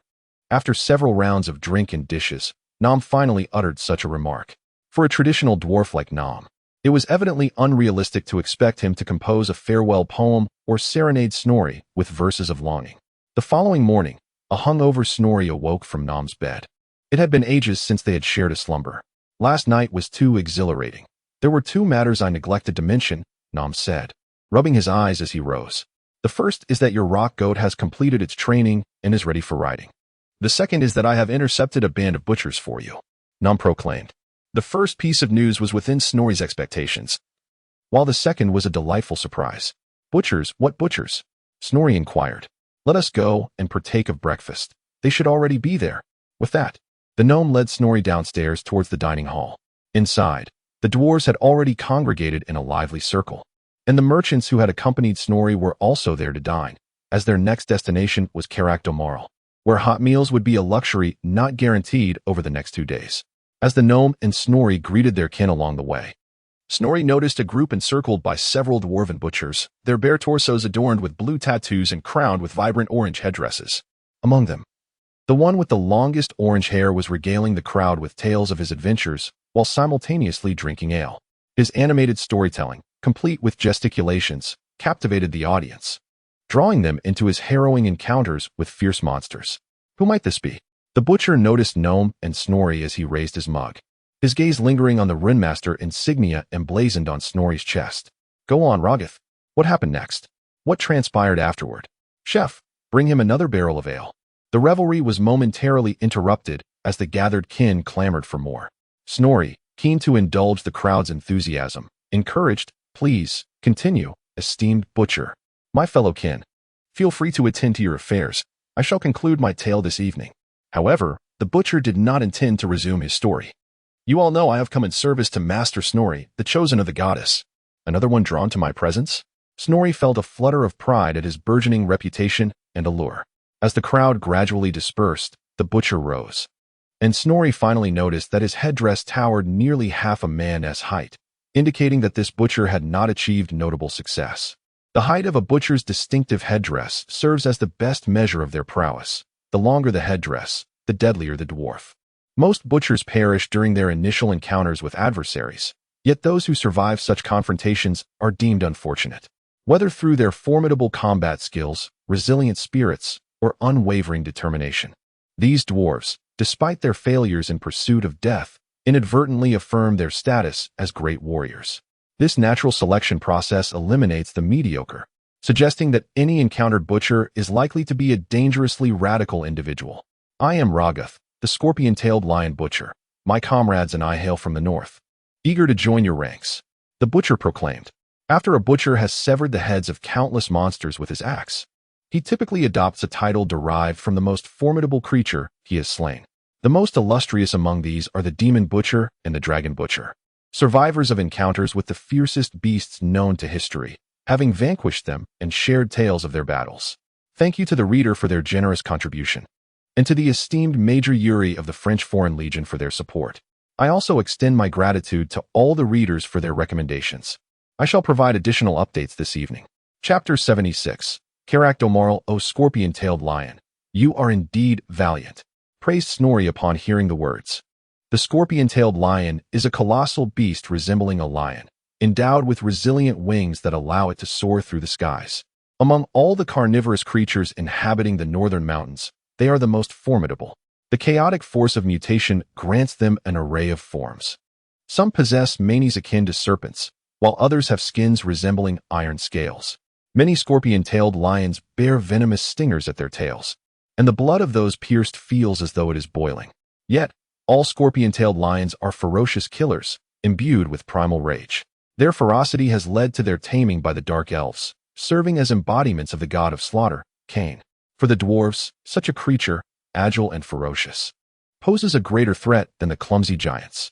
I had heard that Karak Varn was besieged by a horde of greenskins, intending to eliminate them first. But it seems you brothers have arrived ahead, spoke the low-voiced dwarf butcher. Subsequently, I was informed that Prince Damgar of the Andergrum clan was assembling a grand army to reclaim Karak 8 Peaks, and thus planned to journey southward to join his ranks in pursuit of an honorable death. Did you not say you came for me? Inquired Snorri. Indeed.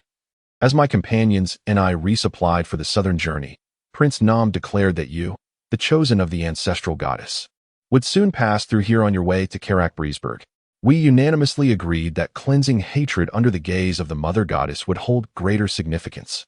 Snorri had no objections. He understood the combat prowess of the butchers, and though few in number, they would significantly bolster his convoy. On the morning of the second day, the caravan set forth once more, and with the addition of merchants from the Rapids Pass, the number of the convoy approached 1,000 souls.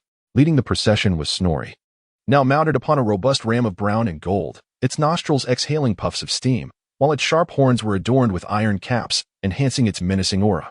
For those dwarves who had, to some degree, witnessed divine grace, Snorri's renown was at its zenith, and none dared to question his choice of steed. Seated upon the ram's saddle, Snorri rested his feet, clad in legendary battle boots, upon the stirrups, swaying gently while discreetly observing the dwarves from Rapids Pass. These fellows were all competitors of mine. How could I outpace them in selling arms? Since acquiring a mount, Snorri felt time had accelerated.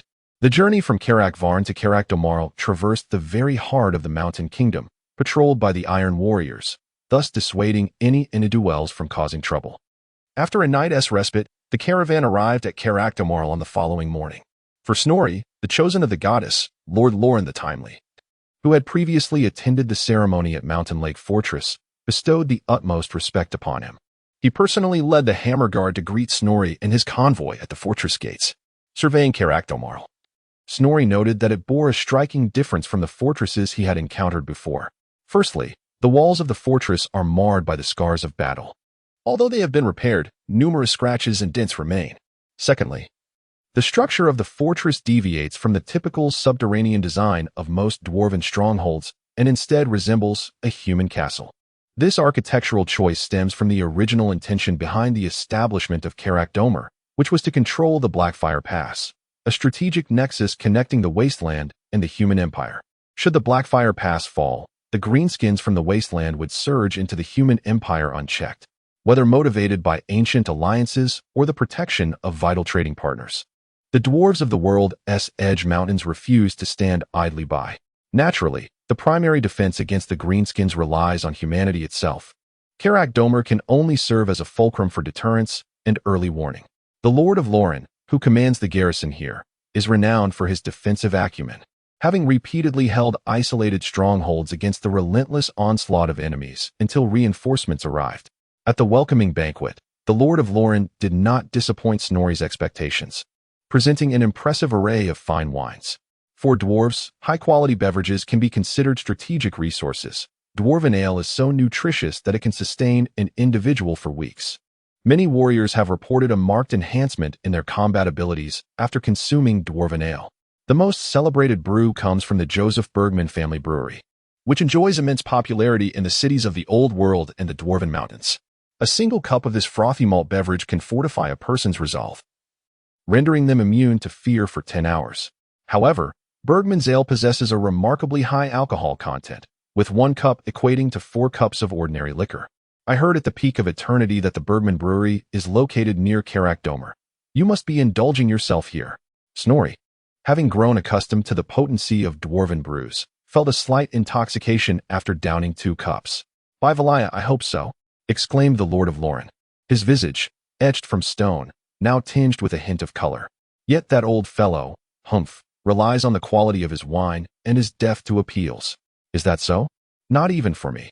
He holds no regard for the esteem of your father, His Majesty Solgren. No discounts.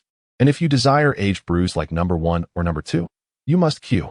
The Lord of Loren's slight resentment towards Bergman was exacerbated by the effects of alcohol. Well, capable individuals often carry a hint of arrogance. Many of my peers are no different, Snorri defended Bergman. But why establish the brewery here? I do not mean to offend, but I perceive Karakdomer as quite vulnerable to attack. In Snorri's view, such a premier brewery ought to be situated within the mightiest dwarven stronghold. To my knowledge, there are at least two reasons. Firstly, the quality of water. His apprentice mentioned that the waters of Blackwater Lake greatly assist in brewing. The Lord of Lauren downed another cup of ale. Secondly, it is the geographical location that merits attention. Karakdomer stands at the westernmost edge of the world's Edge Mountains. Whether one ventures westward to the Black Mountains and the Grey Mountains, or traverses southward along the world's Edge Mountains to Iron Peak Fortress and northward to Butcher's Fortress, the access is remarkably convenient. The Blackfire Pass also facilitates the swift delivery of beverages to the myriad dwarven taverns within the human empire. Lord Lauren succinctly elucidated the geographical intricacies of the dwarves. Chapter 77. The Bergman Brewery. After hearing the rationale behind the selection of the Bergman Brewery's location, Snorri nodded in acknowledgement. That site was also under the protection of the Bergman Rangers, a formidable group indeed. Rangers? Well, technically, one could stretch the definition to encompass them. Lauren, the Lord, found it somewhat peculiar but continued in the vein of Snorri's conversation. In my estimation, considering the Bergman family's extensive history of operating breweries, it could be deemed a small fortress. At this juncture, the brewery had yet to be besieged, and the original Rangers had presumably transitioned into employees and security personnel of the establishment. Once Snorri came to this realization, he chuckled and moved on. The midday reception banquet concluded swiftly, as Lord Lauren needed to direct the craftsmen in repairing the damages inflicted upon the fortress during the tumult of Gruld's Whack. The caravan would linger in Karakdomarl for 3 days. A faction of merchants bound for the Empire would part ways here, while some human traders from the Empire would converge. Eager to venture into the western mountains, Snorri resolved to seize the opportunity to visit the Bergman Brewery during this interlude. At dawn the following day, he mounted his rock goat, accompanied solely by his 40 iron hammer guards, and set forth. They traversed a narrow mountain path. As the brewery was established within a valley for convenient access to water, with the waters of Blackwater Lake cascading down a waterfall. From a distance, Snorri spied several rounded rooftops peeking through the foliage. As he shielded his eyes to locate the nearest path, a voice rang out from the roadside. Halt! Who goes there? The iron hammer guards sprang into action, encircling Snorri protectively. The Eternal Hammer Guard. Is it the presence of His Supreme Majesty? Voices chimed in, and soon, amidst the rustling branches, 4 dwarves emerged from the woods. Clad in leather armor of red and blue, adorned with horned helmets, they wielded crossbows slightly smaller than those of the heavy crossbowmen, with shields and axes slung across their backs. These dwarves continued to train their crossbows on Snorri and his retinue. Sitting atop the back of his goat, a sense of foreboding washed over Snorri. Despite being encircled by guards, he remained vulnerable to the threat of crossbow bolts. I must avoid walking at the forefront of the group in the future. If we encounter an unexpected ranged assault, my iron anvil guards would struggle to form a shield wall to protect me. This is Rune Master Snorri Solson, chosen of the Ancestor Goddess. We have come to pay our respects to Master Joseph Bergman. Captain Glenson stepped forward, bowing in greeting. By Valaya, it is indeed the chosen of the goddess. Please, accompany us. With 10 members of the Eternal Hammer bearing their insignia, the dwarves felt assured that no impostors lurked among them. We are compelled to act thusly, the dwarves stated as they walked. Our brewery's fine brews possess immense allure for all races. Beyond the brewers seeking to learn from us, numerous greenskins and trolls have sinister designs upon our establishment. Ha ha. The fragrance of fine ale fears not the depths of the woods. Snorri sincerely praised. Under the guidance of security personnel, Snorri meandered swiftly to the entrance of the brewery, a structure reminiscent of a watchtower. By rough estimation, he deduced that no fewer than 1,000 souls resided within. Upon Snorri's arrival, a stout, rotund dwarf, flanked by several guards, rushed forward, his substantial beard belly jiggling with each step. Good afternoon, esteemed chosen of the goddess. I am Joseph Bergman, the proprietor here. The jovial master brewer beamed at Snorri, his chubby cheeks and bulbous red nose nearly merging in delight. Thanks to the ancestral goddess and your blessings, my business has flourished this month. Look at me. I've gained even more weight. Bergman's effusiveness momentarily caught Snorri off guard. Ha. Could it be that the ancestral goddess also favors my appetite? Bergman chuckled, clapping Snorri on the shoulder. Come in. This is not a place for idle chatter. Let us serve our valiant guests some ale. As Snorri followed Bergman through the grand entrance, He observed a bustling square where numerous dwarves were loading barrels of ale onto carts. These treasures are entrusted to you. Without them, the folks of Horn Fortress, Fearless Fortress, and Breezy Fortress would have to celebrate the new year with swill. Hearing this, Snorri began to comprehend Bergman's audacious nature, though he chose not to retort, merely smiling in agreement. These are fermentation tanks. Bergman proudly gestured towards the colossal vessels leaning against the brewery's wall. We pour the prepared wort into the fermentation tanks for further fermentation, carefully controlling the temperature to ensure the yeast is in its prime condition. During this process, the yeast transforms the sugars from the malt into delightful bubbles and exquisite brews. After a morning of arduous travel, lunchtime arrived, and Snorri and his entourage dined with the brewery's staff. The meal, accompanied by an array of freshly brewed alesh, featured dishes infused with beer, such as beer duck, beer-braised pig's trotters, and beer-stewed river shrimp, which delighted Snorri and his guards immensely. More, my friends. No matter how fine the wine, its flavor diminishes through transport and storage. Nothing compares to the richness found here, Bergman proclaimed, leaping onto the table to toast exuberantly. Despite Snorri's usual aversion to alcohol during lunch, fearing the ensuing dizziness would ruin the remainder of his day, he succumbed to temptation this time.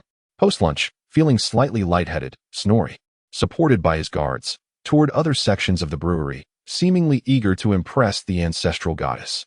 Bergman enthusiastically introduced various areas as they traversed the malt-crushing mill, the workshop where malt was converted into wort, and the large filtration vessels used to obtain clarified wort, ultimately reaching the boiling room.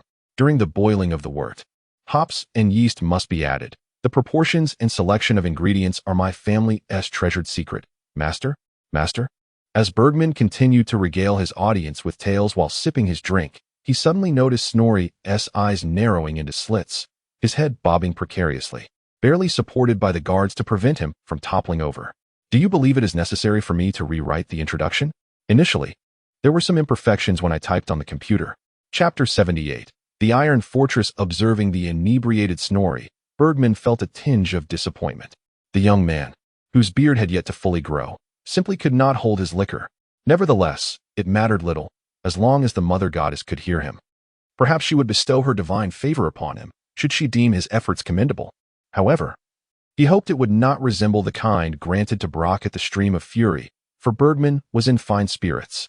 Bergman quickly adjusted his mood. Yet he remained unaware that such divine blessings required Snorri to be awake to have any chance of receiving them.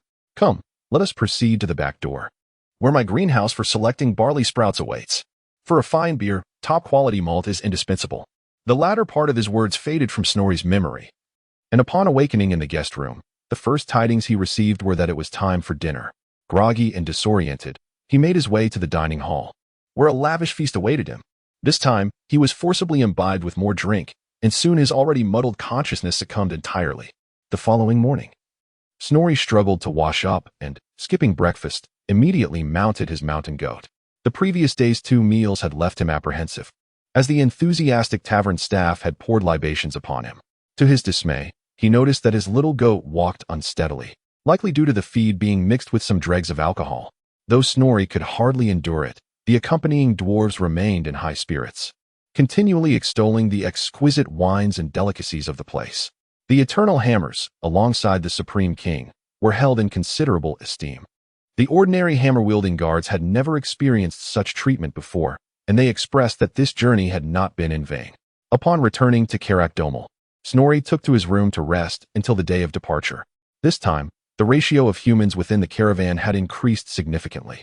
Exiting through the fortress's main gate, the convoy reached the Blackfire Pass directly.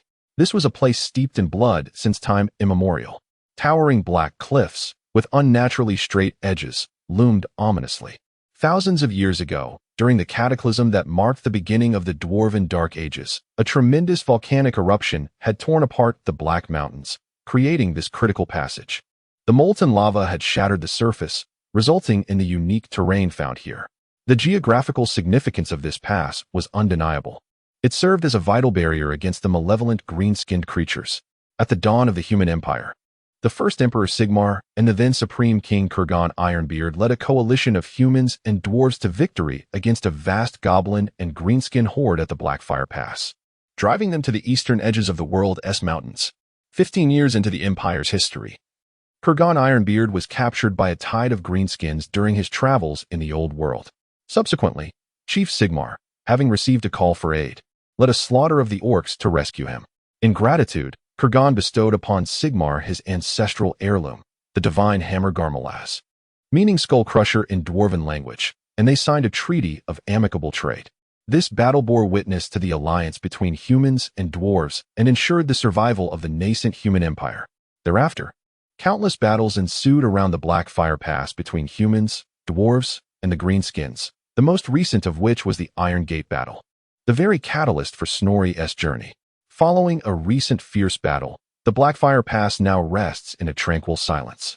Snorri surveys this location, which occupies a significant place in both the Dwarven Book of Hatred and the Annals of Empire history, reflecting on the immense power of nature, perhaps even the might of the sorcerous Toad Lords, and the relentless struggles of his ancestors for survival.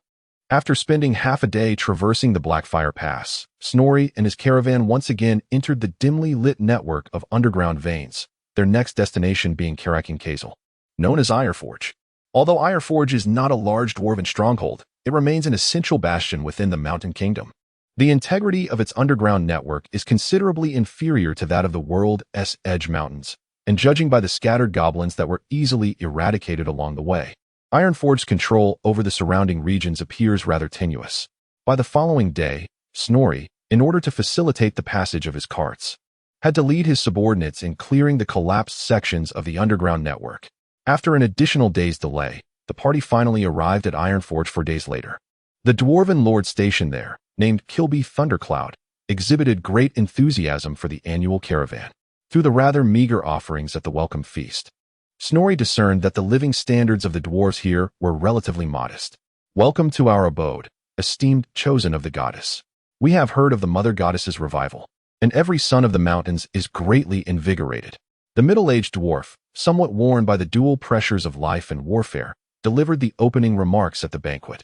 As the feast neared its conclusion, Snorri and Lord Thundercloud sat together, engaged in earnest conversation. "Is the Wyack of Grum the Paunch having a significant impact on us?" Snorri inquired. "Not too bad, I suppose. The news traveled from Breezewood, and we promptly sealed the fortress gates. That accursed Greenskin attempted a tentative assault, but soon abandoned us." Retreating towards the Blackfire Pass, Lord Thundercloud replied, taking a sip of beer. "Truly, he is a rare goblin warlord. The proportion of Greenskins in his Wyack is astonishing. From atop the city walls, I almost mistook them for a field of human wheat." He still felt a twinge of unease from the encounter. "Haha, your metaphor is quite amusing. I have yet to see a human wheat field, but I have heard that bombarding goblins is as simple as harvesting wheat." Snorri deftly shifted the conversation towards munitions. "Indeed, in my youth, I witnessed such might atop the walls of Dromer. When those dozens of cannons unleashed their fury, what dared to face their wrath?" Lord Thundercloud readily engaged with the topic. "Why, then, did I not see any of those here?" "Oh, they must be stationed at the fortress's main gate." Snorri began to entice, much like any shrewd merchant. "By Grungy, we at Castle have none of that. All we possess are crossbows and hate catapults," Lord Thundercloud exclaimed, slamming his tankard down. "How can this be?" Snorri was genuinely astonished. "I have a cannon in my caravan." "Alas, you must inquire with King Alric Luferson of Carac-Hern." Lord Thundercloud sighed. Snorri was aware that Carac-Hern, also known as Horn Fortress, stood as the most significant dwarven stronghold within the Black Mountains and was the next destination for his caravan. "Alric, though younger than I, has somehow become more conservative than our forebears," Lord Thundercloud continued. "Under his governance, there is scarcely any place left for engineers. I find myself unable to procure artillery." Chapter 79. The Transaction and the Wanderer. Snorri sought to delve deeper into the affairs of Horn Fortress, yet Lord Thundercloud was reluctant to engage further in conversation. Snorri understood this hesitation. Due to its modest size, Ironforge relied heavily on Horn Fortress for both military and daily sustenance.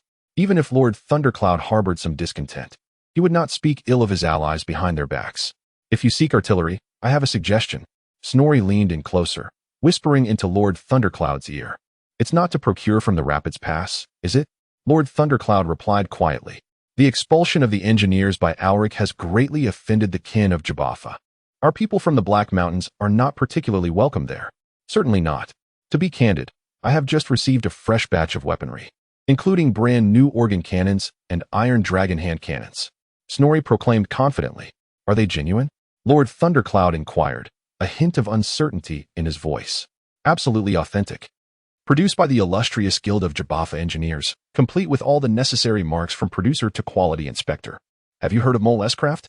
Snorri felt a burgeoning talent for commerce within himself. These are not the products of some shabby workshop. He added emphatically, may I test them to see their effectiveness? Lord Thundercloud further questioned, as purchasing artillery would be a significant expense for the relatively impoverished Ironforge. Of course, that is your rightful privilege. Snorri readily agreed. The following morning, upon the battlements of Ironforge, Snorri stood alongside his trusted allies Bering, Brim, and Tommy, as well as several high-ranking officials of Ironforge. Before them lay an organ cannon, with a red circle drawn approximately 200 meters in front of the city gate. With the approval of Snorri and Lord Thundercloud, Brim adjusted the aiming apparatus atop the cannon, slightly calibrated the barrel, and swiftly loaded ammunition into all 4 barrels before igniting the fuse. With a series of muffled bangs, the ground within the red circle was torn asunder. Well done, Snorri praised, patting Brim on the shoulder. Given the organ cannon's relatively lower accuracy compared to other artillery, Brim's success in striking the target beautifully was commendable. As they descended from the battlements and observed the results of the bombardment, the dwarves of Ironforge nodded in approval. This organ cannon possesses far greater power than a catapult. Unlike a crossbow that can only inflict single-point damage, it should pose no challenge in dealing with greenskins and vermin. The dwarves, with their straightforward nature, did not conceal their admiration for the cannon. Hearing this, Snorri realized he was on the brink of securing his first deal. This is my cousin, and he is my full trade representative. You may discuss pricing and after-sales matters with him, Snorri declared, stepping back as he entrusted the negotiations to Tommy, wishing to test the young man's capabilities. By dinner time, Tommy arrived at Snorri's door, burdened with a sack full of gold coins, 1 organ cannon and 5 iron dragon hand cannons, priced at 5,000 gold pieces, which includes a 10-year warranty. Should any issues arise, I will handle them at Rapids Pass. Snorri was exceedingly pleased with this price, pointing out 1,000 coins as compensation for Tommy's previous procurement, which also encompassed potential future maintenance costs. What do you call them? Arms. Indeed, arms. The profits from arms dealing far surpass those made from selling crafts, which are merely trifling earnings in comparison. Tommy, having tasted the sweetness of success, was quite delighted. Youthful exuberance. This item can be used for many years after a single purchase. It is not akin to daily necessities that dwindle over time, Snorri mused silently, deeming it unnecessary to dampen his cousin's spirits at this juncture. Karakinkazar held little of interest for exploration, and its mineral wealth was hardly bountiful. The caravan lingered for 2 nights here, incorporating some local dwarves before continuing its journey. On the second night of travel, Snorri intended to camp in an exhausted mine according to the original route. From a distance, perched upon his ram, he spotted a flickering fire. Let us inquire. Is that the patrol from Horn Fortress? He queried a nearby ranger, a wandering compatriot. The rangers reported. Let us proceed. If all is well, we shall camp as planned. Snorri commanded. Soon, the wagons formed a circle, and the dwarves ignited a bonfire, setting up cooking utensils. After a long day's arduous trek, it was only reasonable to enjoy a warm meal and a good rest in safety. Snorri dismounted from the mountain goat, handing the reins to Johnson to feed it some fodder. Suddenly, he froze, sensing a familiar power emanating from the hooded, travel-worn wanderer, rune power, which was nearly as potent as his own. How could this be? A legitimate rune smith would be honored in any mountain hold. How could one have fallen to such wandering? Snorri thought to himself, tightening his grip on his warhammer with his right hand, while his left hand clutched the rune-carving ring. Snorri gestured discreetly, and Captain Glenson, who had sensed something amiss, sprang into action. He and the other Eternal Hammer Guards surrounded the Wanderer without making a sound. My dear compatriot, I am Rune Master Snorri Solson, the chosen of the ancestral goddess. You must be weary after a day of travel. Why not join me for a meal? I have a fine vintage from Bergman. Snorri introduced himself and extended the invitation. Ah, it is you. The biting winds of the mountains had carried your name to my ears. Isolated as I am in this wilderness, the dwarf responded, rising. Do not be alarmed, compatriots. I harbor no ill will. It is an honor to dine with one chosen by the goddess. He removed the hood of his cloak, revealing a weathered face. He was a robust dwarf, I am Carrot Stormwalker. As you can see, I am a wanderer, and of course, a self-proclaimed runesmith and engineer. The dwarf spoke in a tone that was unremarkable, as if recounting an everyday occurrence. Yet, even the most seasoned guardians of the Eternal Hammer found their mouths agape, wide enough to accommodate a goblin. I extend my gratitude to the readers from 1997, Dawn 76, YYGCXBJF, Mystical for their monthly votes, and to all the supporters whose recommendations have propelled us forward. The fan rankings have surpassed 100, and an additional chapter will be released tonight. This character is yet another delightful contribution from a reader. Ha ha ha. Chapter 80. The Tale of Carrot. Upon hearing Carrot's self-introduction, Snorri, being a traveler from another realm, was the first to grasp the gravity of the situation. He rose to his feet, twisting the tap of the wine barrel affixed to the carriage, and poured 2 cups of the most sought-after Bergman Select, handing one to the dwarf before him. My friend, would you be so kind as to share your tale with us, if it is not too much trouble? Snorri inquired. Many wandering dwarves harbor their own unspoken grievances. They either bear the shame of a disgrace that prevents them from choosing the path of a butcher, or they have been exiled for various reasons. Numerous wayfarers shy away from recounting their stories, yet Snorri believed that this dwarf, having approached them, would be willing to speak. Ah, if you are interested, I shall indulge you with my story, Carrot replied, not disappointing Snorri's expectations. After a toast, he began to narrate. I hail from a clan residing within the human empire. According to the records in the Book of Hatred, our homeland fell during the Dark Ages. At these words, Snorri and the surrounding kin felt a pang of empathy. For a significant portion of the dwarves dwelling beyond the mountains could trace their lineage back to this very cause. Unlike you, who studied under Master Crag, a being whose prowess rivals that of our ancestral gods, my mentor, though generous with his knowledge, faced the harsh reality that we, the dwarves separated from the mountains, have lost much of our heritage. Snorri nodded, understanding the plight. Due to their dwindling numbers, when no suitable heirs of awakened ancestral bloodlines were present, the skills of the runesmiths beyond the mountains risked being forgotten. Even if a reluctant apprentice was found, they might lack the capability to fully grasp their master's art, resulting in the loss of certain runes. My mentor mastered merely 5, or perhaps 4.5 runes. Carrot sighed. I have sought counsel from numerous peers, yet alas, I have gleaned little.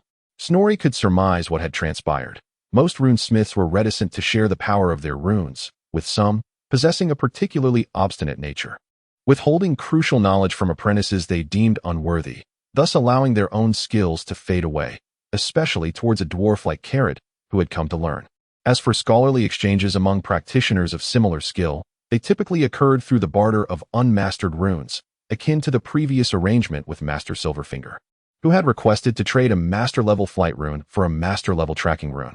Snorri, without needing to inquire, understood that the runes Carrot possessed were basic, pertaining to hearth and home, speed, strength, and other commonplace attributes, leaving little room for exchange. I comprehend the prevailing ethos of the Runesmith Guild, should the opportunity arise. I am determined to instigate change, Snorri vowed, secure in his esteemed position within the caravan, untroubled by the prospect of reproach. Carrot nodded in acknowledgement, continuing his narrative. In pursuit of furthering my abilities, I resolved to create my own runes. Did you succeed? Snorri asked, astonished. For the endeavor of creating runes is a formidable challenge even for the masters of runes. I succeeded, though one might also say I failed. Carrot circled around. Yet this time Snorri refrained from interrupting. Drawing from his fragmented heritage and the scant resources available, he dedicated a decade to create a rune, though its efficacy remains modest. As expected, Snorri interjected, likening the development of runes to his past endeavors in scientific research, where the transition from conception to practical application often proves arduous. What effects does your rune possess?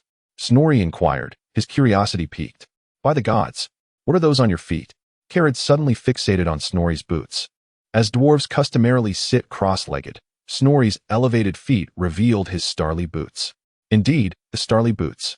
My excitement stems not from their value, but rather that the inspiration for my rune was derived from them. Carrot adjusted his posture as he spoke. Noticing Carrot's cup was nearly empty, Snorri refilled it. What say you? He gently encouraged. My heritage fortuitously encompasses the technique of inscribing a rune upon 2 objects to ensure its proper function. I combined this craft with the illumination rune, such that when one half is activated, the other illuminates in tandem. Snorri fell into contemplation, prompting a slight smile from Carrot. Dull is it? Yet I believe it holds potential. To apply it, I adopted a pseudonym and pursued engineering studies.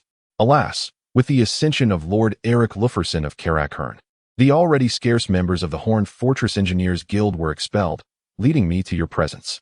How far can this rune maintain its connection? Snorri stroked his beard thoughtfully. A sudden idea struck him. It depends on the power source, Master. Carrot began to elaborate on his findings. The rune's inherent strength is limited to a few hundred meters, likely due to the materials I selected. However, if our compatriots or human spellcasters were to infuse it with energy, the effective range could extend to hundreds of kilometers. I conducted an experiment with a mage friend. I was at Horned Fortress, while he was in the Empire's AV territory, and at that distance, the rune remained functional. Moreover, I surmised that if you, or even your master, were to supply energy, the connection's range would be even greater, though I have yet to encounter the fabled Doomsday Anvil. I believe that inscribing a rune upon it, with its ability to automatically harness the winds of magic, might even eliminate the need for a power source.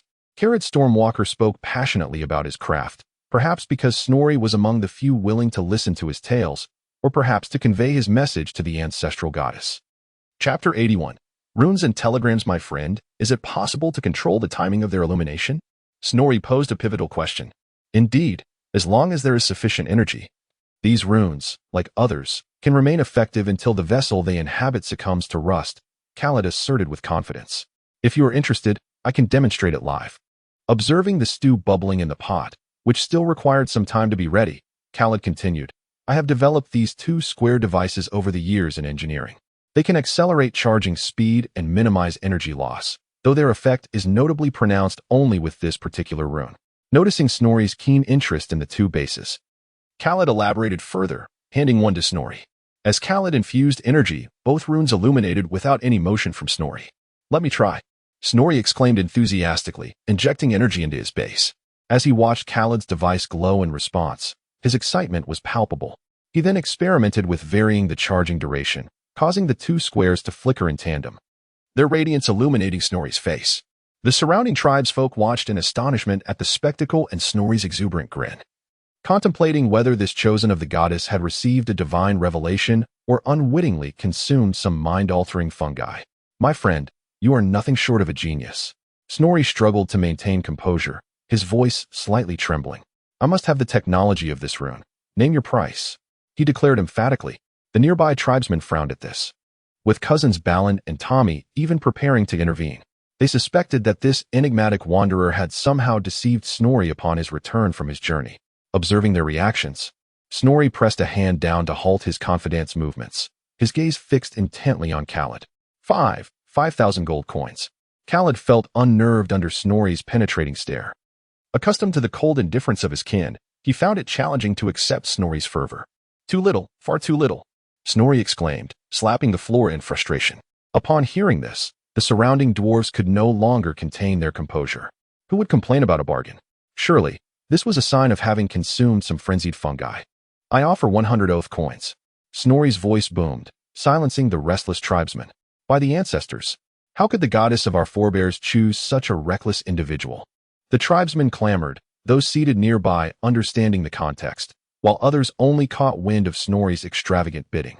As Snorri rose to approach the safe on the wagon, Captain Glenson and Balin could no longer remain passive. Please, reconsider, esteemed chosen of the goddess. Cousin, those oath coins are of great value. Do not rush, do not rush. As Snorri pondered the importance of the oath gold, he remarked, you are unaware of the power of this rune. To me, it is far more significant than that Doomsday Anvil. The crowd was large and noisy, and Snorri preferred not to elaborate further, using his esteemed reputation to quell any dissent. Bring me 2 sheets of contract paper, he instructed his cousin Tommy. Soon, 2 pieces of parchment and a matching quill were placed between Snorri and Khaled, intended for drafting a formal contract in Dwarvish.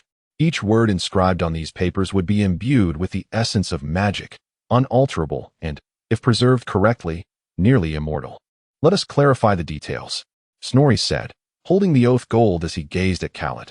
Khaled, hailing from a dwarven enclave within the human empire, had never beheld such a treasure. His eyes widened with astonishment. I wish to secure the rights to the engraving of this rune, as well as any future avenues of profit it may yield, for 100 oath gold pieces. Do you accept? Snorri articulated each word with precision. Khaled nodded eagerly, fearing that Snorri might reconsider if he regained his composure. Tommy quickly drafted the contract terms, and after a brief review, both Snorri and Khaled inscribed their full names on the two documents. With the contracts finalized, both dwarves exhaled in relief. "What are your plans next?" Snorri inquired, dipping a piece of stone bread into a bowl of hot soup before taking a bite. "Me? I plan to visit Jufba to further enhance my engineering skills. Since the Path of Runes has reached an impasse, I shall seek other means to contribute to the mountains." Khaled beamed with optimism as he envisioned his future. "Jufba, I can indeed assist you. Shortly, I shall write a letter of recommendation to Brock, the president of the Engineers Guild. He will surely appreciate a creative individual like yourself." Snorri replied, "By Valaya, this could not be more perfect." Khaled exclaimed, filled with joy. The caravan subsequently passed through two small dwarven enclaves, each established by distinct clans that sustained their livelihoods through trade with nearby humans, mining underground resources, and farming. Some clan members joined the caravan, seizing the opportunity to sell products in the city and acquire goods their clan could not produce. With only a day's journey remaining to Horn Fortress, Snorri adeptly grasped the intricacies of this ingeniously simple yet cleverly conceived rune. Khaled hired a cart and 2 guards from the caravan to travel to Jufba, as he carried a significant amount of gold and required extra protection.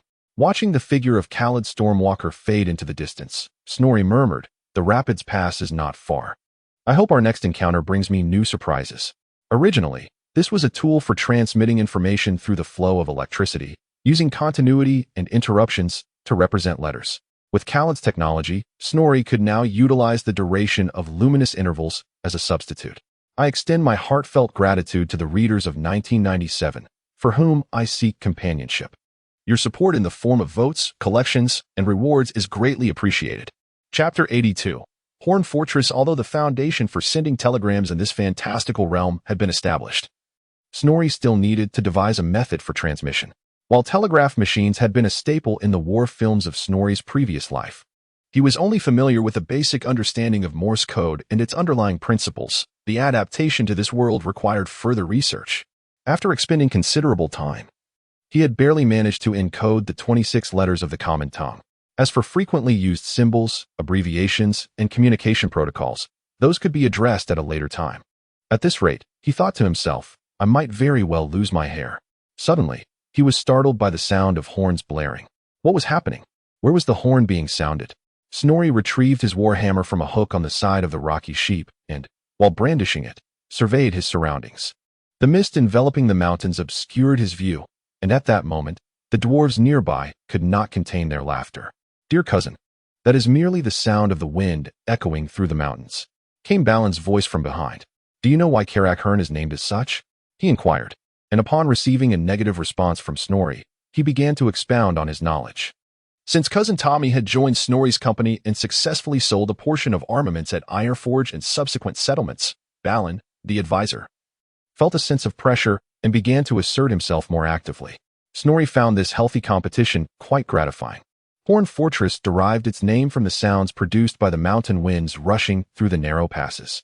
The inhabitants further constructed various wind chambers to amplify these sounds, utilizing them for relaying messages, summoning warriors, and scaring off wandering trolls, Balin explained. Karak was one of the few mountain fortresses erected after the War of Revenge. Yet it commands the Winterfang Pass, a crucial route for the border princely lands, the mercenary kingdom of Tyrol, and our kin residing in the Pinnacle Mountains seeking entry into the Empire's Wizen territory. Balin proceeded to elaborate on the geographical significance of Horn Fortress. Although the Black Mountain region lacked many of the rare minerals we cherish, such as meteorite iron and gemstones, the advantageous geography and relatively abundant iron ore resources had spurred rapid development in Karak, establishing it as a trading hub and the most vital stronghold in the Black Mountains. After absorbing Balin's insights, Snorri nodded in agreement. His ancestors had once said that only through forging could one become a true blacksmith. He too needed to broaden his horizons during his travels and gain a deeper understanding of this world. The ancient saying from the Eastern Jindian Empire, "A horse tires when gazing at mountains," echoed in his mind. Moreover, he had only heard the sound without yet witnessing the source. Snorri sought a sheltered spot in a mountain hollow to set up camp for the caravan, planning to reach Horn Fortress by the following afternoon. Early the next morning, Snorri rose and, alongside merchants from the Rapids Pass, covered their armaments with rainproof tarps. Although Snorri believed that Lord Alric Lufsen would not take any action against him and his caravan due to the presence of firearms, there was little harm in respecting the preferences of others when it did not affect the larger picture. In the afternoon, amidst the twilight's glow, Snorri arrived at the side entrance of Horn Fortress, its main gate directly facing the Wintertooth Pass, backed by the Dark Mountains, and nearby was the renowned Mountain Horn. Gazing upon the masterfully crafted natural caverns and intricately designed wind chambers, Snorri could not help but marvel at the wisdom of his kin. At that moment, it seemed the dwarves within the fortress had made some adjustments, as certain wind chambers shifted angles, and the horn sound became clear and jubilant. When Snorri and the caravan were still 500 meters away, the side door suddenly swung open, and a throng of dwarves poured forth, led by a contingent of hammer guards. Upon seeing them, Snorri recognized that this signified the personal arrival of Lord Alric Lufsen of Karak to greet him. Dismounting from his rock goat, Snorri tidied his wind-tousled cuffs and collar as he approached. "Welcome to Horn Fortress, kin of the Eternal Peak. May the ancestral goddess forever bless you, esteemed Master Snorri," called out the foremost dwarf as Snorri drew near. He observed that this dwarf was notably robust and well-equipped, attired not in the common iron armor of dwarven lords, but in a golden leather armor. Snorri recognized it as a legendary piece of equipment, the carob-clad armor, forged from the hide of a dragon slain by the original lord who established Horn Fortress, which had once dwelled in the Dark Mountains. In addition to the golden-hued leather armor glistening in the sunset, Alric's helmet was particularly striking, adorned with a pair of grand protrusions, each side displaying the wings of a majestic eagle. It was evident that the materials for this adornment had been provided by the ancestors of Horn Fortress, who had little regard for the protection of wildlife. Based on the size of the wings, Snorri surmised that the eagle was likely not wild, but rather a giant eagle domesticated by the wood elves of the Aesthlorin forest. If this were the case, wearing such a helmet would undoubtedly be a provocation towards the elven maidens. The ostentatious design of the gear rendered Alric himself somewhat diminutive. However, Snorri found little humor in this, for he knew it to be yet another legendary item.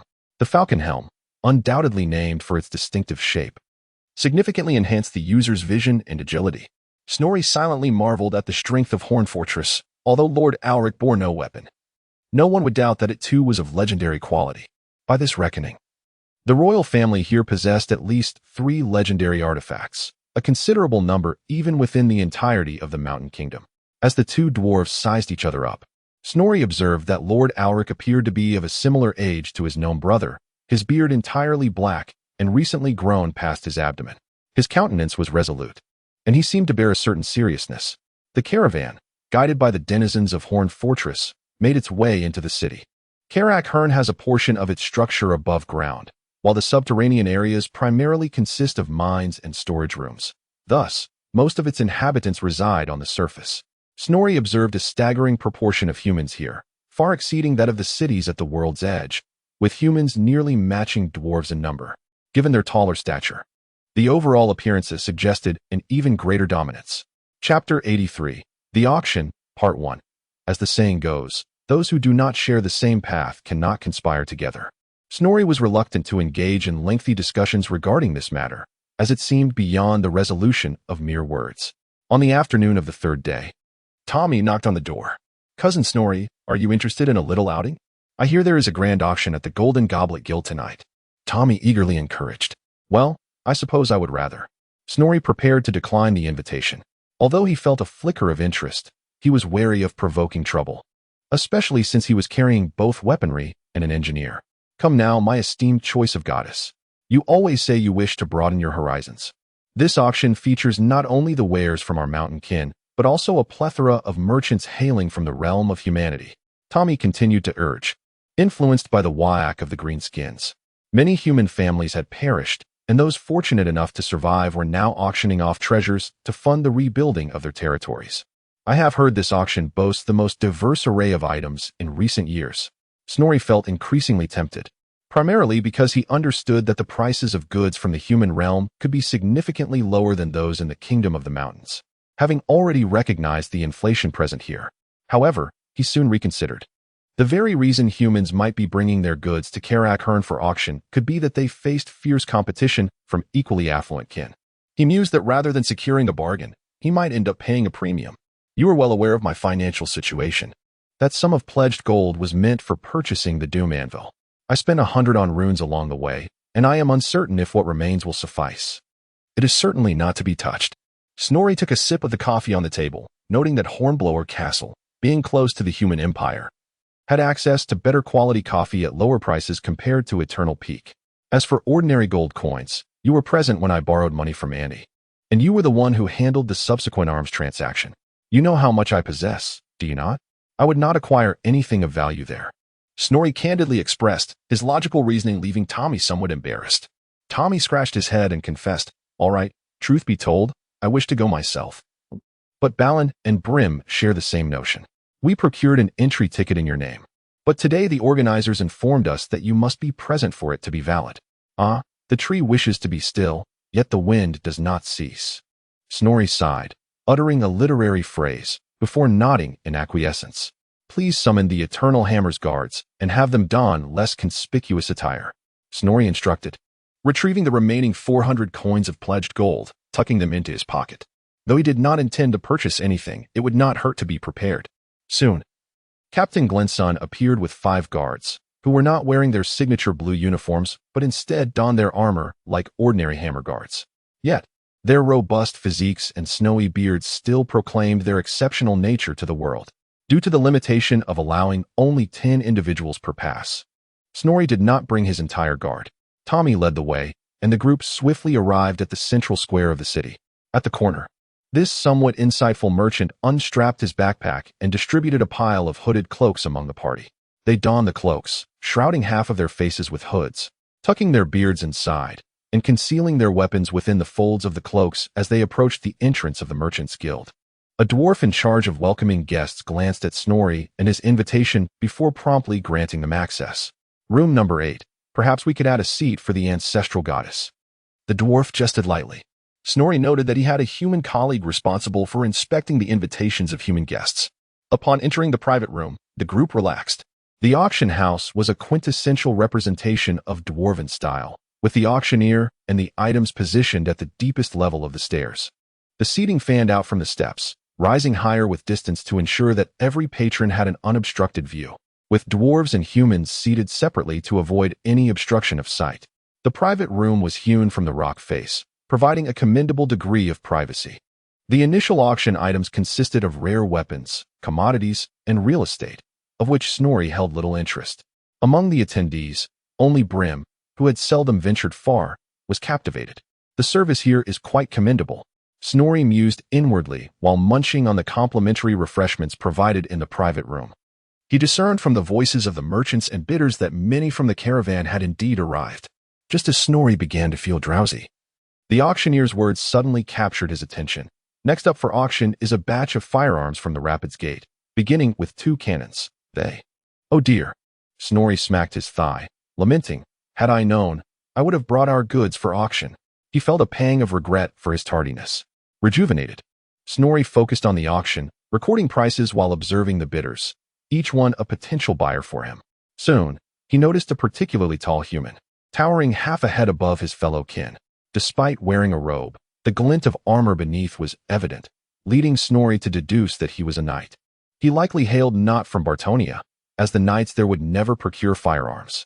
If he were a knight of the human empire, it was improbable that he would come here to make a purchase. Thus, he must belong to Tyler or one of the border principalities, Snorri mused silently.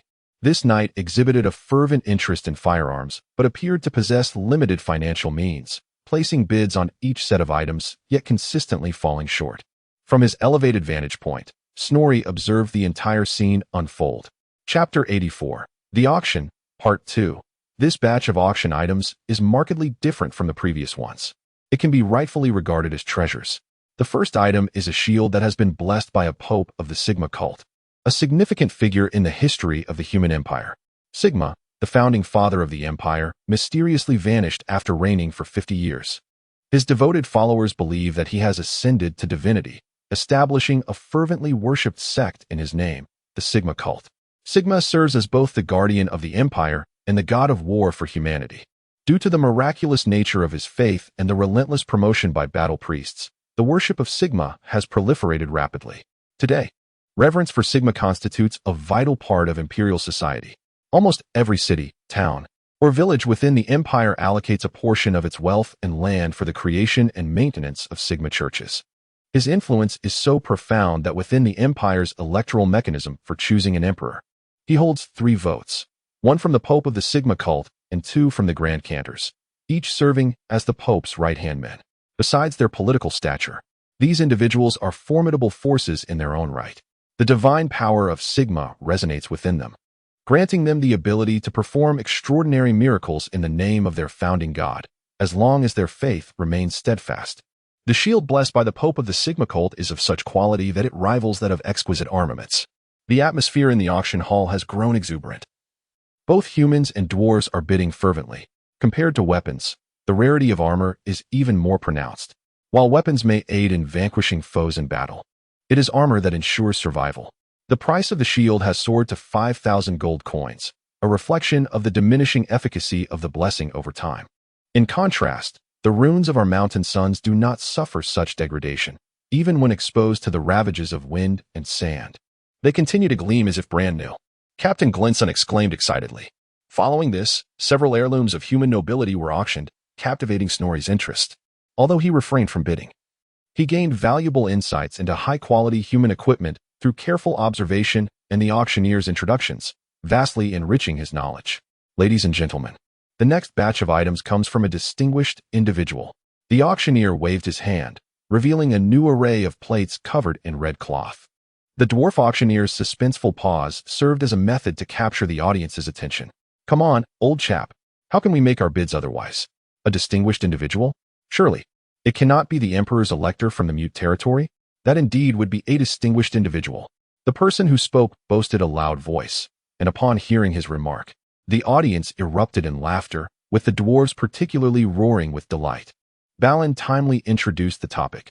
Our esteemed human emperor is elected by the electorate endowed with the privilege of imperial selection, consisting of 10 territorial electors, 3 from the Sigma sect, and the Pope of the Northern Ulrich sect, not to mention, of course, the halflings from the Moot.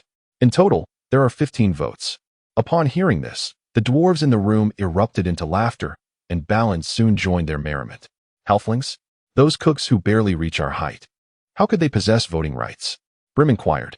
This dates back over 1,000 years, to the time of the human Emperor Ludwig, nicknamed the Fat. Balin replied. At this, the clansmen chuckled once more. Such a moniker for a human emperor speaks volumes about his lackluster reign.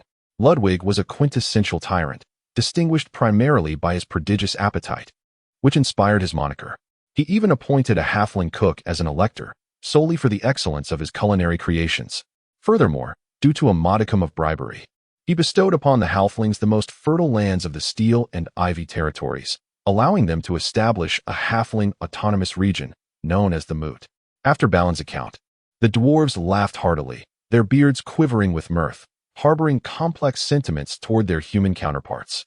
When they first encountered one another, the Mountain Kingdom still thrived while humans were but savage tribal marauders.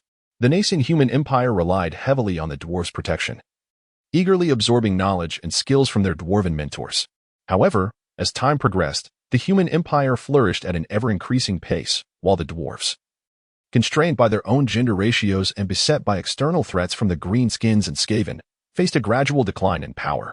Had it not been for Snorri's arrival, the Mountain Kingdom would have descended into obscurity. Now, the dynamics of the relationship between dwarves and humans have shifted.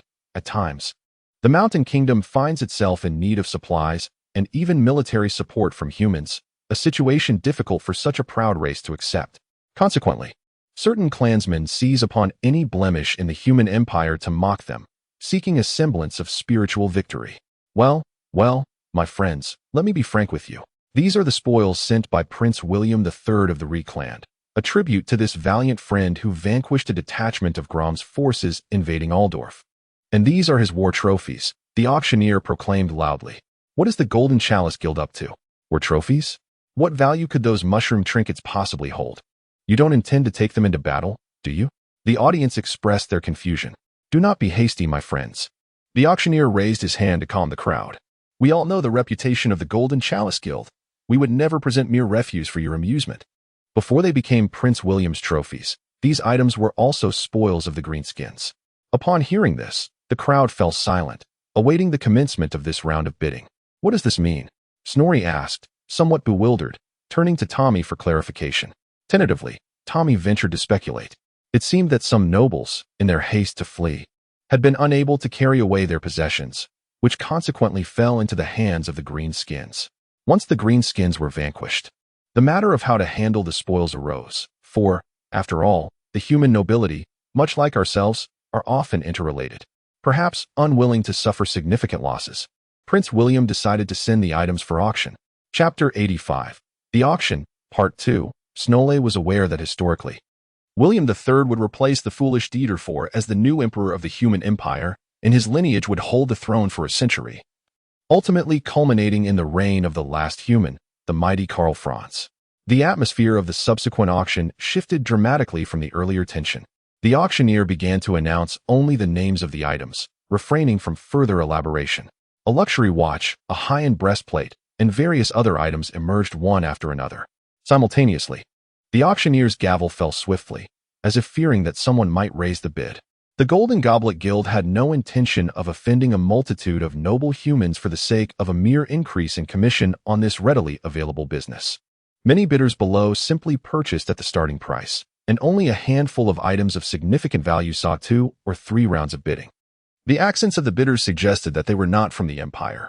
Observing the tacit agreement reached between the bidders, the auction house, and the item providers, Snorri felt his enthusiasm wane. He reclined on the sofa, beginning to feign slumber, utterly fatigued from days of intense cognitive exertion. Suddenly, he noticed a prompt from the system, causing him to sit up abruptly. The artifact storage system, which had remained dormant since his arrival in this world, was finally responding. At the same time, a rare piece of meteorite iron was announced. Starting bid, 50 gold coins. The auctioneer's voice rang out. Glancing at the item's description, the auctioneer silently shook his head, bemused by the absurdity of it all. However, he was not averse to such a job that required no mental effort, merely reading from a script to earn a commission. 50 gold coins once. 50 gold coins twice. The auctioneer expressed surprise at the lack of interest in this item. Could it be that the family that once possessed it had perished? Yet, it was not uncommon for a family heirloom to be a mere piece of metal. Quick, help me place a bid, Snorri urged Tommy, fearful that his voice might attract unwanted attention. 50. Without further inquiry, Tommy promptly voiced the bid. This piece does bear a resemblance to our dwarven craftsmanship. The auctioneer mused internally, yet he refrained from voicing his thoughts. Upon observing that no one else was interested, he quickly dropped the gavel. Soon, a knock echoed at the private room's door. After payment was settled, Tommy approached Snorri, carrying a tray. Cousin, do you seem to recognize this item? What purpose does it serve? Tommy inquired, his curiosity piqued as the other dwarves gathered around. They examined the somewhat warped meteorite iron bar, seemingly tainted by greenskins, but even the well-versed Eternal Hammer Guards could discern no details. Congratulations, host, on acquiring the left half of the tongs. At the moment Snorri grasped the iron bar, the system displayed this notification. Nothing much, I just find it somewhat intriguing. Snorri replied dismissively, keen to keep the secret under wraps. This was the tongs of the runesmith of Tournai, one of the most renowned artifacts of the god of the runesmiths. He guided the original runesmiths in utilizing such tools, enabling them to craft the most powerful rune weapons with remarkable ease. This formidable artifact, for reasons unknown, has become lost amidst the mortal realm. It is an essential component for the execution of the ultimate tourney ritual, and possesses the ability to condense magical winds akin to the Doomsday Anvil, thereby accelerating the cooldown period following the utilization of runes. However, unlike the Doomsday Anvil, which diminishes the spellcasting capabilities of foes, this rune clamp disperses the condensed magical winds to nearby allies, thereby enhancing their offensive prowess and armor-piercing abilities. Recognizing its extraordinary nature yet remaining unaware of its specific functions, it was brought to auction and ultimately fell into my possession. Despite the understanding that such an opportunity may never arise again, Snorri remained intently focused on the ongoing auction. Ladies and gentlemen, next we present our piece de resistance, which I believe many of you have come to witness. The auctioneer, having spoken tirelessly throughout the evening, mustered the last of his energy. A dragon egg, a true giant's ovum, originating from the Isoloran forest. With that, he drew back the crimson drapery covering the item, revealing a colossal egg. Snorri knew without a doubt that this egg belonged to the forest dragons, a formidable species dwelling within dense woodlands, known for their toxic breath. Like all dragons, they possess wings and the ability to soar, capable of instilling terror in the hearts of the faint-hearted.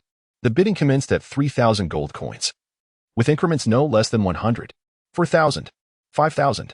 The price soared rapidly, eliminating competitors with lesser means, leaving only those likely possessing dragon-taming abilities. If raised properly, a giant dragon could safeguard a family for generations, ensuring prosperity for 5 or even 10 lineages. 5,500, 5,600. The pace of the price increase began to slow, prompting the auctioneer to further engage the audience. Suddenly, a thunderous roar echoed through the hall. The ceiling of the underground auction house was torn asunder, and amidst the rain of debris, the attendees momentarily froze before scrambling for cover. Nestled within the rocky alcove, Snorri was minimally affected by this onslaught. He looked up, only to be horrified to find the moon obscured from view.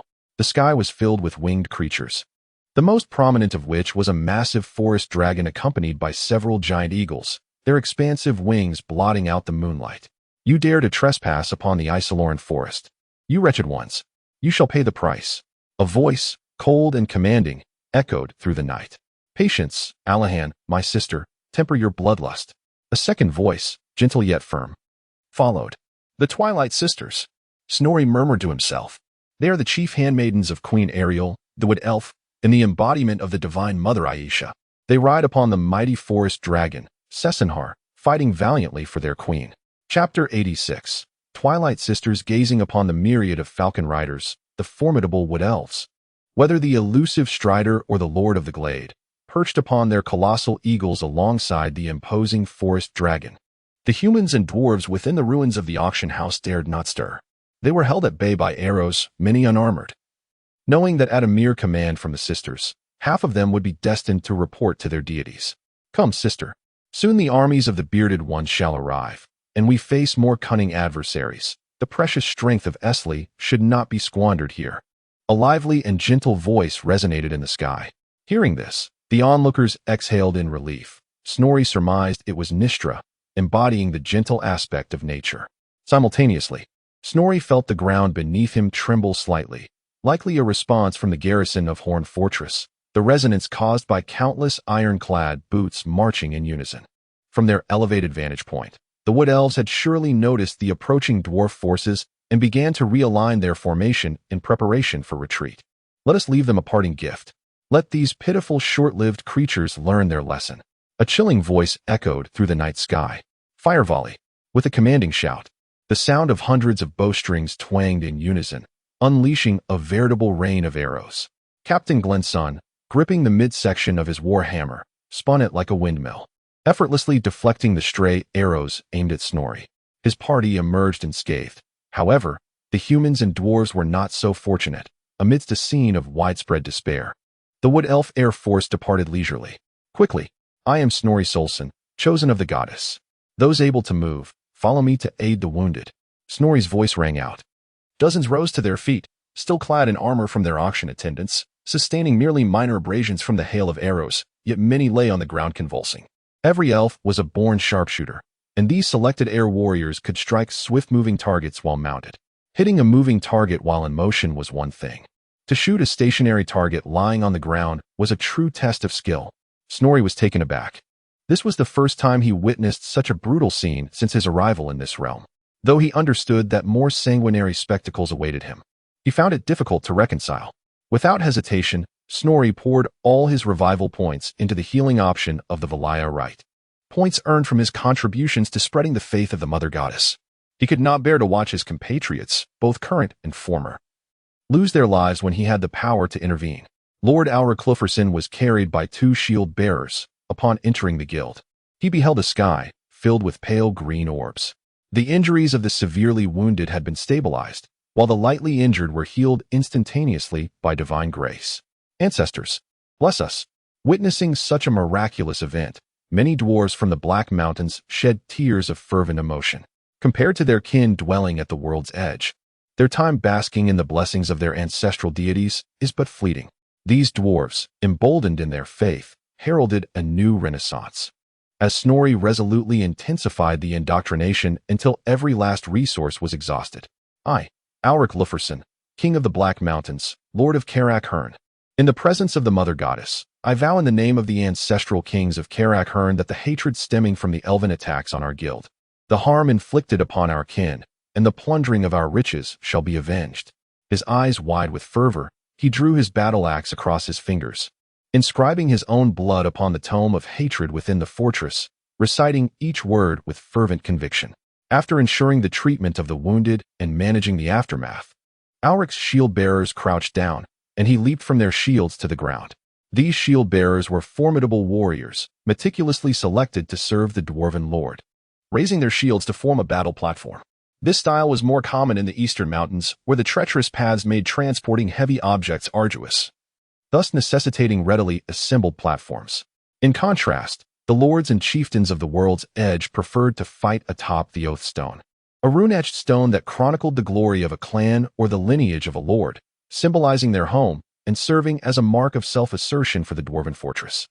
The adage standing high to see far held true. From such elevated positions, Dwarven lords could better observe the battlefield, command their forces, and allow their warriors to behold their lord, thereby bolstering morale and instilling confidence. For the powerful Dwarven lords, this also facilitated duels with enemy lords, averting disadvantage due to their stature.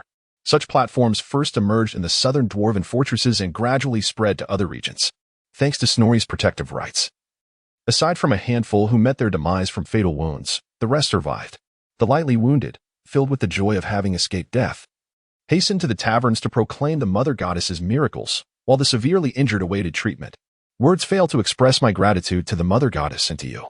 Please accept this, Alric offered, reverently presenting a heavy bag of 100 oath gold coins to Snorri. By the Mother Goddess above, how devout he truly is. Praise be to the great choice of the goddess. Refusing such easily attainable wealth is indeed a commendable trait for a race innately fond of gold. And the surrounding kin erupted in cheers. Snorri observed the resurgence reaching a new zenith. Why not use these funds to renovate the shrine of the Mother Goddess, or to support our priestesses in their sacred duties? Snorri once again declined, and the cheers of his kin grew ever louder. Chapter 87. The divine favor reemerges. Let this modest sum be regarded as our tribute to the Mother Goddess. We implore you to procure it on our behalf. As a token of respect from all of us at Horn Fortress, Arik remarked. With the matter now firmly stated, Snorri found it difficult to decline further, and thus accepted the coin purse, tucking it away into his cloak. The assembled clansfolk began to vocally extol Lord Arik's generosity and piety, and the youthful lord seemed quite pleased by their admiration.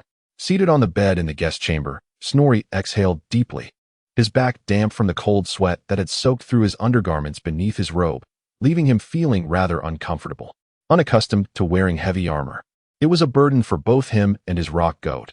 Had the Twilight Sisters focused their firepower upon him, he would have surely met with disaster. This jolt of realization reignited Snorri's tension. After a victorious battle and acquiring new gear, he had become somewhat overconfident. But now he comprehended the considerable distance that lay between himself and the true titans of the world. Recalling Lord Arik's equipment, Snorri shook his head. The axe was engraved with master-level vengeance runes and 2 complementary enhancement runes, undoubtedly of legendary quality. The shield he wielded was no ordinary piece. It had belonged to Kurgaz, the first lord who vanquished the dragon occupying the Black Mountains and established Horn Fortress. This ancestor, Kurgaz, was of considerable stature, rendering his shield impractical for most dwarves, who instead repurposed it as a platform. The following morning, Snorri was roused from slumber by a series of knocks on the door. Groggily, he rose, cursing the intruder who had disrupted his dream of donning a legendary cloak, plate armor, and a full set of 10 legendary rings, obliterating Icon in a whirlwind of runes. Balin entered, accompanied by several dwarves who bore the markings of considerable status among their kin. What is this again? Snorri felt a tremor in his chest. Fortunately, the dwarves from the Black Mountains exhibited far greater respect for tradition than those from the engineer city of Zufba. They sought nothing but for Snorri to accept yet another bag of pledge money. Witnessing Lord Arik's act of generosity from the previous day, these nobles were eager to emulate his example. After a round of negotiations, Snorri ultimately decided that each should take just a single token as a gesture of goodwill, leaving the dwarves reluctantly satisfied. Indeed, as the saying goes, life thrives on movement, and wealth thrives on circulation. Observing the substantial increase in pledge money he now held, Snorri mused. After breakfast, 2 more dwarves arrived bearing news. Queen Kelly, Arik's mother, had extended an invitation for Snorri to visit the temple of the goddess. With no objections, Snorri instructed Tommy to reach out to the human who had shown interest in firearms at the auction before stepping out. This elder woman's devotion to the ancestral gods had reached a fervent intensity, and following the divine manifestation of the mother goddess, her reactions had taken on a somewhat extreme nature. As the points exceeded the significant threshold of 500, Snorri decisively performed a ritual to invoke the invigorating effects of the mother goddess while accompanied by the esteemed dwarf women of Karakern, led by the venerable Mary. Watching her, amidst the noble women of Horn Fortress, tremble and then fervently extol the divine grace of the mother goddess, Snorri knew that the expenditure of 500 revival points was indeed worthwhile. Dwarven men traditionally exchanged information in taverns, and the women had their own venues. Following your instructions, I did not engage him directly in business, but instead invited him to dinner at the Blackstone Tavern. Would you like to go in person? Tommy cheerfully inquired, as the divine grace manifested by Snorri filled those dwarves accompanying him with a sense of pride. Indeed, I am preparing to make the trip, Snorri replied nonchalantly. Having gradually adjusted to his relatively elevated status, his speech now bearing the hallmark of leadership. Our kin, the sons of the mountains, are still too few in number. I intend to seek out promising humans to negotiate trade or military agreements, which would greatly benefit my future plans. Snorri painted a grand vision for Tommy. He was keen to recruit Tommy, recognizing the need for a relatively agile individual to oversee trade and diplomacy. On one hand, Tommy had demonstrated his capabilities along the journey. On the other, he was the son of Snorri's own aunt, ensuring his unwavering loyalty. As dusk approached, Snorri donned a prepared false beard and draped yesterday's hooded cloak over his shoulders. He wished to avoid his kin discovering that the chosen one, who had been extolling the mother goddess's grace during the day, was engaged in arms dealing by night. Snorri, accompanied by Tommy and 2 eternal hammer guards, stealthily exited the inn through the back door, following a less traveled path that Tommy had studied in advance, leading them to the Blackstone Tavern situated on the outskirts of the human settlement. This way, Tommy guided Snorri to the tavern's rear entrance. This is renowned as the No Man's Land, where half of the unseemly dealings in all of Karakern are concluded, Tommy remarked as he knocked on the door. Gratitude to Ironclad for the generous tips and monthly votes, and to Golden Bell for the donation from Panda King. Additional updates will be added at noon and evening today. Chapter 88. Lauren acquires a gun. Do not be hasty. I am here. A deep voice resonated. The owner of the voice swung open the door, and Snorri was astonished to find himself confronted by 2 hairy legs. A troll. As Snorri looked up, he beheld a robust figure towering over 3 meters. Even on tiptoe, he and his kin barely reached the troll's knees. What are you fussing about? The troll scoffed. Little beard, huh? A troll like me does not feast on the diminutive. Your flesh is too tough. Snorri was well aware of the troll race, a creation of the ancient sage. Initially, the sage devised the lizardmen to assist in establishing a developmental environment, yet the lizardmen lacked reproductive abilities, resembling biomechanical constructs more than living beings. The first race birthed by the ancient sage was the elves, but their slow reproduction and frail bodies rendered them unfit for prolonged warfare. Then came the dwarves, who, despite their resilience, were inflexible and unable to adapt swiftly to the demon's cunning. Subsequently, humanity was created, yet they proved too easily corrupted. Ultimately, the ancient sage fashioned the trolls. These brawny beings appeared to embody all the traits the sage desired. They possessed adaptability akin to humans, rapid reproduction, the ability to endure the harshest environments, resistance to chaotic corruption, longevity, intelligence, and an omnivorous appetite, making them easy to sustain. However, their innate hunger was insatiable. This ravenous appetite drove them to invade the realm of Jindian, inciting the wrath of its sovereign, the Dragon Emperor. This immortal dragon deity, alongside his celestial ministers, summoned a colossal meteor from the cosmos, hurling it into the heart of the trolls' land. The cataclysmic explosion obliterated 2/3 of the troll population, the meteor plunging into the Earth's core, transforming their territory into a desolate wasteland. Yet, That was not the end. The remnants of the massive crater became a living entity. The trolls revered it as a deity, dubbing it the Great Stomach, with its priests known as the Slaughterers. The arrival of the Great Stomach exacerbated the trolls' insatiable hunger. Yet even they were wise enough to avoid venturing eastward, for another meteor strike was no jest. Thus, the trolls journeyed westward, ultimately arriving at the Weeping Mountains. After driving out the dragon demons and beast men who once inhabited the region, the trolls established what they termed the Kingdom of Trolls. As various tribes expanded, the trolls came to understand the essence of diplomacy, and some tribes eventually recognized that treating the diminutive races with kindness yielded far greater long-term benefits than simply devouring them. Henceforth, troll mercenaries ventured into the world, motivated by high prices or particularly delectable foes. The troll Bazak before Snorri must have arrived at Horn Fortress in such a manner. Which room? The troll's voice resonated above Snorri's head. Room 6. Room 6 has a reservation, Tommy replied. The code? River Giant Witch. Enter. With that, the troll stepped aside, and 4 dwarves tightened their hoods, hastening into the tavern. Snorri entered the hall, where he was greeted by a throng of boisterous revelers, alongside several alluring maidens flitting about. It was the first time since his arrival that he had laid eyes on human females, rendering him momentarily spellbound. Oh dear! Shaking off his daze, Snorri hastened a few steps to follow them. What is so captivating about these delicate creatures? Where are our robust female compatriots? He overheard 2 elder men with long beards murmuring behind him. My employer and I have come as promised, Tommy announced, pushing open the door and allowing Snorri to step inside.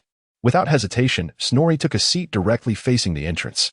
Tommy settled into the chair beside him, while 2 figures known as the Eternal Hammers stood vigil behind them. Across the table, 4 humans were similarly seated in a configuration mirroring their own. Snorri found himself facing the tall knight he had encountered at yesterday's auction. Marcus, have the dishes brought forth. The knight commanded a nearby man. At once, my lord. Marcus bowed and descended the stairs to summon the food. Cheers. Snorri raised his glass to the knight before him. You may call me Lurin, venerable elder. I am here on behalf of the Border Prince. The knight introduced himself.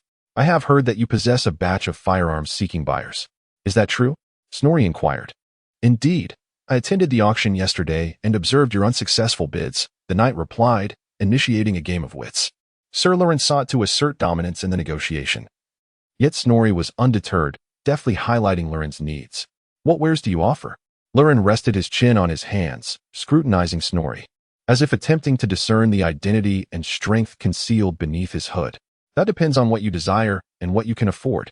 If you can meet the price, I can procure even what Lord Ulrich cannot, though I suspect you might only muster the means for thunder guns. Snorri boasted, recognizing Lurin's financial limitations and feeling emboldened. Very well, let us discuss the thunder guns. Lurin conceded, acknowledging the value of their time. My friend, how much do these firearms cost? Lurin inquired directly. 50 gold coins each. Snorri promptly declared a market price. 50 gold coins? Is the barrel made of meteoric iron, or is the stock crafted from it? Sir Lurin began to haggle. Where can one find firearms nowadays? These are all from the Rapids Pass. If you think it's too costly, I find it exorbitant as well. Snorri lamented. Bring me one. Despite his reservations, Sir Lurin decided it prudent to inspect the merchandise, even if he did not intend to purchase. Very well. How about this one? Snorri said, retrieving a sample gun from Tommy and presenting it across the table to Lurin. Is this gun reliable? Lurin inquired, examining the weapon in his hands. I run an arms shop. Would I sell you a faulty barrel? Snorri replied, a smile creeping upon his lips at the question. I ask you if this gun is reliable. Lurin raised his voice slightly. Are you intentionally provoking me? I merely ask if you wish to buy it. The negotiation tactics of Line provoked a flicker of ire in Snorri, prompting him to raise his voice. If that gun goes off, I will certainly respond. But what if it does not? Line continued. Well, if it doesn't go off, I shall take matters into my own hands. Satisfied? Snorri replied nonchalantly. Shall we test it? No problem. Snorri pushed a round of ammunition forward. Then, a resounding bang echoed through the air. Gratitude to Little Storm, as Lennon directed the way, rewarding with the fiery spirit of 10086, while the obscurity gradually waned. A further update awaits this evening. A character provided by the brother who crafted an eagle of sand outside the window. Haha. Chapter 89. Negotiation, Part 1. A sudden thrill coursed through Snorri as he observed Laren, who was in the midst of loading his firearm, lift his head at the sound. Entering were Marcus, accompanied by 2 servants. The servants presented 2 wooden trays brimming with roasted meat and a barrel of ale. Noting the firearm in Laren's hand and the gunpowder-scented atmosphere of the private room, the servants appeared somewhat anxious. "Bring forth a sample for our human friend to test," commanded Snorri. Tommy, acknowledging the request, retrieved a steel plate from his bag. Standard issue plate armor made of steel. Snorri flicked his middle finger against the plate, producing a dull thud. He then handed it to Laren. "Indeed, it is fine steel," Laren remarked, instructing his guard behind him to affix the steel plate to the wall of the room. With the flickering light of the oil lamp, Snorri discerned that this human was clad in hunting attire, likely a marksman of some repute. Marcus adjusted the firearm slightly, with a swift motion. He squinted and pulled the trigger, resulting in a resounding bang as the bullet struck the steel plate. "Come, let us dine while we converse. The roasted meat will lose its flavor if allowed to cool." With that, Laren gestured invitingly, and the guards of both men took their seats.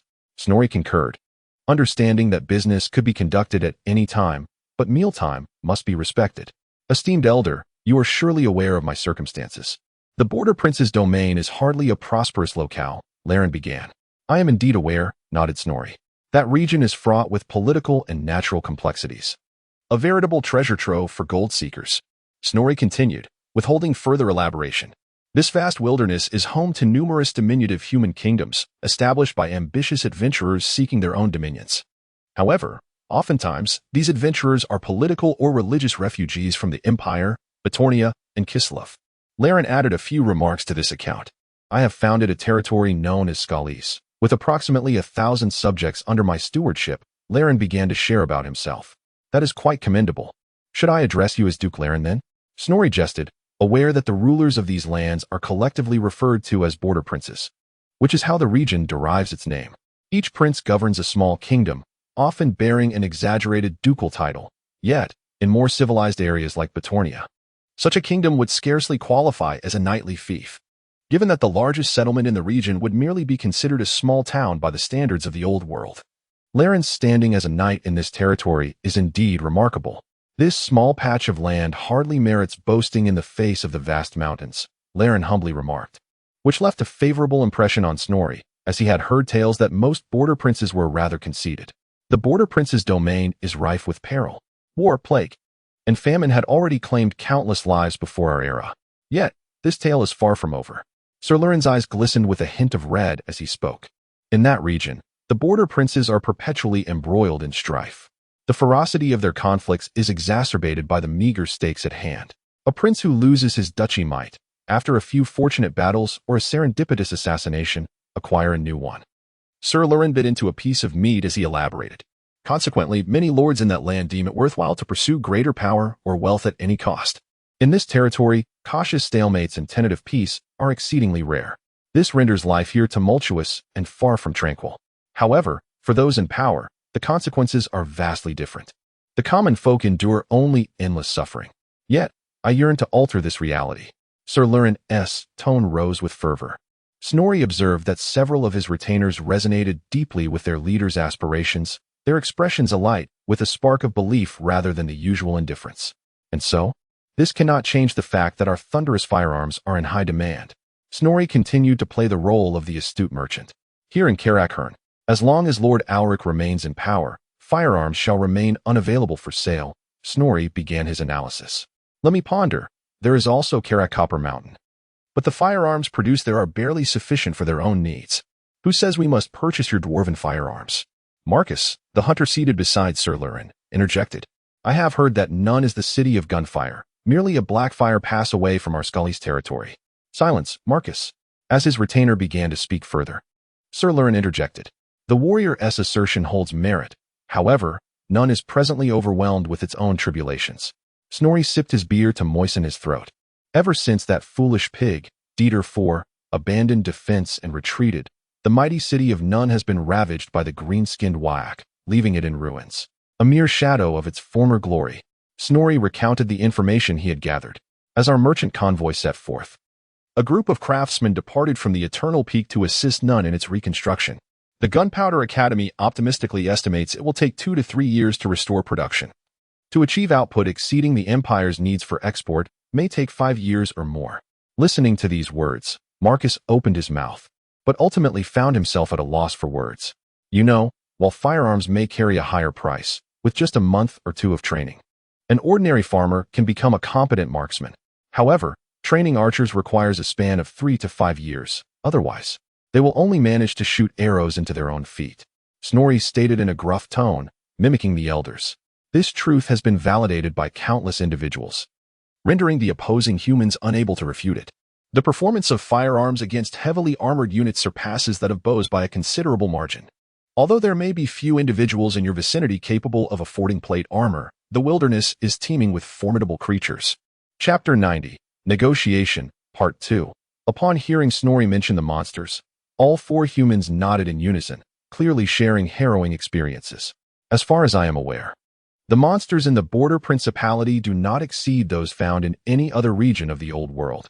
However, the absence of a robust government emboldens these creatures, making their presence seem more pronounced. Snorri continued, drawing upon his proximity to the world's edge mountains, which afforded him some knowledge of the area. Besides the greenskin fiends that emerge from the abyss, the forests here harbor filthy ungulates, and I have heard whispers that even the rodents, typically confined to the sewers elsewhere, roam freely in the border principality. Ignoring the grim expressions of Leyland and his company, Snorri pressed on. The truth is, after my stronghold was besieged by minotaurs, I realized the necessity of enhancing our ranged firepower. Sir Leyland interjected, recounting the creatures with their thick fur and shoddy armor. My archer's arrows could scarcely puncture their hides. Yet those beasts continued to swing their axes and roar in battle. The mention of the minotaurs made Leyland clench his fists. Had it not been for Marcus's exceptional marksmanship, which consistently struck their eyes and throats, and the presence of a small cadre of Sunfire Knights to confront them head-on, my subjects might have suffered dearly. Sunfire Knights? Snorri remarked, appraising the tall human before him, repeating the phrase but refraining from probing further. After all, everyone deserves a few secrets. Snorri possessed some knowledge of the illustrious Sunfire Knights, renowned for their prowess that surpasses even that of the Reek Guard, capable of inflicting fiery devastation. The Sunfire Knights, though few in number, are an elite order celebrated for their exceptional reputation, standing among the most illustrious and affluent knightly orders of the Empire. They worship the goddess of war, Myrmidia, and under her influence, the dedicated yet small cadre of Sunfire Knights fervently studies martial technology and tactics, valuing personal skill and achievement above noble birth. This resource-rich order swiftly attracted military prodigies, with each knight aspiring to master the art of warfare, traversing the old world in search of battles and knowledge, regardless of the scale. Any army that boasts even a single Sunfire Knight in its leadership is assured a strategic advantage before the clash of arms ensues. Members of the Sunfire Knights don extravagant, finely crafted chain-plate armor, forged from brass with a striking black hue, adorned with golden edges. Their polished shield, gleaming like a mirror, depicts a blazing sun. With this in mind, Snorri gained a deeper appreciation for Sir Leyland's exceptional qualities. He surmised that with the aid of the Sunfire Knights and an understanding of the significance of firearms, Leyland might very well carve out a notable reputation within the chaotic realm of the border principality. If the land adjacent to the Kingdom of the Mountains were to be governed by a powerful lord who maintains amicable relations with the Dwarven clan, it would undoubtedly aid significantly in the revival of the mountains and bolster the growth of his domain. Snorri had firmly resolved to extend some assistance to Laren, though he decided to wait for the knight to speak first. Elder, we have discussed much, and I am indeed quite satisfied with the power of your firearms. But might we negotiate a slight reduction in price? As he observed the 2 platters of roasted meat being reduced to little more than bones amidst the fervor of 8 hungry individuals, Laren finally spoke up. I believe I can make some concessions, and I could even represent my clan in formal agreements with you. Snorri downed his beer and wiped his faux beard. How many do you require? He inquired further. Well, perhaps 30? With my current forces, assembling half a squad of firearms would suffice, Laren pondered. Very well then. How does a flat rate of 1,000 gold pieces sound? I shall include 50 rounds of ammunition with each firearm. Snorri made a considerable concession, which was essentially the cost price for him. That is truly generous of you, Laren exclaimed, visibly delighted. As securing a discount from a race so fond of gold as the dwarves was no small feat, what supplies can your clan provide? Stone? Or perhaps steel? Laren prompted his attendant to take notes. I hail from the Never mind. You may not recognize it, the Drasclade clan. Snorri, like every dwarf, proudly raised his head at the mention of his clan's name. Laren and his companions displayed expressions of bewilderment.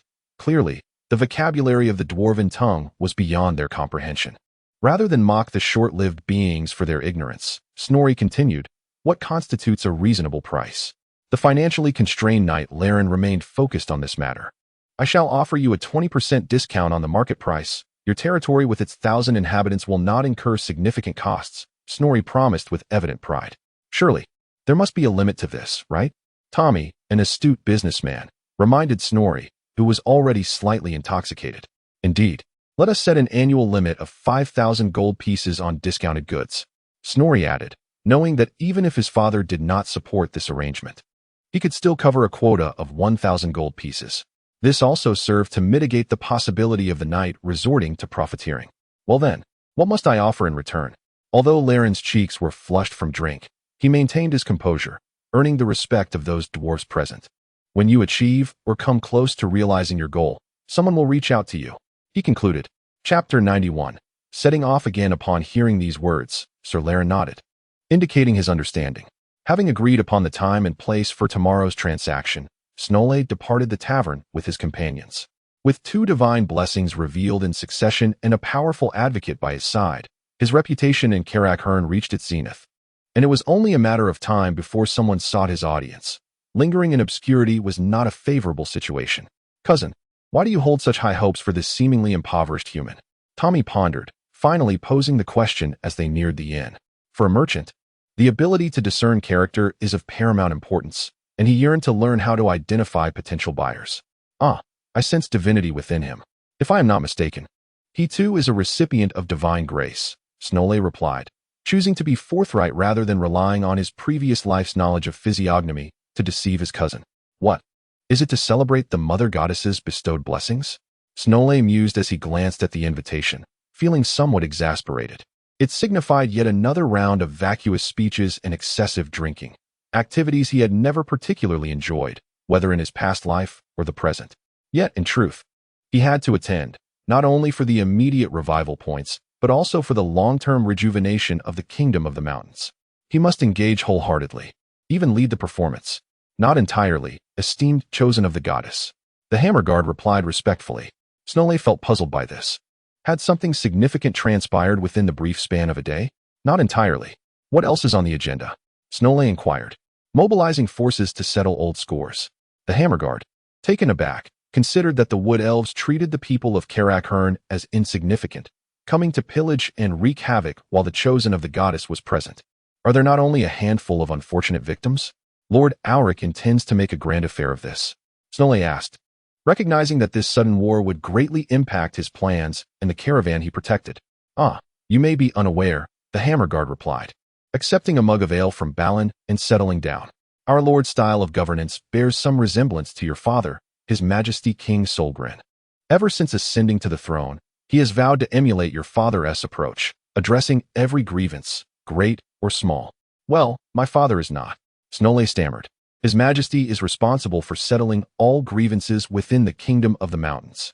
Lord Auric asserts that even if he cannot assist His Majesty at present, he must at least resolve the grievances of Horn Fortress, ensuring he does not become a hindrance."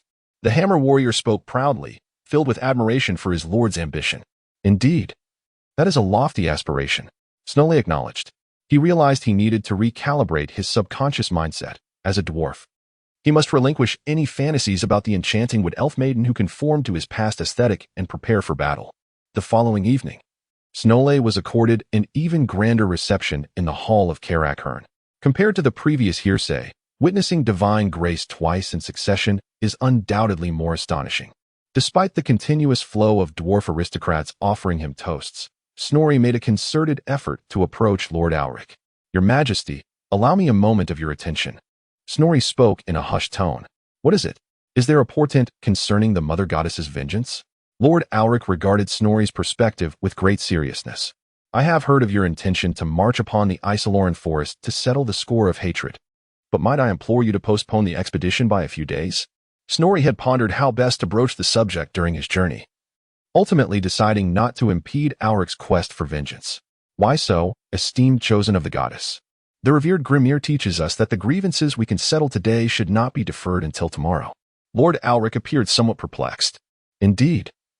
I am tasked with safeguarding a caravan that must traverse the Wintertooth Pass en route to the far reaches of the Grey Mountains. Should you initiate hostilities at this juncture, provided those pointy-eared folk are not entirely foolish, my convoy is likely to face ambush. Snorri analyzed.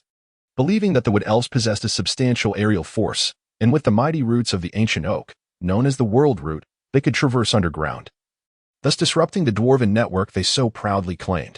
Faced with multidimensional assaults from the sky, underground, and on the ground, Snorri did not believe his meager forces could successfully reach their next destination, Karak Norn, also known as the Desolate Fortress. By the Mother Goddess, how could I have forgotten what brought you here? Lord Alric exclaimed, striking his forehead. Thank you for your reminder. If the caravan fails to arrive safely, my compatriots beyond the Grey Mountains may very well hold me accountable in the ledger of grievances. Lord Alric remarked. Indeed, settling grievances is commendable. However, one must exercise caution if such actions may incite further enmity, Snorri advised once more. Let us allow those pointy ears to remain upon their necks for a few more days. The colder the weather, the less assistance they can derive from those accursed wooden stakes. Lord Alric banged on the table in exasperation. Observing his evidently inattentive reaction, Snorri silently shook his head. This recently ascended king was eager to solidify his authority through a significant victory. Snorri had learned the previous grievances Alric had addressed were mere trifles. Merchants are ever sensitive to risk, and the mere whiff of war prompted them to prepare for departure with great haste. This suited Snorri's intentions perfectly. He did not wait for the gathering of human merchants from afar, but urged the caravan onward. As they exited Horn Sound, the caravan underwent a change in personnel, however. The overall strength remained largely unchanged, save for an increased proportion of humans, with many merchants heading to Bartonia, seizing the opportunity to hitch a ride. Chapter 92. Lord Borok. In response to the potential for remote assaults, Snorri relinquished his mount of rock goats, choosing instead to walk among the anvil guards, ensuring that he could be swiftly shielded from any sudden downpour of arrows. It was now late October, and the temperatures in the mountains were notably colder than those below. Observing the vast expanse of swirling snow and frost, Snorri nodded inwardly. While such harsh natural conditions would complicate their progress, they would also hinder the effectiveness of aerial forces. He tightened the cloak draped over his shoulders against the biting mountain wind, mindful of the absence of armor. For donning such gear in frigid weather would only exacerbate the chill. Gazing at the resolute faces of the anvil guards surrounding him, Snorri silently approved of their steadfastness. Yet he contemplated upgrades to their means of transport for the future. The caravan, under his guidance, spent an entire day traversing the pass, re-entering the intricate network of the Earth's veins. They were now merely 2 days' journey from Karak Norn, and Snorri resolved to maintain a state of heightened vigilance during this time. That night, he established numerous watchposts, rallying human adventurers to join in the effort. Each caravan member remained acutely aware, resting in their armor with axes ever at hand. I extend greetings to you on behalf of the Lord of Karak Norn, Borok Ironpick, and Queen Selma, esteemed chosen of the goddess. The ranger inclined his head, speaking. Karak Hearn has sent word. We are aware of Lord Alric's vengeance scheme and have roughly estimated your caravan's journey. To prevent any disturbances from those green nuisances, King Borok and his retinue are en route to escort you, and they shall arrive in 2 to 3 hours. Upon hearing the ranger's words, Snorri and his companions were filled with joy. With the support of the local dwarves, their remaining path promised to be far less fraught with peril. Shall we wait here, or continue onward to Karak Norn? Snorri inquired of the ranger. Let us proceed. I have encountered few troubles along the way. Snorri heeded this advice and urged the caravan onward. Not an hour had passed before he heard the sound of iron boots striking the ground ahead. Esteemed chosen of the goddess, welcome to the Grey Mountains. My people and I have long revered your name. A booming voice echoed from afar. Snorri responded in kind. Is the one who approaches the Lord of the Desolate Keep, Borok? I convey my father's heartfelt wishes. As the two parties swiftly drew nearer, it became apparent that Lord Borok did not possess the typical stoutness of most dwarfs. Rather, he appeared somewhat lean and wiry, like a mountain goat. He gracefully leaped from his battle platform, his shield-bearer accompanying him. As you arrive, the blessings of our ancestral goddess shall surely descend upon the Desolate Keep. Lord Borok declared warmly.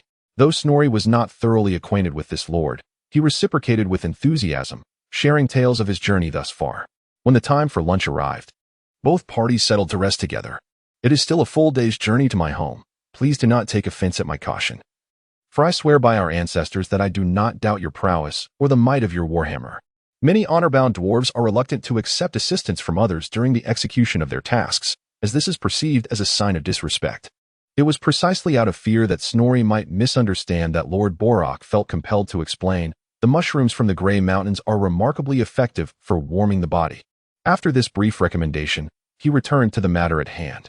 Setting aside the recent disturbances caused by the sharp-eared creatures, the earth veins have begun to spawn goblins once more. By Grani, Snorri exclaimed in shock. Surely only their two brutish deities are aware of this. May they turn upon each other in their internal strife, cursed Lord Borak. Upon hearing this, Snorri's heart, which had just begun to settle, raced anew.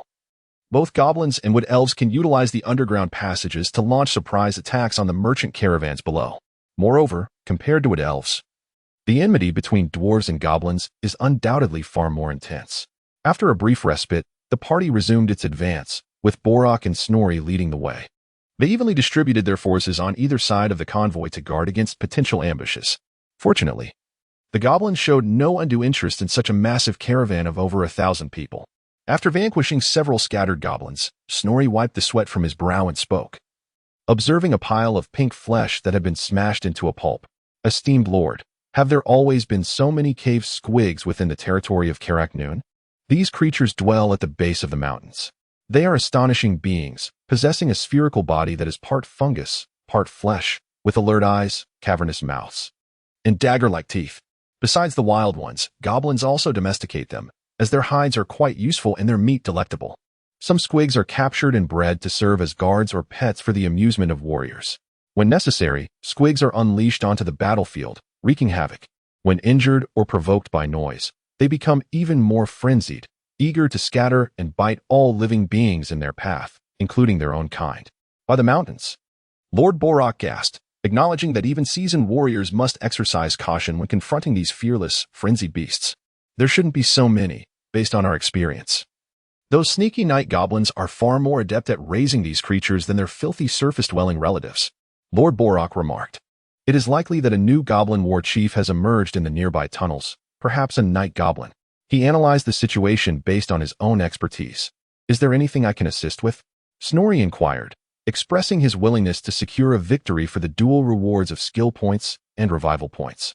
Rest assured, the Grey Mountains are considerably longer than the Black Mountains we just traversed.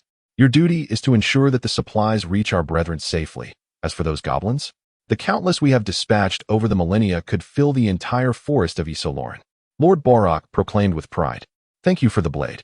Humanity is akin to a self-propelled indigenous wolf, and Yunqing is inherently gifted. Chapter 93. The Desolate Fortress. Upon hearing these words, Snorri felt it inappropriate to elaborate further. Defending one's territory is inherently the responsibility of a lord, much like safeguarding a caravan is his duty. To offer assistance unbidden could be perceived as a lack of trust in Lord Borak's prowess, which would be counterproductive. Moreover, Snorri currently represented his father, the Supreme King Solgren. The party advanced steadily and, at last, reached the desolate fortress by midday on the following day. Observing the fortification's splendor, Snorri realized that its name stemmed not from the current flourishing state, but rather from its initial desolation upon establishment. Noticing Snorri's astonished expression, Lord Borak chuckled and lit his pipe. Ha ha ha. You need not take offense, esteemed chosen of the goddess. Many venerable elders have also been beguiled by the name of Carak-Norn, he proclaimed with an unmistakable pride. The Grey Mountains region is the most barren expanse among all the mountains belonging to our dwarven kin. The already limited metallic and gem deposits are rendered even more challenging to excavate due to the instability of the bedrock. Puff. Lord Borak exhaled a plume of smoke. The ancestors who first settled in the Grey Mountains were largely drawn by the rumors of boundless wealth. These forebears, true to our dwarven stubbornness, aspired to discover substantial veins of ore. After a millennium of toil, they eventually unearthed some metallic and precious metal deposits and erected fortifications upon them. Such as your desolate fortress and the Carak's Flynn I am destined to visit? Snorri interjected. My Carak-Norn is one of the largest fortresses in the Grey Mountains, though, of course, it pales in comparison to Karak, Lord Borak modestly replied. That may not necessarily be the case. Your domain is home not only to our kin, but also to human allies. Speaking of which, have you been to the Eternal Pinnacle? Snorri responded. Ha ha ha. Borak laughed heartily. According to the laws established by our ancestors, every 50 years, all sufficiently sized strongholds, clans, and guild leaders must visit the Eternal Pinnacle to pay homage to the Supreme King and partake in the Hatred Assembly. Oh. Snorri shook his head. His thoughts muddled from recent preoccupations with Morse code, momentarily forgetting this profoundly cherished childhood event. Every 50 years. The most prominent dwarves from the old world converge within the grand throne room of the Eternal Pinnacle, bearing their tomes of hatred to report the fluctuations in grievances over the past 50 years. The Supreme King, in turn, selects certain grievances deemed significant enough to be inscribed in the Great Book of Hatred for the entire Mountain Kingdom. This assembly also serves as an opportunity to form alliances to address the most grievous of hatreds. Contemplating this, Snorri calculated the years and realized that the next Hatred Assembly was merely a few years away.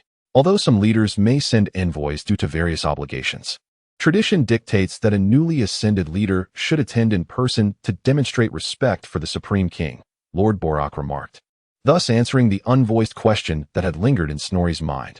I gained a wealth of knowledge during my recent journey. Soon, you shall witness the fruits of my experiences. Come, let us not keep my spouse waiting at home. Lord Borak beckoned. Upon awakening from his afternoon slumber, the invitation to the evening banquet had already arrived on Snorri's table. Shortly thereafter, Baron entered with a freshly brewed cup of coffee. Cousin, this banquet is unlike any other. I must caution you, he began, setting down the coffee. The Queen of the Wasteland Fortress, Lady Selma, the wife of Lord Borak, may present you with some challenges tonight. However, it is uncertain. What do you mean? Snorri inquired, puzzled. His reputation had spread not only among the Dwarven Mountains but also reached the ears of closely knit humans. It was somewhat unexpected for a kin to seek trouble with him. Well, Queen Selma hails from Karak Iser, known as the Copper Mountain Fortress. She is the daughter of the affluent Lord Lagus, the ruler of Copper Mountain. Baron continued, and then, Snorri still appeared perplexed, as he possessed little knowledge of the Dwarven stronghold situated south of Horn Fortress. Baron found himself at a loss due to Snorri's lack of political awareness. Generally, advisors ought to remain uninvolved in the rivalries among Dwarven lords, for considering the frequency of intermarriages among the Dwarven elite. Even two lords who may harbor deep-seated grievances are likely to be distant relatives. Should they reconcile one day, the advisor who instigated the discord would surely face dire consequences. For nearly a millennium, the relationship between Copper Mountain and our eternal peak has been strained. Each generation of Copper Mountain's rulers has aspired to ascend to the High King, albeit their ambitions have been carried into the halls of their ancestors. Observing Snorri's continued bewilderment, Baron felt compelled to elaborate further. The reasons are twofold. Firstly, Copper Mountain's power has grown significantly over the years. As you know, Karak Iser is located in the southern Dome Mountains. The city derives its name from the vast deposits of brass and other minerals found beneath the glaciers of the mountains. Brass? I am aware of it, but our demand for such is not substantial, Snorri interjected. The primary factor is the natural conditions. Baron brushed off Snorri's interruption. The Dome Mountains lie in a frozen valley between the Gray and Black Mountains, characterized by glaciers and perilous peaks. The numerous ravines and sheer cliffs ensure that no monsters can easily disturb the clans residing in this elevated terrain. Consequently, the inhabitants of the Brass Mountain region have been minimally troubled by external threats, allowing them to gradually expand into the surrounding ravines and peaks. The abundant deposits of brass, iron, tin, and other minerals guarantee that the area has become the largest and deepest mining base beyond the world's edge. One particularly audacious ancestor even carved a sturdy ice city from the glacial cliffs. An ice city? Snorri exclaimed in admiration. Compared to our world's edge mountains, which are constantly besieged by Greenskins, ratmen, and even monstrous clans, the environment in Copper Mountain is far more serene, thus attracting many clans from the east, whose original strongholds have fallen. The accession of these clans has resulted in an increase in population, further accelerating the development of Copper Mountain Fortress. Am I correct in my assertion? Snorri seems to have comprehended this. Chapter 94, The Lord of Soft Rice? Indeed. This has also sparked a second reason for the discord between Copper Mountain Fortress and our eternal peak. Baring took a breath and continued. Oh, ancestors above. It is difficult for me to speak, he said, taking a moment to gather his thoughts. Fear not. Speak boldly. I shall not be perturbed by these trivial matters. As descendants, We must confront the merits and flaws of our forebears. Encouraged Snorri, Bering chose to recount the plight of the displaced dwarf clans, hoping to buy himself some time to organize his thoughts. Is that not commendable? Snorri remained oblivious to the underlying implications in Bering's words, compelling his advisor to proceed. However, these clans still yearn to reclaim their homeland. After enduring disheartening failures, they attribute part of the blame to the inaction of the High King. I have often wondered why the caravans do not venture to the Pinnacle Mountains. So this is the reason. Do these clans truly believe the High King bears the obligation to reclaim the fortress for them? Snorri expressed his astonishment. By Valaya, certain clans, oppressed by hatred, may become somewhat extreme. Bering's tones suddenly grew somber. Snorri felt perplexed. In his recollections, this young cousin had always been among the more cheerful in their company. Bering, being the youngest and relatively unburdened by external pressures, had harbored hope for the future as Snorri's status rose. Yet, this did not alter the fact that Bering too was akin to a homeless soul, reliant on others, and speaking of the clans from Copper Mountain inevitably stirred his emotions. Very well, I understand now. I shall be cautious this evening. However, I doubt that Queen Selma will take any action. Snorri nodded, concluding the conversation as he prepared to attend the banquet. Upon entering the Lord's Hall of the Desolate Fortress, Snorri felt an unusual atmosphere. The decor seemed remarkably new, starkly contrasting with the rich historical weight of the other strongholds.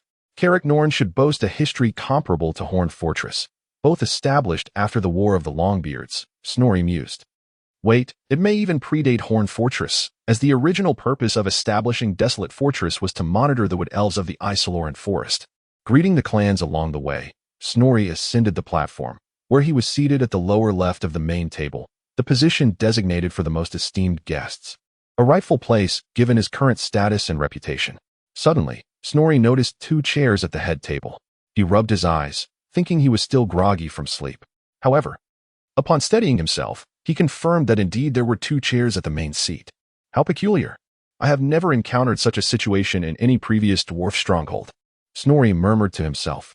Ah, Master Snorri, are you not aware? Our Lord Borak has utterly disgraced his ancestors.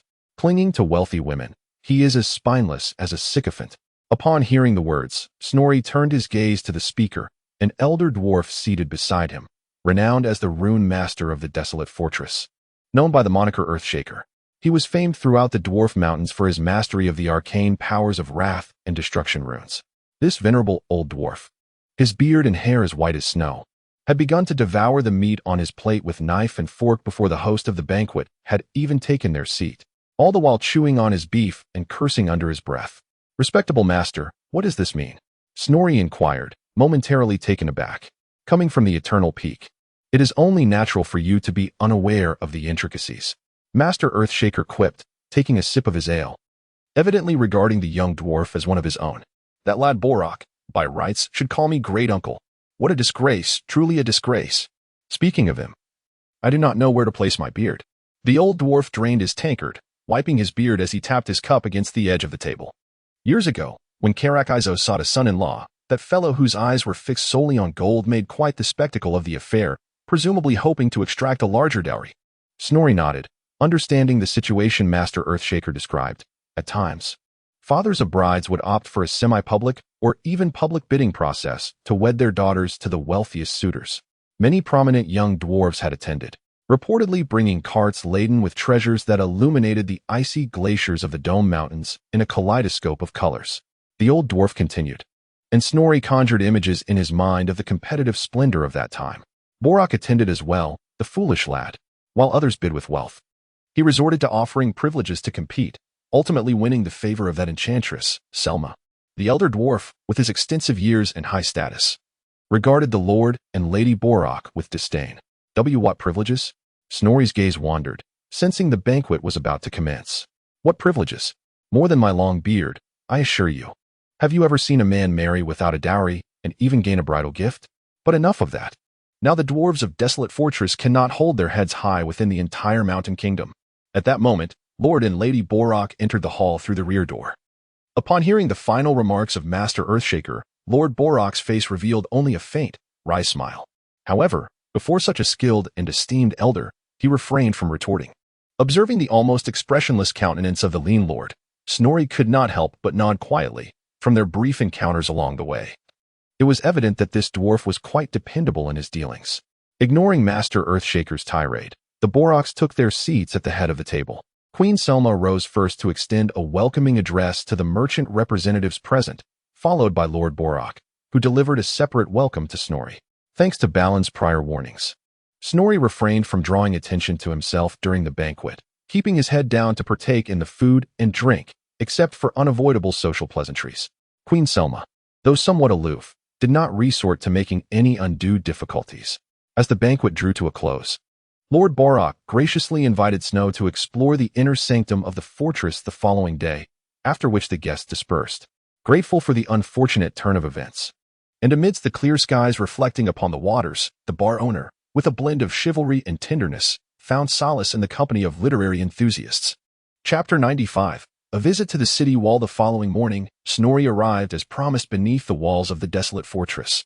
Unlike the typical dwarven strongholds, the configuration of Karak Norn was remarkably peculiar. Its main gates were situated on the eastern and western flanks. The eastern gate, through which Snorri and his caravan entered, connected to the Winter's Teeth Pass, while the western gate led to the subterranean network that would take Snorri to Karak Unyielding, his next destination. A small northern gate opened towards the human settlement below, where merchants engaged in the daily trade of agricultural produce, ironware, and crafts would pass through. The walls and gates on these three sides were rather unremarkable, yet the most emblematic feature of the desolate fortress was the towering wall on its western side, facing the Athel Loren forest, equipped with numerous defensive mechanisms. This was precisely where Lord Borok intended to guide Snorri. Observing the imposing wall before him, Snorri noted how it seamlessly integrated with the Grey Mountain Range, where the dwarves had carved out numerous shooting holes and concealed doors, accessible only from within. Esteemed chosen of the goddess, this way, Lord Borok beckoned, accompanied by several of his iron hammer guards. The two made gestures of invitation and ascended a narrow staircase, which was exceedingly low. Snorri, slightly taller than his kin, had to bow his head to avoid disturbing his hairstyle against the rock overhead. Haha, Lord Borok chuckled.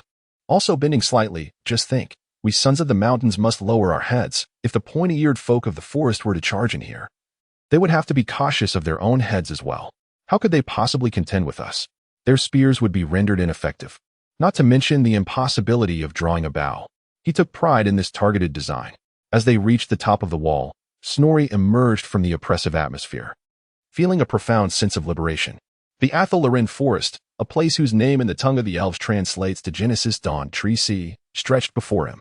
While Snorri gazed into the distance, Lord Borok's voice resonated softly. This forest has thrived under the unique care of the winds of magic for millennia. Every blade of grass and tree within flourishes under this energy, and even now, Athel Loren can generate magical energy independently, regardless of the winds. Is that the age oak? Snorri pointed towards a towering tree that seemed to pierce the heavens. Indeed, Borok confirmed. Legend has it that the tree possesses its own consciousness, living as long as the forest itself. The elves revere it as their sacred relic, but if you ask me, cutting it down to make furniture would probably suffice for the entirety of the mountain kingdom.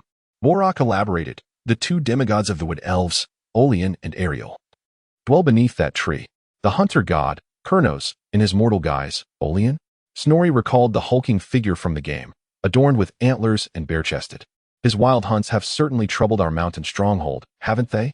Ahem, my ancestors and I have resisted him for millennia. Just a few years ago, I personally crossed paths with that fellow. His wild cavalry, unfettered by the forest, strikes with greater force than our human friends from Bretonnia, Lord Borok remarked, resting his hand on the battlement. As I observe this formidable city wall, meticulously managed by your stewardship, I presume its impact is negligible. Snorri remarked while surveying the ballistae and cannons positioned atop the fortification. The number of artillery displayed at the desolate fortress is indeed the most abundant along this route. Ha ha ha, indeed. Especially during my last visit, when I acquired some treasures from the Rapids Pass, which certainly delivered a harsh lesson to those self-satisfied, arrogant fellows, Lord Borok stated, as he led Snorri into a concealed artillery position. Flame cannons? Snorri exclaimed, his eyes widening at the familiar sight before him. You possess such equipment. As far as I am aware, we at Karazakarak have yet to incorporate this into our arsenal. Ha ha ha, during my last engagement at the Hatred Conference, I struck some agreements with King Sarandon of the Rapids Pass and the then president of the Engineering Guild, Lord Borak replied, clearly pleased with Snorri's astonishment. Such an item must not come cheaply, Snorri inquired cautiously. Indeed, to be frank, it was only through the support of my wife's family that I could afford this. Despite our close ties, they could hardly offer me a substantial discount, Lord Borak elucidated. Last night, Snorri hesitated, biting his lip to break the silence. Did Uncle Earthshaker speak ill of me and my spouse? Lord Borak's tone conveyed a familiarity with such matters. I, too, find myself in a difficult position. On one hand, given the strength of the desolate fortress and my family's financial constraints, it has indeed been challenging to secure a wife of suitable standing. Indeed, our Karak Norn not only faces the menace of ratmen and greenskins from the subterranean network, but also suffers from the incursions of the wood elves. The underground resources are hardly abundant. Snorri concurred, well aware of the hardships faced by his kin. By the Mother Goddess, your understanding means the world to me. Should the opportunity arise, I would greatly appreciate your intercession to the Mother Goddess on my behalf during your prayers. Lord Borak called upon the divine, visibly burdened by the weight of his responsibilities. On the other hand, it is my belief that the primary duty of a lord is to ensure the welfare of his subjects. If my actions can enhance the lives of my compatriots, I am willing to endure some reproach. In the dimly lit artillery position, a glimmer of light flickered across his dark visage. Ah, I see. It stands to reason that forging deeper agreements with Copper Mountain Fortress would significantly bolster your development here. Snorri nodded, the earlier odd sensations he had experienced now elucidated. Do you truly harbor no reservations about my unconventional actions? Lord Borak inquired, intrigued by Snorri's calm demeanor. In my view, the traditions of our ancestors should serve to safeguard the kingdom they established. However, if strict adherence to tradition results in the continual downfall of our strongholds, then why not embrace change? In a century's time, should the opportunity present itself, you shall receive the support of the desolate fortress. Chapter 96. The Assembly of Kings. A century hence, should the opportunity arise, would I garner the support of the desolate fortress? Snorri repeated in perplexity. What does this mean? He inquired. The Assembly of Kings, indeed. Both I and the elders of Karak Norn believe that the Mountain Kingdom presently requires a High King dedicated to reform. At the very least to perpetuate the legacy of His Majesty, Solgrin, replied Borak. Your elder brother, Nam, well, at present, he is a lad who respects tradition. He hesitated. Ahem. Though we were alone, Snorri found such forthright remarks somewhat difficult to bear. He was profoundly grateful for the assistance and care his elder brother had always extended. Thank you for your support. If such an opportunity truly arises, I shall endeavor to improve our mountains to the best of my abilities. This is a vow I have made before the Mother Goddess. Snorri pondered briefly before speaking. For the prospect of becoming the High King and obtaining dominion over the entire dwarven race was crucial to his transformative destiny. At this moment, fraternal bonds must take a back seat. Might your father-in-law, the affluent Lord Lagoth, not have objections to your actions? Snorri inquired with concern. By the ancestors' gods. Compared to your Drasklad clan, the Grinzag's lineage lacks both depth and prestige. The greatest threat to you, as is customary, is the Butcher King of Karak Kadlin. Though by that time, it is likely his son, Prince Clagram, will be a contender. Prince Clagram? Snorri recalled the wielder of the twin axes mentioned by Master Crushed Anvil. Indeed, he is the firstborn of Agram and reputed to be a valiant warrior, yet as it stands, his achievements do not pose a threat to you. The chosen of the ancestral goddess. Lord Borak analyzed. Why is that? Is it not permissible for the Butcher King himself to contend? Snorri questioned, puzzled. Well, this is somewhat of an unwritten rule. Typically, it is best for candidates not to be peers of the reigning High King, lest they fall into the frailties of age. If the transition occurs too swiftly, the kingdom's progress may encounter additional complications, Lord Borak elaborated, knowing that Snorri had yet to contemplate this matter deeply. On our first encounter, why do you hold such confidence in me? Snorri could not restrain his curiosity. Ha ha ha, it's quite simple, young man. Lord Borak clapped Snorri on the shoulder. In truth, there are scarcely a handful truly qualified to compete, just as the Anderglen clan participates in every election. Does anyone genuinely believe a clansman would elect a king without a mountain fortress? So, the dozen or so clansmen who once vied against my father, Snorri began, only to be interrupted. In a normal election, half of them would stand no chance whatsoever. Lord Borak asserted confidently, pulling out his pipe for a puff. Snorri, witnessing this, silently worried that he might inadvertently ignite the flame cannon. Thus, I can observe that the pool of those placing bets is rather limited. Lord Sarandon and President Brock hold you in high esteem, having both remarked in their correspondence upon your open-mindedness towards reform. Am I correct? Lord Borok's gaze was fixed upon Snorri. In that moment, Snorri realized that this dwarf lord, who had been publicly scorned by the elders of his clan and endured the misunderstanding of many of his kin, was far from a mediocre individual. His vision was indeed profoundly far-reaching. In my view, whether it be new technology or time-honored traditions, anything that can bolster the strength of our dwarven kin and aid in the revitalization of the Mountain Kingdom is worthy of our study. This marked the third occasion on which Snorri had uttered this phrase, yet each time it managed to achieve its intended effect. Lord Borok fell silent for a brief moment, contemplating Snorri's words. Ultimately, he nodded, and together with Snorri, they emerged from the concealed underground artillery position.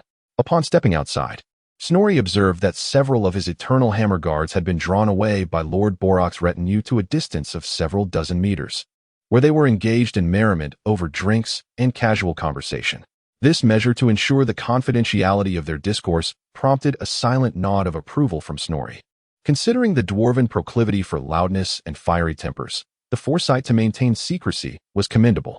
The two then proceeded to inspect other targeted defensive installations along the walls of the desolate fortress, and Snorri was continually astounded by the martial ingenuity of his kin. Initially, Snorri had perceived the dwarves as a race of slow development. However, he now understood that when compared to the technologically advanced Skaven and humans, the dwarves could indeed be seen as embracing technology, especially when juxtaposed with the haughty elves. For millennia, the ancestors of the desolate fortress had studied the assault tactics of wood elves in great depth, effectively countering everything these verdant maidens could employ. Do they prefer to invade through aerial assaults via forest dragons, giant eagles, and ordinary falcons? Dense clusters of crossbows and repeating crossbows would swiftly transform them into pincushions. Do they enjoy harassing with cavalry, taking advantage of the dwarves' relative lack of speed?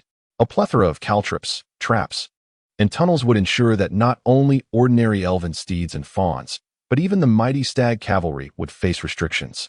As for ranged units boasting rapid fire and high precision, the ancestors had constructed multi-layered cover, and their compatriots donned heavy armor. Flame cannons, iron dragon hand cannons, and even incendiary devices centered around dwarven spirits posed significant challenges for trance, dryads, and other forest spirits that feared fire. Regarding lords leading elite infantry in surprise attacks, it is worth questioning whether the scantily clad wood elves could withstand the ferocious ranged fire of the dwarves. Even if they managed to scale the walls, the low passageways would confine them to a position where they could only surrender to their demise. The accumulated experience of the ancestors over the millennia cannot be easily surpassed by mere knowledge from a past life. It is imperative that he promptly perfects the telegraphic regulations at hand. The caravan at the desolate fortress must remain for nearly a week, as nearby human merchants have trade routes with certain wood elves, although no dwarf is willing to admit it. The elves' goods enjoy a level of popularity in this world that rivals that of the dwarven products. The Isoloran forest is renowned for its abundant production of rare medicinal herbs and plant materials infused with the essence of magic, all of which are highly coveted commodities worthy of trade in the entire old world. Although he has secured the Lord Borok's promise, Snorri has not taken substantial action as of yet, aside from seeking the guidance of the Master of Tremors at the local rune blacksmith guild regarding the use of the runes of wrath and destruction. He has remained largely reclusive. Chapter 97. Night Goblin. On the night of the 5th day, Snorri was suddenly startled by a commotion.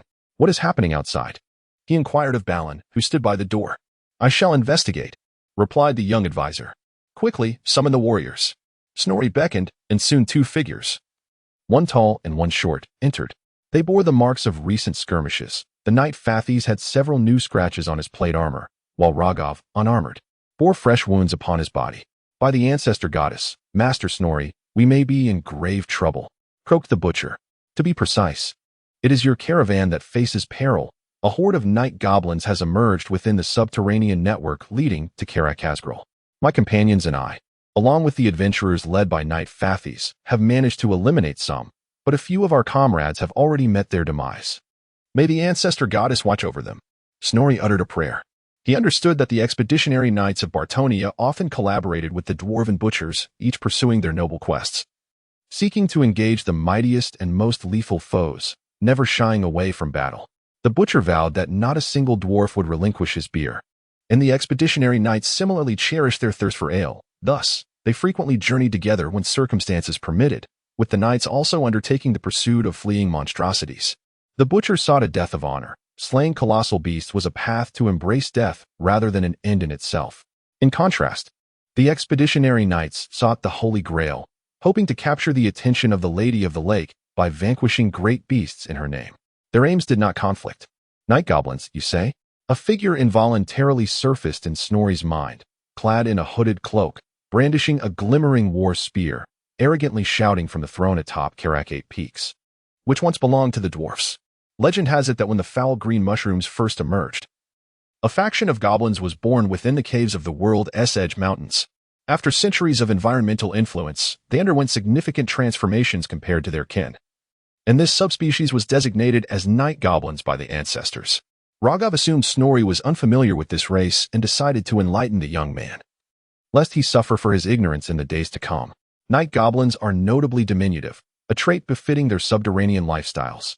This malevolent group typically traverses tunnels, whether they are of their own excavation or constructed by our mountain kin.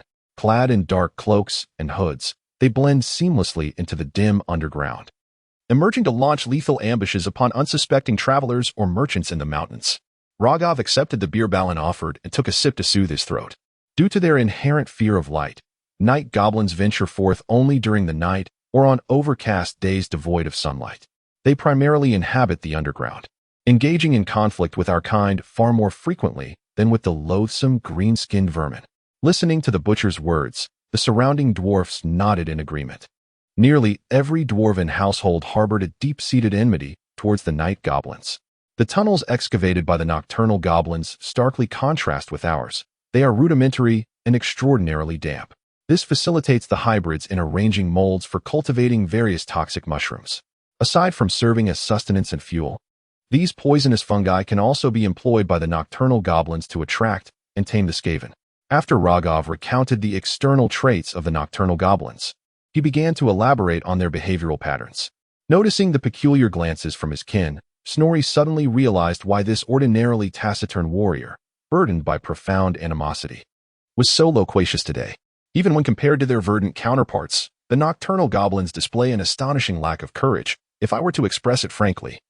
They are even inferior to rats. Raghav continued for half a day before tending to his wounds, for bleeding to death could hardly be deemed honorable. The night Fathis picked up on his remarks. Esteemed chosen of the goddess, I must remind you that when nocturnal goblins descend into extreme frenzy, they not only surmount their timid nature, but also exhibit bewildering and formidable combat prowess. Fathis further explained, in the human empire, there exists an adventurer known as the Goblin Slayer, who believes that nocturnal goblins are more invigorated under the dimming sunlight and the encroaching night. Fathis's words piqued Snorri's attention. Goblin Slayer? How so? Is he particularly adept at combating these filthy and cunning creatures? Snorri inquired. The dwarves had invested heavily in assembling the Iron Shard warriors to counter the subterranean threats, yet Snorri was keen to learn of more efficient or economical solutions. I can only share hearsay. You see, we Bartonians generally believe that the Lady of the Great Lake would never cast her gaze upon the grim tunnels and damp sewers. Goblins, regardless of their size or number, cannot compare to giants and minotaurs. Snorri was well aware of this. The knights of the expedition were almost obsessively fixated on large adversaries, leaving devastation in their wake, and of course, if their strength was lacking, they would simply become a meal for giants. A widely circulated tale in the Old World recounts a knight named Don Quixote, who, in his desperate quest for giants, mistakenly challenged a windmill, believing it to be a colossal beast. These drug-induced nocturnal goblins are referred to as frenzied ones, wielding peculiar weapons, spiked iron balls that they swing in rapid rotation, resulting in widespread attacks that can inadvertently harm their kin. However, in the confined spaces of the underground, few can withstand the frenzied onslaught of the nocturnal goblins. A flicker of fear crossed Fathis's countenance. He did not fear death, but was loath to perish at the hands of such inconsequential creatures. In the aftermath of battle, the faces of the fallen frenzied ones even bore traces of lingering joy. Thus, Fathis concluded his address. I express my gratitude to Lenin for illuminating the path. As for the contributions from esteemed readers, I appreciate your support. May the camaraderie among us flourish, and may the flames of our passions continue to burn brightly. Chapter 98. The debate on sending troops. I apologize for disturbing you at such a late hour, esteemed chosen of the goddess. They took a moment to catch their breath before speaking. Our lord and lady invite you to the Citadel Hall for a council. Please, lead the way. Snorri nodded, and several Eternal Hammer Guards followed suit. They made their way to the upper levels of Karak Norn. Snorri noted a shift in the atmosphere within the fortress. It had transformed from the joyous spirit upon the caravan's arrival to a more somber tone, likely due to the dissemination of news regarding the presence of nocturnal goblins within the ley lines. Upon entering the throne room of the desolate fortress, Snorri observed a considerable number of mid-ranking dwarves already in deliberation. The main seats remained as they had been during the welcoming feast, occupied by Lord Borok and Queen Selma. This suggested that Borok's promises during the betrothal extended beyond mere diplomatic privileges. In dwarven tradition, women typically serve as mediators in councils, refraining from taking firm stances. This practice honors Valaya, the mother goddess of dwarves, who has fulfilled such a role since the dawn of the world. The wife of the clan chief or the queen of the fortress is granted the right to attend meetings led by her husband, and the queen, as the king's chief advisor, is also a customary part of this tradition. Unlike her predecessors, Queen Selma possessed equal rights alongside Lord Borok to preside over matters of foreign and domestic affairs in the desolate fortress. While this may potentially enhance Borok's dominance, it remains an astonishing departure from the norms of a society that values tradition. Everyone, please, quiet down. We cannot achieve anything while squawking like insects. Lord Borok's voice rang out, suppressing the clamor of the assembly. The ley lines have revealed a significant number of goblins. These vile creatures have severed our communication with Karak Hasgrel, and it has been 10 days since we last received a messenger or merchant from that direction. Our brethren there must be in peril. Queen Selma's voice followed, resonating through the hall. Snorri lifted his gaze to appraise the dwarven lady. At the previous feast, due to Balin's warnings and the awkward remarks made by the master of Earthshakers, he had focused intently on his meal, avoiding direct interaction with Selma. The queen bore a somewhat striking appearance, her features more angular than the typically soft and rounded lines of dwarven women, exuding a fierceness uncommon among her peers. In stature, she was slightly taller than her female counterparts, nearly level with her husband. We must take decisive action. Gloom Fortress has suffered a direct assault from the Grotswayak, and the damaged fortifications are likely still in disrepair. If it falls, our connection with Breezewood will be severed as well. Yet, we at Karak Norn are not free from the clutches of that gluttonous scoundrel. Even the elves in the woods have suffered. He has felled many trees to construct his contraptions. By Grimnir, have you heard the news from Horn Fortress? Alec Lufferston, that bellicose fellow, is once again preparing to settle scores with the wood elves. He finishes his skirmishes and then scurries away unscathed. By next summer, that antlered creature will return to wreak havoc among us. The assembled clansfolk, exhibiting the quintessential traits of dwarves, murmured discontent throughout the hall. Snowley's system only registered the level of animosity within his faction, yet he could easily surmise that the satisfaction of the inhabitants of Wasteland Fortress was rather mediocre. We must dispatch a contingent and also notify our human allies. At the foot of the North Grey Mountains lie the Empire Esreich territory and the Duchy of Palawin in Bartonia, bound by ancient pacts. Surely they will not turn a blind eye. Lord Borok, as a dwarf with aspirations for reform, differs from the proud and obstinate traditionalists, often seeking the assistance of allies without hesitation. This may prove to be quite challenging, Your Majesty, suddenly interjected his internal minister, dousing the optimism with a splash of cold reality. The Reich territory is preoccupied with reconstruction, and King William III likely finds himself well-meaning but powerless. As for Bartonia, not long ago, King Charlin of the Knights declared that he received a divine oracle from the Lady of the Lake, an edict to eradicate all Greenskins from the world. Consequently, he launched a grand chivalric war, intent on advancing into the heart of darkness. Listening to the minister's words, a cacophony erupted once more in the hall, with some clansfolk lauding the Night King's valiant efforts, while others condemned him as overreaching. This endeavor has drained the Night Kingdom's main forces, and Palawin-S Knights, renowned for their adventurous spirit, the strongest in all of Bartonia, are also affected, likely due to the local land's inherent barrenness. What shall we do?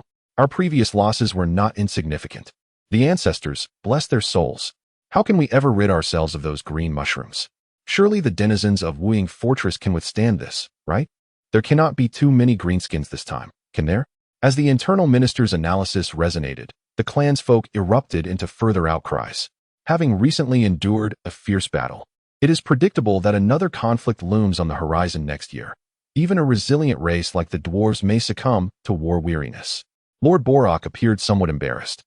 Unlike the clansfolk who focused on immediate interests, those in positions of power contemplated the longer-term implications. They understood Wuying Fortress's fragility but were also aware of its significance. However, the royal lineage of Karak Norn does not wield the authority to easily quell dissent.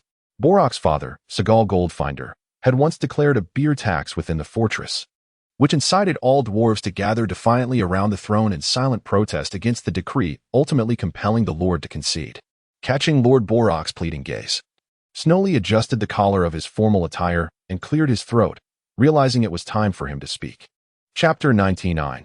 Preparedness. Snorri has always been a person who sees tasks through to completion, and as a dwarf, he belongs to a race that places immense value on oaths and commitments. He would never abandon his mission simply because some goblins dared to obstruct his path.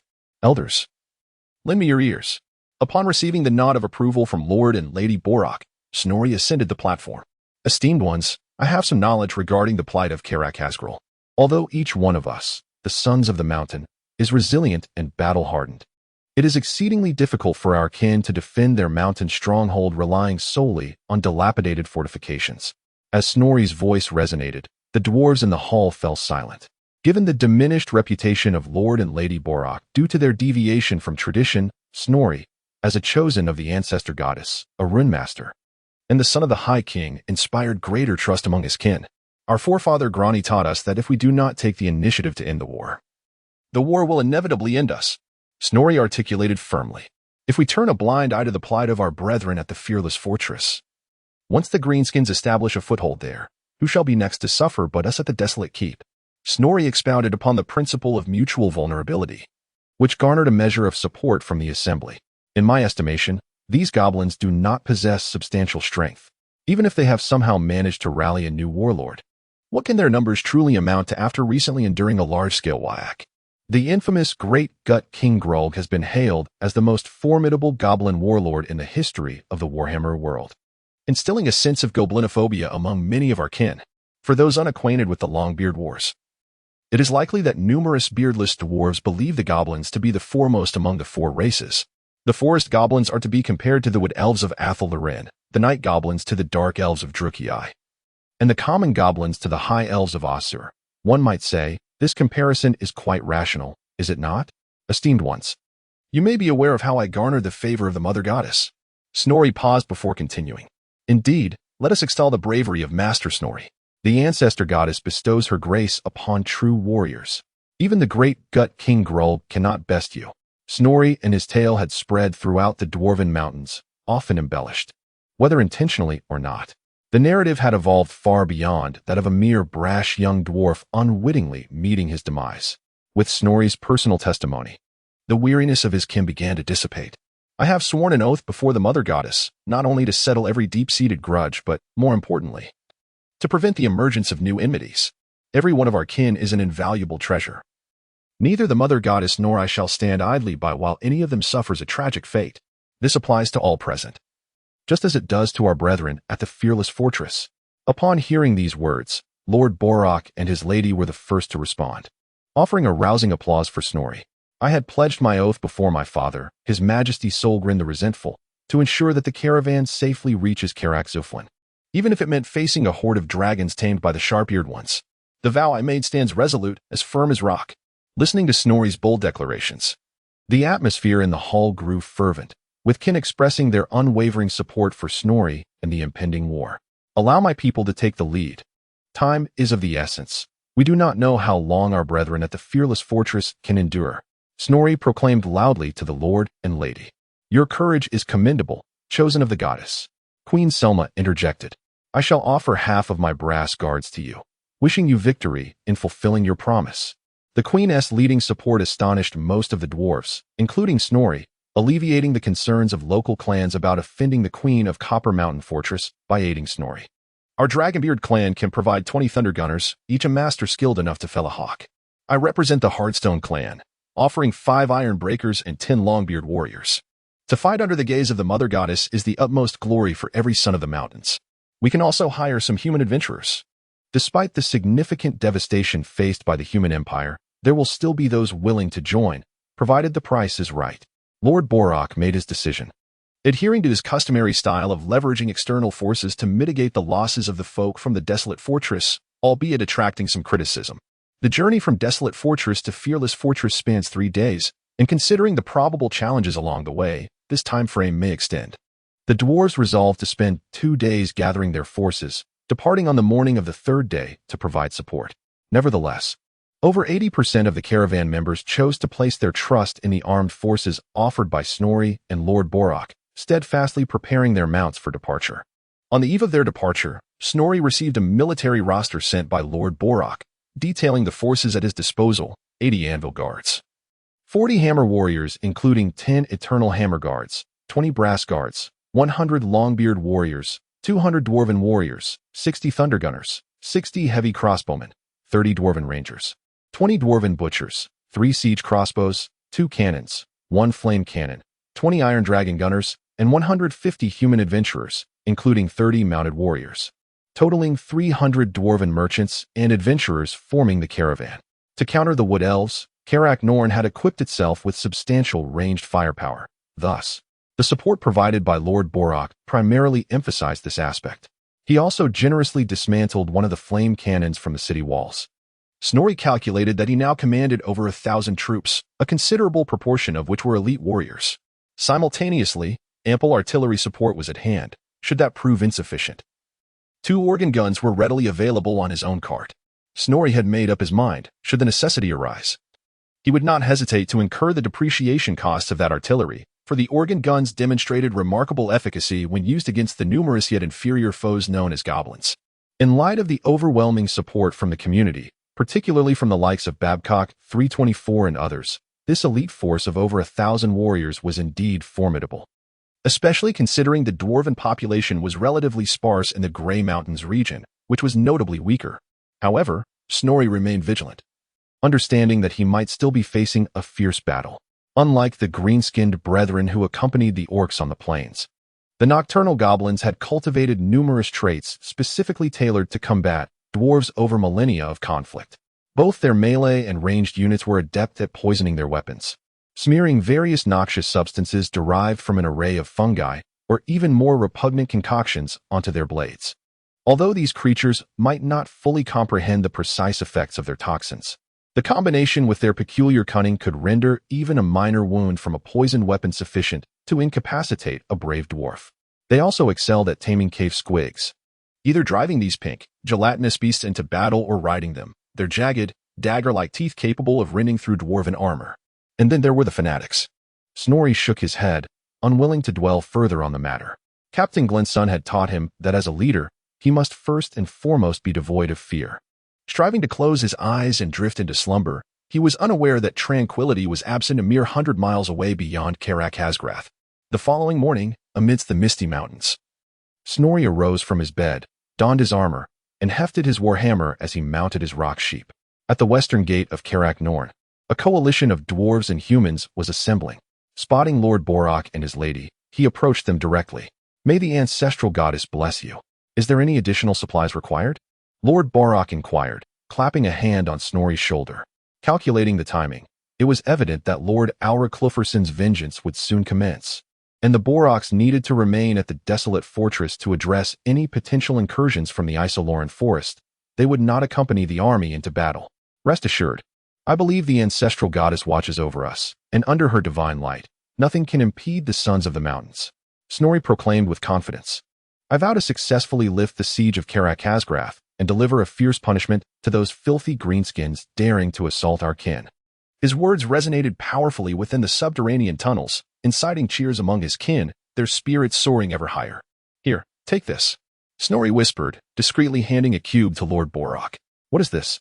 Lord Borak, intrigued, lowered his voice, observing the small cube in his hand that shimmered with runic brilliance. Countless speculations raced through his mind. Could it be akin to the phylactery of a lich? A divine gift from the ancestral goddess, granting him a chance of resurrection after receiving a fatal wound? His imagination began to ignite. "This is a communication device," Snorri proclaimed, producing another cube from his pocket. This pair of runic telegraph machines had been hastily crafted during their journey. When I infuse this one with runic energy, the one in your possession will illuminate and sync. As Snorri explained, he demonstrated the phenomenon. Mesmerized by the flickering runes on the object in his hand, Lord Borak found himself momentarily dazed, despite being relatively progressive among the dwarves residing in the mountain fortress. He was still constrained by the limitations of his era and unable to fully grasp the immense significance of this device. What else can it do? He inquired. It can transmit information.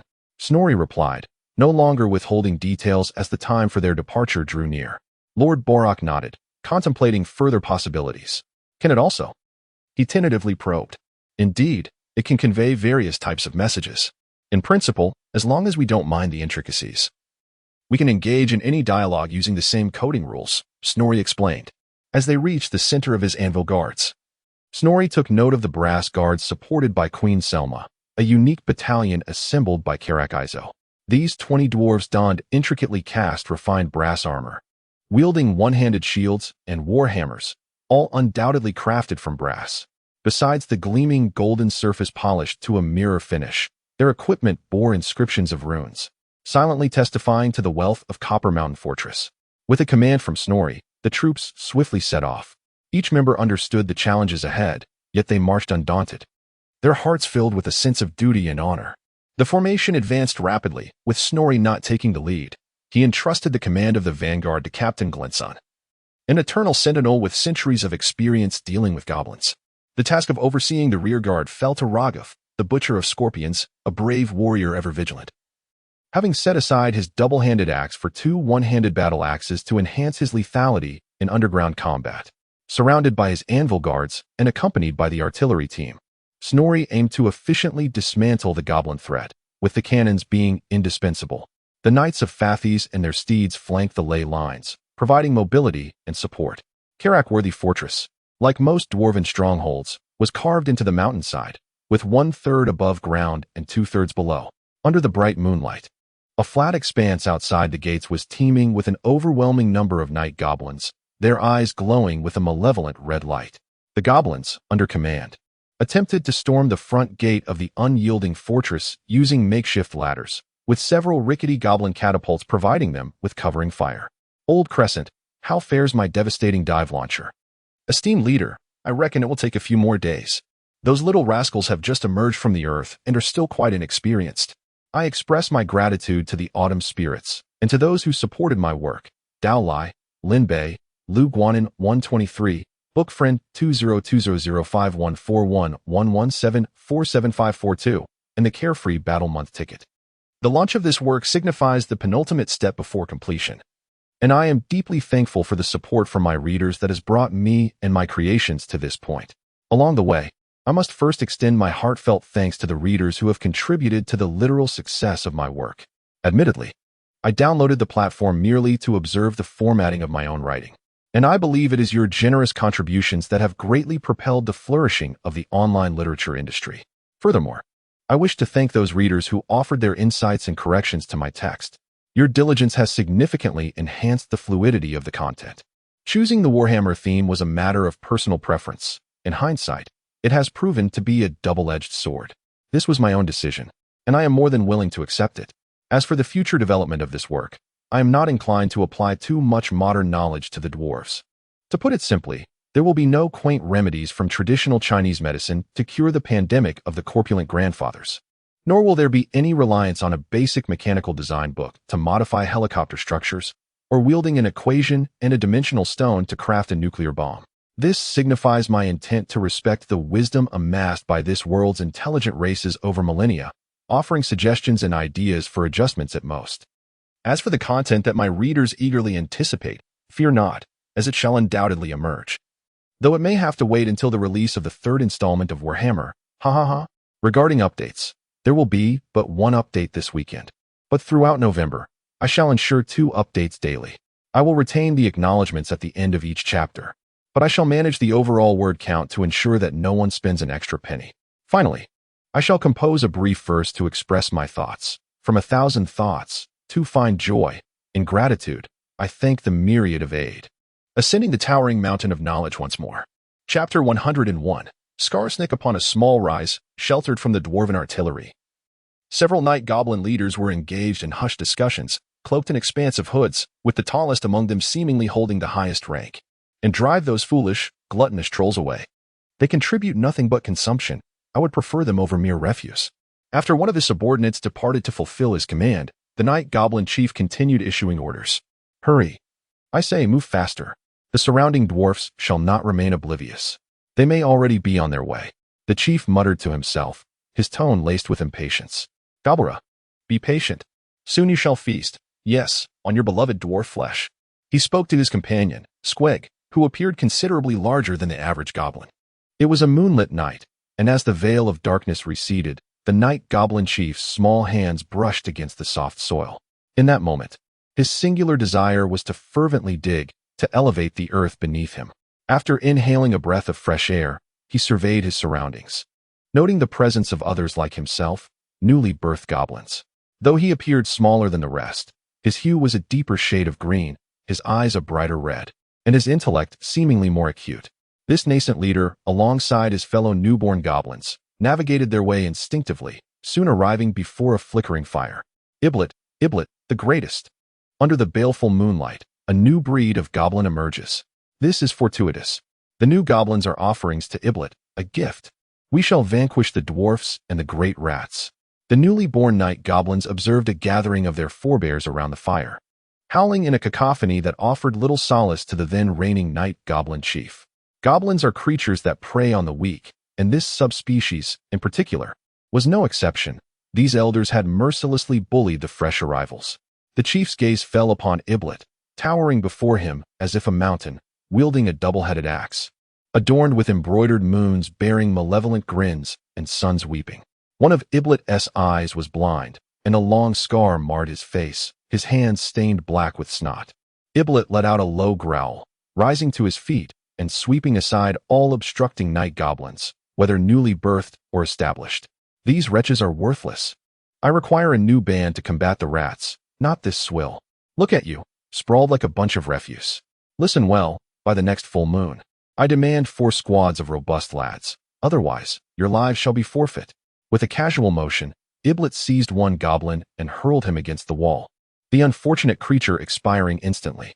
He then strode away with an air of authority, flanked by his retinue of robust kin, armed to the teeth, who cast wicked smiles at their frail brethren by the campfire. In that moment, the nascent night goblin chief conceived a singular ambition. He would ascend to power. However, the subsequent developments did not unfold as he had hoped. In the initial days, the little goblins were compelled to join the tribe as slaves, tasked with cultivating and gathering mushrooms that thrived in their makeshift shelters.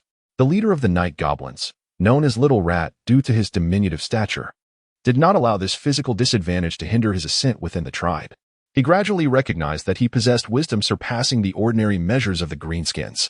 After mentoring several generations of young goblins, Little Rat was ultimately acknowledged as a true member of the tribe and was formally renamed Big Rat, for he remained the smallest goblin. He began to wield his authority and intellect in an endeavor to gain greater influence within the tribe. One day, he rescued a frail little Skaven from his adversary's table.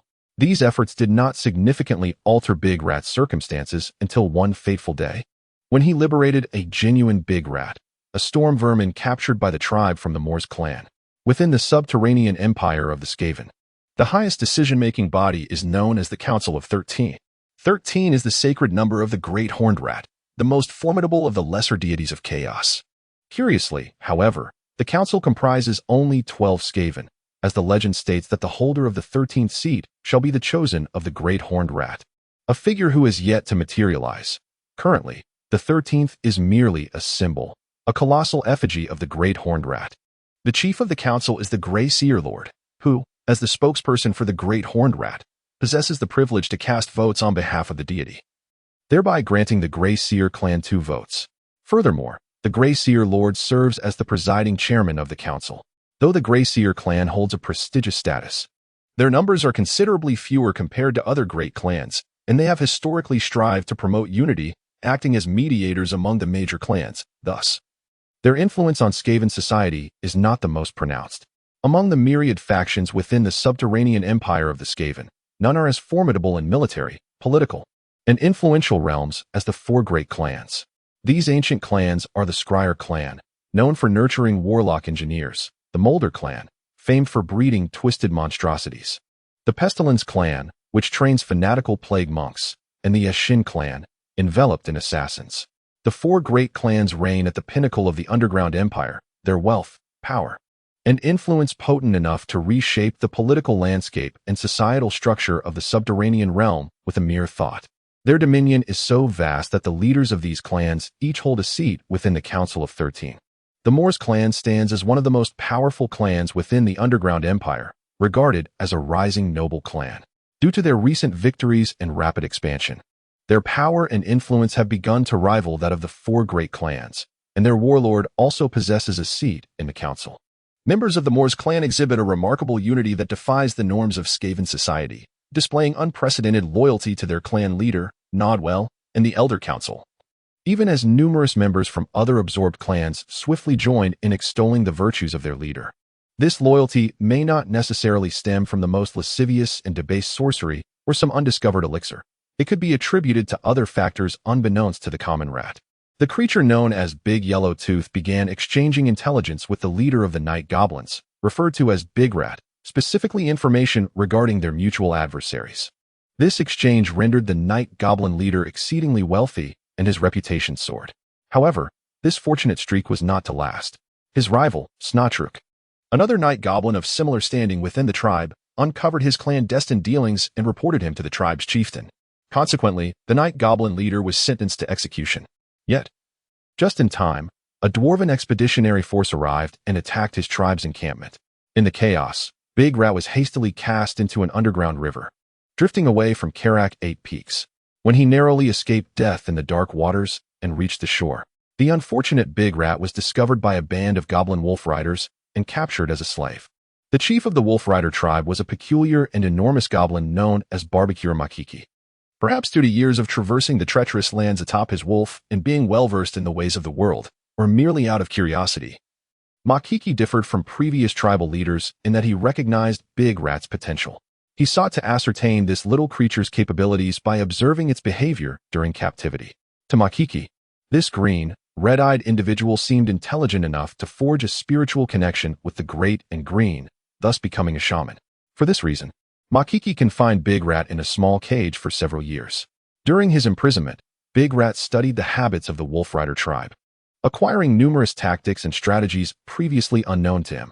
While the Wolf Riders roamed the wastelands, Big Rat cleverly learned the Dwarven and Common languages through eavesdropping and inquiries with fellow captives, dwarfs and humans alike.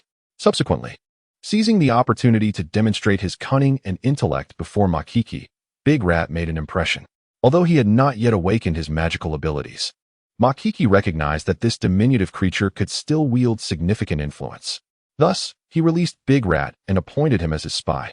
As before, Big Rat swiftly distinguished himself from his peers through his cunning intellect, to the point that other tribe members began to feel a tinge of fear. Living among the plains goblins, Big Rat's stature began to grow, eventually surpassing that of most night goblins, yet the plains goblins still regarded him as a mere rot. Ultimately, Big Rat's ambitions exceeded those of Barbecue Makiki. Having witnessed the grandeur of the Pillar City and the Evil Moon tribe, he felt that aligning himself with Makiki offered no future. This was due to Makiki's singular focus on selling defeated foes into slavery rather than assimilating them to forge a vast whack. Upon discovering that the lower levels of Karak 8 Peaks had been conquered by the Skaven clan Moors, Big Rat resolved to stealthily infiltrate through the dark passages and negotiate with the Evil Moon tribe's leader, Ibliot, the Executioner. However, the Great Rat was captured by his erstwhile nemesis, Snotruk. During his absence, this old adversary had not been idle. He ascended to become the chieftain of the vassal tribe known as the Backstage Boys within the Evil Moon tribe. Snotruk intended to pit the Great Rat against a horde of famished cave squigs in a fight to the death. Yet, the largest and most treacherous of these squigs betrayed its companions and valiantly defended the Great Rat. The Great Rat realized that this squig was the very one he had whimsically saved years prior, leading him to decide to adopt it as his pet, naming it Gobra. With Gobra's assistance, the Great Rat broke free from his bonds and fed Snotruk to the creature, ultimately conquering the Backstage Boys amidst the cheers of his kin. In that moment, The great rat believed he had encountered the deity revered by the Greenskins that embodied cunning and wisdom, the great Mork. Mork informed the great rat that his strength was insufficient. He could not wrest the 8 peaks from his kin just yet, and needed to undertake other endeavors first. From that time forth, the great rat acquired a new name, Skarsnik, signifying cold dagger. After a period of gathering intelligence and weighing the pros and cons, Skarsnik chose the Grey Mountains as the starting point for his ambitions, for he perceived that the region had recently experienced a massive whack.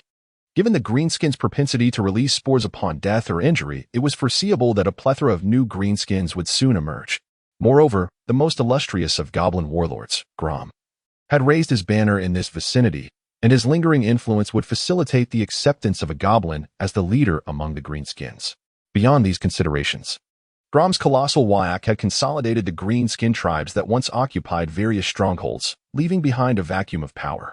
The chaos wrought upon the surrounding human and dwarf forces would also alleviate the initial pressures faced by his burgeoning power. Such meticulous deliberation clearly distinguished Skarsnik from the average Greenskin. He possessed a rare strategic insight among all intelligent races. From that point onward, Skarsnik would emerge as the most formidable Greenskin warlord in the Edge Mountains, earning a full page in the Tome of Hatred authored by Solgren. Even orcs and black orc warlords would be compelled to submit to this cunning goblin or be fed to Gobra. The goblin, having achieved the title of Warlord of the 8 Peaks, would continuously battle 2 formidable adversaries, the vengeful rightful lord of the 8 Peaks, Belagar Ironhammer, and the deranged god of the 8 Peaks, Queek Headtaker, their conflict likely to persist until the world's end, if all unfolded according to plan. Chapter 102. The night's discourse. As the hour of midday repast approached, Sir Fathies tethered his steed alongside Snorri. Pray tell, amidst the impending battle, do you still indulge in a drink or two? If we deplete our provisions, our celebratory feast may well resort to the consumption of the vile mushroom brew. Snorri jested, attempting to lighten the atmosphere. The nocturnal goblins are more inclined to launch their assaults under the cover of darkness. We must seek a suitable encampment this evening, Sir Fathies asserted.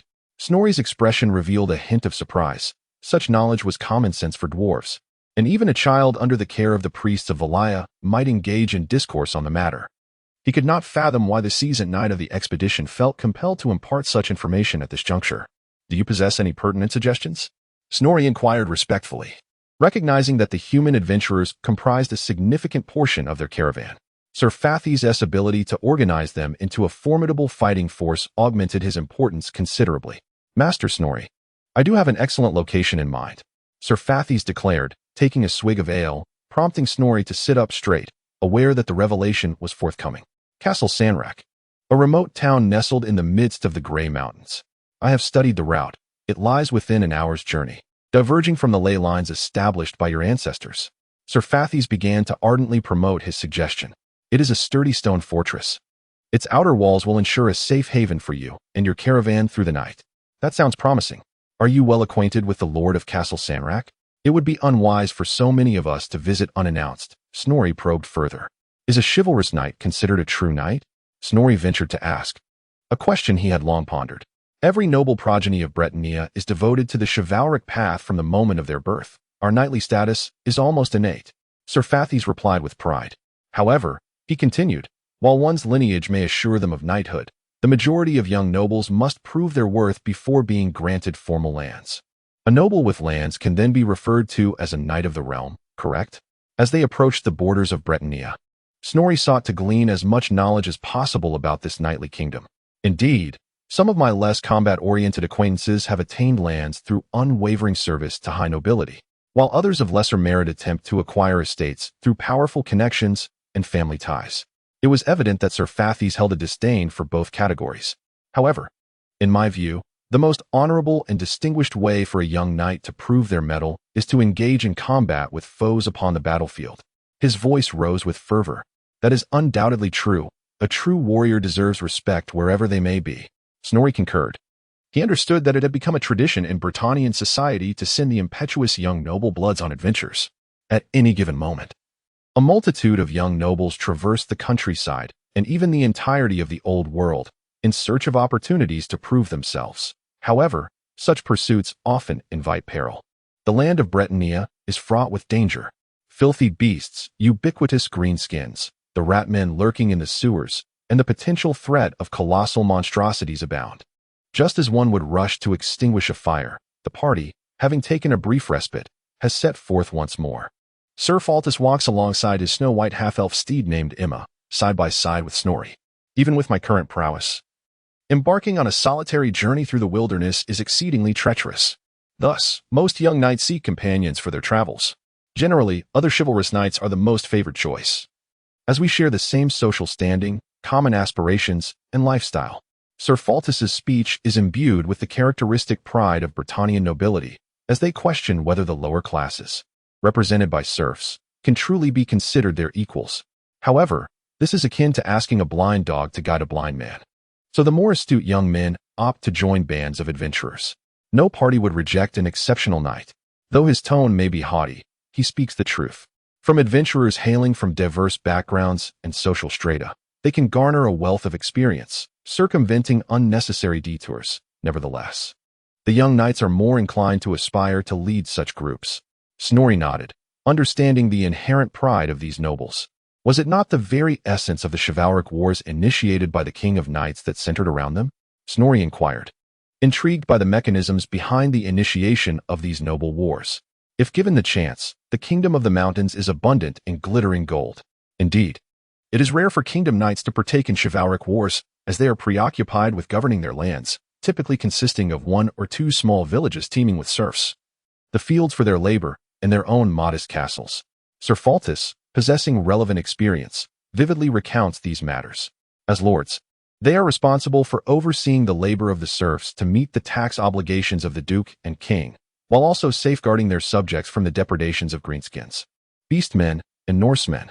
Consequently, only during major conflicts do the Kingdom Knights respond to the summons of their higher lords, bringing their own armed retinues to join the fray. Snorri nodded in acknowledgement, realizing that to secure assistance from a high-ranking knightly order, he must engage with the upper echelons of Britannian nobility. He had ample time, as the entire caravan would celebrate the new year at Carrack Windhaven, allowing merchants sufficient opportunity to traverse all of Britannia. Concurrently, merchants from the human empire of Reichland would cross the Rake River to engage in trade. Furthermore, although this information is carefully guarded by the informed, there exist colonies of high elves along the Britannian coast, providing a channel for trade with the high elves without the necessity of venturing to the distant Isle of Ojuin in the vast ocean. Chapter 103. The Battle of Sarlik Castle. Viscount Ackerman is a noble Pegasus knight, renowned for both his majestic steed and his own exalted character. Upon hearing this, Snorri immediately informed the rangers at the forefront of the caravan to recalibrate their course towards Sarlik Castle. As a traveler from another realm, he profoundly understood the significance of aerial reconnaissance. At this juncture, he remained utterly oblivious to the circumstances surrounding both foes and allies.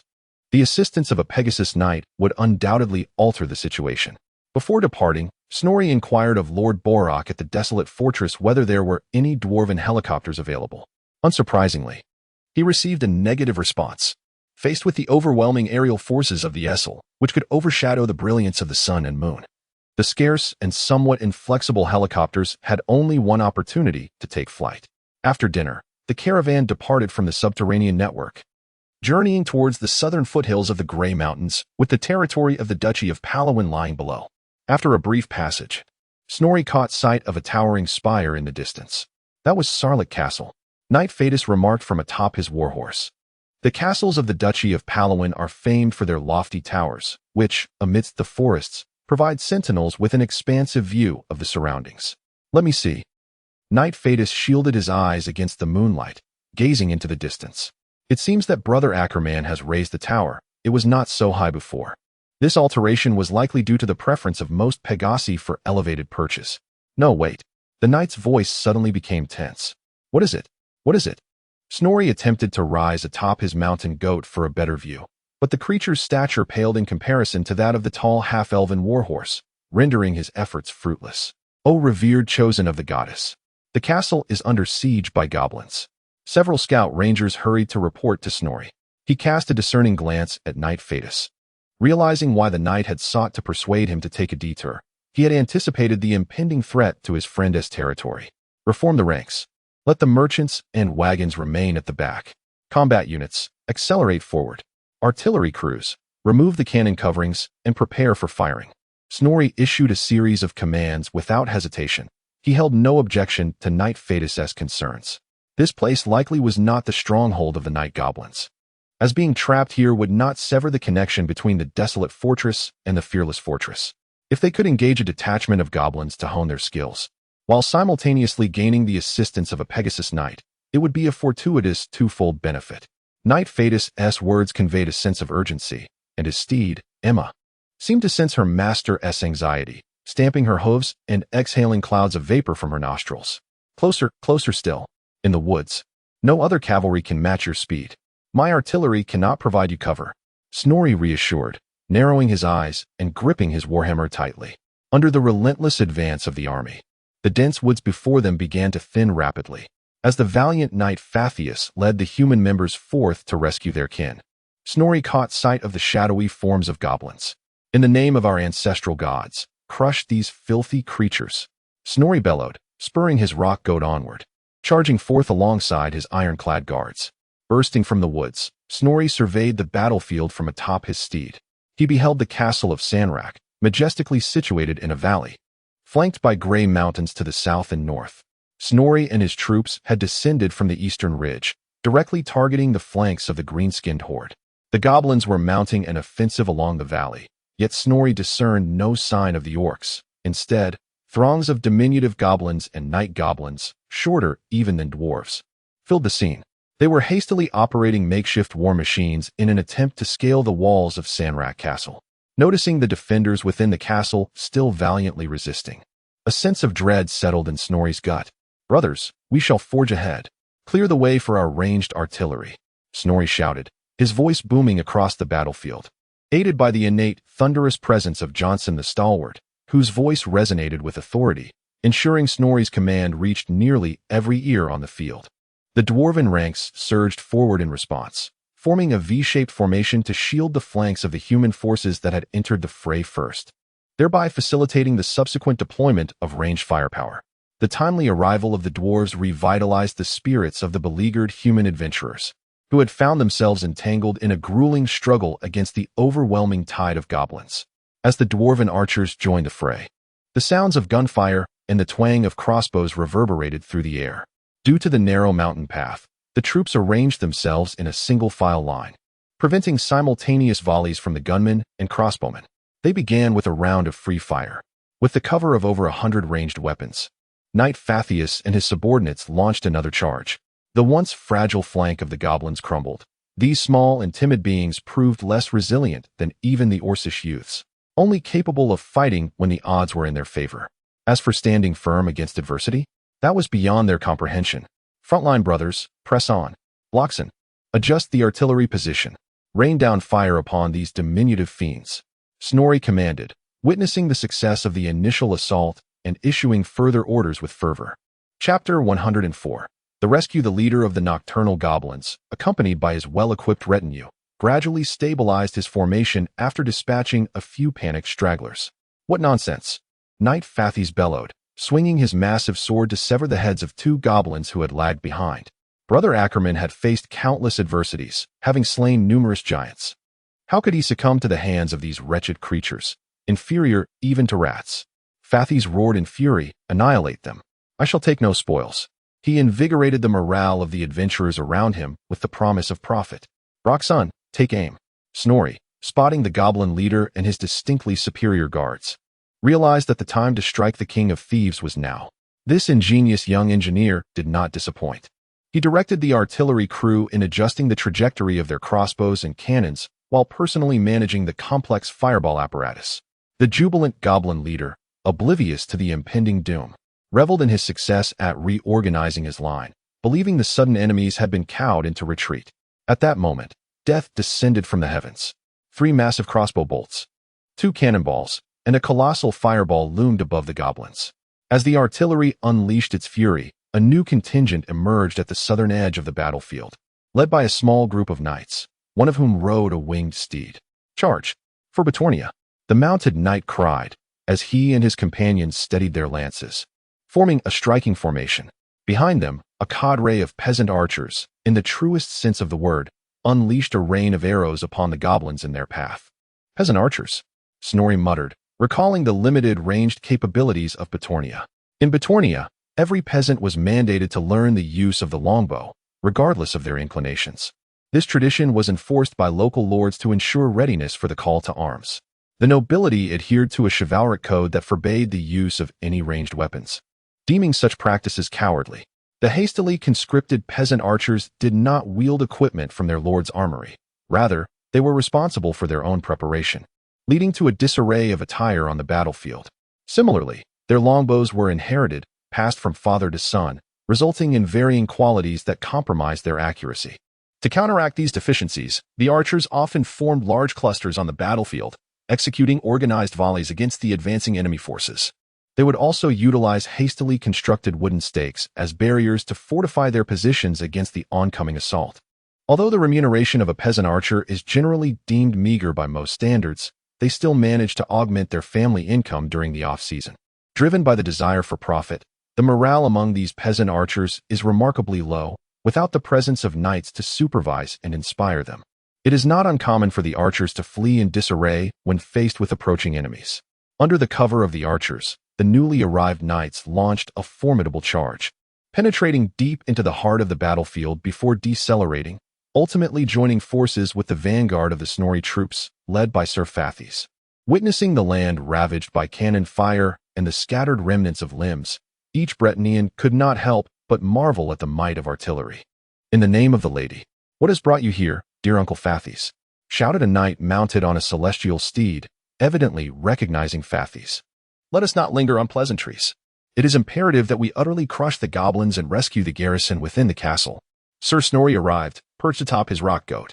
As the retreat route through the valley was blocked by human reinforcements, the night goblins beneath Castle Sandlack began to fight like cornered beasts. Under the command of a frenzied shaman wielding a staff, they relentlessly assaulted the walls in a desperate bid for survival. Each night goblin understood that their only chance lay in breaching the castle and using the very walls that had initially hindered them to regroup and await reinforcements. Similarly, the human defenders atop the walls recognized that the battle had reached a critical juncture. Despite being utterly exhausted and nearing their limits, they continued to wield their weapons with fervor, attempting to drive the goblins back down. "Fire! Target the base of the walls," commanded Snorri, directing his words towards Bloxon, who commanded the ranged forces. "Hold your ground, my friends. In the name of the lady, I, Martini, have arrived." The knight riding the celestial steed soared into the air, and as he beheld the magnificent creature unfurl its wings, Snorri felt a pang of inadequacy in comparison to his own steed. Bloxon loaded 2 tracer rounds into his double-barreled rifle, which ignited the night sky with 2 streaks of yellow light, illuminating the area before Castle Sandlack. This technique, commonly employed by engineers to assist marksmen in adjusting their aim in insufficient light or darkness, was also a double-edged sword, as it would expose the engineer's position and attract retaliatory fire, thus typically used only when the enemy's ranged capabilities were lacking. As the dwarves unleashed their firepower, the peasant archers once more drew their bows. This time, they coated their arrows with flammable oil, setting the stone walls of Castle Sandlack aglow. The goblins, already demoralized by the execution of their leader, faced yet another blow. The night goblins, more fearful of light and flame than their surface-dwelling kin, saw their last vestiges of courage collapse. "Sons of the mountains, form up and seal the valley. I do not wish for a single filthy dwarf to escape." Snowy, astride a sheep, roared with fervor, intent on annihilating every goblin in this very place, lest the news of his forces and reinforcements reach the green-skinned adversaries. The dwarves executed Snowy's orders with precision, reallocating a portion of their strength and deviating from their usual dense formation, arranging themselves into a line that obstructed the valley's entrance while advancing inward.